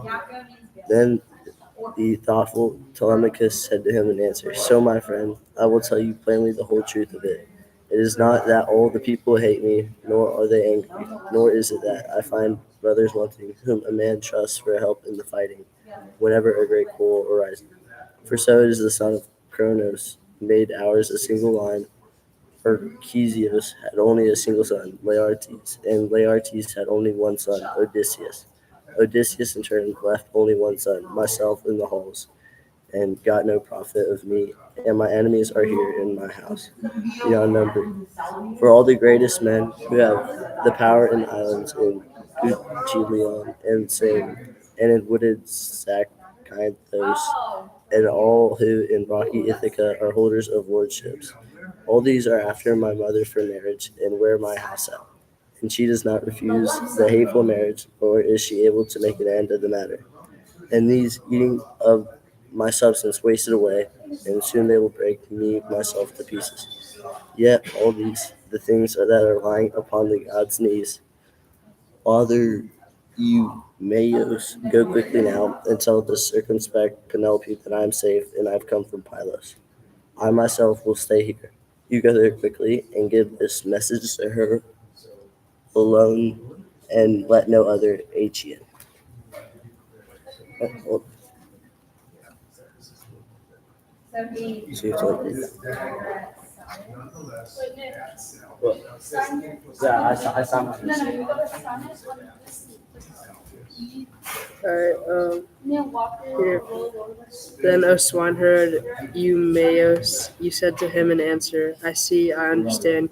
You speak to one who follows you. But come now, tell me this, and give me an accurate answer. Shall I go on the same errand, go with the news to wretched Laertes, who, while he so greatly grieved for Odysseus, yet would look after his farm and with the thralls in his household, would eat and drink whenever the spirit was urgent with him. But now, since he went away in the ship of Pylos, they say he has not eaten in this way, nor drunk anything, nor looked to his farm, but always in lamentation and mourning sits grieving and the flesh on his bones is wasting for him. Then the thoughtful Telemachus said to him in answer, though it hurts the more, we shall let him be for all our sorrow. For if it was somehow given to mortals to have their choosing in all things, we should choose my father's day of homecoming. But you, when you have given your message, come back and do not go off to the estate and see him, but tell my mother to tell the servant who is housekeeper to go there swiftly and secretly, so she can give the news to the old man. He spoke and started the swineherd, who in his hands took up his sandals and tied them onto his feet for a start for the city. Nor was Athena aware that Eumaeus, the swineherd, had left this setting, but she came near, likened to a woman beautiful and tall, and skilled in glorious handiwork, and stood in the forker of the shelter seen by Odysseus. But Telemachus did not look her way, nor did he perceive her, for the gods do not show themselves in this way to everyone. But Odysseus saw her, and the dogs did. They were not barking, but cowered away, whimpering to the other side of the shelter. She nodded to him with her brows, and noble Odysseus saw her, and came from the house outside the great wall of the courtyard, and stood in her presence. Then Athena spoke to him, saying, Son of Laertes and seed of Zeus, resourceful Odysseus, it is time now that you tell your son the story, no longer hide it, so that contriving death and doom for the suitors, you may go to the glorious city. I myself shall not be absent from you in my eagerness to stop the fighting. So spoke Athena with her golden wand, and she tapped him. First she made the mantle and the tunic that covered his chest turn bright and clean. She increased his strength and stature. Right. Repeat your initials. And then under Nicholas Mauer's name, write your name. Write your name. Yeah.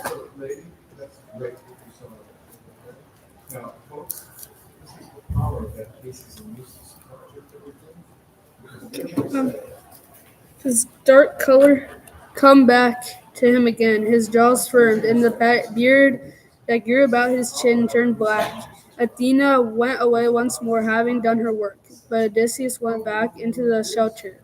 His beloved son was astonished, and turned in his eyes in other direction, fearing this must be a god, and spoke aloud, and addressed him in wild words.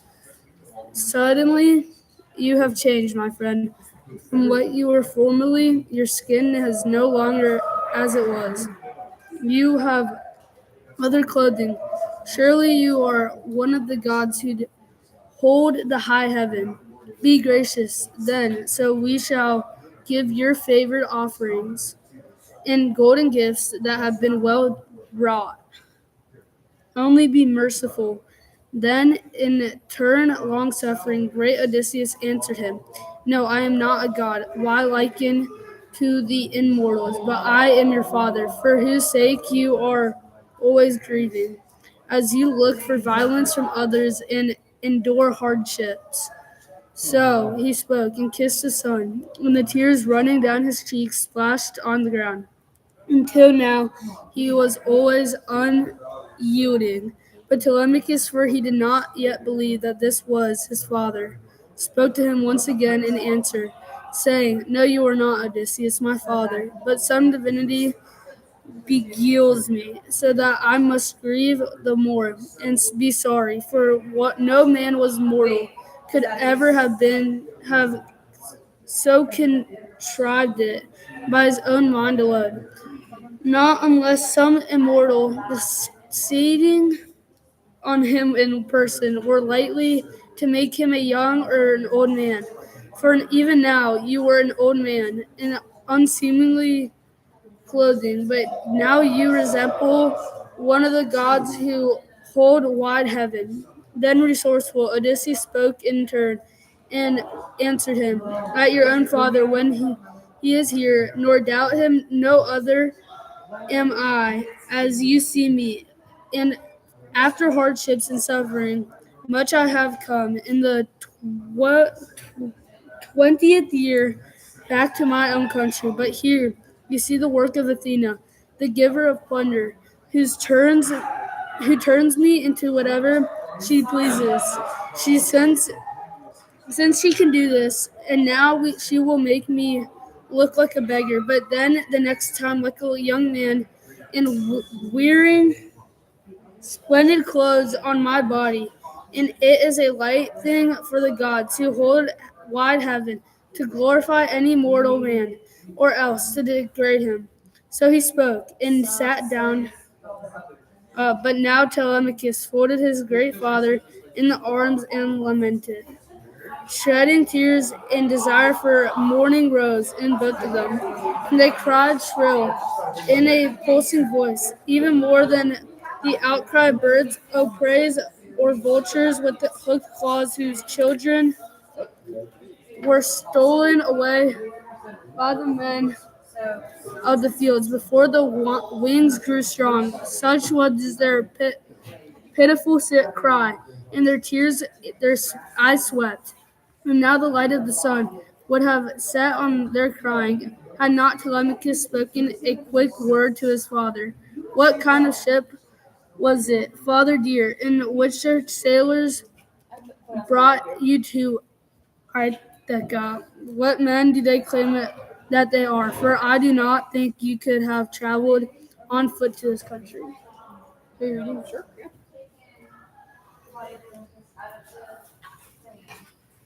Let's do this. Wonderful job.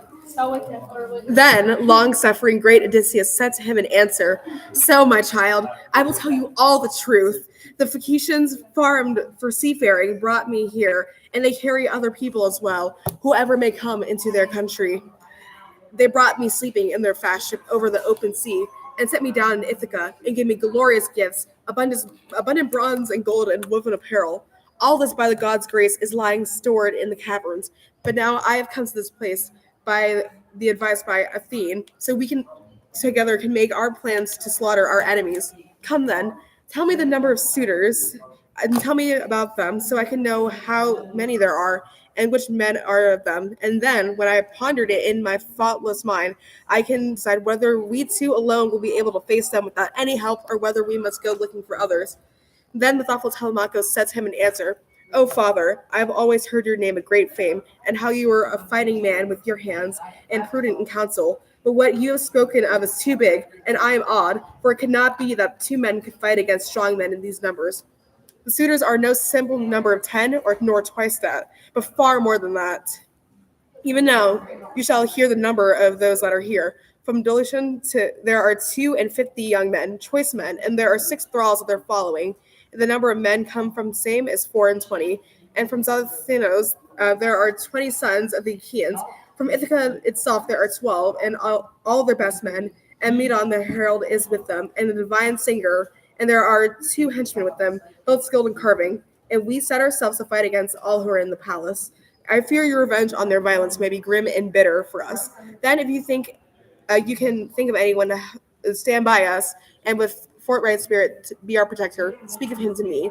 Then, in turn, long-suffering great Odysseus answered him. So then, I will tell you, hear me and understand me, and consider whether Athene with Zeus' father helping will be enough for us, or whether I must think of some other helper. Then the thoughtful Telemachus said to him in answer, Those indeed are 2 excellent helpers you named to me, even though they sit high away in the clouds, for they have power over others besides over mortal men, and the gods immortal. Then in long-term suffering, great Odysseus answered him, These are 2 who will not for a long time stay far off from the strong battle. At that time, when the war god's decision is fought out in our halls between ourselves and the suitors. But now, as for you, you must make your way, when dawn shows, back to our house, and be with the group of insolent suitors. At a later time, the swineherd shall take me to the city, and I shall look like a dismal vagabond, an old man. But if they maltreat me within the house, then let the dear heart in you even endure it, though I suffer outrage. Even if they drag me by the feet through the palace to throw me out of it, or pelt me with missiles, you must still look on and endure it. Though indeed you may speak to them with soft words and entreat them to give over their mad behavior, but still they will never listen to you, for the day of their destiny stands near them. And put away in your heart this other thing that I tell you. When Athene, lady of many counsels, puts it into my mind, I will nod my head to you, and when you perceive it, Take all the warlike weapons which are stored in the great hall, and carry them off and store them away in the inward corner of the high chamber. And when the suitors miss them and ask you about them, answer and beguile them with soft words, saying, I stored them away out of the smoke, since they are no longer like what Odysseus left behind when he went to Troy land, but are made foul with all the smoke of the fire upon them. Also, the son of Cronos put into my head this even greater thought, that with the wine in you, you might stand up and fight and wound each other and spoil the feast and courting, since iron all of itself works on a man and attracts him. But leave behind, for you and me alone, a pair each of swords and spears, a pair of oxhide shields to take up into our hands and wield them and kill these men, and Zeus of the councils, and Pallas Athene will be there to maze the wits in them. There we go. There you go. And put away in your heart this other thing that I tell you. If truly you are my own son and born of our own blood, then let nobody hear that Odysseus is in the palace. Let not Laertes hear of it, neither let the swineherd, let no one in the household know, not even Penelope herself. You and I alone will judge the fate of the women, and besides these, we can make trial of the serving men to see whether any of them is true to us and full of humility, or whether one cares nothing for you and denies your greatness. Then in answer again, his glorious son said to him, Father, I think you will learn what my spirit is like when the time comes, for the mood that is in my mind now shows no slackening. Only I think in what you propose there will be no profit for either of us, and I urge you to think well about it. You would be going about our holdings, testing and learning the nature of man after man, while they are at their ease in the palace, overbearingly consume our goods and spare nothing. And yet I do urge you to find out about the women, which of them care nothing for you, and which are innocent. But I myself would not wish that we should go out to the steadings to test the men, but that this is a task to be left for later, if truly you have been given some sign from Zeus of the Aegis. Now, as these two were conversing thus with each other, the well-made vessel which had carried Telemachus, together with his companions from Pylos, now came to Ithaca. They, when they were inside the many-hollowed harbor, hauled the black-hulled ship onto the dry land, high up, and their high-hearted henchmen carried their armor for them, and took the beautiful presents to the house of Cleidios. But they sent a herald on his way to the house of Odysseus to take a message to circumspect Penelope, saying that Telemachus was in the country now, but had told them to sail the ship back to the city, so that the magnificent queen would not be terrified within her heart and shed the soft tears.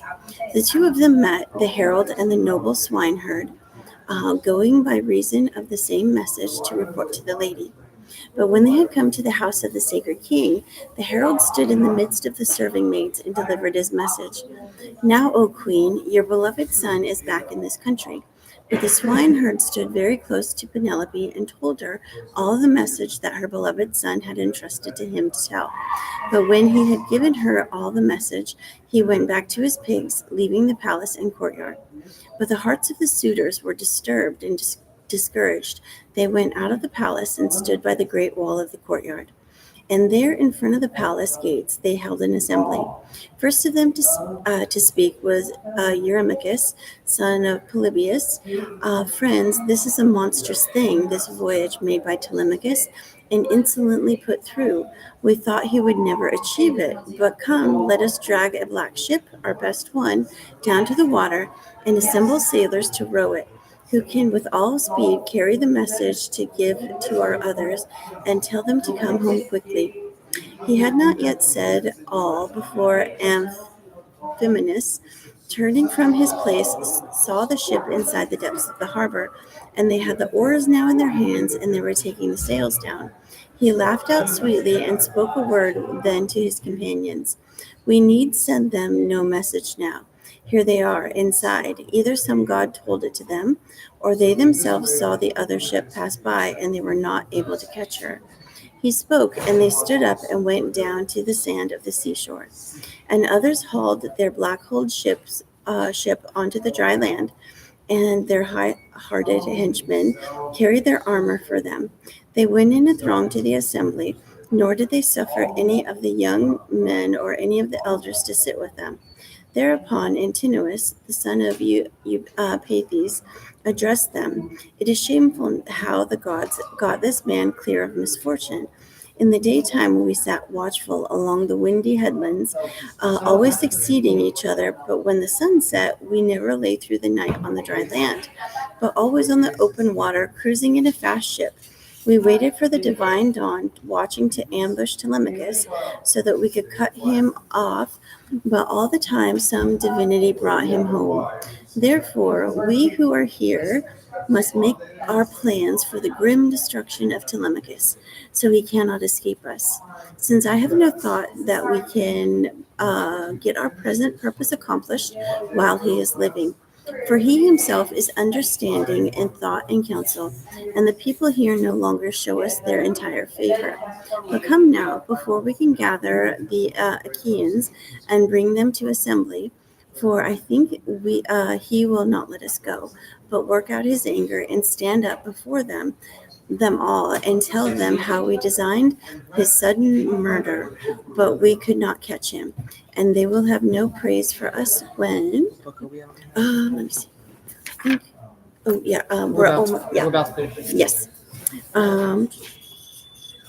Let's see. But we could not catch him, and they will have no praise for us when they hear of our evil deeds. And I fear they will work some evil on us and drive us from our own country. So we must make for another community. Then let us surprise him, and in the fields away from the city, or in the road, and ourselves seize his goods and possessions, dividing them among ourselves fairly, but give his palace to his mother to keep, and to the man who marries her. Or else, if what I say is not pleasing to you, but you are determined to have him go on living and keep his father's inheritance, then we must not go on gathering here and abundantly eating away his fine substance. But from his own palace each man must strive to win her with gifts of courtship. She will then marry the man she is fated to have, and who brings her the greatest presents. So he spoke, and all of them stayed stricken to silence. Now Amphimenus spoke forth and addressed them. He was the shining son of Nisos, the son of the Lord Aretides, and led the suitors who had come over from the abundant grasslands and the greenlands of Dulichion, and pleased Penelope more than the others in talk, for he had good sense and discretion. He, in kind intention toward all, spoke forth and addressed them.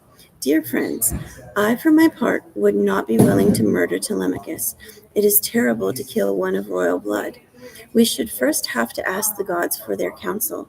Then, if the ordinances of great Zeus approve it, I myself would kill him and tell all others to do so. But I say we must give up if the gods deny us. So Amphimenus spoke, and his word was acceptable to them. Then they stood up at once and went into the house of Odysseus, and entering they found their polished chairs and were seated. But now circumspect Penelope thought of her next move, to show herself to her overbearingly violent suitors, for she had heard how they had planned her son's death in the palace. The herald Medon, who overheard their planning, had told her. She went with her attendant women into the great hall, but when she, shining among women, came to the suitors, she stood by the pillar that supported the roof with its joinery, holding her shining veil in front of her face to shield it, and spoke a word of reproach to Antinous, naming him Antinous, violent man, deviser of evil. In Ithaca, the common account says that you are the best man among your age mates for speech and counsel, but you have never been such. O boisterous creature, why do you weave a design of death and destruction for Telemachus, and take no heed of suppliants, over whom Zeus stands witness? It is not right to plan harm for each other. Do you not know how your father came here once, a fugitive in fear of the people? These were terribly angered with him because he had thrown in his lot with the pirate Tapians and harried the Thesprotians, and these were friends of our people. They wanted to waste him away, to break the dear heart in him, and to eat up his substance and abundant livelihood. Only Odysseus stayed their hands and held them, for all their fury. Now you eat up his house without payment, pay court to his wedded wife, try to murder his son, and do me great indignity. I tell you to stop it and ask the others to do so likewise. Would you like to read? Okay, right there. Thanks. There you go. Eurymachus, the son of Polybus, spoke then answering, Daughter of Icarius, circumspect Penelope, do not fear, never let your heart be troubled for these things. The man is not living, nor will there be one, nor can there ever be one, who shall lay hands upon your son Telemachus. As long as I am alive on earth and look on the daylight, for I tell you this straight out, and it will be a thing accomplished. Instantly his own black blood will stain my spear point. My own spear, since often Odysseus, sacker of cities, would seat me also upon his knees, and put pieces of roasted meat in my hands, and hold the red wine out to me. Therefore, of all men, Telemachus is the dearest to me, by far, and I tend to go in no fear of the destruction from the suitors. But if it comes from the gods, there is no escaping it. So he spoke, encouraging her, but himself was planning the murder. She went back to the shining upper chamber and wept for Odysseus, her dear husband, until the gray-eyed goddess Athene drifted a sweet sleep over her eyelids. With the evening, the noble swineherd came back to Odysseus and his son.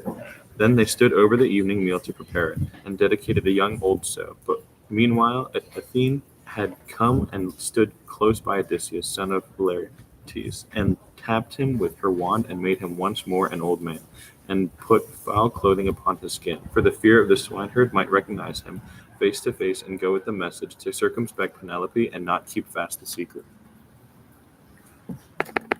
Now Telemachus was the first who spoke a word to him. So noble Eumaeus, you have come, and what was the rumor in the town? Are the haughty suitors now back from their ambush, or are they still lying in wait for me on my homeward journey? Then, O swineherd Eumaeus, he said to him in answer, It is not on my mind to go down through the city, nor to ask, nor try to find out. Rather, the will was urgent within me, to speak my message with all speed and be on my way back here. But one of your fellows, as a swift messenger, joined my company, the herald. He was the first who told the word to your mother. But here is another thing I know with my eyes. I saw it.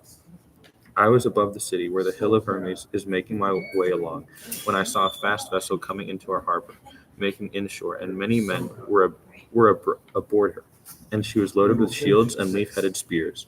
Then I thought that these would be the men we mean, but I do not know it. So he spoke, and Telemachus, the hallowed prince, smiled, as he caught his father's eye, but avoided the eyes of the swineherd. When they had finished their work and got their feast ready, feasted, nor was any man's hunger denied a fair portion. But when they had put away their desire for eating and drinking, they thought of going to bed and accepted the gift of slumber. Why would you want the end of the book? Skip it. Yeah, skip it. You have to put it in. Yeah. But when the dawn showed again with her rosy fingers, Telemachus, beloved son of godlike Odysseus, then bound underneath his feet the beautiful sandals and took a powerful spear which fitted his hand's grip. On his way to the city and going, he spoke to the swineherd.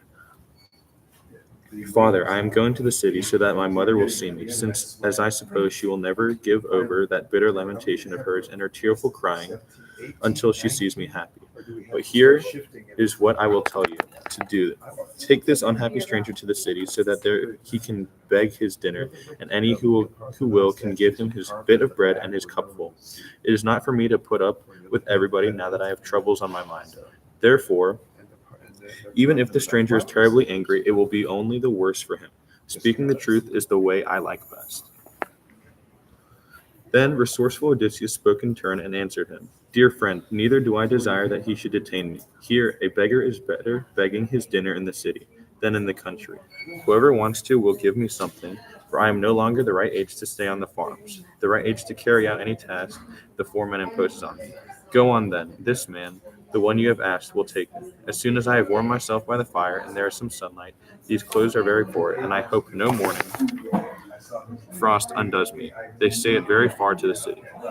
So he spoke, but Telemachus strode out through the steading, walking fast, planning evil things for the suitors. But when he had arrived at the well-settled house, he carried his spear over to a tall column and propped it against it, and he himself went inside, stepping over the stone threshold. Far the first to see him was his nurse, Euryclea. As she spread the fleeces on the elaborate chairs, she burst out in tears and went straight to him, and round him the other serving maids of patient-hearted Odysseus clustered, and made much of him, and kissed him on his head and his shoulders. But now circumspect Penelope came down from her chamber, looking like Artemis or like golden Aphrodite, and burst into tears, and threw her arms around her beloved son, and kissed him on his head and both of his shining eyes, and tearfully spoke winged words and addressed him. You have come, Telemachus, sweet light, and I thought I would never see you again, when you had gone in the ship to Pylos secretly, and against my will, for news of the father you love. But come now, tell me what sights you have been seeing. Then the thoughtful Telemachus said to her in answer, Mother, do not stir up a scene of sorrow, nor trouble my heart once more now. Now I have escaped from sheer destruction, but go, wash with water and put clean clothing upon your body. And going on to this upper story with your attendant women, vow to all the gods the service of complete hecatombs. For Zeus grants requital for what is done to us. But I will go to the place of meeting so I can summon my guest, who came along with me as I made my way here. I sent him on ahead of me with my godlike companions, and told Peiros to take him to his own house and give him forthright honor and entertainment until my arrival. So he spoke, and she had no winged words for an answer. And she washed with water and put clean clothing upon her body, and vowed to all the gods the service of complete hecatombs, if Zeus were to grant requital for what had been done to them. Telemachus then went striding out through the palace and left it, holding a spear, and a pair of light-footed dogs went with him. Athena drifted an enchantment of grace upon him, and all the people had their eyes on him as he came on. Around him the haughty suitors clustered. They were all speaking him fair, but in the deep of their hearts were devising evils. Telemachus himself avoided their crowding numbers, and where Mentor was sitting, and Antiphos and Halitherses, the men who from the first had been his father's companions, there he went and sat down, and they questioned him about everything. Now Peiros, the famous spearman, came near them, bringing the guest through the city to the assembly. Nor did Telemachus stay for long far away from the guest, but came and stood by him. First of the two to speak was Peiros, who then said to him, Telemachus, have your women come to my house with all speed, so I can send back the gifts which Menelaus has given you. Then the thoughtful Telemachus said to him in answer, Peiros, since we do not know how all this will come out, or whether the haughty suitors will kill me here in my palace treacherously, and divide up all my father's possessions, I wish that you yourself, or one of these men, should keep them, and have the profit. But if I can plot their death and destruction, bring them to my house, and there will be gratitude shown on both sides. So he spoke, and led the long-suffering stranger back to his house. And when they had arrived at the well-settled palace, they laid down their mantles among the chairs and the benches, and stepped into the bathtub, smooth polished, and bathed there. Then, when the maids had bathed them and anointed them with oil, and put cloaks of thick fleece and tunics upon them, they went forth from the bathing tubs, and took their places on settles.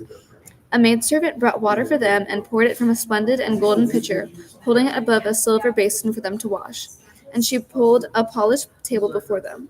A grave housekeeper brought in the bread and served it to them, adding many good things to it, generous with her provisions.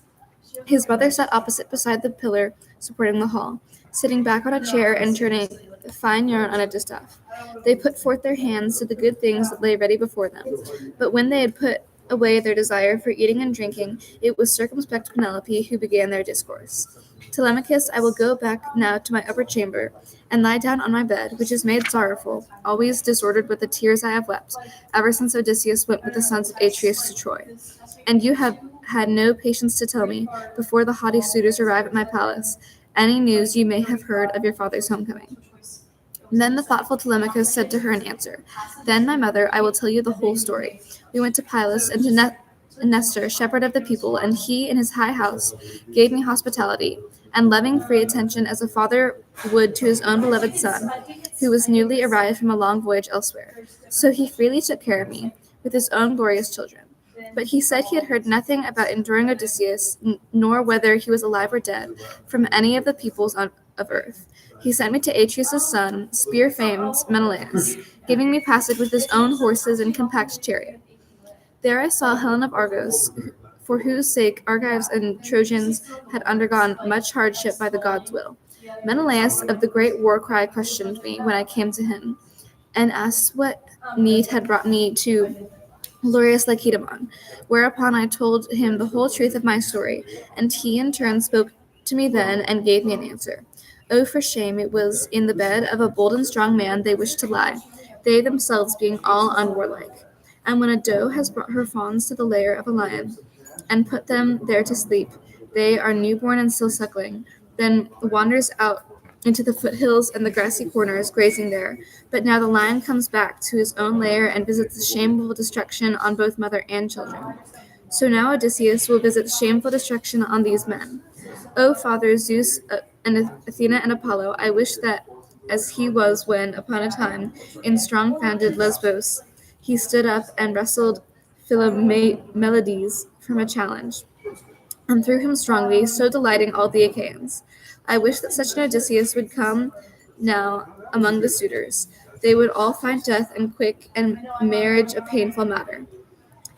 But for what you entreat me for and ask me about, I will not turn away from the tale and speak idly, nor will I deceive you.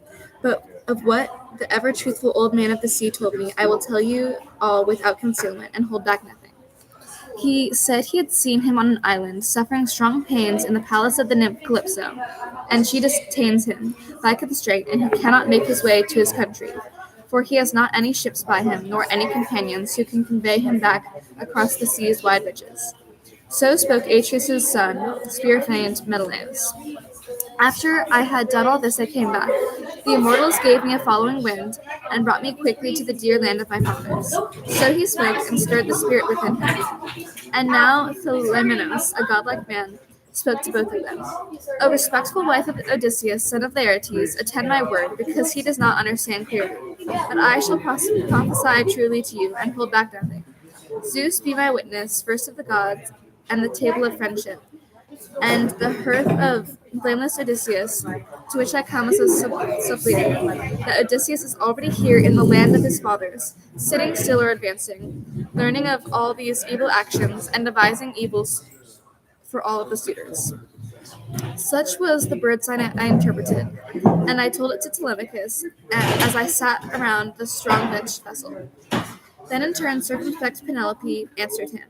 If only this word, stranger and guest, were brought to fulfillment, soon you would be aware of my love and many gifts given by me. So any man who met you would call you blessed.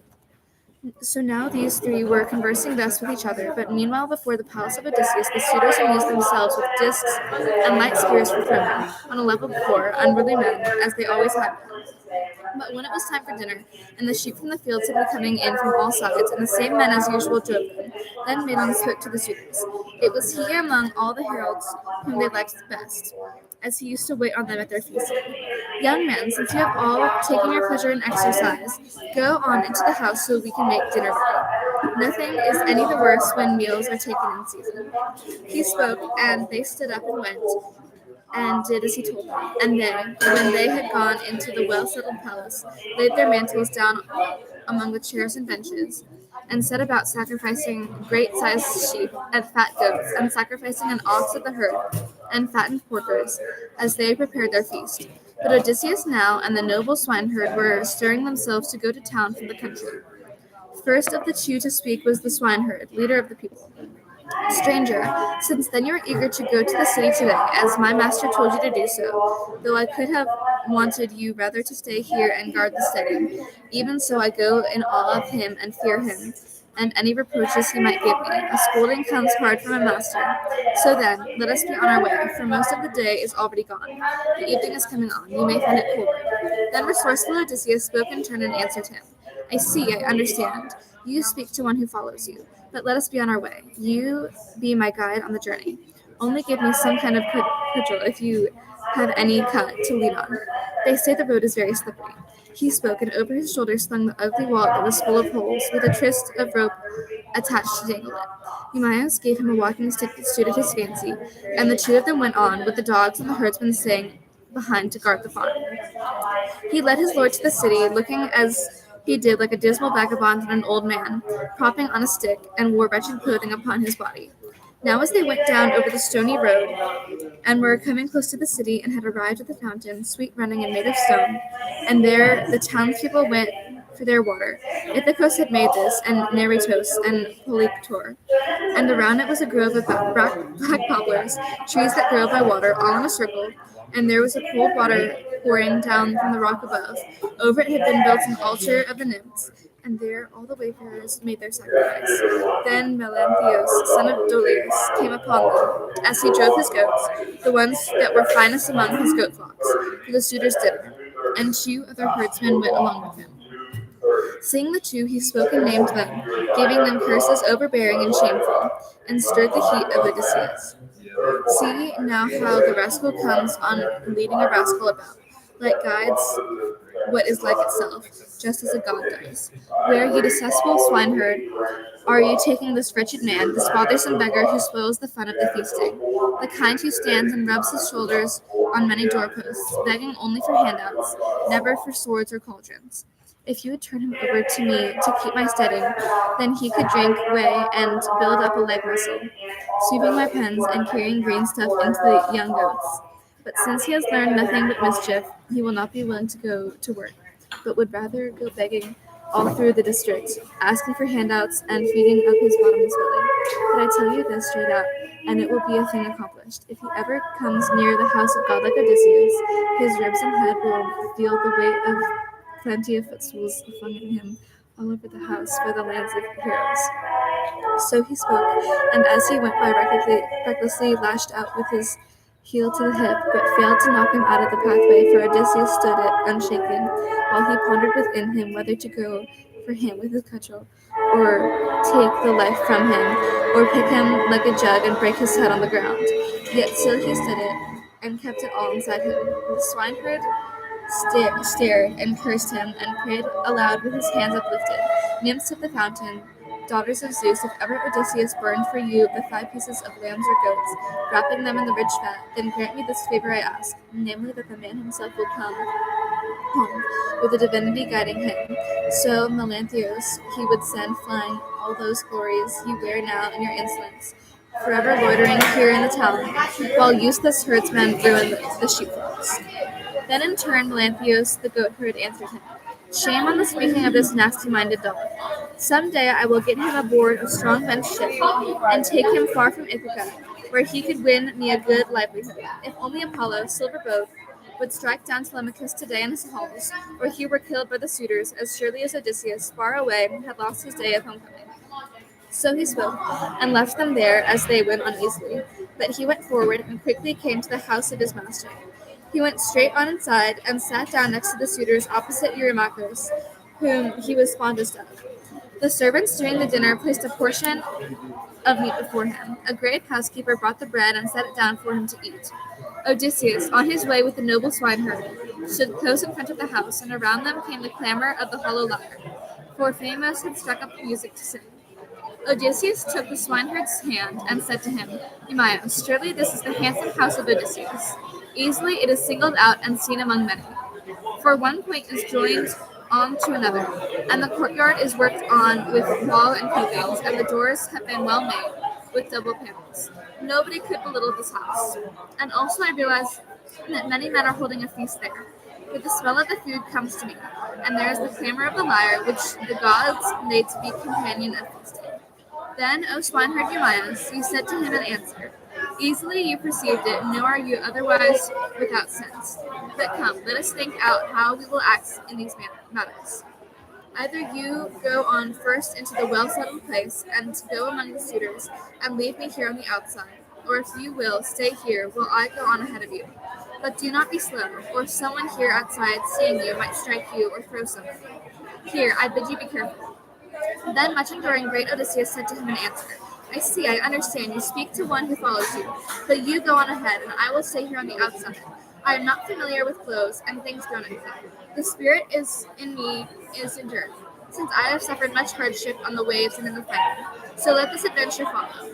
Even so, there is no suppressing the ravenous belly, a cursed thing which bestows many evils on men, seeing that even for its sake the strong-built ships are handled across the barren great sea, bringing misfortune to enemies. Now, as these two were conversing thus with each other, a dog who was lying there raised his head in the ears. This is Argos, patient-hearted Odysseus' dog, whom he himself raised, but got no joy in him, since before that he went to sacred Ilion.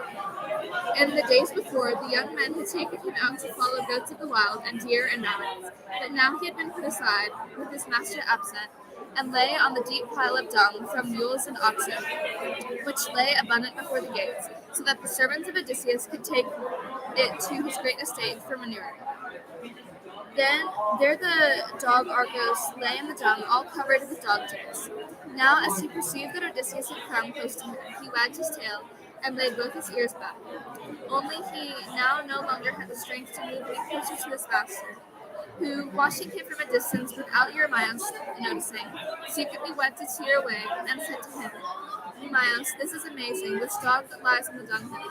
The shape of him is splendid, and yet I cannot be certain whether he has the running speed to go with his beauty, or is just one of the kind of table dog that gentlemen keep, and it is only for show that their masters care for them.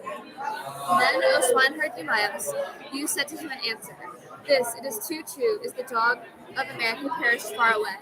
If he were such, and build a performance as when Odysseus left him behind when he went to Ilion, soon you could see his speed and his strength for yourself. Never could any wild animal, in the profound depths of the forest, escape once he pursued. He was very clever at tracking. But now he is in bad times. His master, far from his country, has perished, and the women are careless and do not look after him. And serving men, when their masters are no longer about to make them work, are no longer willing to do their rightful duties. For Zeus of the wide brows takes away one half of the virtue from a man, once the day of slavery comes upon him. So he spoke, and went into the strongly settled palace, and strode straight on to the great hall and to the haughty suitors. But the doom of the dark death now closed over his dog Argos, when, after 19 years had gone by, he had seen Odysseus. Godlike Telemachus was the first by far to notice the swineherd as he came into the house, and quickly he nodded to summon him over. The swineherd, looking about him, picked up a chair that was lying near where the carver sat, cutting much meat for the suitors. These feasted all through the palace.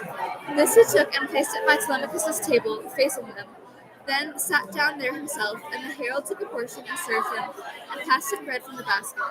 Close after him, Odysseus now came into the palace, looking as he did like a dismal vagabond and an old man, hopping on a stick, and wore foul clothing upon his body. He sat down then on the ashwood threshold inside the doorway, leaning against the doorpost of cypress wood, which the carpenter once had expertly planed, and drawn it true to a chalk line. But Telemachus spoke a word to the swineherd, calling him over, taking and giving him a whole loaf from the beautiful basket, with meat, as much food as both arms could hold in their compass. Take all this and give it to the stranger, but also tell him to go about among the suitors and beg from all of them. Modesty for a man in need is not a good quality. So he spoke, and the swineherd went, when he heard his order. He came and stood close by to Odysseus, and spoke in winged words. Stranger, Telemachus gives you this, and also he tells you to go about among the suitors and beg from all of them. He said that modestly, for a poor man is no good quality. Then resourceful Odysseus spoke in turn and answered him. Lord Zeus, let Techamus be the one of the prosperous men. Let everything befall him that his heart longs for. He spoke, and with both hands accepting everything, laid it there in front of his feet, on top of the ugly wallet, and ate it, all while the singer sang in the halls. Then, when he had eaten his dinner and the divine singer was finished, the suitors raised their tumult among the halls, but Athene came then and stood close by Odysseus, son of Laertes, and stirred him to go and collect the bits of bread from the suitors, so learn which of them were fair, which unfair. But even so, she did not deliver any of them from disaster.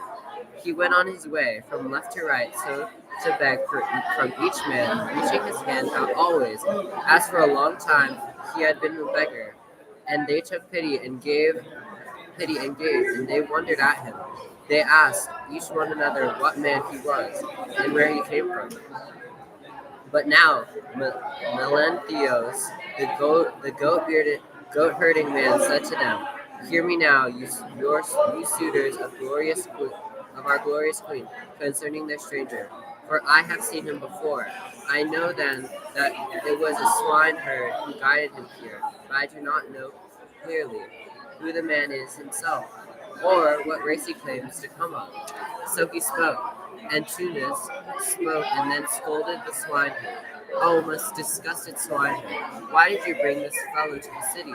Do we not already have enough other vagabonds and bothersome beggars to ruin our feasting?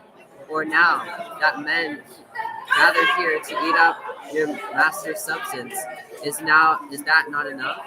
But you had to invite this one in also." Then O swineherd Emmaus said to him in answer, "Athenos, those who are noble, that is not well spoken, for who goes visiting elsewhere so as to call it another stranger, unless he is one who works for the people, either a prophet or a healer of sickness, or a skilled workman, or inspired singer, one who can give delight by his singing? Or are these men who are all over the endless earth are invited, but nobody who asks in a beggar, one who would feed on himself? You, though beyond the other suitors, are heavy on the servants of Odysseus, and me most of all. But I do for my part not care, while still circumspect Penelope lives in the palace, together with godlike Telemachus." Then the thoughtful Telemachus said to him in answer, "Silence, do not answer him at such length. Antinous has made it his habit to always eradicate others with hurtful words and stir them up and encourages others to do so." So he spoke, and then addressed his words to Antinous. "Antinous, as a father for his son, you take good care of me. When you tell our stranger guests to get out of the place with a strict word, may this not be the end God makes of it. Take and give. I do not begrudge you. I even urge you, and do not have any respect for my mother, nor yet for any thrall beside, who lives in the house of godlike Odysseus, but such is not the kind of intention you keep within you. You are much more eager to eat yourself than to give to another." Then in turn Antinous said to him in answer, "High-spoken and temperate Telemachus, what accusations you have made! If all the suitors would hand him this kind of present, the house would then do without him for the space of 3 months." So he spoke, and picked up a footstool that lay by the table, and showed it. He had his shining feet on it as he feasted. All the others gave to him, and they filled his wallet with bread and meat. And Odysseus was on the point of finishing his test of the Achaeans, and getting back free to his door-sill, but now stood by Antinous, who spoke a word to him. "Give, dear friend. You seem to me all of the Achaeans not the worst but the best. You look like a king, therefore you ought to give me a better present of food than the others have done, and I will sing your fame all over the endless earth. For I too once lived in my own house among people, prospering in wealth, and I gave to a wanderer according to what he said he was and wanted when he came to me. And I had serving men by thousands, and many another good thing, by which men live well and are called prosperous. Only Zeus, son of Cronus, spoiled it all, and somehow he wished to, when he put it into my head to go the roving pirates to Egypt, a long voyage, so that I must be ruined. I stayed my oar-swept ships inside the Aegyptus river, and I urged my ear companions to say where they were.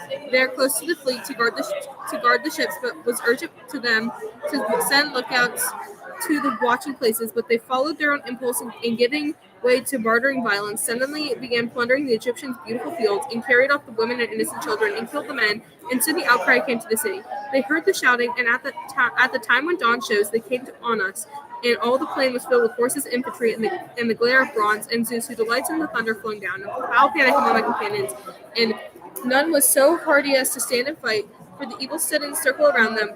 There they killed many of us with the sharp bronze, and others they led away alive, to work for them in forced labor. But they gave me away into Cyprus, a stranger arriving, Demeter, Aias' son, who was the strong king in Cyprus. From there I came here, where I am now, suffering hardships.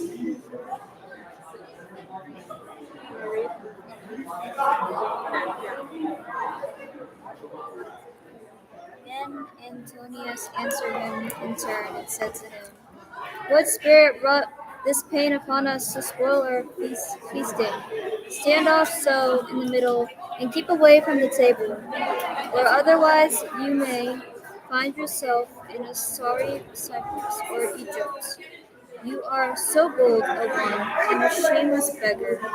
You went the whole circle and stood by all, and they all gave to you recklessly, for there is no holding back, nor sparing of favors from another man's goods, since each has plenty."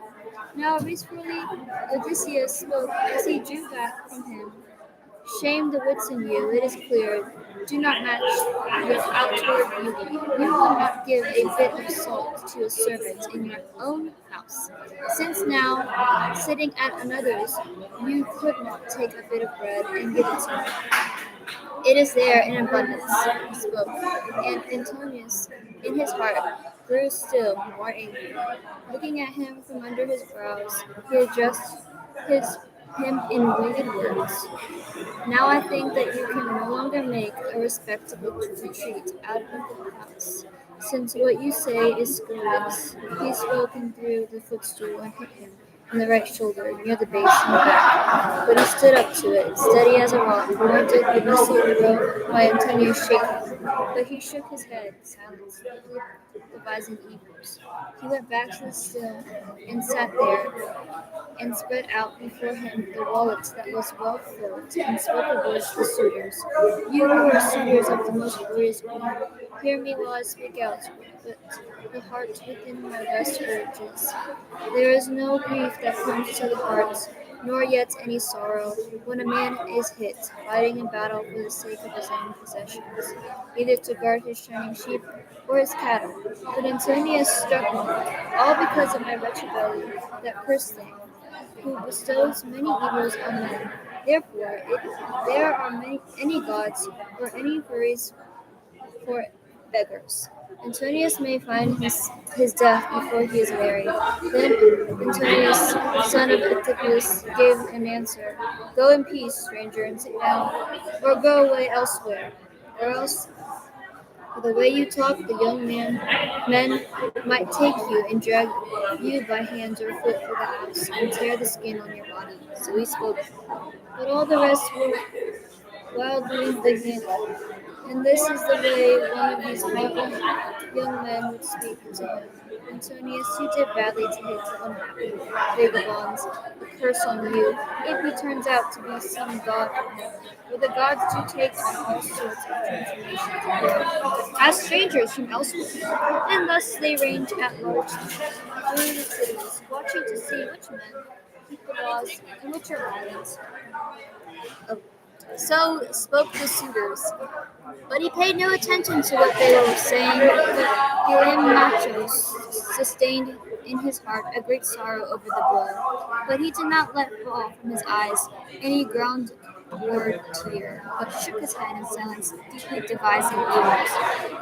But when circumspect Penelope heard that the stranger had been stuck in her halls, she spoke to her serving woman. "Thus I pray, may the archer Apollo strike at the striker." Then the housekeeper Euronium spoke and answered, "If only some fulfillment befell our prayers, then not one of these men would be alive to meet the dawn in her splendor." Circumspect Penelope said to her in answer, "Mother, they are all hateful, since all devising evils. But Antonius, beyond the rest, is like Black Death. Here is a stranger, some unfortunate man, who goes through our palace, asking alms of the men, or his helplessness forced him to it." Then all the others gave and filled his bag. This man struck him with a footstool at the base of the right shoulder. So Penelope, sitting up in her chamber, conversed with her serving woman, while great Odysseus was eating his dinner. But now she summoned the noble swineherd.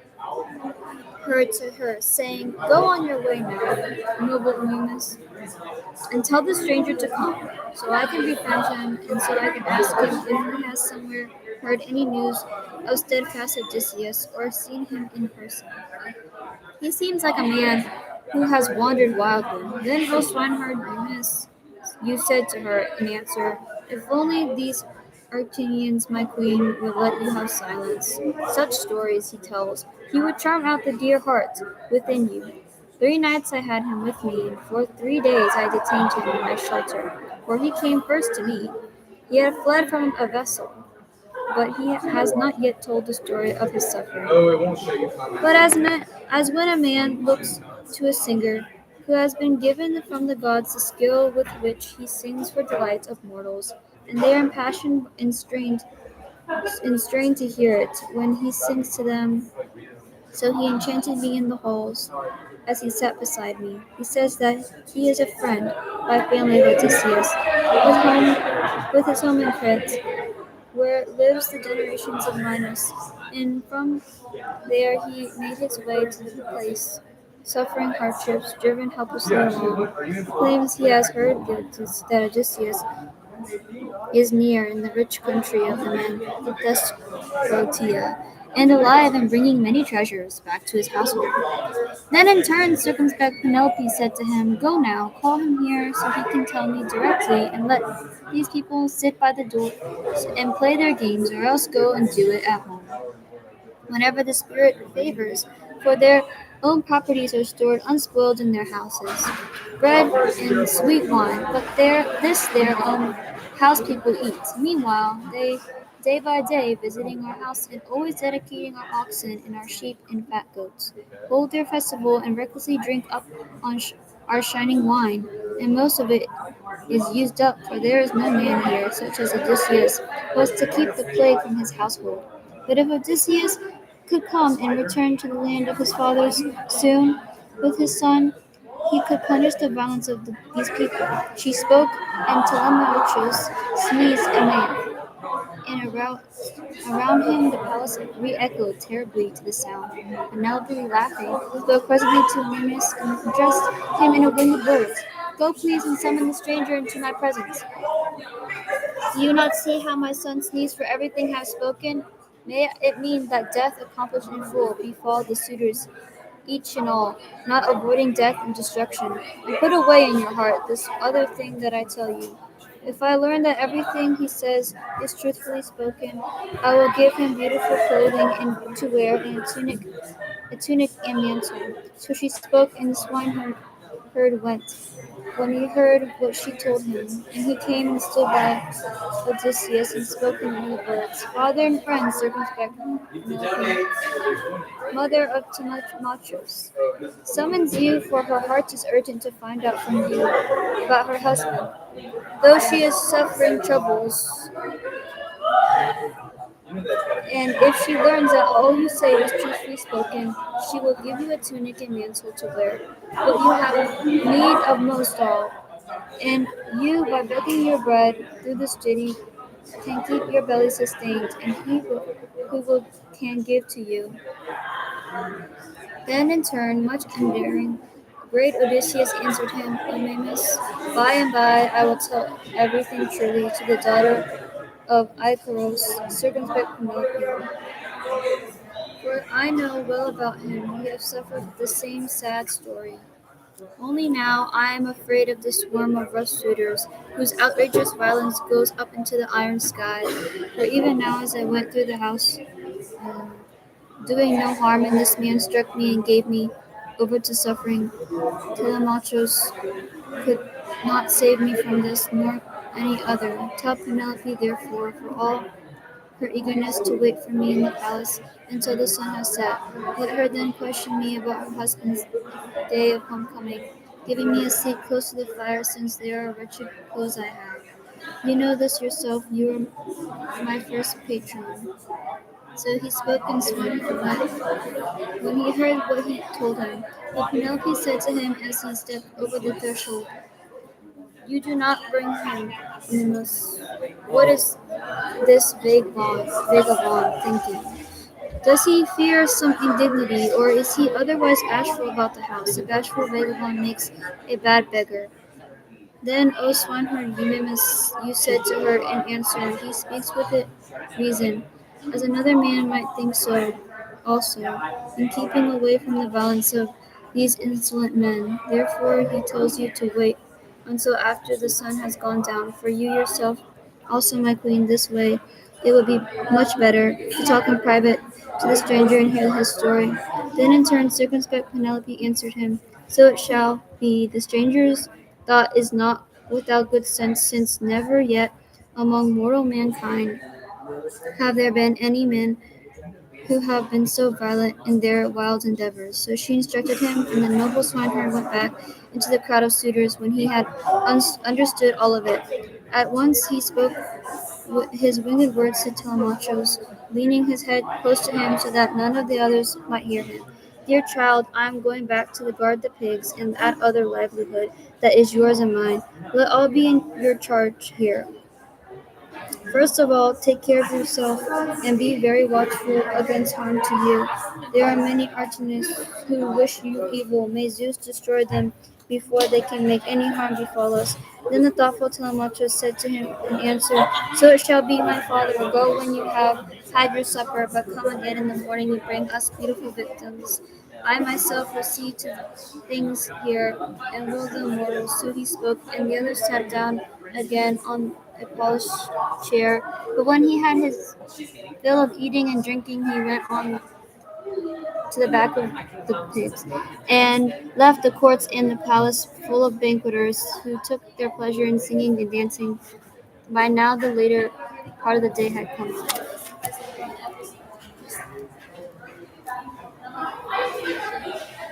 And now there arrived a public beggar who used to go begging through the town of Ithaca, known to fame for his ravenous belly and appetite for eating and drinking. There was no real strength in him, nor any force, but his build was big to look at.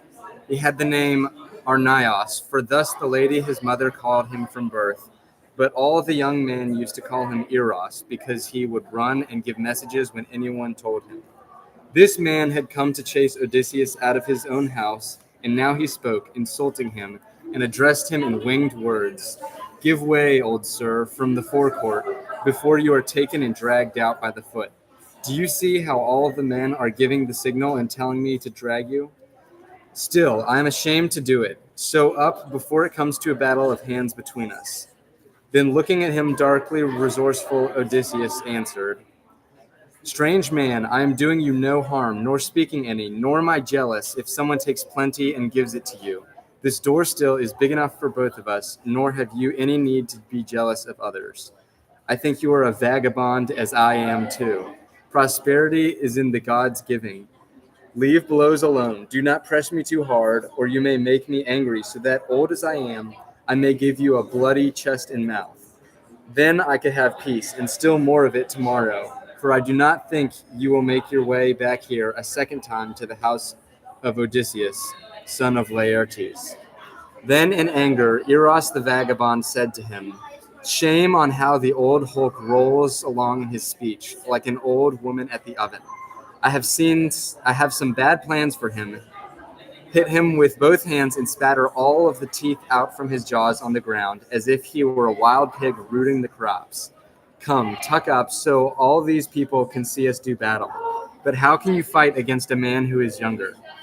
So, in front of the towering doors and upon the threshold polished smooth, these two hurled jagged words at each other, and Antinous, the sacred prince, stirred them on to battle. And laughing sweetly, he spoke aloud to the rest of the suitors. Friends, in the past nothing has ever happened to match this entertainment that the god has now brought to the palace. For the stranger and Eros are now making ready for battle with their fists. Come, let the rest of us speed the encounter. So he spoke, and all the rest of them all sprang up, laughing, and gathered all in a group around the two ragged beggars. It was Antinous, the son of Euphates, who spoke to them. Listen to me, you haughty suitors, while I say something. Here are some goat paunches set onto the fire. We filled them with blood and fat and set them there to eat after supper. Whichever of these men wins the contest and is proved better let him come up and help himself to whichever he likes best. And he shall always have dinner with us, nor shall we ever admit to any other beggar to join us inside and beg from us. So Antinous spoke, and what he had said was pleasing. But now resourceful Odysseus, with crafty thoughts, said to him, "Friends, it is not possible for a man who is older and worn with sorrow to fight with a younger man, but my villainous belly drives me to do it and fall to his fists. Therefore, come, swear me a strong oath, all of you, that no one will take the side of Eros and lightheartedly strike me down with a heavy hand and make me fall to his onset." So he spoke, and they all swore him the oath as he asked it. But when all had sworn the oath and made an end of their swearing, the hallowed prince Telemachus now spoke out among them. "Stranger, if your heart and spirit are urgent with you to defend yourself against this man, then fear no other Achaean. The man who strikes you shall have to fight against numbers. I myself am your host, with the assent of the two kings Antinous and Eurymachus, both men of prudence."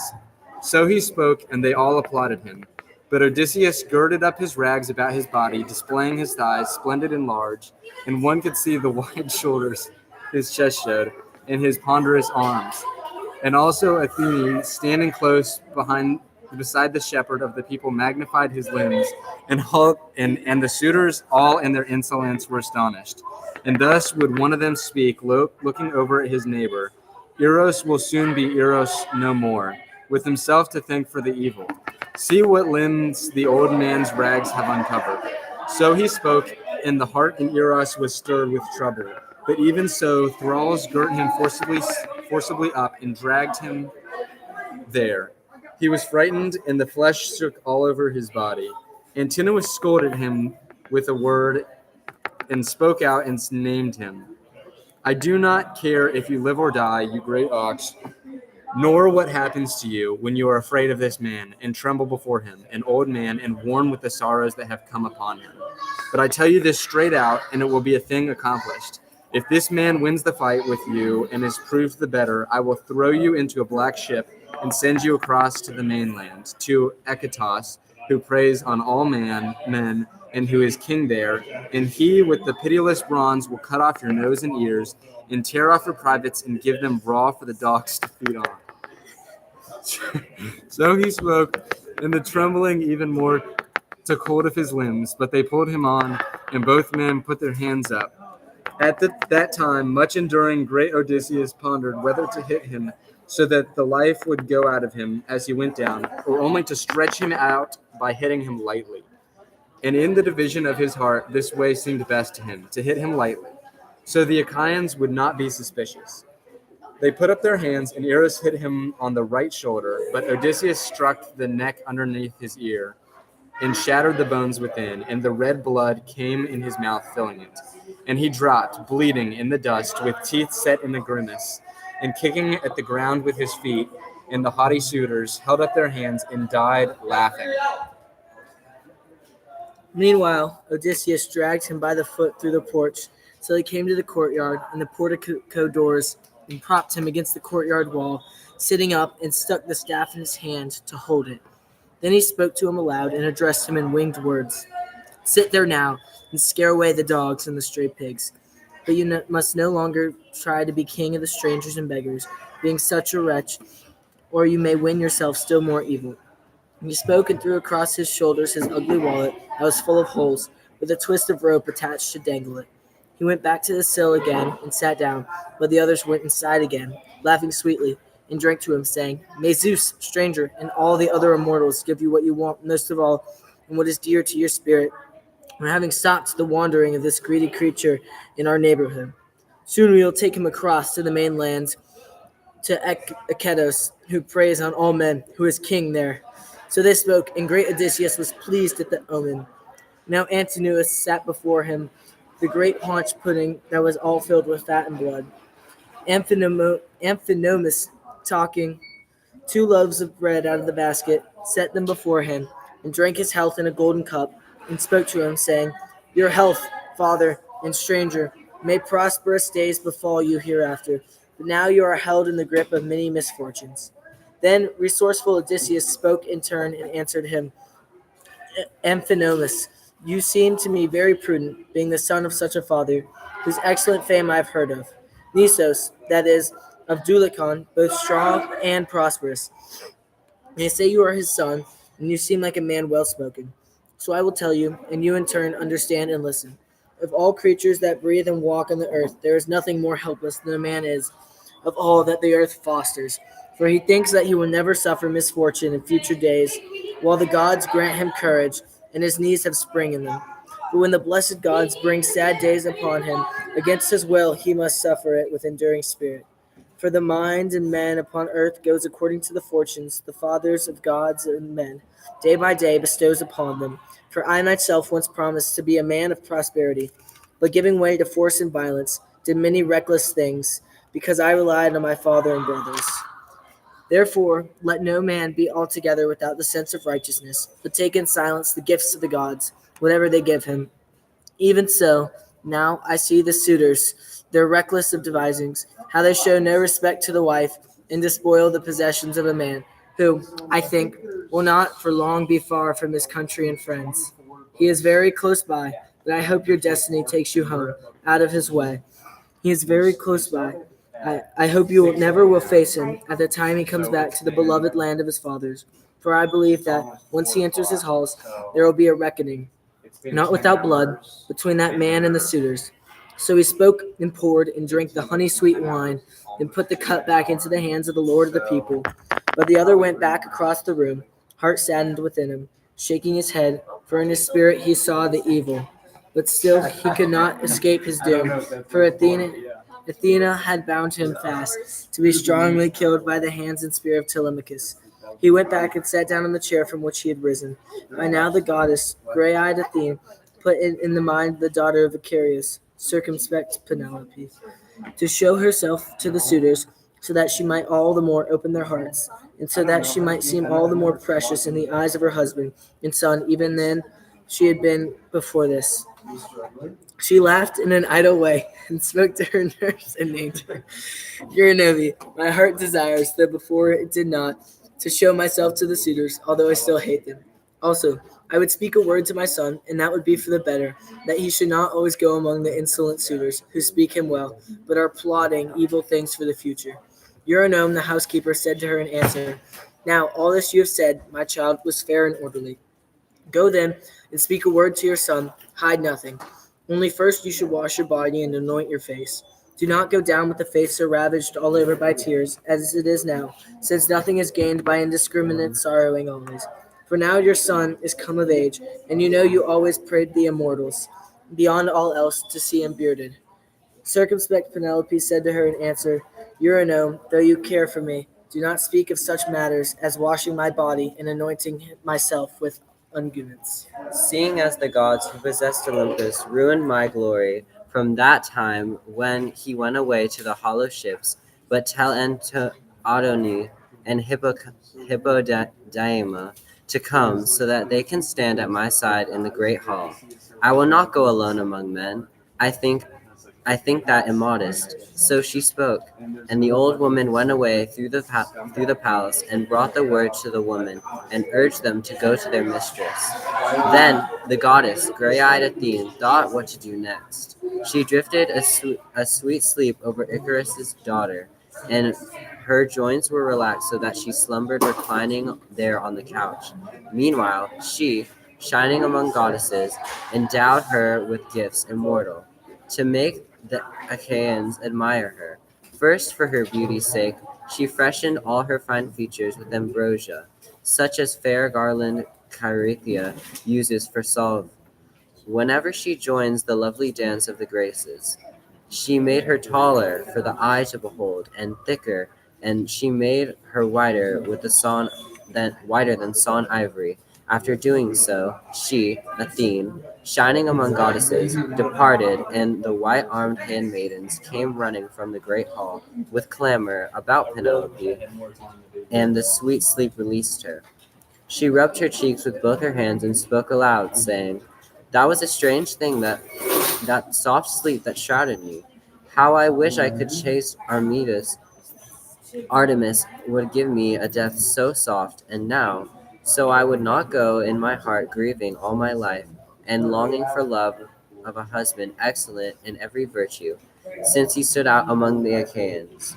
So she spoke, and made her descent from her singing chamber, not all alone, since two handmaidens went to attend her.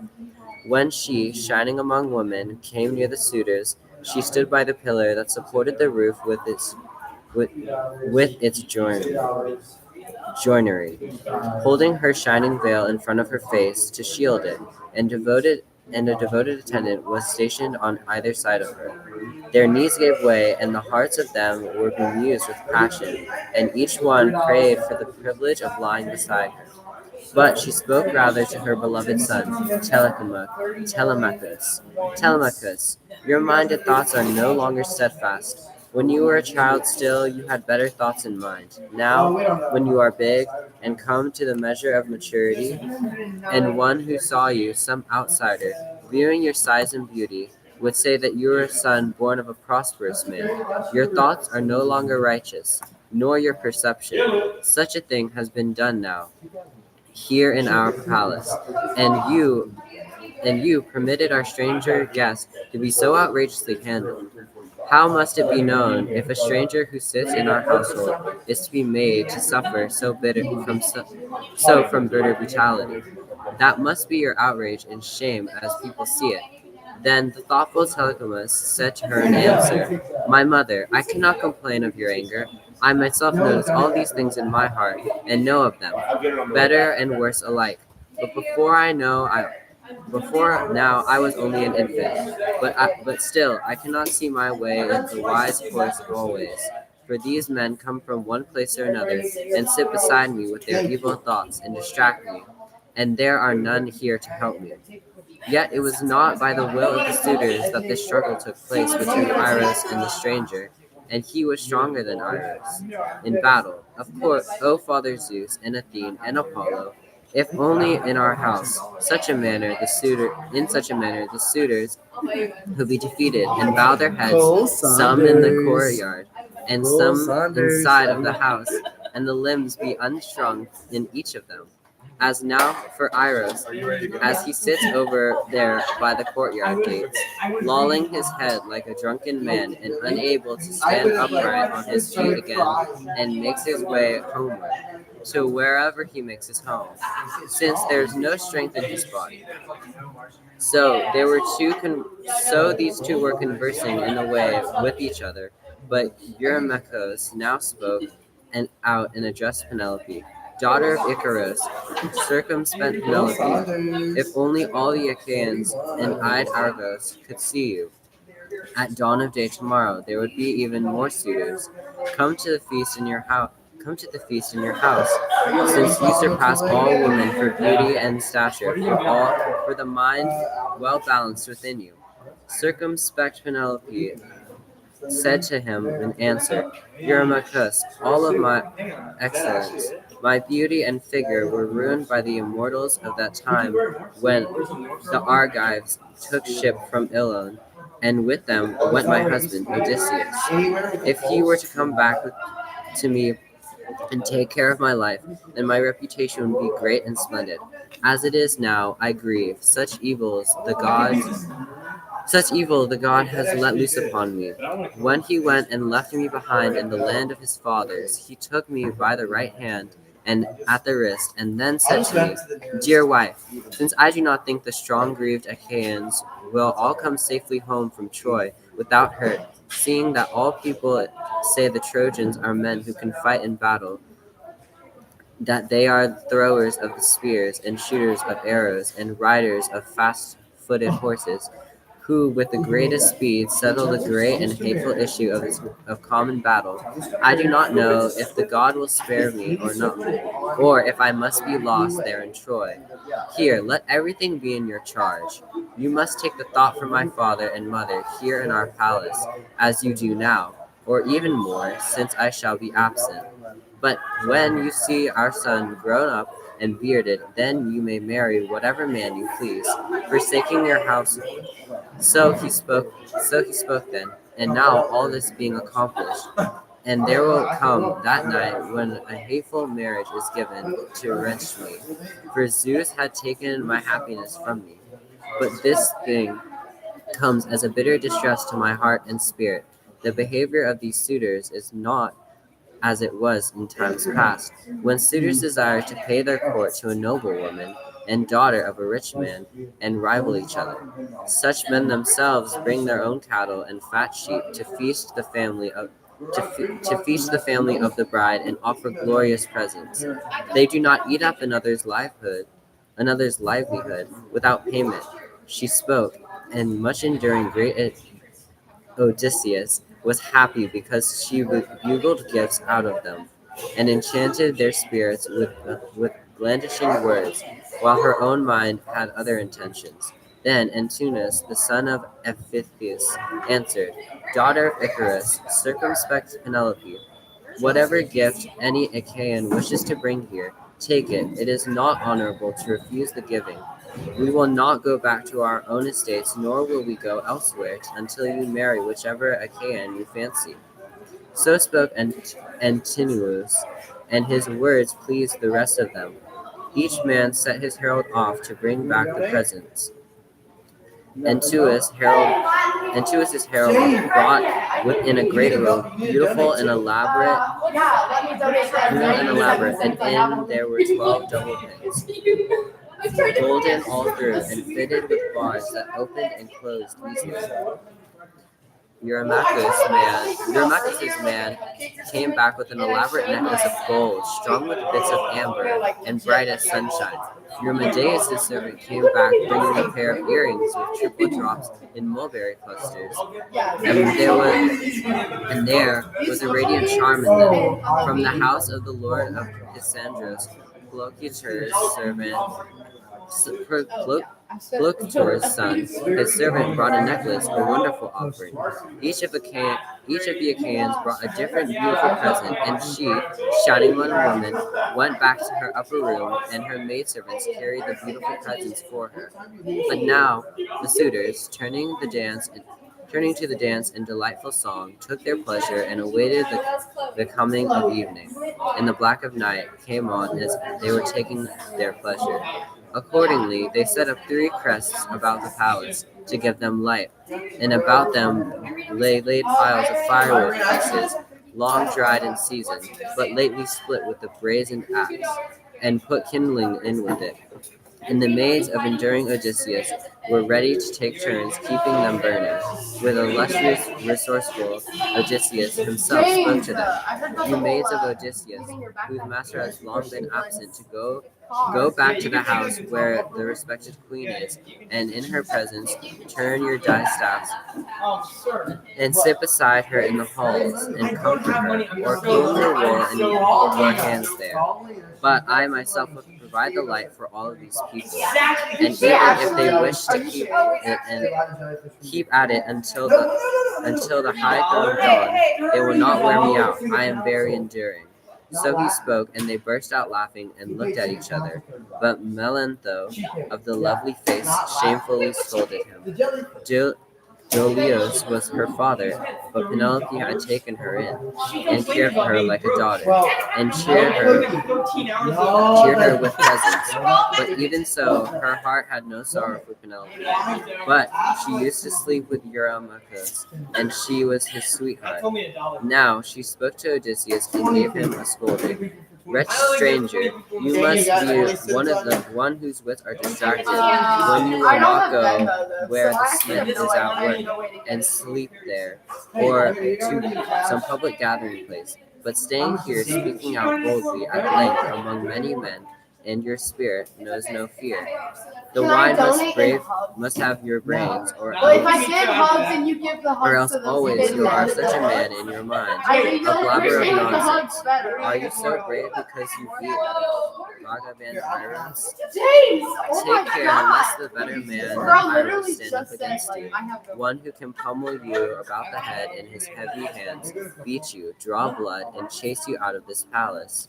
Then, looking at her darkly, resourceful Odysseus answered, I think I will go to Telemachus, you bitch, and tell him how you are talking, so that he will cut you to pieces. Speaking in words like this, he fluttered the woman. They went on their way back to the house, and the knees of each one went loose with fear. They thought he was speaking the truth. He then took his place by the burning crusts and kept them lighted, looking after them all himself. But the heart within him was pondering over thoughts which were not to go unaccomplished. But the theme did not altogether permit the haughty suitors to forego their hard insolence, so that still more grief would invade the heart of Odysseus, son of Laertes. Eurymachus, son of Polybos, began speaking among them, taunting Odysseus, and starting up laughter among his companions. Hear me, all you suitors of the glorious queen. Hear me while I speak out what the heart within my breast urges. This man comes as gift of the gods to the house of Odysseus. It is my thought that he can give us illumination from his bald beard, which has no hair, not even a little. So he spoke and addressed Odysseus, sacker of cities. Stranger, if I were to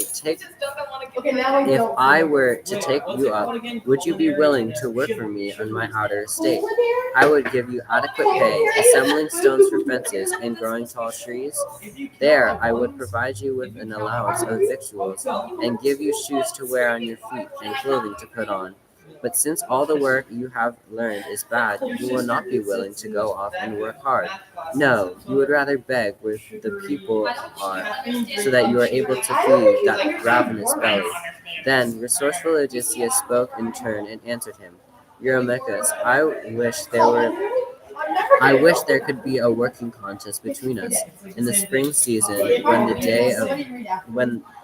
days are lengthening out of the meadow, with myself holding a well-curved sickle, and you one like it, so to test the endurance of labor without food from dawn till dark, with plenty of grass for our mowing, or if there are oxen to be driven out of the best sort. Large ones and ruddy, both well fed with grass, of an equal age and carrying power, and their strength is not contemptible.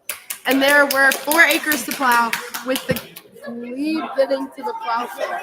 There you would see if I could carve a continuous furrow. Or again, if this day the son of Cronos should bring on a battle, and I were given a great shield and 2 spears, and a helmet of all bronze well fitted over my temples, so you would see me taking my place as one of the foremost fighters, and you could not speak so in scorn of my belly. But now you are very insulting, and I think to be short with me. Also, as I suppose, you think you are a tall man and powerful, because you have dealings with few men and no brave ones. Surely, if Odysseus were to come back to the land of his fathers, the gates of the house, although they are very wide, would suddenly be too narrow as you took flight to escape from the forecourt. He spoke, and the anger mounted in the heart of Eurymachus. Looking darkly at him, he addressed him in winged words. Wretch, I will do you an injury for the way you are talking, boldly and at length among many men, and your spirit knows no fear. The wine must have your brains, or else also you are such a man in your mind, a babbler of nonsense. Are you so brave because you defeated the vagabond Iros? So he spoke and caught up a footstool.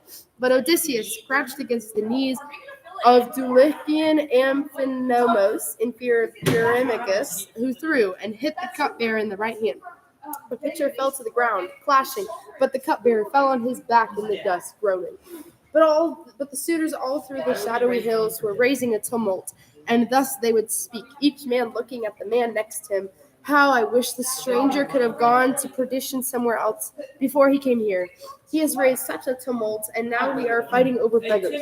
There will be no pleasure in the stately feat at all, since vile things will be uppermost. Now the hallowed Prince Telemachus spoke a word to them.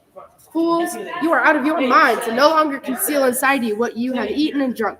It must be some god who troubles you. You have feasted well. Go to your homes and sleep, whenever, that is, anyone desires to go home. I drive away no man. So he spoke, and all of them bit their lips in amazement at Telemachus and the daring way he had spoken to them.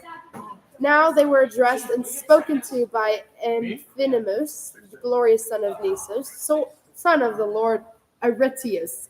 Dear friends, no man must be angry, nor yet with violent answers attack what has been spoken in justice. And do not strike the stranger as you have done, nor yet any other serving man who is in the house of God like Odysseus. Come now, let the cupbearer pour wine into our goblets. so we can pour a libation and then retire to our houses. And in the halls of Odysseus we shall let Telemachus look after the stranger, since it is his house that we came to. So he spoke, and the word he spoke was pleasing to all of them. The hero Mulios, the Dulichian herald, mixed them wine in the bowl. He was the henchman of Amphinomus. He passed it around to all in order, and they, pouring a libation to the blessed gods, drank the honey-sweet wine. But when they had made libation and drunk as much as they wanted, then they went home to go to bed, and each man to his own house. Now great Odysseus still remained in the hall, pondering how, with the help of Athena, he would murder the suitors. Presently he spoke in winged words to Telemachus. Telemachus, we must have the weapons stored away inside the high chamber, and when the suitors miss them and ask you about them, answer and beguile them with soft words, saying, I stored them away out of the smoke, since they are no longer like what Odysseus left behind when he went to Troy land, but are made foul with all the smoke of the fire upon them. Also, some great divinity put into my head this even greater thought, that with the wine and you might stand up and fight, and wound each other, and spoil the feast and the courting, since iron all of itself works on a man and attracts him. So he spoke, and Telemachus obeyed his dear father and summoned out Euryclea his nurse, and said to her, Come, nurse, please detain the women inside the palace, while I put away my father's beautiful armor in the inner room. It is carelessly laid in the house and darkened with smoke in my father's absence, and I was a child all that time.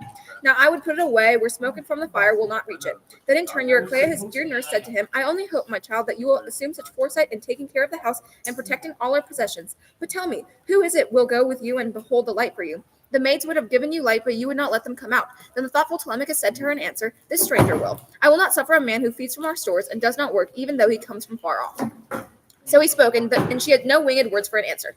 Euryclea barred the doors of the strong-built great hall. The two men, Odysseus and his glorious son, sprang up and began carrying helmets, shields, massive in the middle, and pointed spears. And before them Pallas Athena, holding a golden lamp, gave them splendid illumination.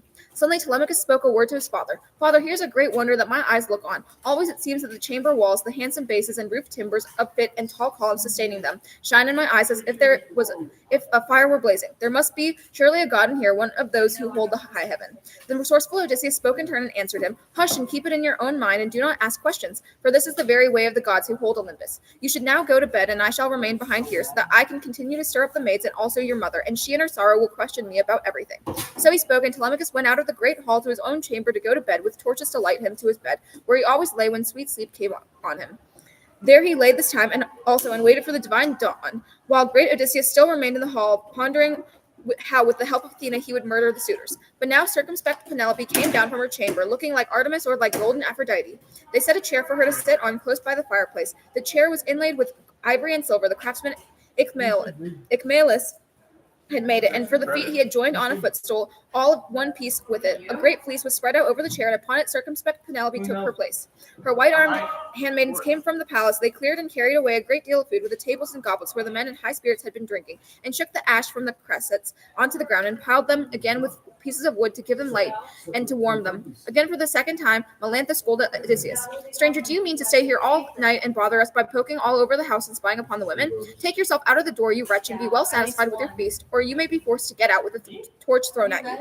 Then looking darkly at her, resourceful Odysseus said to her, I wonder, why do you hold such an angry grudge against me? Is it because I am dirty and wear foul clothing upon me and go about as a public beggar? The need is on me, for such is the lot of vagabonds and men who are homeless. I too was one who lived in my own house among people prospering and wealth, and often I gave to a wanderer according to what he was and wanted when he came to me, and I had serving men by the thousands, and many another good thing, by which men live well and are called prosperous.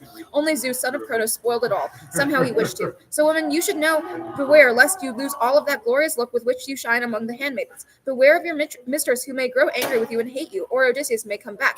There is still time for hope here, and even if he has perished and will no longer come back, here is Telemachus, his son, by grace of Apollo, grown such a man, and in his palace none of the women will be sinful and escape, since he is a child no longer. So he spoke, and circumspect Penelope heard him, and spoke to her maidservant by name, and gave her a scolding. Always I know well what monstrous thing you are doing. You're bold and shameless bitch. You will wipe it off on your own head. You understood all this very well, because you had heard it from me, how in my halls I intended to question the stranger about my husband, since I am troubled for him incessantly. So she spoke and addressed her housekeeper Eurynomé, Bring up a chair and put a fleece on it so that the stranger can be seated and tell me his story and listen also to what I say. I wish to question him." So she spoke, and the servant quickly brought up and set down a well-polished chair and laid a fleece across to cover it. On this, much enduring, great Odysseus was seated, and their discourse was begun by circumspect Penelope. "Stranger, I myself first have a question to ask you. What man are you and whence? Where is your city, your parents?" Then resourceful Odysseus spoke in turn and answered her, "Lady, no mortal man on the endless earth could have caused to find fault with you. Your fame goes up into the wide heaven as of some king who, as a blameless man and God-fearing, and ruling as lord over many powerful people, upholds the way of good government, and the black earth yields him barley and wheat, his trees are heavy with fruit, his sheep flocks continue to bear young, the sea gives him fish because of his good leadership, and his people prosper under him. Question me now here in your house about all other matters, but do not ask who I am, the name of my country, for fear you may increase in my heart its burden of sorrow as I think back. I am very full of grief, and I should not sit in the house of someone else with my lamentation and wailing. It is not good to go on mourning forever. Some one of your mates, or you yourself, might find fault with me as I swam I swam in tears because my brain drowned in liquor." Circumspect Penelope said to him in answer, "Stranger, all of my excellence, my beauty and figure were ruined by the immortals at that time when the Argives took ship for Ilion, and with them went my husband Odysseus. If you were to come back to me and take care of my life, then my reputation would be more great and splendid. As it is now, I grieve. Such evils the god has let loose upon me. For all the greatest men who have power in the islands in Dulichian and Same and in wooded Zacynthus, and all those who rocky at Ithaca are holders of lordships. All these are my suitors against my will, and they wear my house out. Therefore I pay no attention to strangers, nor to suppliants, nor yet to heralds who are in the public service, but always I waste away at the inward heart, longing for Odysseus. These men try to hasten the marriage. I weave my own wiles. First, the divinity put the idea of the web in my mind, to set up a great loom in my palace, and it set to weaving a web of threads long and fine. Then I said to them, Young men, my suitors, now that the great Odysseus has perished, wait, though you are eager to marry me until I finish this web, so that my weaving will not be useless and wasted. This is a shroud for the hero Laertes, for when the destructive doom of death which lays men low shall take him, lest any Achaean women in this neighborhood shall hold it against me that a man of many conquests lies with no sheet to wind him. So I spoke, and the proud heart in them was persuaded. Thereafter in the daytime I would weave at my great loom, but in the night I would have torches set by and undo it. So for 3 years I was secret in my designs, convincing the Achaeans. But when the 4th year came with the seasons returning, and the months faded, and many days had been brought to completion, and then at last through my maidservants, those careless hussies, they learned, and came upon me and caught me, and gave me a scolding. So against my will and by force I had to finish it. Now I cannot escape from this marriage. I can no longer think of another plan. My parents are urgent with me to marry. My son is vexed as they eat away our livelihood. He sees it all. He's a grown man now, most able to care for the house, and it is to him Zeus grants this honor. But even so, tell me who you are and the place where you come from. You were not born from any fabulous oak or a boulder." Then resourceful Odysseus spoke in turn and answered her, "O respected wife of Odysseus, son of Laertes, you will not stop asking me about my origin? Then I will tell you, but you will give me over to sorrows even more than I have. But such is the way of it that when one strays away from his own country as long as I have, wandering many cities of men and suffering hardships. Even so, I will tell you what you ask me and seek for. There is a land called Crete in the middle of the wine-blue water, a handsome country and fertile, seagirt, and there is many peoples in it, innumerable. There are 90 cities.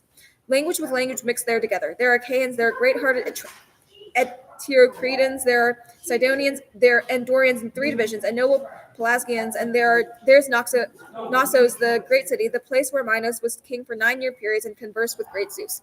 He was the father of my father, great-hearted Deucalion. Deucalion had 2 sons, myself and the lord Idomeneus. But Idomeneus had gone with the curved ships to Ilion along with the sons of Atreus. My glorious name was Aethon, and I was the youngest born, but he was the elder and better. It was there that I knew Odysseus and entertained him, for the force of the wind had caught him as he was making for Ilion and brought him to Crete, driving him off course past Malea. He stopped at Amnizos, where there's a cave of Elythia and difficult harbors, and barely he had escaped from the storm wind. He went up to the town at once and asked for Idomeneus, for he said that he was his hereditary friend and respected. But it was now the 10th or 11th day since Idomeneus had gone away along with his curved ships for Ilion. But I took him back to his own house and well entertained him with proper hospitality, since there was abundance in the house. And for his other companions, who were his followers, I collected from the public and gave them barley and shining wine and cattle to dedicate to content their spirits. There the noble Achaeans stayed 12 days, for a mighty north wind contained them, such that a man could not stand upright and walk the earth. Some harsh divinity must have roused it. But on the 13th day the wind fell, and they put forth. He knew how to say many false things that were like true sayings. As she listened, her tears ran and her body was melted, as the snow melts along the high places of the mountains when the west wind has piled it there. But the south wind melts it, and as it melts, the rivers run full flood. It was even so that her beautiful cheeks were streaming tears, as Penelope wept for her man who was sitting there by her side. But Odysseus in his heart had pity for his wife as she mourned him, but his eyes stayed as if they were made of horn or iron, steady under his lids. He hid his tears and deceived her, but when she had taken her pleasure of tearful lamentation, then she answered him once again and spoke and addressed him. Now, my friend, I think I will give you a test to see if it is true that there, and with his godlike companions, you entertained my husband, as you say you did, in your palace. Tell me what sort of clothing he wore on his body, and what sort of man he was himself and his companions who followed him. Then resourceful Odysseus spoke in turn and answered her, Lady, it is difficult to tell you, with so much time between, for now it is the 20th year since he was in that place and went away from my country. Still, I will tell you, in the way my heart imagines him. Great Odysseus was wearing a woolen mantle of purple with 2 folds, but the pin to it was golden and fashioned with double sheets, and the front part of it was artfully done. A hound held in his forepaws a dappled fawn, preying on it as it struggled, and all admired it. How, though they were golden, it preyed on the fawn and strangled it, and the fawn struggled with his feet as he tried to escape him. I noticed also this shining tunic that he was wearing on his body. It was like the dried out skin of an onion, so sheer it was and soft, and shining bright as the sun shines. Many of the women were looking at it in admiration, but put away in your heart this other thing that I tell you.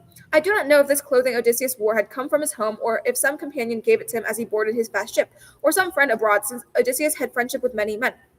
Indeed, there were few Achaeans like him. I myself gave him a brazen sword and a double cloak of purple, a handsome thing, and a fringed tunic, and saw him off in the proper way on a strong benched vessel. Also, there was a herald, a little older than he was, who went with him. I will describe to you what he looked like. He was round in the shoulders, black complexioned, woolly haired, and had the name Euripides. Odysseus prized him above his other companions, for their thoughts were in harmony. He spoke, and still more aroused in her the passion for weeping, as she recognized the certain proofs Odysseus had given. But when she had taken her pleasure of tearful lamentation, then once again she spoke to him and gave him an answer. Stranger, while before this you had my pity, you now shall be my friend and be respected here in my palace. For I myself gave him this clothing as you describe it. I folded it in my chamber, and I too attached the shining pin to his adornment, but I shall never welcome him home, come back again to the beloved lander of his fathers. It was on a bad day for him that Odysseus boarded to his hollow ship for that evil, not to be mentioned Ilion. Then resourceful Odysseus spoke in turn and answered her, O respected wife of Odysseus, son of Laertes, no longer waste your beautiful skin, nor eat your heart out in lamentation for your husband.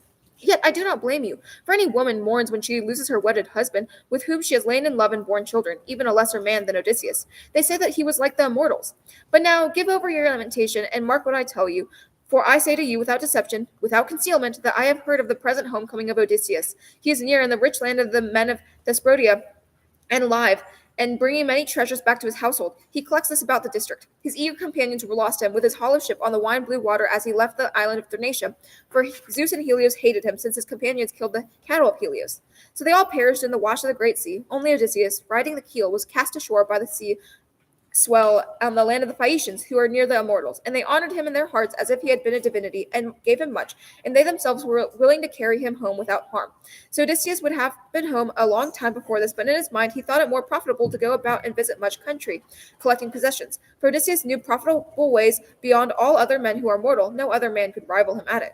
So Phaedon, king of the Thesprotians, told me the story, and he swore to me in my presence, as he poured out a libation in his house, that the ship was drawn down to the sea, and the crew were ready to carry Odysseus back again to his own dear country. But before he sent me off, for a ship of Thesprotian men happened to be sailing for Dulichium, rich in wheat fields, and he showed me all the possessions gathered in by Odysseus. These would feed a succession of heirs to the 10th generation. So many treasures are stored for him in the house of the great king. But he said Odysseus had gone into Dodona to listen to the will of Zeus out of the holy deep-leaved oak tree, for how he could come back to the rich countryside of Ithaca in secret or openly, having been by now long absent. So he is safe, as you see, and is now coming back. He is very close at hand, and will not be for long be far from his country and his own people. I will swear you a firm oath to this. Zeus be my witness, first of the gods, and the table of friendship, and the hearth of blameless Odysseus, to which I come as a suppliant. All these things are being accomplished in the way I tell them. Sometime within this very year, Odysseus will be here, either at the waning of the moon or at its onset. Circumspect Penelope said to him in answer, If only this word, stranger and guest, were brought to fulfillment, soon you would be aware of my love and many gifts given by me, so that any man who met you would call you blessed. But here in the way I think in my mind, and the way it will happen. Odysseus will never come home again, nor will you be given conveyance, for there are none to give orders left in the household such as Odysseus was among men, if he ever existed. For receiving respected strangers and sending them off on their journeys, but come, handmaidens, give them a wash and Spread a couch for him here, with bedding and coverlets and with shining blankets, so that he can keep warm as he waits for dawn of the golden throne. And early tomorrow you shall give him a bath, anoint him, so that he can sit in the hall beside Telemachus and expect to dine there. And it will be the worse for any of those men who inflicts heart-wasting annoyance on him. He will accomplish nothing here for all his terrible spite. For how, my friend, will you learn if I in any way surpass the rest of women in mind and thoughtful good sense, if you must attend, badly dressed and unwashed, the feasting in the palace?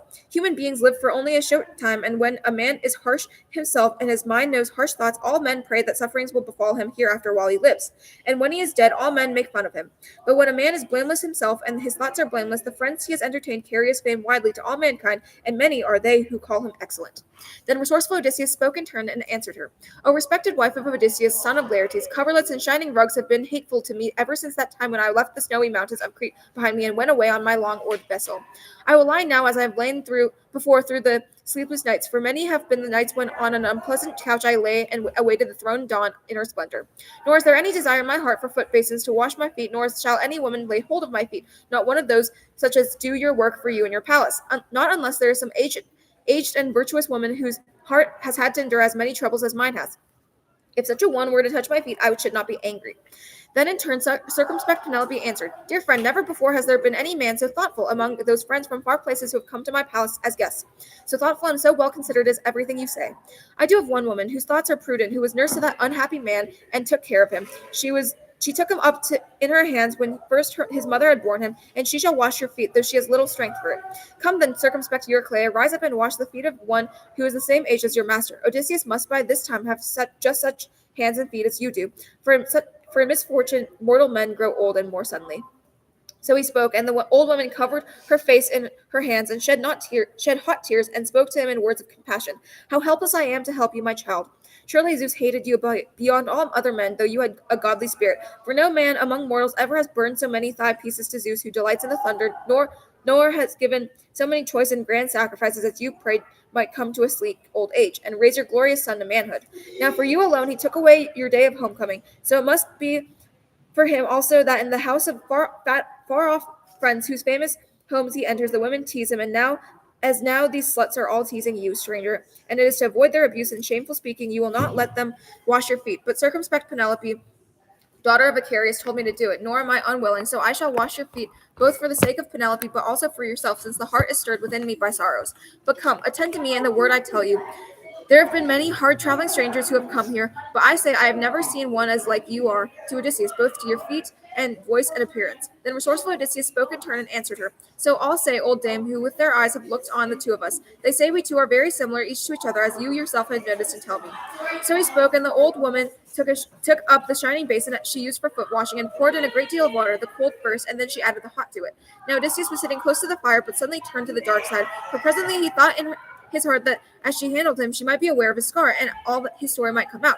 She came up close and watched her lord, and at once she recognized that scar which once the boar with his white tusk had inflicted on him when he went to Parnassus to Autolycus and his children. This was his mother's noble father, who surpassed all men in thievery and the art of the oath, and the god Hermes himself had endowed him, for he had pleased him by burning the thigh bones of lambs and kids, and the god freely gave him his favor. Autolycus came once to the rich country of Ithaca and found that a child there was newly born to his daughter, and as he finished his evening meal, Eurycleia laid him upon his very knees and spoke him a word and named him. Autolycus, now find yourself that name you will bestow on your own child's dear child, for you have prayed much to have him. Then Autolycus spoke to her and gave her an answer. My son-in-law and daughter, give him the name I tell you, since I have come to this place distasteful to many, women and men alike on the prospering earth, so let him be given the name Odysseus, that is distasteful. Then when he grows up and comes to the great house of his mother's line in Parnassus, where there are possessions that are called mine, I will give him freely of these to make him happy and send him back to you. This was why Odysseus came, so that he would give him glorious presents. Autolycus and the sons of Autolycus greeted him with clasping of hands and words of endearment, and Amphitia, his mother's mother, embraced Odysseus, and kissed his head, and kissed his beautiful shining eyes. Autolycus gave his glorious sons the order to make ready the dinner, and they listened to his urging. Presently they brought in an ox, a male, 5 years old. They skinned the victim and put it in order, and butchered the carcass, and cut the meat expertly into small pieces, and spitted the morsels, and roasted all carefully, and shared out the portions. So for the whole length of the day until the sun setting, they feasted, nor was any man's hunger denied a fair portion. But when the sun went down and the sacred darkness came over, then they went to their beds and took the blessing of slumber. But when the young dawn showed again with her rosy fingers, they went out on their way to the hunt, the dogs and the people, these sons of Autolycus, and with them noble Odysseus went. They came to the steep mountain mantled in forest Parnassus, and soon they were up in the windy fold. At this time the sun had just begun to strike on the ploughlands, rising out of the quiet water and deep stream of the ocean. The hunters came to a wooded valley, and on ahead of them ran the dogs, casting about for the tracks, and behind them the sons of Autolycus, and with them noble Odysseus, but close behind the hounds, shaking his spear far shadowy. Now there, inside the thick of the bush, was the lair of a great boar. Neither could the force of wet-blown wind penetrate here, nor could the shining sun ever strike through with his rays, nor yet could the rain pass all the way through it. So close together it grew, with the fall of leaves drifted in dense profusion. The thudding made by the feet of men and dogs came to him as they closed in on him in the hunt. And against them he from his wood lair bristled strongly his nape, and with fire from his eyes glaring, stood up to face them close. The first of all was Odysseus, who was swept in, holding high in his heavy hand the long spear, and furious to stab. But too quick for him the boar drove over the knee, and with his tusk gashed much of the flesh, tearing sidewise, and did not reach the bone of the man. Now Odysseus stabbed at him, and hit him in the right shoulder, and straight on through him past the point of the shining spearhead. He screamed and dropped in the dust, and the life spirit flittered from him. The dear sons of Autolycus were busy to tend him, and understandingly they bound up the wound of stately godlike Odysseus, and singing incantations over it stayed the black blood, and soon came back to the house of their loving father. Then Autolycus and the sons of Autolycus, healing him well, and giving him shining presents, sent him speedily back, rejoicing to his own beloved country in Ithaca. And there his father and queenly mother were glad in his homecoming, and asked about all that had happened, and how he came by his wound. And he told well his story, how in the hunt the boar with his white tusk had wounded him, as he went out to Parnassus with the sons of Autolycus. The old woman, holding him in the palms of her hands, recognized the scar as she handled it. She let his foot go, so that his leg, which was in the basin, fell free, and the bronze echoed. The basin tipped over on one side, and the water spilled out on the floor. Pain and joy seized her at once, and both eyes filled with tears, and the springing voice was held within her. She took the beard of Odysseus in her hands and spoke to him. "The dear child, you are really Odysseus. I did not know you before, not until I had touched my lord all over." She spoke and turned her eyes toward Penelope, wishing to indicate to her beloved husband's presence. But Penelope was not able to look that way or perceive him, since Athena turned aside her perception. Odysseus groped for her and took her by the throat with his right hand, while with the other he pulled her closer to him, then said to her, "Nurse, why are you trying to kill me? You yourself suckled me at your own breast, and now at last, after suffering much, I have come, in the 20th year, back to my own country. But now that you've learned who I am, and the god put it into your mind, hush, let nobody else in the palace know of it. For so I tell you straight out, and it will be a thing accomplished. If you do, and by my hands the gods beat down the arrogant suitors, nurse of mine though you are, I will not spare you when I kill the rest of the serving maids in my palace." Then in turn, circumspect Eurycleia said to him, "My child, what sort of word escaped your teeth's barrier? You know what strength is steady in me, and it will not give away at all. But I shall hold as stubborn as stone or iron, and put away in your heart this other thing that I tell you.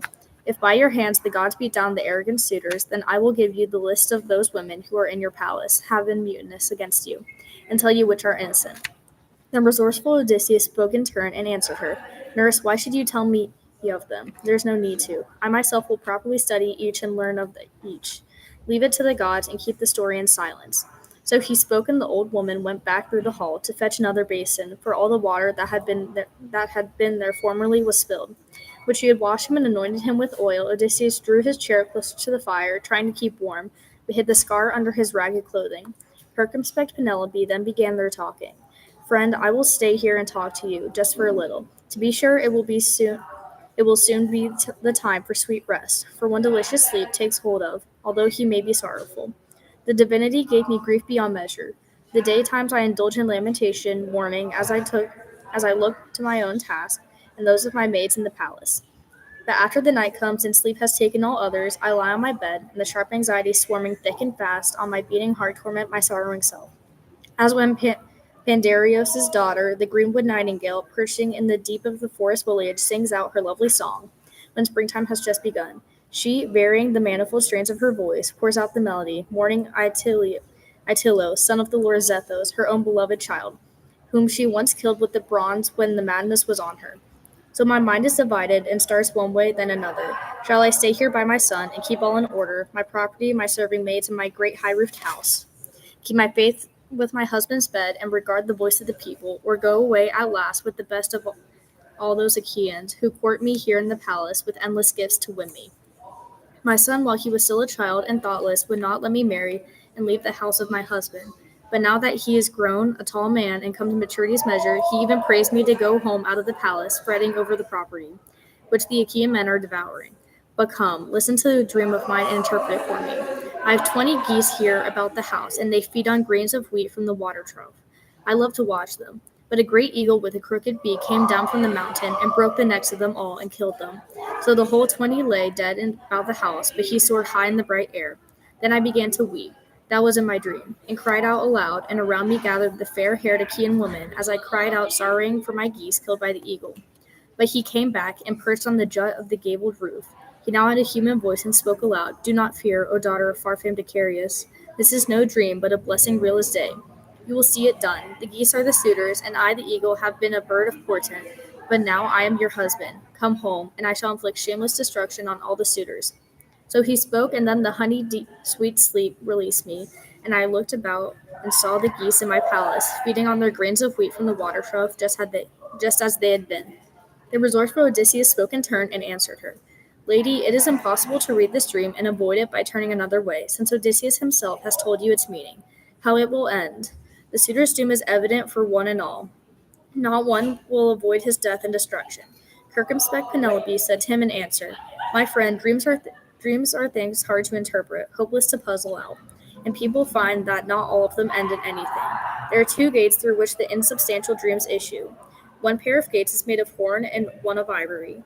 Those of the dreams which issue through the gate of sawn ivory, these are deceptive dreams. Their message is never accomplished. But those that come into the open through the gates of the polished horn accomplish the truth for any mortal who sees them. I did not think that this strange dream that I had came to me through this gate. My son and I would be glad if it did so, and put away in your heart this other thing which I tell you. This dawn will be a day of evil name, which will take me away from the house of Odysseus. For now I will set up a contest, those axes which in his palace he used to set up in order so that 12 in all they stood in a row, like timbers to hold a ship. He would stand far off and set a shaft through them. Now I will set these up as a contest before my suitors, and the one who takes the bow in his hand, strings it with the greatest ease, and sends an arrow clean through all 12 axes, shall be the one I will go away with, forsaking this house where I was a bride. Lovely place and full of good living. I think that even in my dreams I shall never forget it. Then resourceful Odysseus spoke in turn and answered her. O respected wife of Odysseus, son of Laertes, do not put off this contest in your house any longer, before these people can handle the well-wrought bow and manage to hook the string and bend it, and send the shaft through the iron. Odysseus of the many designs will be back here with you.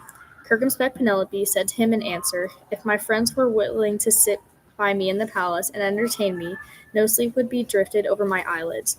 But it is in no way possible for people forever to go without sleep, and the immortals have given to mortals each his own due share all over the grain-giving cornland.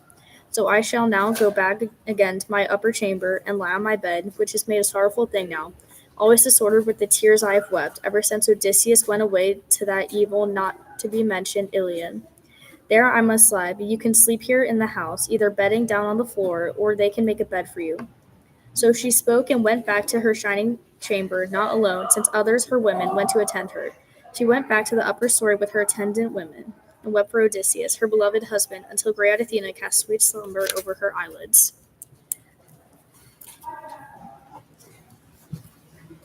Then the noble Odysseus bedded down in the forecourt and spread beneath him the raw hide of an ox, and uppermost many fleeces of the sheep the Achaeans had dedicated. When he had lain down, Eurynomé threw a blanket over him. When there, devising evils in his heart for the suitors, Odysseus lay awake, and out of the palace issued those women who in the past had been going to bed with the suitors, full of cheerful spirits and greeting each other with laughter. But the spirit deep in the heart of Odysseus was stirred by this, and much he pondered the division of mind and spirit, whether to spring on them and kill them each one, or rather to let them lie this one more time with the insolent suitors, for the last and latest time. But the heart was growling within him, and as a bitch facing an unknown man stands over her callow puppies and growls and rages to fight, so Odysseus' heart was growling inside him as he looked on these wicked actions. He struck himself on the chest and spoke to his heart and scolded it. Bear up, my heart, you have had worse to endure before this, on that day when the irresistible Cyclops ate up my strong companions, but you endured it until intelligence got you out of the cave, though you expected to perish. So he spoke, addressing his own dear heart within him, and the heart in great obedience endured and stood it without complaint, but the man himself was twisting and turning. And as a man with a paunch pudding that had been filled with blood and fat tosses it back and forth over a blazing fire, and the pudding itself strains hard to be cooked quickly, so he was twisting and turning back and forth, meditating how, though he was alone against many, he could lay hands on the shameless suitors. And at this time Athena, descending from the sky, came close to him and wore the shape of a lady. She came and stood above his head and spoke a word to him. Why are you wakeful now, O most wretched man of all men? Here's your house, and here's your wife in the house, and here's your son, and he is the kind of son any man would long for. Then resourceful Odysseus spoke in turn and answered her. Yes, O goddess, all you have said was fair and orderly, yet still here's something the heart inside me is pondering. How, when I am alone against many, I can lay hands on these shameless suitors, and they are always here in a body. And here is a bigger problem, and here is a still bigger problem that my heart is pondering. Even if by grace of Zeus and yourself I kill them, how shall I make my escape? It is what I would have you think on. Then in turn the goddess great Athena said to him, Stubborn man, anyone trusts even a lesser companion than I, who is mortal and does not have so many ideas. But I am a god, and through it all I keep watch over you in every endeavor of yours. And now I tell you this plainly, even though there were 50 battalions of mortal people standing around us, furious to kill in the spirit of battle, even so you could drive away their cattle and fat sheep. So let sleep take you now. There is annoyance in lying awake and on guard all night. You will soon be out of your troubles. So she spoke and scattered some slumber over his eyelids, and she, shining amongst goddesses, went back to Olympus. But when the sleep had caught him, a relaxing sleep, slipping the cares from his mind, at that time his virtuous wife wakened in turn and cried, sitting up in her soft bed. But after she had satisfied all her desire with weeping, then she, shining among women, prayed first of all to Artemis. Artemis, goddess and queen, daughter of Zeus, how I wish that with the cast of your arrow you could take the life from inside my heart this moment, or that soon the storm wind would snatch me away and be gone, carrying me down misty pathways, and set me down where the current ocean empties a stream, as once the storm winds carried away the daughters of Pandarus. The gods killed their parents, and they were left there orphaned in the palace, and radiant Aphrodite tended them and fed them with cheese and sweet honey and pleasant wine, and Hera granted to them, beyond all women, beauty and good sense, and chaste Artemis gave them stature, and Athena instructed them in glorious handiwork. But when bright Aphrodite had gone up to tall Olympus to request for these girls the achievement of blossoming marriage from Zeus, who rejoices in the thunder, and he well knows all things, the luck and the lucklessness of mortal people. Meanwhile, the seizing storm winds carried away these maidens and gave them over into the care of the hateful Furies. So I wish that they who have their homes on Olympus would make me vanish, or sweetheart Artemis strike me, so that I could meet the Odysseus I long for, even under the hateful earth, and not to have to please the mind of an inferior husband. Yet the evil is endurable when one cries through the days with heart constantly troubled, yet still is taken by sleep in the nights, for sleep is oblivion of all things, both good and evil, when it shrouded the eyelids. But now the god had sent the evil dreams thronging upon me, for on this very night there was one who lay by me like him as he was when he went with the army, so that my own heart was happy. I thought it was no dream but a waking vision. So she spoke, and dawn of the golden throne came on her. Great Odysseus was aware of her voice crying, and pondered then, and it seemed to him in his mind that now she was standing by his head and had recognized him already. He rolled together the blanket and the fleece where he had been sleeping, and laid them down by the chair in the hall, and taking the ox head out, laid it down and prayed to Zeus with his hands lifted.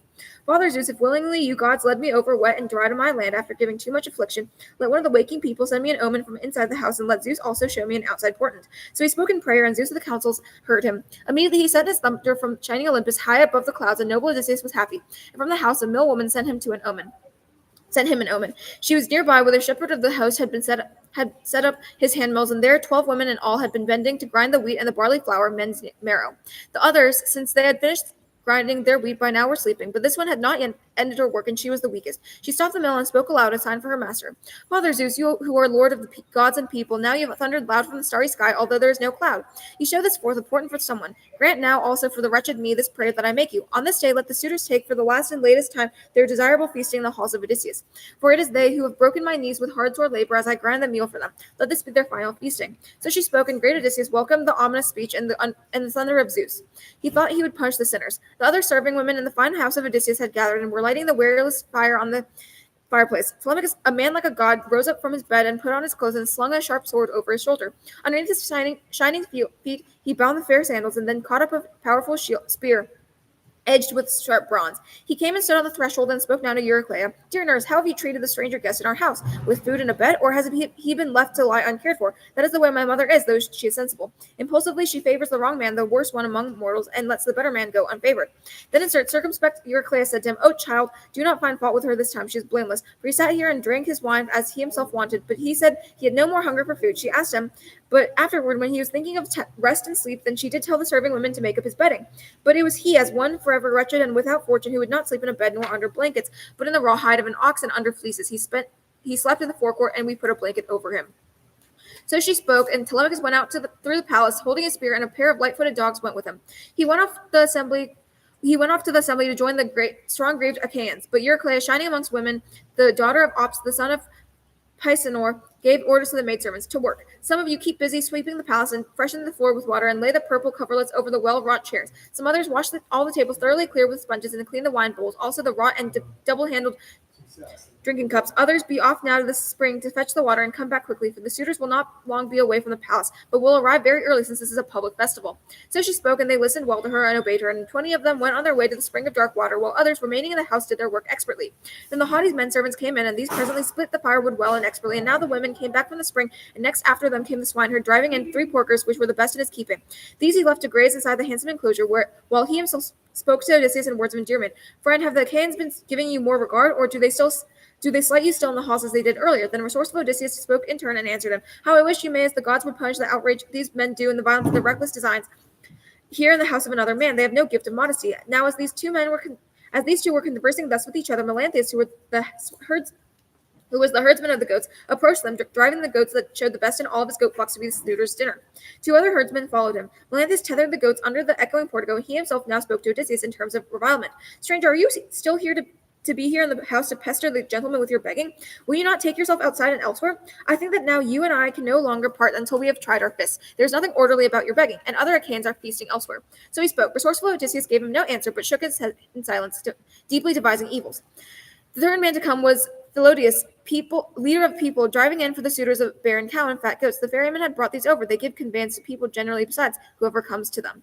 Philodius tethered the beasts well under the echoing portico, then went himself and stood close by the swineherd and asked him, Who is this stranger swineherd, newly arrived to visit this house of ours? From what place does he claim origin? Where is his ancestral place in the land of his fathers? Unlucky man, he is like a king and a lord in appearance. Yet it is true, the homeless men are those whom the gods hold in despite, when they spin misery even for princes.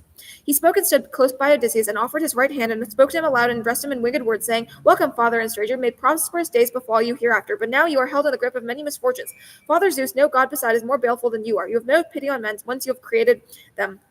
You bring them into misfortune and dismal sufferings. It has come home to me when I saw it. My eyes are tearful as I remember Odysseus, since I think he too is wearing such rags upon him as this, and wandering among peoples, if he is alive at all anywhere and looks in the sunlight.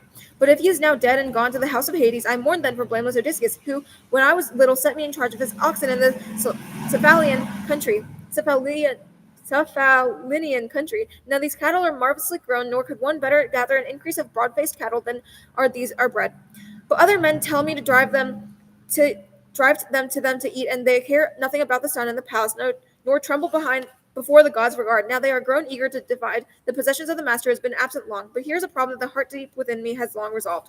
While the sun is here, it would be cowardly to take my cattle with me and go to another district and alien men, and yet again it grows worse to stay here, as one set in charge of other men's cattle and suffer hardships. And long ago I would have escaped from here and gone to some other powerful king, since this is no longer endurable. Yet still I think of that luckless man, how he may come back, and all throughout the house may cause the suitors to scatter. Then resourceful Odysseus spoke to him in turn and answered him, Oxford, since you seem like neither a bad nor senseless man, and I myself know what good sense is in you, so I will tell you this and swear a great oath upon it. Zeus be my witness, first of the gods, and the table of friendship, and the hearth of blameless Odysseus, to which I come as a suppliant. Odysseus will come home again while you are still here in the house, and with your own eyes, if you desire to, you can watch him killing the suitors who are supreme here.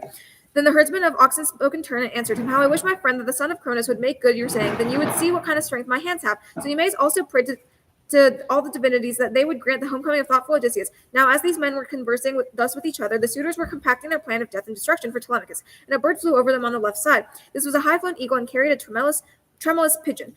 Now it was Amphinomus who spoke forth and addressed him. "O friends, this plan of ours to murder Telemachus will not ever be brought to completion, so let us think of our feasting."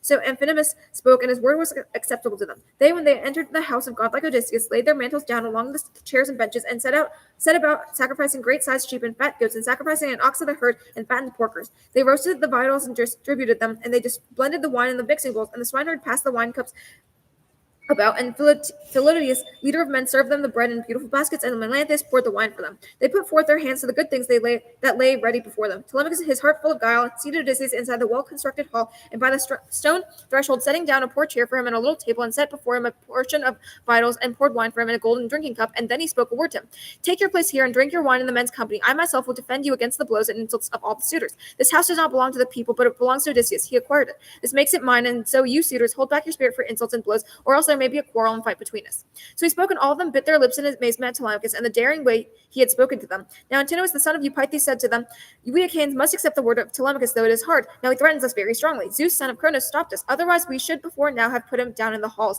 though he is a loose speaker." So spoke Antinous, but the other paid no attention. The heralds came through the town, driving the holy hecatomb of the gods, and the flowing-haired Achaeans assembled under the shady grove of him who strikes from afar, Apollo. When they had roasted and taken off the spits, the outer meats, dividing shares, they held their communal high feast. Then they who were working set down before Odysseus an equal portion, such as they got themselves. For this was the order of portion, such as they got themselves. For this was the order of Telemachus, beloved son of godlike Odysseus. And yet Athena would not altogether permit the arrogant suitors to keep from heart-hurting outrage, so to make greater the anguish in the heart of Odysseus, son of Laertes. There was a man among the suitors versed in villainy. Sippos was his name, and he had his home in Same.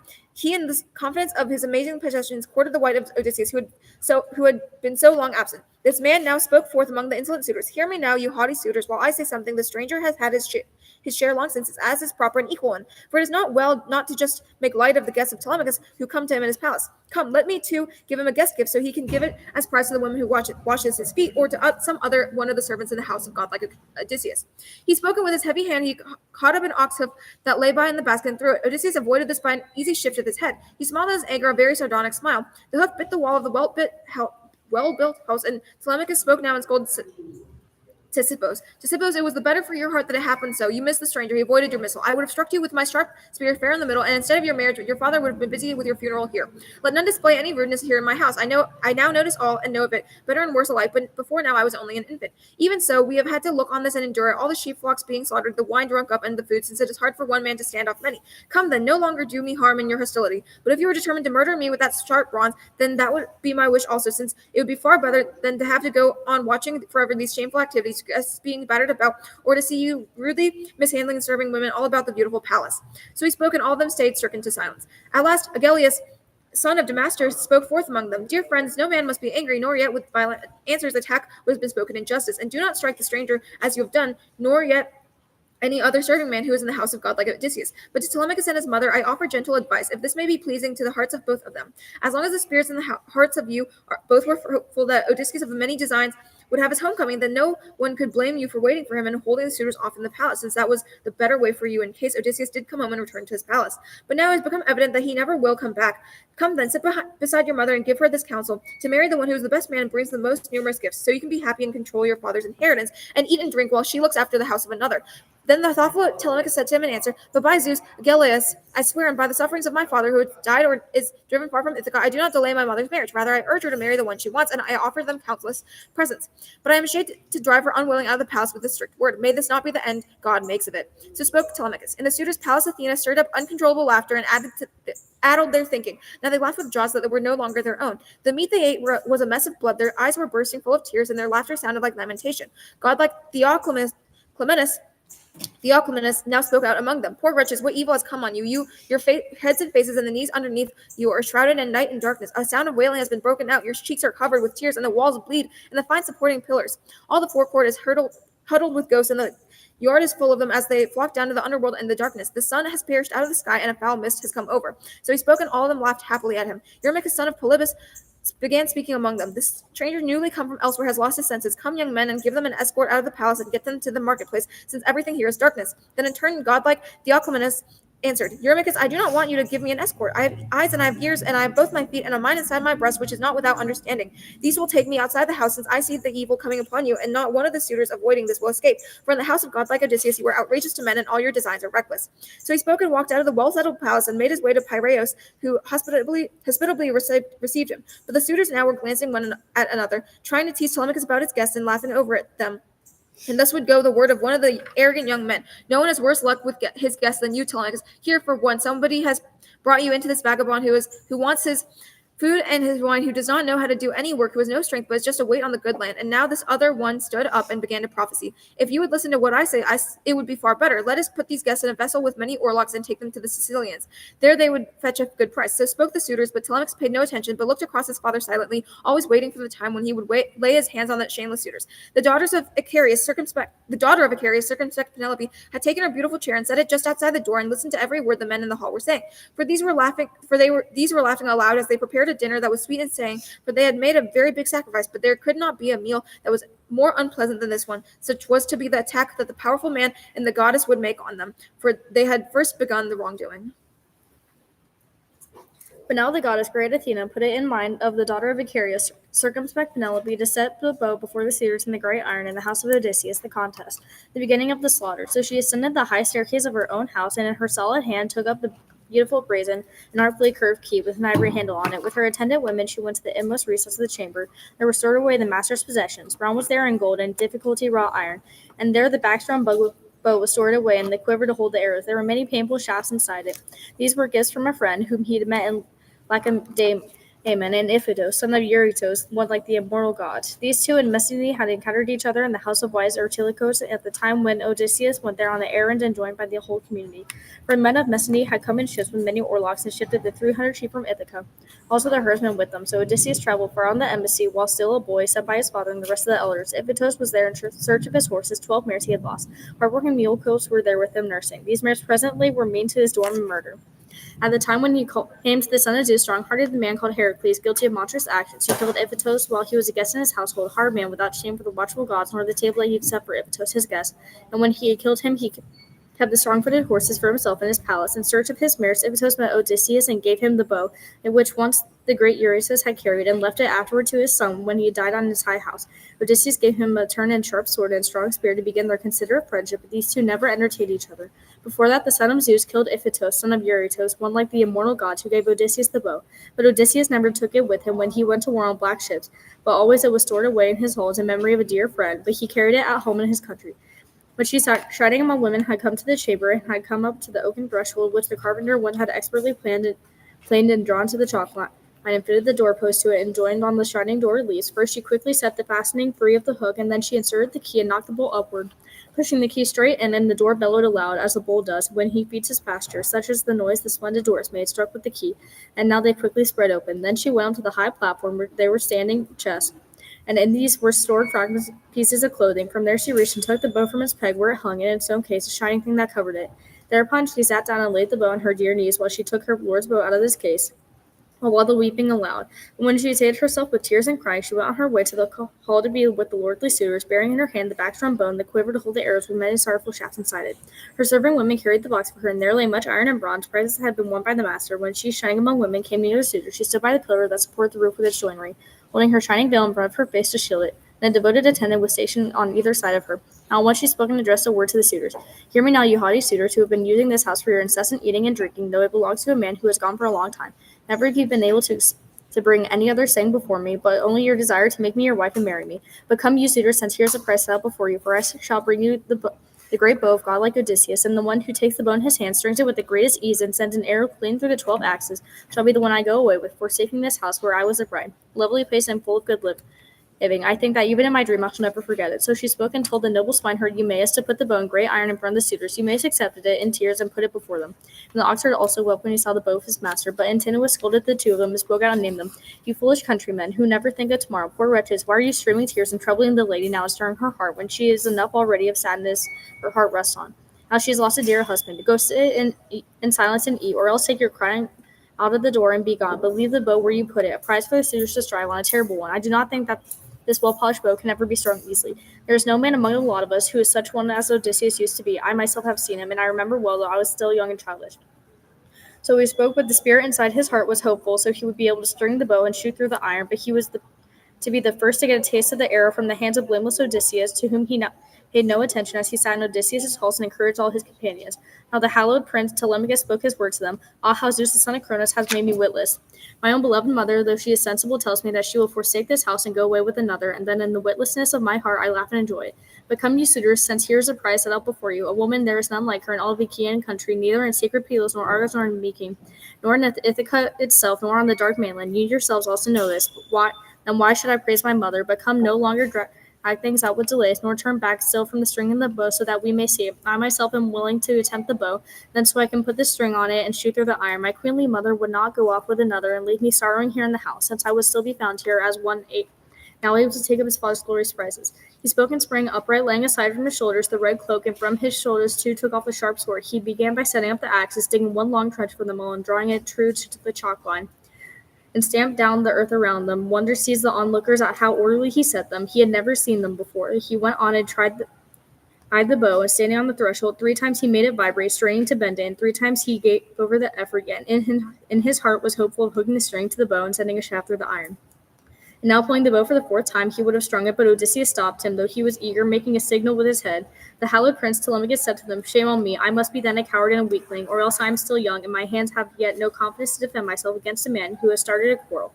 Come then, you who in your strength are greater than I am, make your attempts on the bow, and let us finish the contest.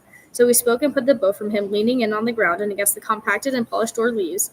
In the same place leaned the swift shaft against the fine handle, and went back and sat in the chair from which he had risen.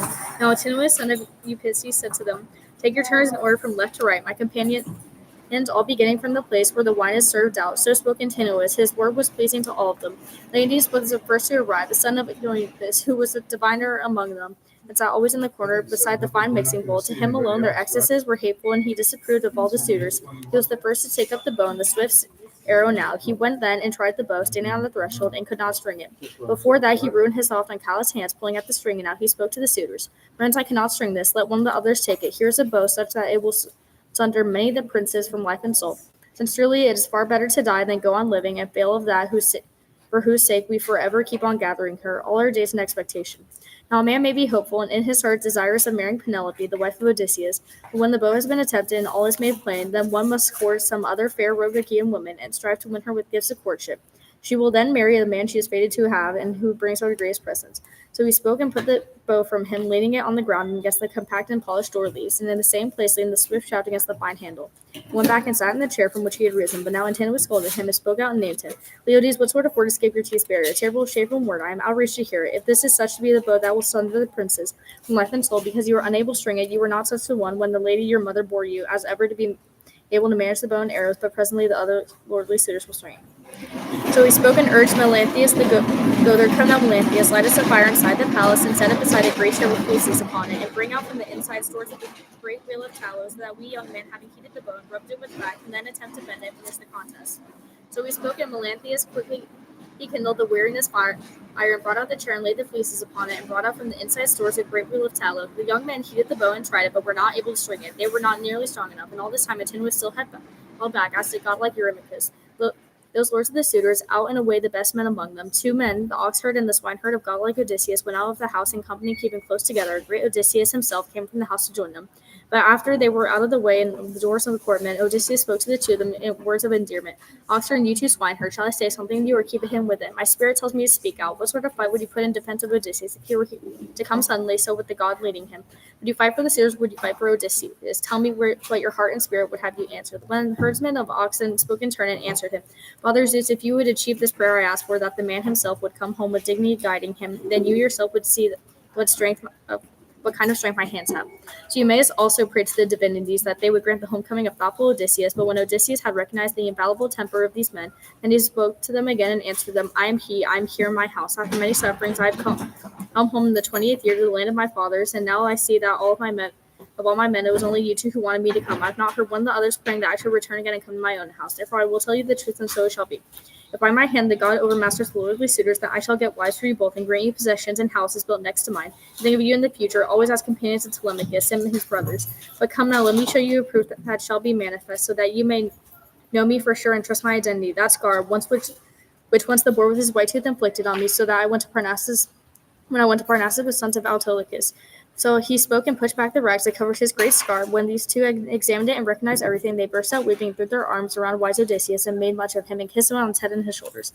And so Odysseus also kissed their heads and hands, and now the sun would not have gone down while they were thus clamoring, had not Odysseus stayed them from it and said a word to them. Now stop your lamentation and wailing, or someone may come out from the hall and see us, and tell them about it inside. So rather let us go in separately, not all together. I first, you after me, but let us have this as a signal arranged, for all the others there, who are lordly suitors, will not say that you can give me a bow and the quiver. You must carry the bow through the house, noble Eumaeus, and put it into my hands, and then you must tell the women to bar the tightly fitted doors that close the hall. Tell them, if any of them hears from inside the crash and the outcry of men who are caught within our toils, they must not peep in from outside, but simply sit still in their work in silence. Noble Philoetius, your task is to make fast the courtyard door with a bolt and tie the fastening quickly upon it. So he spoke and went to the established palace and went back and sat in the chair from which he had risen, and after him the two thralls of godlike Odysseus appeared. Eurymachus by now had taken the bow and handled it, turning it round and round by the blaze of the fire, but even so he could not string it, and his proud heart was harrowed. Deeply vexed, he spoke to his own great-hearted spirit, O my sorrow, here is a grief beyond all others. It is not so much the marriage I grieve for, but for all my chagrin. And there are many Achaean women besides, some of them close by the secret Ithaca, and some in the rest of the cities. But it is the thought, if this is true, that we come so far short of godlike Odysseus' strength that we cannot even string his bow. A shame for men unborn to be told of. Then in turn Antinous, son of Eupeithes, answered, It will not happen that way, Eurymachus. You know yourself this. Now there is a holy feast in the community for the god. Who could string the bow then? Put it away now for our good time, but we shall leave all the axes standing where they are. I do not believe anyone will come in and steal them away from the halls of Odysseus. Son of Laertes, come, let the wine steward pour a round of wine in the goblet, so we can make a libation, put away the curved bow. Then at dawn I struck Melanthius, who is the goather, to bring in goats, those bar in the best of his goat flocks, so that dedicating the thighs to the glorious archer Apollo, we can attempt the bow and finish the contest. So spoke Antinous, and his word was pleasing to all of them. The heralds poured water over their hands to wash with, and the young men filled the mixing bowls with wine for their drinking, and passed all after they had offered to drink in their goblets. And when they had poured and drunken each as much as he wanted, Lord Odysseus spoke to them in crafty and tender. Hear me now, you who are suitors to our glorious king, while I speak out what the heart within my breast urges. Above all, I entreat Eurymachus and the godlike Antinous, since what he said was also fair and orderly. Let the bow be for the first time, give it over to the divinities, and tomorrow the god will give success to whomever he wishes. But come now, give me the well-polished bow, so that among you I may try out my strength and hands to see if I still have force in my flexible limbs, as there has been in time past, or whether my laundering and lack of good care have ruined me. So he spoke, but all of them were widely indignant and feared that he might take the well-polished bow and string it. Now Antinous scolded him and spoke out and named him. Ah, wretched stranger, you have no sense, not even a little. It is not enough that you dine in peace among us who are violent men and are deprived of no fair portion, but listen to our conversation and what we say. But there is no other vagabond and newcomer who is allowed to hear his talk. The honeyed wine has hurt you, as it has distracted others as well, who gobbled down without drinking in season. It was wine that also drove the son to famous Eurytion and distracted in the palace of great-hearted Pirithous when he visited the Lapis. His brain went wild with drinking, and in his fury he did much harm in the house of Pirithous. Grief and rage then seized the heroes, and they sprang up and dragged him through the forecourt and outside, with the pitiless bronze severing his ears and nose, and he, having had his brains bewildered, knew what a disaster his unstable spirit had got him. Since his time there had been a feud between men and centaurs, and he was the first who found his own evil in heavy drinking. So I announce great trouble for you as well. If ever you string this bow, you will meet no kind of courtesy in our group.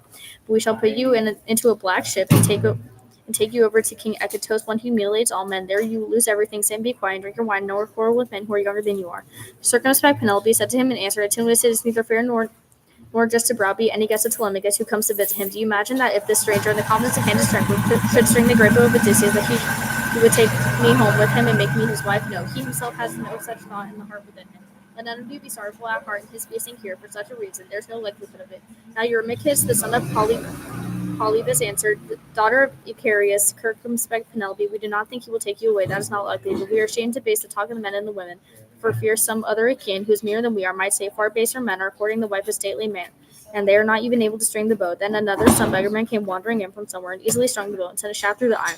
So they will speak, and that would be a disgrace on all of us. Circumspect Penelope said to him in answer, Eurymachus, there can be no glory among our people in any case for those who eat away and dishonor the house of a great man. Why be concerned over reproaches? But this stranger is a very big man, and he is built strongly. He also claims to be a son of a noble father.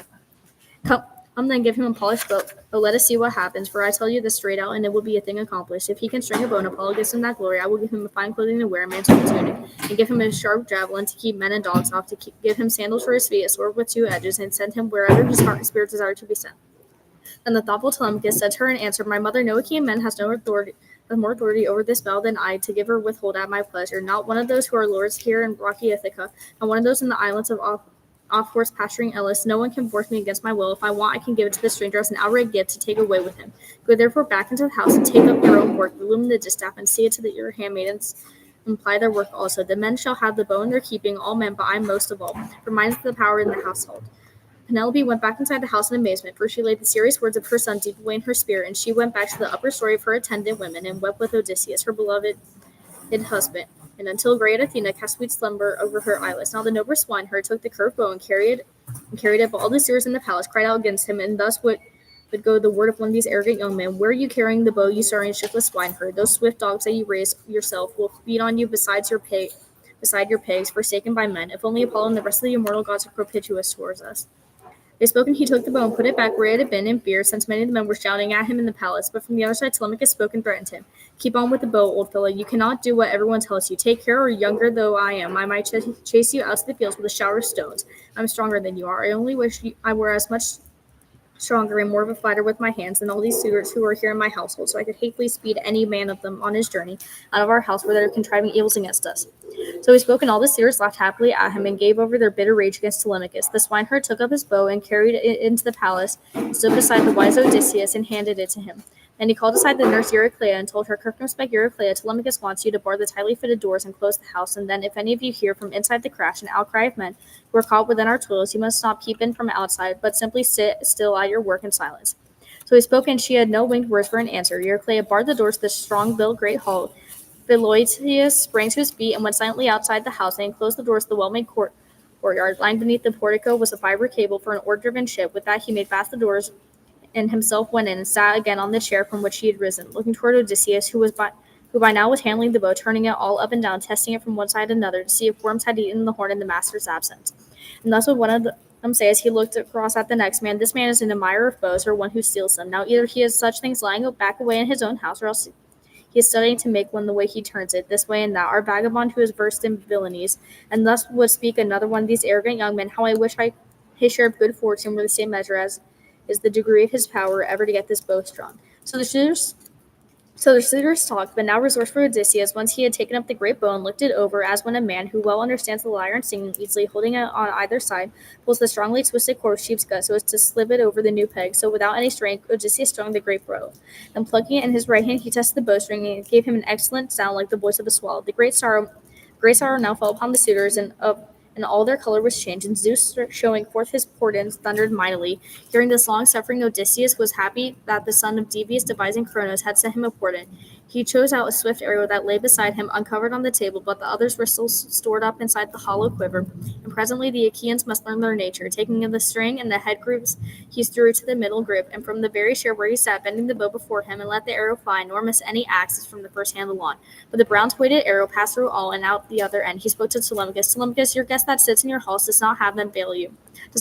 I missed no part in the mark, nor have I made much work of stringing the bow, and the strength is still sound within me. And not as the suitors said in their son, making little of me. Now is the time for their dinner to be served the Achaeans in the daylight, then follow with the other entertainment and the dance and the lyre, for these things come at the end of the feasting. He spoke and nodded to him with his brows, and Telemachus, dear son of godlike Odysseus, put his sharp sword about him and closed his own hand over his spear, and took his position close behind him next to the chair and armed in upright bronze. Now resourceful Odysseus stripped his rags from him and sprang up atop the great threshold, holding his bow and the quiver filled with arrows, and scattered out the swift shafts before him on the ground next to his feet, and spoke his word to the suitors. Here's a test that has been achieved without any deception. Now I shall shoot at another mark, and one that no man yet has struck. If I can hit it, and Apollo grants me the glory. He spoke and steered a bitter arrow against Antinous. He was on the point of lifting up a fine two-handled goblet of gold, and had it in his hands. It was moving it so as to drink of the wine. In his heart there was no thought of death. For who would think that one man alone in the company of many men at their feasting, though he were a very strong one, would ever inflict death upon him and dark doom. But Odysseus, aiming at this man, struck him in the throat with an arrow, and clean through the soft part of the neck the point was driven. He slumped away to one side, and out of his stricken hand fell the goblet, and up and through his nostrils there burst a jet of mortal blood, and with a thrust of his foot he kicked back the table from him, so that all the good food was scattered on the ground, bread and baked meats together. But the suitors clamored about the house when they saw that the man had fallen, sprang up from their seats, and ranged about the room, throwing their glances every way all along the well-built walls. But there was never a shield nor any stronger spear for them. But they scolded Odysseus in words full of anger, saying, "Stranger, it is badly done to hit men. You will never achieve any more trials. Now your sudden destruction is certain, for now you have struck down the man who is far the greatest of the youth of Ithaca, for that the vultures shall eat you." Each spoke at random, for they thought that he had not intended to kill the man, poor fools, and they had not yet realized how over all of them the terms of death were now hanging. But looking darkly upon them, resourceful Odysseus answered, "You dogs, you never thought that I would any more come back on the land of Troy, and because of that you despoiled my household, and forcibly took my serving women to sleep beside you, and sought to win my life while I was still alive, fearing neither the immortal gods nor who hold the wide heaven, nor any resentment sprung from men to be yours in the future. Now upon all of you the terms of destruction are fastened." So he spoke, and the green fear took hold of all of them, and each man looked about him for a way to escape sheer death. Only Eurymachus spoke up and gave him an answer. "If in truth you are Odysseus of Ithaca, come home. What you have said is fair about all the wickedness done you by the Achaeans, much in your house and much in the country. But now the man is known who is responsible for all this, Antinous. It was he who pushed this action, not so much that he wanted the marriage or cared for it, but with other things in mind, which the son of Cronos would not grant. To lie in wait for your son and kill him, and then be king himself in the district of strong-founded Ithaca.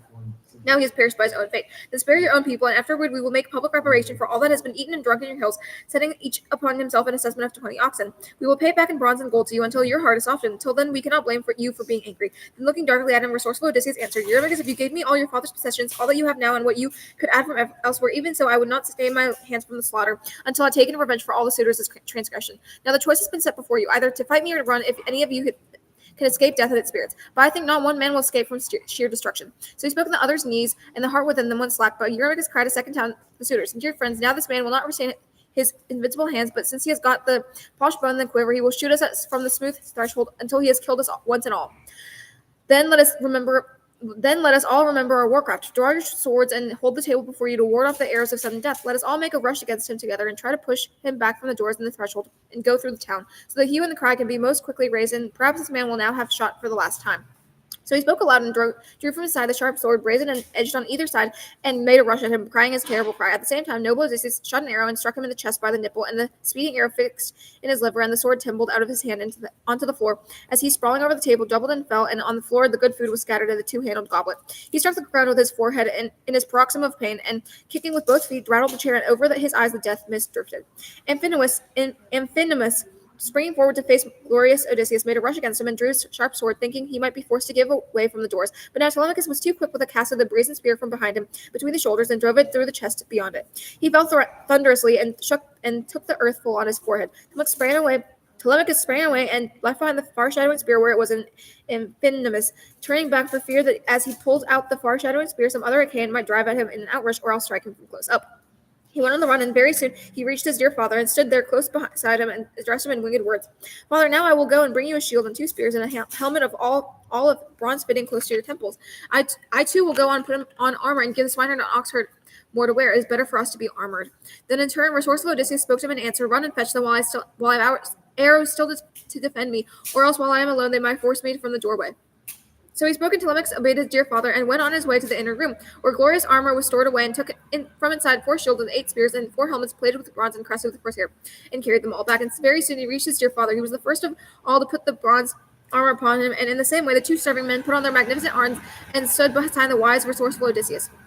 Odysseus, while he still had arrows left to defend him, kept aiming at the suitors in his house, and every time he hit his man, and they dropped one after another. But when there were no more arrows left for the king's archery, he set the bow so that it leaned against a pillar sustaining the strong-built palace, thereby the shining walls. Then himself threw across his shoulders the shield of the fourfold ox head. Over his mighty head he set the well-fashioned helmet with a horsehair crest, and the plumes nodded terribly above it. Then he caught up 2 powerful spears edged with bright bronze. There was a side door in the strongly constructed wall, and also next to the edge of the threshold into the well-made palace, a way through the alley with the door's leaves fitting it closely. Odysseus told the noble swineherd to take a position near near this and watch it. Only one at a time could attack there. Agelaus cried aloud to all the suitors, "Dear friends, could not one man slip away through the side door and tell the people, so the hue and cry could be most quickly raised, and perhaps this man will now have shot for the last time?" Then in turn, Melanthius the goatherd answered him, "It cannot be, illustrious Agelaus. The fine doors to the court are terribly close, and the mouth of the alley is difficult to force. One man could hold against all if he were a fighter. Come, rather, let me bring you arms for inside the chamber to arm you in, for there I believe in no other place Odysseus and his glorious son have hidden them." So Melanthius the goatherd spoke and climbed to Odysseus' inner chambers by the vents in the great hall. From there he took out a dozen heavy shields and as many spears and as many brazen helmets crested with horsehair, and went on his way and quickly handed them to the suitors. Then the knees of Odysseus went slack and the heart within him as he saw them putting the armor about them, and shaking the long spears in their hands. He thought that it was monstrous treason, and he spoke now in winged words to Telemachus. "Telemachus, some one of the women here in the palace, or Melanthius, has made an evil attack upon us." Then the thoughtful Telemachus said to him in answer, "Father, it was my own mistake, and there is no other to blame. I left the door of the chamber, which can close tightly, open at an angle. One of these men was a better observer than I. Go now, noble Eumaeus, and close the chamber door, and see if it is one of the women doing this, or Melanthius, son of Dolius, which is what I think." Now, as these two were conversing thus with each other, Melanthius the goatherd went back to the chamber to bring more splendid armor, but the noble swineherd sided him. Quickly he spoke a word to Odysseus, standing close to him. "Son of Laertes and seed of Zeus, resourceful Odysseus, there is that deadly man again, the one we suspected, on his way into the chamber. Now give me your true instructions, whether if I prove stronger than he is, I am to kill him, or bring him back here to you, so he can pay for the many transgressions, all that he has devised in his house against you." Then resourceful Odysseus spoke in truth and answered him, "Telemachus and I will hold off the haughty suitors for all their fury. Here inside the palace, you two twist the feet of Melanthius and his arms behind him, put him away in the chamber, and fasten boards behind him.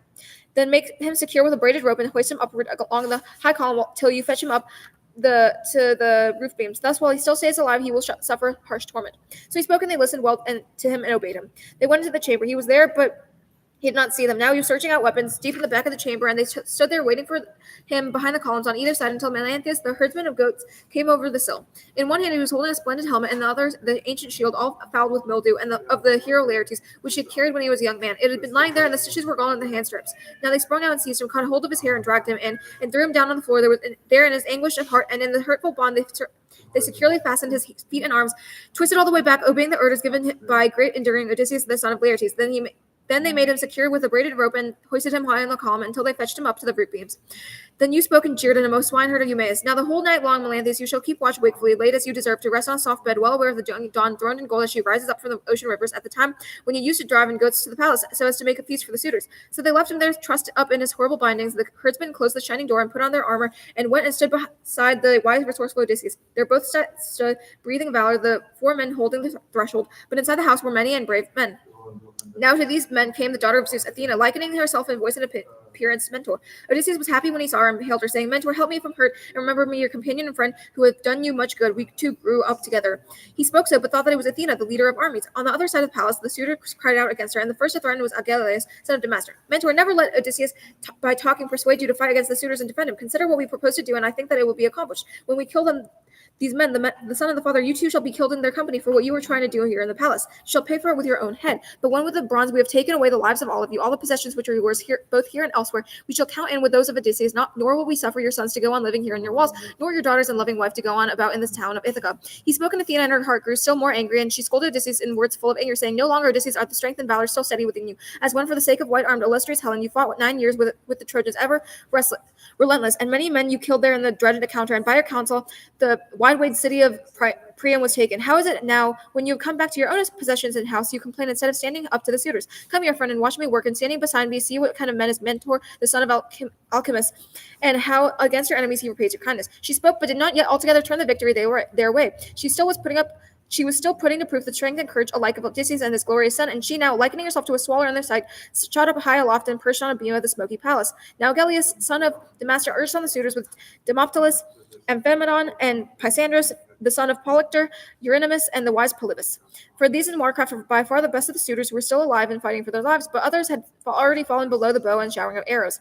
To these Agelaus spoke, directing his words to all of them. "Dear friends, now this man will have to stay his invincible hand, since Mentor, after doing some empty boasting, has gone, and these are left alone in the front doorway. Now do not all of you throw out your long spears at the same time at him, but let us 6 throw first with our spears, and it may be Zeus will grant that we strike Odysseus and win the glory. We care nothing about the others, since this man has fallen." So he spoke, and all 6 aimed their spears as he told them, and threw, but Athena made vain all their casts, so that one man threw his spear against the pillar sustaining the strong-built palace, and another into the door close-fitted. One ash spear heavy with bronze was driven into the side wall, but then, after they had avoided the spears of their suitors, much enduring, great Odysseus began speaking to them. Dear friends, now I would say that it is time for our turn to throw our spears in the midst of suitors, furious as they are to kill us, and add to the former evils committed. So he spoke, and they all aimed their sharp spears and threw them straight ahead. Demoptoleus was killed by Odysseus, Eurydice by Telemachus, Elatos by the swineherd, Pysandrus by Philoetius, the herdsman of oxen. But when all these had fallen and bit with their teeth the great earth, the suitors drew away to the corner of the palace, and the others rushed and plucked their spears from the fallen bodies. Once again the suitors aimed at them with their sharp spears and threw, but Athena made vain most of their casts, so that one man threw his spear against the pillar sustaining the strong-built palace, another into the door close-fitted, one ash spear heavy with bronze was driven into the side wall. But Amphitryon struck Telemachus on the wrist with a glancing blow, and the bronze ripped the outermost skin, and also Ctesippus with his long spear hit Eumaeus over the shield and scratched his shoulder, but the spear flew over and landed void. Then the company's wise, devious devising Odysseus threw their spears into the mass of the suitors. This time Odysseus stormed our cities, struck down Eurydamas, Telemachus hit Amphimedon, the swineherd Polybus. Then Philoetius, herdsman of oxen, struck Ctesippus full in the chest and spoke a word of vaunting over him. O son of Polytherses, lover of mockery, never speak loud and all at random in your recklessness. Rather leave all speech to the gods, since they are far stronger than you are. Here's your gift in exchange for that hoof you formerly gave to godlike Odysseus as he went about through the palace. So spoke the herdsman of horn-curved oxen, but now Odysseus stabbed Agelaus, son of Damastor, from close with a long spear, while Telemachus stabbed Leocritus, son of Euenor, in the midmost belly with a spear, and drove the bronze clean through. He fell then headlong and took the earth full on his forehead, and now Athena waved the aegis that blights humanity from high aloft on the roof, and all their wits were bewildered, and they stampeded about the hall like a herd of cattle set upon and driven wild by the darting horsefly in the spring season, at the time when days grow longer. But the other men, who were like hook-clawed, beak-bent vultures, descending from the mountains to pounce upon the lesser birds, and these on the plain, shrinking away from the clouds, sped off, but the vultures plunged on them and destroyed them, nor is there any defense, nor any escape, and men are glad for the hunting. So these men, sweeping about the palace, struck down the suitors, one man after another. The floor was smoking with blood, and the horrible cries rose up as their heads were broken. Leotis rushed in and caught the knees of Odysseus and spoke to him in winged words in supplication. I'm at your knees, Odysseus. Respect me. Have mercy. For I claim that I never in your halls did I say or do anything wrong to any one of those women, but always was trying to stop any one of the other suitors who acted in that way. But they would not listen to me and keep their hands off evil. So by their own recklessness they have found a shameful death, but I was their diviner and I did nothing. But I must fall, since there is no gratitude for past favors. Then looking darkly at him spoke resourceful Odysseus. If you claim to be the diviner amongst these people, many a time you must have prayed in my palace, asking the completion of my sweet homecoming be far off from me, so that my dear wife would go off with you and bear you children, so you cannot escape from sorry destruction. So he spoke, and in his heavy hand caught up a sword that was lying there on the ground where Agelaus had dropped it when he was killed. With this he cut through the neck of the middle, and the head of Leotis dropped in the dust while he was still speaking. Phemius the singer, the son of Turpius, was skulking away from death. He had been singing among the suitors under compulsion, and stood with a clear-toned lyre in his hands by the side door, and his heart was pondering one of two courses, either to slip out of the hall to the altar of mighty Zeus of the court and crash at the structure where once Odysseus and Laertes had burned up the thighs of many oxen, or rush up and make entreaty at the knees of Odysseus. Then in the division of his heart this way seemed best to him, to seize hold of the knees of Odysseus, son of Laertes. Thereupon he laid the hollowed lyre on the ground between the mixing bowl and the chair with its nails of silver, but he himself rushed in and caught the knees of Odysseus and spoke to him in winged words and in supplication. I am at your knees, Odysseus. Respect me. Have mercy. You will be sorry in time to come if you kill the singer of songs. I sing to the gods and to the human people, and I am taught by myself, but the god has inspired me in the song ways of every kind. I am such a one as can sing before you as a god. Then do not be furious to behead me. Telemachus too, your own dear son, would tell you, as I do, that it was against my will and with no desire on my part that I served the suitors here in your house and sang at their feasting. There were too many and too strong, and they forced me to do it. So he spoke to the hallowed prince. Telemachus heard him. Quickly then he spoke to his father, who stood close by him. Hold fast, do not strike this man with the bronze. He is innocent, and let us spare meat on our herald, a man who has always taken care of me when I was a child in your place, unless that is Philoetius or the swineherd has killed him. So unless he came in your way as you stormed through the palace. So he spoke in meat on a man of prudent thoughts heard him, for he had hidden under a chair and put on about him the hide of an ox freshly skinned, so avoiding black death. He came out quickly from under the chair and took off the ox hide and then rushed in and caught hold of the knees of Telemachus and spoke to him in a winged word and in supplications. Here I am, dear friend. Hold fast and speak to your father before, since he is so strong. He destroys me with a tearing bronze in anger over the suitors who kept ruining his goods in his palace and like fools paid you no honor. Then resourceful Odysseus smiled upon him and answered, do not fear. Telemachus has saved you and kept you alive, so that you may know in your heart and say to another that good dealing is better by far than evil dealing. But go out now from the palace and sit outside, away from the slaughter in the courtyard, you and the versatile singer, so that I can do in the house the work I have to do. So he spoke, and the two went away outside the palace and sat down both together beside the altar of mighty Zeus, looking all about them, still thinking they would be murdered. Odysseus looked about his own house to see if any man was still left alive escaping the black destruction. But he saw them one and all in their numbers, lying fallen in their blood and in the dust, like fish whom the fishermen have taken in their net with many holes and dragged out onto the hollow beach from the gray sea, and all of them lie piled into the sand, needing the restless salt water. But Helios, the shining sun, bakes the life out of them. Like these, the suitors now were lying piled on each other. Then at last, resourceful Odysseus said to Telemachus, "Telemachus, come now, summon in the nurse dear Cleia, so that I can say what is on my mind to say to her." So he spoke, and Telemachus obeyed his dear father. He opened the door and called out to the nurse dear Cleia, "Rise and come here, aged woman who you who watch over all that the serving women do here in our palace. Come here, my father calls you. He has something to tell you." So he spoke, and she had no winged words for an answer, but she opened the doors of the strong-built great hall and went on inside, but Telemachus went ahead, leading her. There she found Odysseus among the slaughtered dead men, spattered over with gore and battle filth, like a lion who has been feeding off on an ox of the fields, and goes off covered in blood, all his chest and his flanks on either side bloody, a terrible thing to look in the face. So now Odysseus' feet and the hands above them were spattered. She, when she saw the dead men and the endless blood, began then to raise the cry of triumph. Having seen it was monstrous work. But Odysseus checked her and held her for all her eagerness, and spoke to her and addressed her in winged words, saying, "Keep your joy in your heart, old dame. Stop, do not raise up the cry. It is not piety to glory so over slain men. These were destroyed by the doom of the gods and their own hard actions, for these men paid no attention at all to any man on earth who came their way, no matter if he were base or noble. So by their own recklessness they have found a shameful death. Now assemble here the women who are in the palace, both those who have done me no honor and those who are innocent." Then the beloved nurse Eurycleia said to him in answer, "So, my child, I will tell you the whole truth of the matter. You have 50 serving women here in your palace, and these I have taught to work at their own tasks, the carding of wool, and how to endure their own slavery. Of these 50, 12 in all have taken to immorality. They pay no attention to me or even to Penelope. Telemachus is but lately come of age, and his mother would not let him be in charge of the serving women. But come, let me go up to the shining upper chamber and tell your wife. Some god has sent down to sleep upon her." Then resourceful Odysseus spoke in turn and answered her, "Do not waken her yet, but tell those women who have been shameful in their devisings to come here to my presence."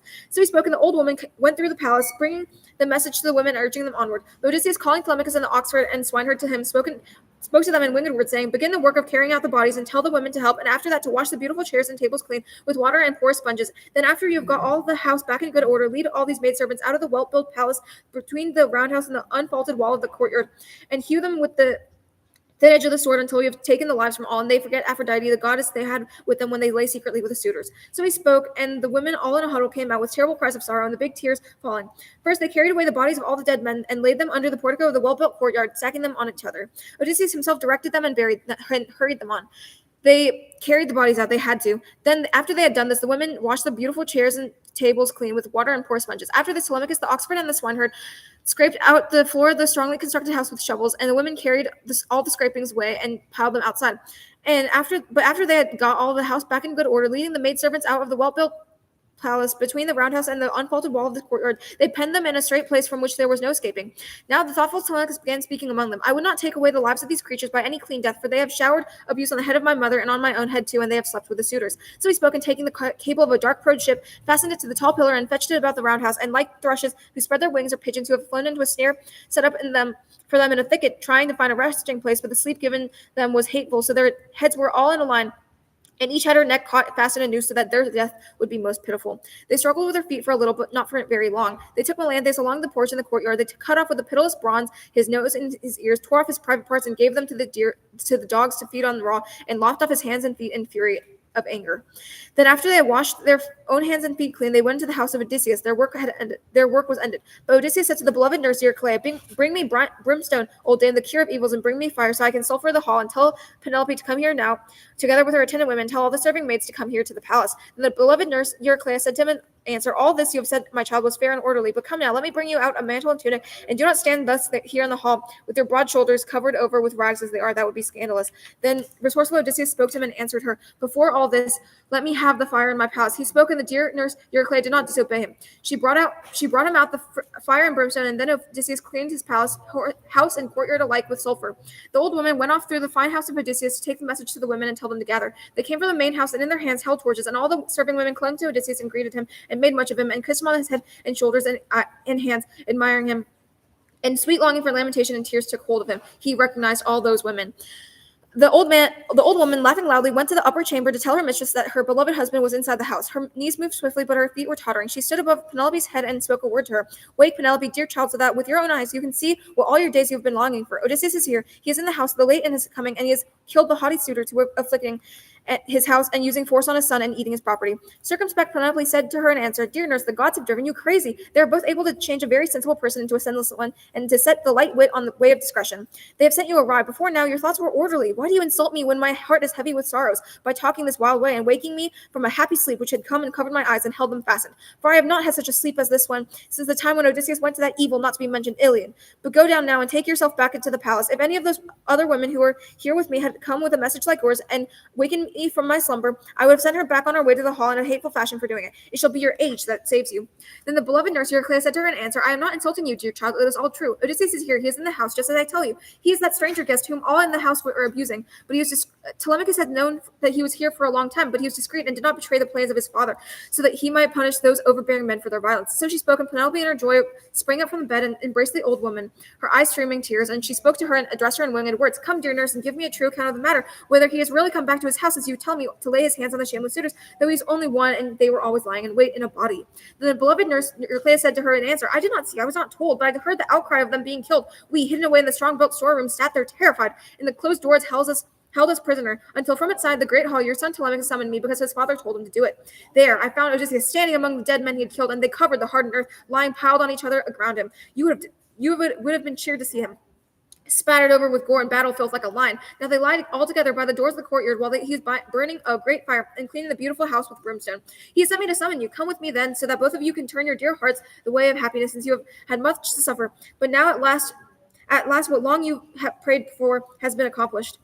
He has come back and is here at his hearth alive, and has found you and his son in the palace, and has taken revenge on the suitors here in his house for all the evils that they have done him." Circumspect Penelope said to her in answer, "Dear nurse, do not yet laugh aloud in triumph. You know how welcome he would be if he appeared in the palace to all, but above all to me and the son we gave birth to. No, but the story is not true as you tell it. Rather, some one of the immortals has killed the haughty suitors in anger over their wicked deeds and heart-hurting violence. For these men paid no attention at all to any man on earth who came their way, no matter if he were base or noble. So they suffered for their own recklessness. But Odysseus has lost his homecoming and lost his life far from Achaia." Then beloved nurse Eurycleia said to her in answer, "My child, what sort of word escaped your teeth's barrier? Though your husband is here beside the hearth, you would never say that he would come home. Your heart was always mistrustful. But here's another proof that is very clear. I will tell you, that scar which once the boar with his white teeth inflicted, I recognized it while I was washing his feet, and I wanted to tell you about it.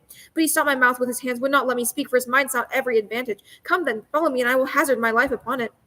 Kill me by the most pitiful death if I am deceiving you." Circumspect Penelope said to her in answer, "Dear nurse, it would be hard for you to baffle the purposes of the everlasting gods, although you are very clever. Still, I will go to see my son, so that I can look on these men who courted me lying dead and the man who killed them." She spoke and came down from the chamber, her heart pondering much, whether to keep away and question her dear husband, or to go up to him and kiss his head, taking his hands. But then when she came in and stepped over the stone threshold, she sat across from him in the firelight, facing Odysseus by the opposite wall, while he was seated by the tall pillar, looking downward and waiting to see if his majestic wife would have anything to say to him now that she saw him. She sat a long time in silence, her heart was wondering. Sometimes she would look at him with her eyes full upon him, and again would fail to know him in the foul clothing he wore. And again, Telemachus spoke to her and called her by name and scolded her. "My mother, my harsh mother with a hard heart inside you, why do you withdraw so much from my father and do not sit beside him and ask questions and find out about him? No other woman with spirit as stubborn as yours would keep back as you are doing from her husband, who, after much suffering, came at last in the 20th year back to his own country. But always you have a heart that is harder than stone within you." Circumspect Penelope said to him in answer, "My child, the spirit that is in me is full of wonderment, and I cannot find anything to say to him, nor question him, nor look him straight in the face. But if he is truly Odysseus and he has come home, then we shall find other ways and better to recognize each other, for we have signs that we know of between the two of us only, but they are secret from others." So she spoke, and much enduring noble Odysseus smiled and presently spoke in winged words to Telemachus. "Telemachus, leave your mother to examine me in the palace as she will, and presently she will understand better. But now that I am dirty and wear foul clothing upon me, she dislikes me for that and says that I am not her husband. But let us make our plans now, how all will come out best for us. For when one has killed only one man in a community, and then there are not many avengers to follow, even so he flees into exile, leaving kinsmen and country. But we have killed what held the city together, the finest young men in Ithaca. It is what I would have you consider." Then the thoughtful Telemachus said to him in answer, "You must look to this yourself, dear father, for they say you have the best mind among men for craft, and there is no other man among mortal men who can contend with you. We shall follow you eagerly. I think that we shall not come short in warcraft in so far as the strength stays with us." Then resourceful Odysseus spoke in turn and answered him, "So I will tell you the way of it, how it seems best to me. First, I'll go and wash and put your tunics upon you, and tell the women in the palace to choose out their clothing. Then let the inspired singer take his clear-sounding lyre and give us the lead for festive dance, so that anyone who is outside, one of the neighbors or a person going along the street who hears us will think that we are having a wedding. Let no rumor go abroad in the town that the suitors have been murdered until at such time as we can make our way out to our estate with its many trees, and once there see what profitable plan the Olympian shows us. So he spoke, and they listened well to him and obeyed him. First they went and washed and put their tunics upon them, and the women arrayed themselves in their finery, while the inspired singers took up his hollowed lyre and stirred up within them the impulse for sweetness of song and stately dancing. Now the great house resounded aloud to the thud of their footsteps as the men celebrated there, and the fair girdled women. And thus would a person speak outside the house who had heard them. Surely now someone has married our much sought after queen. Hard-hearted, she had no patience to keep the great house for her own wedded lord to the end till he came back to her. So would a person speak, but they did not know what had happened. So that now the housekeeper, Eurydice, bathed great-hearted Odysseus in his own house and anointed him with olive oil and threw a beautiful mantle and tunic about him. And over his head Athena suffused great beauty to make him taller to behold and thicker, and on his head she arranged the curling locks that hung down like hyacinthine petals. And as when a master craftsman overlays gold and silver, and he is the one who is taught by Hephaestus and Pallas Athena in art complete and graces on every work he finishes.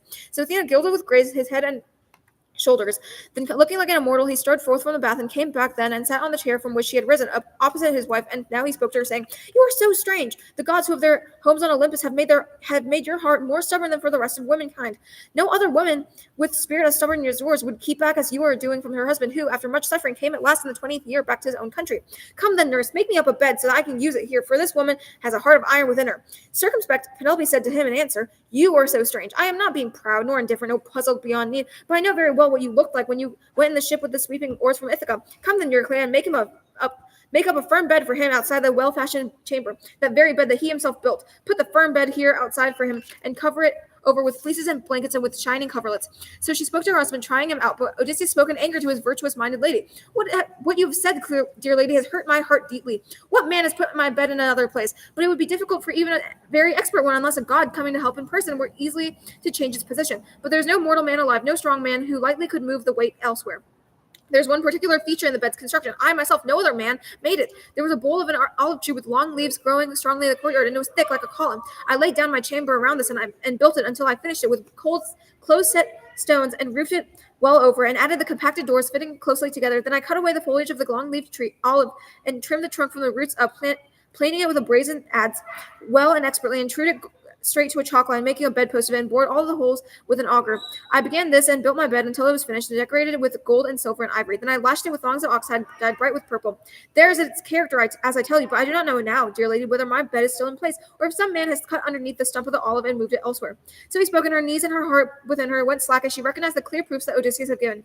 But then she burst into tears and ran straight to him, throwing her arms around the neck of Odysseus and kissed his head, saying, "Do not be angry with me, Odysseus, since beyond other men you have the most understanding. The gods granted us misery and jealousy over the thought that we two, always together, should enjoy our youth and then come to the threshold of old age. Then do not now be angry with me nor blame me, because I do not greet you as I do now at first when I saw you. For always the spirit deep in my very heart was fearful that some one of the mortal men would come my way and deceive me with words. For there are many who scheme for wicked advantage. For neither would the daughter born to Zeus, Helen of Argos, have lain in love with an outlander from another country, if she had known that the warlike sons of the Cans would bring her home against the beloved land of her fathers. It was a god who stirred her to do the same shameful thing she did, and never before had she in her heart this terrible wildness, out of which came suffering to us also. But now, since you have given me accurate proof describing our bed, which no other mortal man beside has ever seen, but only you and I, and there's only one serving woman, actor's daughter, whom my father gave me when I came here, who used to guard the doors for us in our well-built chamber. So you persuade my heart, though it has been very stubborn." She spoke, and still more roused in him the passion for weeping. He wept as he held his lovely wife, whose thoughts were virtuous. And as when the land appears welcome to men who are swimming, after Poseidon has smashed their strong-built ship on the open water, pounding it with the weight of the wind and the heavy seas, and only a few escape the great water landward by swimming, and with a thick scurf of salt coated upon them, and gladly they set foot on the shore, escaping the evil. So welcome was her husband to her as she looked upon him, and she could not let him go from the embrace of her white arms. Now dawn of the rosy fingers would have dawned on their weeping, had not the gray-eyed goddess Athena planned it otherwise. She held the long night back at the outward edge, and she detained dawn of the golden throne by the ocean, and would not let her harness her fast-footed horses who bring the daylight to people, Lampos and Phaethon, the dawn's horses who carry her. Then resourceful Odysseus spoke to his wife, saying, "Then, dear wife, we have not yet come to the limit of all our trials. There is unmeasured labor left for the future, both difficult and great, and all of it I must accomplish." So the soul of Tiresias prophesied to me on that day when I went down inside the house of Hades, seeking to learn about homecoming for myself and for my companions. "But come, my wife, let us go to bed, and so that at long last we can enjoy the sweetness of slumber, sleeping together." Circumspect Penelope said to him in answer, "You shall have your going to bed whenever the spirit desires it, now that the gods have brought about your homecoming to your own strong-founded house and to the land of your fathers. But since the gods put this into your mind and you understand it, tell me what this trial is, since I think I shall hear of it later, so that it will be none the worse if I now hear of it." Then in turn resourceful Odysseus said to her in answer, "You are so strange. Why do you urge me on and tell me to speak of it? Yet I will tell you, concealing nothing. Your heart will have no joy in this, and I myself am not happy, since he told me to go among many cities of men, taking my well-shaped oar in my hands and bearing it, until I come where there are men living who know nothing of the sea, and who eat food that is not mixed with salt, who never have known ships whose cheeks are painted purple, who never have known well-shaped oars which act for ships as wings do." And then he told me a very clear proof. "I will not conceal it. When as I walk, some other wayfarer happens to meet me and says I carry a widow fan on my bright shoulder, then I must plant my well-shaped oar in the ground and render ceremonious sacrifice to the Lord Poseidon, one ram and one bull, and a mounter of sows of war pig, and make my way home again, and render holy hecatombs to the immortal gods who hold the wide heaven, all of them in order. Death will come to me from the sea in some altogether unwarlike way, and will end me in the ebbing time of a sleek old age. My people about me will prosper. All this he told me will be accomplished." Circumspect Penelope said to him in answer, "If the gods are accomplishing a more prosperous old age, then there is hope that you shall have an escape from your troubles." Now as these two were conversing thus with each other, meanwhile the nurse and your enemy were making the bed up with soft coverings under the light of their flame torches. Then when they had worked and presently had a firm bed made, the old woman went away back to bed in her own place, while Eurone, a mistress of the chamber, guided them on their way to the bed, and her hands held the torch for them. When she had brought them to the chamber, she went back. They then gladly went together to bed in their old ritual. At this time Telemachus and the oxherd and swineherd stopped the beat of their feet in the dance and stopped the women, and they themselves went to bed in the shadowy palace. When Penelope and Odysseus had enjoyed their lovemaking, they took their pleasure in talking, each one telling his story. She, shining amongst women, told of all she had endured in the palace as she walked the suitors, a ravening company, who on her account were slaughtering many oxen and fat sheep, and much wine was being drawn from the wine jars. But shining Odysseus told of all the cares he inflicted on other men, and told too of all that in his misery he had toiled through. She listened to him with delight, nor did any sleep fall upon her eyes until he had told her everything. He began with how he had beaten the Ciconians and gone to the rich country of the men who feed on the lotus. He told all that the Cyclops had done, and how he took vengeance on him for his strong companions he had eaten, and showed no pity. How he came to Aeolus, who had generously received him and gave him passage, but it was not fated for him to come back yet to his country. So the storm winds caught him and carried him out again to the sea, where the fish swam, groaning heavily. And how he came to Philippilis of the Lystrigonians, and these men had destroyed his ships and strong grieved companions. All but Odysseus only got away with his black ship. He told her of the guile and the many devices of Circe, and how he had gone to the moldering home of Hades, there to consult the soul of Theban Tiresias, going in his ship with many benches, and there saw all his companions and his mother, who had borne him and nursed him when he was little. He told her how he had heard the song of echoing sirens, and made his way to the roving rocks and dread Charybdis and Scylla, whom no man had ever yet had escaped without damage. He told how his companions ate the cattle of Helios, and then told how Zeus, who thunders on high, had struck his fast ship with a smoky thunderbolt, and all his noble companions perished alike. Only he escaped the evil death spirits. And how he came to the island of Gygia, and the nymph Calypso, who detained him with her, desiring that he should be her husband in her hollow caverns, and she took care of him and told him that she would make him ageless all his days and immortals, but never so could he persuade the heart that was in him. Then how, after much suffering, he reached the Phaeacians, who honored him in their hearts as if he were God, and sent him back by ship to the beloved land of his fathers, bestowing bronze and gold in abundance on him and clothing. And this was the last word he ever spoke. He spoke to her, and when the sweet sleep came to relax his limbs and slip the cares from his spirit, then the goddess grey-eyed Athena thought to do what next. As soon as she thought the heart of Odysseus had full of contentment of the pleasure of resting in bed beside his wife and of sleeping, immediately she stirred from the ocean, and the golden throne early dawned to shine her light upon men. And Odysseus rose up from his soft bed and spoke them to his wife, telling her, "Dear wife, we both have had our full shares of numerous trials now. Yours have been here as you cried over my much longed for homecoming, whilst for me Zeus and the other gods held me back from my own country as I was striving to reach it. But now that we two have come to our desired bed together, you look after my possessions which are in the palace. But as for my flocks, which the overbearing suitors have ruined, many I shall restore by raiding, others the Canes shall give me until they have filled up all of my sheepfolds.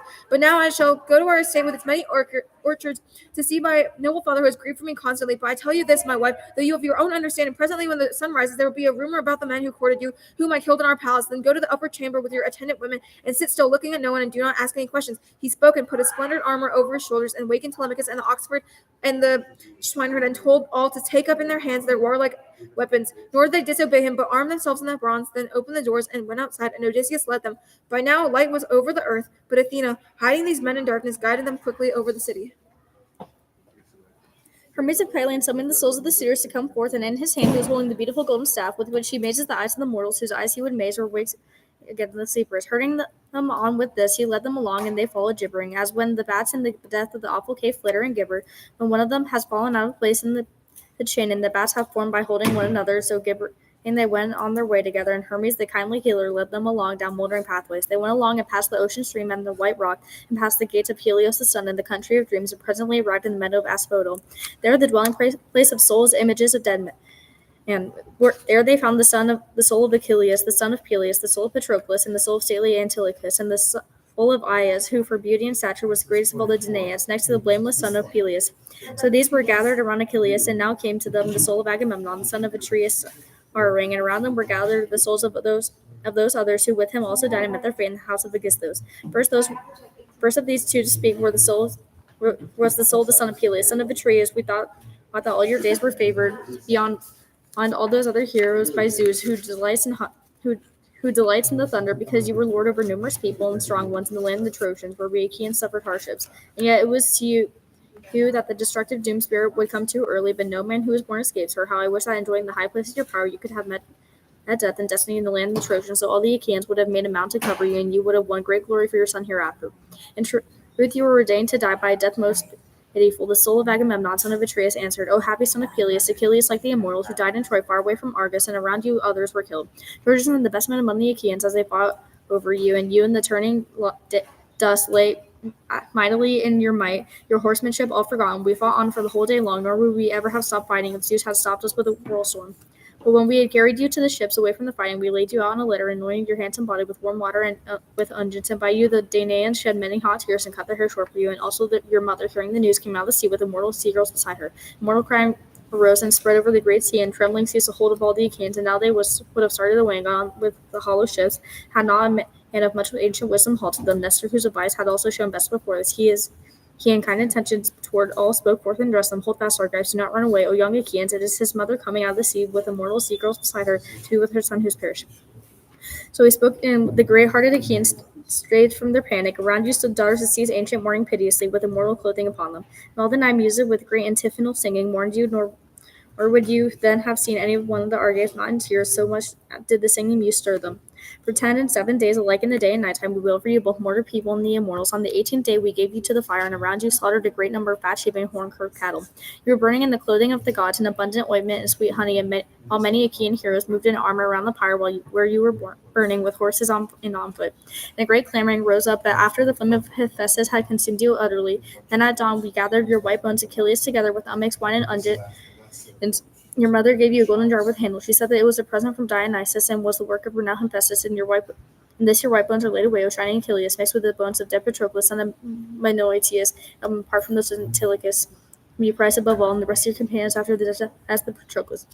Around them, then, we, the chosen host of the Argive spearmen, piled up a grave mound that was both great and perfect on a jutting promontory there by the wide Hellespont, so that it can be seen afar from out on the water by men now alive and those to be born in the future. Then your mother, asking the gods for the gift of beautiful prizes, set them in the field for the best of the Achaeans. I in my time have attended the funerals of many heroes, but at those times when, because a king has perished, the young men gird themselves for sport and set up the prizes. But these your heart would have admired beyond any others, such beautiful prizes as were set up by the god. A silver-footed that is for your sake. You were very dear to the gods, so even now you have died, you have not lost your name, but always in the sight of all mankind your fame shall be great, Achilles. But what pleasure was there for me when I wound up the fighting, and my homecoming Zeus devised my dismal destruction, to be killed by the hands of my cursed wife and Aegisthus. Now as the spirits were converging thus with each other, there came approaching them the Choreo Argifantes, laying down on the souls of the suitors killed by Odysseus. These two in wonderment went up to them as they saw them. The soul of Agamemnon, son of Atreus, recognized glorious Amphitryon, and dear son of Menelaus, who in his home in Ithaca had once been his guest friend. The first of two to speak was the soul of Agamemnon. Amphimedon, what befell you when you came under the dark earth? All of you choice young men of the same age, nor could one gathering the best men out of all the city have chosen otherwise. Was it with the ships in Poseidon rousing the storm, lest of battering winds and waves with towering prove your undoing? Or was it on the dry land did men in battle destroy you as you tried to cut out cattle and fleecy sheep from their holdings, or fighting against them for the sake of their city and women? Tell me what I ask. I claim that I am your guest friend, or do you not remember when I came up to your house there together with godlike Menelaus to rest of Odysseus, so he would go to Ilion on the well-bent vessels, but thus we were a whole crowd crossing over the wide sea, that having hardly persuaded Odysseus to have your cities. Then in turn the soul of Amphimedon answered him, saying, Son of Atreus, most lordly and king of man Agamemnon, I remember it all, illustrious as you tell it. I will tell you well and truthfully the entire story of how our wretched end came and death, how it was accomplished. We were courting the wife of Odysseus, who had long been gone. She would not refuse the hateful marriage, nor would she bring it about, but she was planning our death and black destruction with this other stratagem of her heart's devising. She said that the great loom in her palace had to weaving a web of threads long and fine. Then she said to us, Young men, my suitors, now that the great Odysseus has perished, wait, though you are eager to marry me, until I finish this web, so that my weaving will not be useless and wasted. This is a shroud for the hero Laertes, for when the destructive doom of death, which lays men low, shall take him, lest any Achaean woman in this neighborhood hold it against me, that a man of many conquests lies with no sheet to wind him. So she spoke, and the proud heart in thus was persuaded. Thereafter in the daytime she would weave in her great loom, but in the night she would have torches set by and undo it. So for 3 years she was secret in her design, convincing the Achaeans. When the 4th year came, with the season returning and the months waned, and many days having been brought to completion, one of her women, who knew the whole of the story, told us, and we found her in the act of undoing her glorious weaving. So against her will and by force she had to finish it. Then she displayed the great piece of weaving that she had woven. She washed it and shone it like the sun and moon. At that time an evil spirit coming from elsewhere brought back Odysseus to the remote part of his estate where his swineherd was living. At the time the dear son of godlike Odysseus came over from sandy Pylos, voyaging on his black ship. These two, after compacting their plot of foul death for their suitors, made their way to the glorious town. In fact, Odysseus came afterwards. Telemachus that led the way. And the swineherd brought in Odysseus, wearing sorry clothing upon him, in the likeness of a raged vagabond. An old man leaning on a stick, and poor was the clothing he had upon him. Not one of us, not even of the older ones, was able to recognize who he was when he appeared so suddenly, but we treated him rudely with evil words and blows. Odysseus nevertheless endured for the first time with steadfast spirit to be pelted with missiles and harshly spoken to his own palace. Then, with the purpose of aegis-bearing Zeus had stirred him, he with Telemachus took away the glorious armor and stowed it away in the chamber, closing the doors upon it. Then, the craftiness of his mind, he urged his lady to set the bow and the great iron in front of the suitors, and the contest for us ill-fated men, the start of our slaughter. Not one of us was able to hook the string on the powerful bow, but all of us were found far too weak for it. When the great bow was given into the hands of Odysseus, then all of us spoke and threatened the man, telling him not to give the bow, however much he might argue. Only Telemachus urged him on and told him to give it. Then, much enduring Odysseus, in his hand accepting it, easily throwing the bow and set a shaft through the iron, he stood on the threshold, scattered the swift shafts before him, glaring terribly, and struck down the king Antinous. He shot his baneful arrows into the others. Aiming straight at them, they dropped one after another, could be seen then that some of the gods was helping him, for these men, chasing us through the house in their strength and fury, killed us one man after another. The floor was smoking with blood, and the horrible cries rose up as our heads were broken. So Agamemnon, we were destroyed, and still at this moment our bodies were lying uncared for in the halls of Odysseus. For people in the house of each man know nothing of this. They who would have washed away from our wounds the black blood, and laid us out and mourned us, for this is the right of the parish. The soul of Agamemnon, son of Atreus, answered him, A fortunate son of Laertes, Odysseus' many devices. Surely you have won yourself a wife endowed with great virtue. How good was proved the heart that is in blameless Penelope, Icarius' daughter, and how will she remember Odysseus, her wedded husband? That by the fame of her virtue shall never die away, but the immortals will make for the people of earth a thing of grace and the song for prudent Penelope. Not so did the daughter of Tyndareus fashion her evil deeds when she killed her wedded lord. The song of loathing will be hers among men, to make it evil with the reputation of womankind, even for one whose acts are virtuous. These two were conversing with each other, standing in the gates of Hades, underneath the earth's secret places. The others went from the city, and presently came to the country place of Laertes, handsomely cultivated. Laertes himself had reclaimed it after he spent much labor upon it. There was his house, and all around the house ran a shelter, in which the slaves who worked at his pleasure and compulsion would take their meals and sit and pass the night. There was also an old Sicilian woman there, who duly looked after the old man out on the estate far away from the city. There Odysseus spoke a word to his son and his servants, Go now, all of you, inside the strong fashioned building, and sacrifice the best of all pigs for our dinner presently, but I myself will make the trial of my father, to see whether he will know me, his eyes recognize me, or fail to know me with all this time that has grown upon me. So he spoke and gave his thralls their weapons of warfare, and they went quickly on their way to the house, but Odysseus went closer to the abundant orchard searching. He did not find either Dolius as he came into the great orchard, nor any of his thralls, nor his sons, for these had all gone off to gather stones and make them into a wall retaining the orchard. The old man had guiding them on their errand, but he did find his father alone in the well-worked orchard, spitting out a plant, and he had a squalid tunic upon him, patched together and ugly, and on his land he had ox-hide gaiters fastened and patched together to prevent scratching, and gloves on his hands because of the bushes, and he was wearing a cap of goatskin on his head to increase his misery. Now when much enduring great Odysseus observed him with great misery in his heart, and oppressed by old age, he stood underneath a towering pear tree and shed tears for him, and deliberated then in his heart and his spirit whether to embrace his father and kiss him and tell him everything, how he was come again to his own dear country, or question him first about everything and make trial of him. In the division of his heart this way seemed best to him, first to make trial of him and speak in words of mockery. With this in mind, noble Odysseus came straight up to him. He was taking round a plant with his head held downward. Now his glorious son stood near and spoke to him, saying, Old sir, there is in you no lack of expertness in tending your orchard. Everything is well cared for, and there is never a plant, neither fig tree nor yet grapevine, nor olive, nor pear, nor pear tree, nor leek bed uncared for in your garden. But I will also tell you this, do not take a cause for anger. You yourself are ill cared for, together with dismal old age, which is yours. You are squalid and wear foul clothing upon you. It is not for your laziness that your Lord does not take care of you, nor is your stature or beauty as I see it, such as ought to belong to a slave. You look like a man who is ruined, and such and such a one as who, after he is bathed and eaten, should sleep on the soft bed, for such is the right of the elders.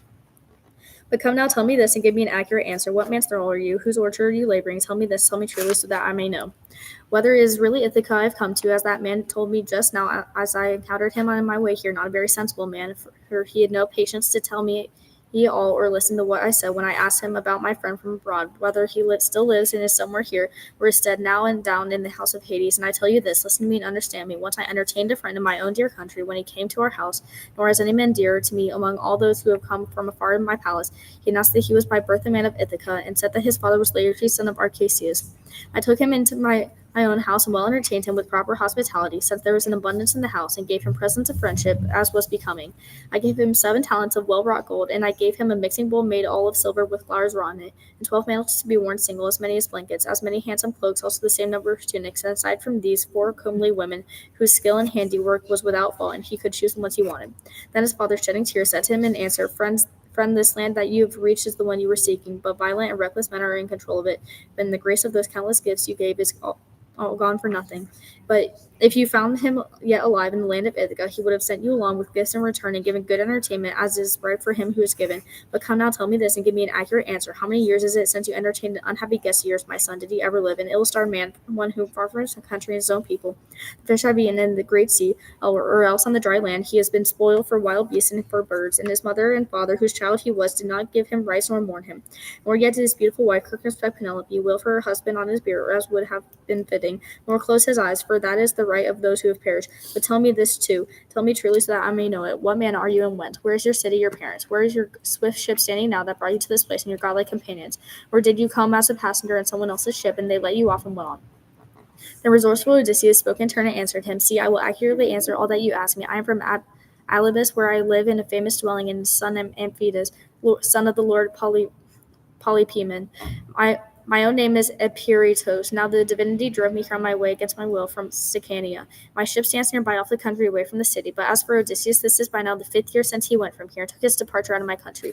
Unhappy man, indeed, the bird signs were good at his going. They were on his right, and I too rejoiced as I sent him off, and he rejoiced as he went. My heart was still hopeful that we would meet in friendship and give glorious presents. He spoke in the black cloud of sorrow close on Laertes in both hands. He caught up the grimy dust and poured it over his face and grizzled head, groaning incessantly. The spirit rose up in Odysseus, and now his nostrils there was a shock of bitter force as he looked on his father. He sprang to him and embraced and kissed, and then said to him, Father, I am he, the man whom you ask about. I am here, come back in the 20th year to the land of my father, but stay now from your weeping, shedding of tears and outcry, for I tell you the straight out, the need for haste is upon us. I have killed the suitors who were in our place, avenging all their heart-hurting outrage and their evil devisings. Then in turn Laertes answered him and said to him, If in truth you are Odysseus, my son, who have come back here, give me some unmistakable sign so that I can believe you. Then resourceful Odysseus spoke to him and answered him, Then look with your eyes upon the scar, and know it. The wild boar inflicted with his white tusk on Parnassus, when I went there for you, and my queenly mother had sent me to Autolycus with my mother's dear father, so I could be given those gifts which she promised me and consented to when he came to us. Or come then, let me tell you of the trees in the well-worked orchard which you gave me once. I asked you of each one when I was a child, following you through the garden. We went among the trees, and you named them all and told me what each one was. And you gave me 13 pear trees and 10 apple trees and 40 fig trees. And so you also named the 50 vines that you would give me. Each of them bore regularly, for there were grapes at every stage upon them, whenever the seasons of Zeus came down from the sky above to make them heavy. He spoke in Laertes' knees, and the heart within him went slack. Now, as he recognized the clear proof that Odysseus had given, he threw his arms around his dear son, and much enduring, great Odysseus held him close, for his spirit was fainting. But when he got his breath back again, and the spirit gathered into his heart once more, he said to him, answering, Father Zeus, there are gods indeed upon tall Olympus, if truly the suitors have had to pay for their reckless violence. But now I am terribly afraid in my heart that speedily the men of Ithaca may come against us here, and send out messages everywhere to the Cephallenian cities. Then resourceful Odysseus spoke in return and answered him, Never fear, let these concerns not trouble your thinking, but let us go to the house which lies here next in the orchard, for there I sent Telemachus on ahead with the oxen and the swineherd, so that they could most quickly prepare dinner. So he spoke, and the two went into the handsome dwelling, and when they had come into the well-established dining place, there they found Telemachus and the oxen and swineherd cutting up a great deal of meat and mixing the bright wine. Meanwhile, the Sicilian serving maid bathed in great-hearted bathed great-hearted Laertes in his house and anointed him with olive oil, and then threw a handsome mantle about him. Also Athena, standing by the shepherd of the people, filled his limbs out, made him taller and thicker to behold than he had been. He stepped forth from the bath, and his son looked on in amazement as he saw him looking like one of the immortal gods to encounter. So he spoke to him and addressed him in winged words, saying, Father, surely some of the gods who are everlasting has made you look better to look upon for beauty and stature. Then in turn the thoughtful Laertes said to him in answer, O Father Zeus, Athena, and Apollo, if only as I was when the lord of Cephalians I took Nericos, the strong-founded citadel on the mainland cape. If only I could have been such yesterday in the palace, with armor upon my shoulders, to stand beside you and fight off the suitors' attacks, so I would have unstrung the knees of many there in the hall. And your heart within you would have been gladdened. And now these two were thus conversing with one another, and all they had finished their work and made ready their dinner, took their places in order on chairs along the benches. Then they were putting their hands to the dinner, and now there drew near. The aged Dolius and the old man's sons were with him, coming from their toilsome work, for their mother had called them. This was the old Sicilian woman who had raised them and carefully looked after the old man, now that the great age had seized them. These, when they saw Odysseus and recognized his identity, stood still in the hall in astonishment, but Odysseus had words of conciliation for them, so he addressed them. Sit to dinner with us, old man. Let be your wonder. For a long time now we have been eager to put our hands to food, but we waited for you in the halls, ever expecting you. So he spoke, and Dolius, opening his arms wide, ran straight to him and took Odysseus' hand at the wrist and kissed it. And spoke aloud to him and addressed him in winged words, saying, Dear master, since you've come back to us, who wanted you but expected you no more, but the very gods have brought you back, we heartily welcome you. May the gods give you blessings, and tell me truly, so that I may know it. Does circumspect Penelope know all the truth of this, and then you've come back, or shall we send her a messenger? Then in turn resourceful Odysseus said to him in answer, She already knows, well, man, why should you trouble to do this? He spoke, and Dolius sat down again on the polished chair, so too around great Odysseus. The sons of Dolius came to speak on him and welcome, shake hands with him, then went back in order to sit by their father Dolius. So these were busy in the hall preparing their dinner, but rumor and messenger went swiftly through all the city, crying aloud the terrible death and doom of the suitors, and the people as they heard it came from their several places to gather with groaning and outcry before the house of Odysseus. They carried the corpses out the house, and each one buried his own, and sent back all who had come from other cities, giving them in charge of fishermen to take in their fast ships. They themselves, sorrowful of heart, gathered in assembly, but when they were all assembled in one place together, Pythes stood up and addressed them. Such unforgettable sorrow was stored away in his heart for the sake of Antinous, his son who was first to be killed by noble Odysseus. For his sake, weeping tears, he stood forth and addressed them. Friends, this man's will worked great evil upon the Achaeans. First he took many excellent men away in the vessels with him, and lost the hollow ships and lost all the people. Then returned and killed the best man of the Cephalians. Come then before he can make his way quickly over to Pylos, or else come the shining Elis, where the Epeans are lord. Tell us, go, or else we shall be shamed forever. All they shall be disgraceful, even for the men hereafter who hear of. If we do not take revenge on the murders of our brothers and sons, for there will be no pleasure in my heart to go on living. I will wish to die and be with the pair, so let us go before they cross the sea and escape us. He spoke, weeping, and pity took hold of all the Achaeans. But now Medon arrived, and with him the inspired singer from the palace of Odysseus. Since the sleep had left them, they stood in their midst, and amazement seized upon each man of them. Then Medon, full of prudent thought, spoke forth and addressed them. Hear me now, you men of Ithaca, for Odysseus devised what he did without the consent of immortal gods. I myself saw an immortal god who was standing beside Odysseus. In every way it resembled Mentor. An immortal god was seen at one time in front of Odysseus, urging him on, and the next time he would rout the suitors and dash about the hall while they fell one after another. So he spoke, and the green fear took hold of all of them. Now Halitherses, master's son, an aged warrior, spoke to them. He alone saw what was before and behind him. Now in kind intention toward all he spoke forth and addressed them. Hear me now, you men of Ithaca, hear what I tell you. In spite of your own weakness, dear friends, that these things have happened, you would not listen to me, nor to Mentor, shepherd of the people, when we told you to make your sons give over their senseless mood, for they in all their evil recklessness did a great wrong in showing no respect to the wife, despoiling the possessions of a lordly man. They thought he would never be coming home. Now let it be thus. Hear me and do as I tell you. Let us not go there. He who does might incur some evil. But so he spoke, but more than half who were there sprang up with a great cry, though others stayed where they were assembled. Since Halitherses' speech did not please their hearts, but they listened to Eupithes. Now suddenly they ran for their armor. Now they, when in the shining bronze they had shrouded their bodies, and assembled all in the body in front of the spacious city. Eupithes was their leader in their foolishness. He thought he would avenge the slaughter of his son, but he was not ever to come back, but must himself encounter his death there. Now Athena spoke a word to Zeus, son of Cronos, our father, the lordliest and mighty. Tell me what I ask. What does your mind have hidden within it? Will you first inflict evil, fighting upon them in terrible strife, or will you establish friendship between the two factions? Then Zeus, the gatherer of the clouds, said to her in answer, My child, why do you ask and question me in these matters? For was not this your own intention, as you have counseled it? How Odysseus should make his way back and punish others. Do as you will, but I will tell you how it is proper. Now that noble Odysseus has punished the suitors, let them make their oaths of faith and friendship, and let him be king always. Let them make Let us make them forget the death of their brothers and sons, and let them be friends with each other, as in time past, and let them have prosperity and peace and abundance. So he spoke and stirred on Athena, who was eager before this, and she went in a flash of speed down the pinnacles of Olympus. When the men had put away their desire for delicious feasting, much enduring, great Odysseus began speaking among them. Let someone go out now and see if they are approaching. He spoke, and Dolius' son went out as Odysseus told him. He went and stood on the threshold and saw them all drawing closer. Now presently he spoke in winged words to Odysseus. Here they are coming close to us, so let us arm quickly. So he spoke, and they sprang up and put on their armor. Odysseus with his 3 and the 6 sons of Dolius, and with them Dolius and Laertes put on their armor, great though they were, but they were fighters perforce. And now when all of them in the shining bronze had shrouded their bodies, they opened the doors and went outside, and Odysseus led them. But now came their way the daughter of Zeus, Athena, likening herself in appearance and voice to Mentor. Seeing her much enduring great, Odysseus was happy, and presently he spoke to his dear son Telemachus. Telemachus, now yourself being present, where men do battle and the bravest are singled out from the rest, you must be certain not to shame the blood of your fathers, for we in time past all across the world have surpassed in manhood and valor.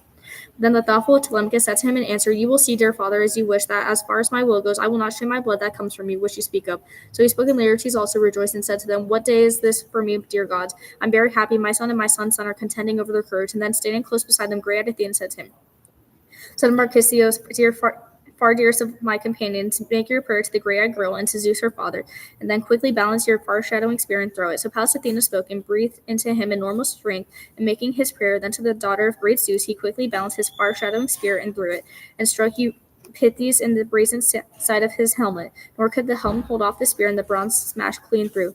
He fell thunderously, and his armor clattered upon him. Odysseus, his glorious son, fell upon the front fighters, and began to strike with precision, stab with spears leaf-headed. And now they would have killed them all and given none of them homecoming, had not Athena, the daughter of Zeus of the Aegis, cried out in a great voice and held back all the company, Hold back, men of Ithaca, from the wearisome fighting, so that most soon and without blood you can settle everything.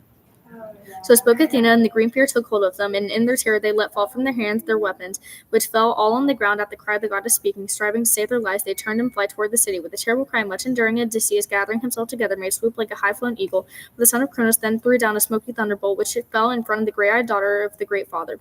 Then the grey-eyed goddess Athena said to Odysseus, son of Laertes and seed of Zeus, resourceful Odysseus, hold hard. Stop this quarrel and closing combat, for fear Zeus of the wide brow, son of Cronos, may be angry with you. So spoke Athena, and with happy heart he obeyed her, and pledges for the days to come sworn to by both sides were settled by Pallas Athena, daughter of Zeus to the Aegis, who would liken herself in appearance and voice to Mentor. Woo! And we have 2 minutes left. It's 5:58. 2 minutes left.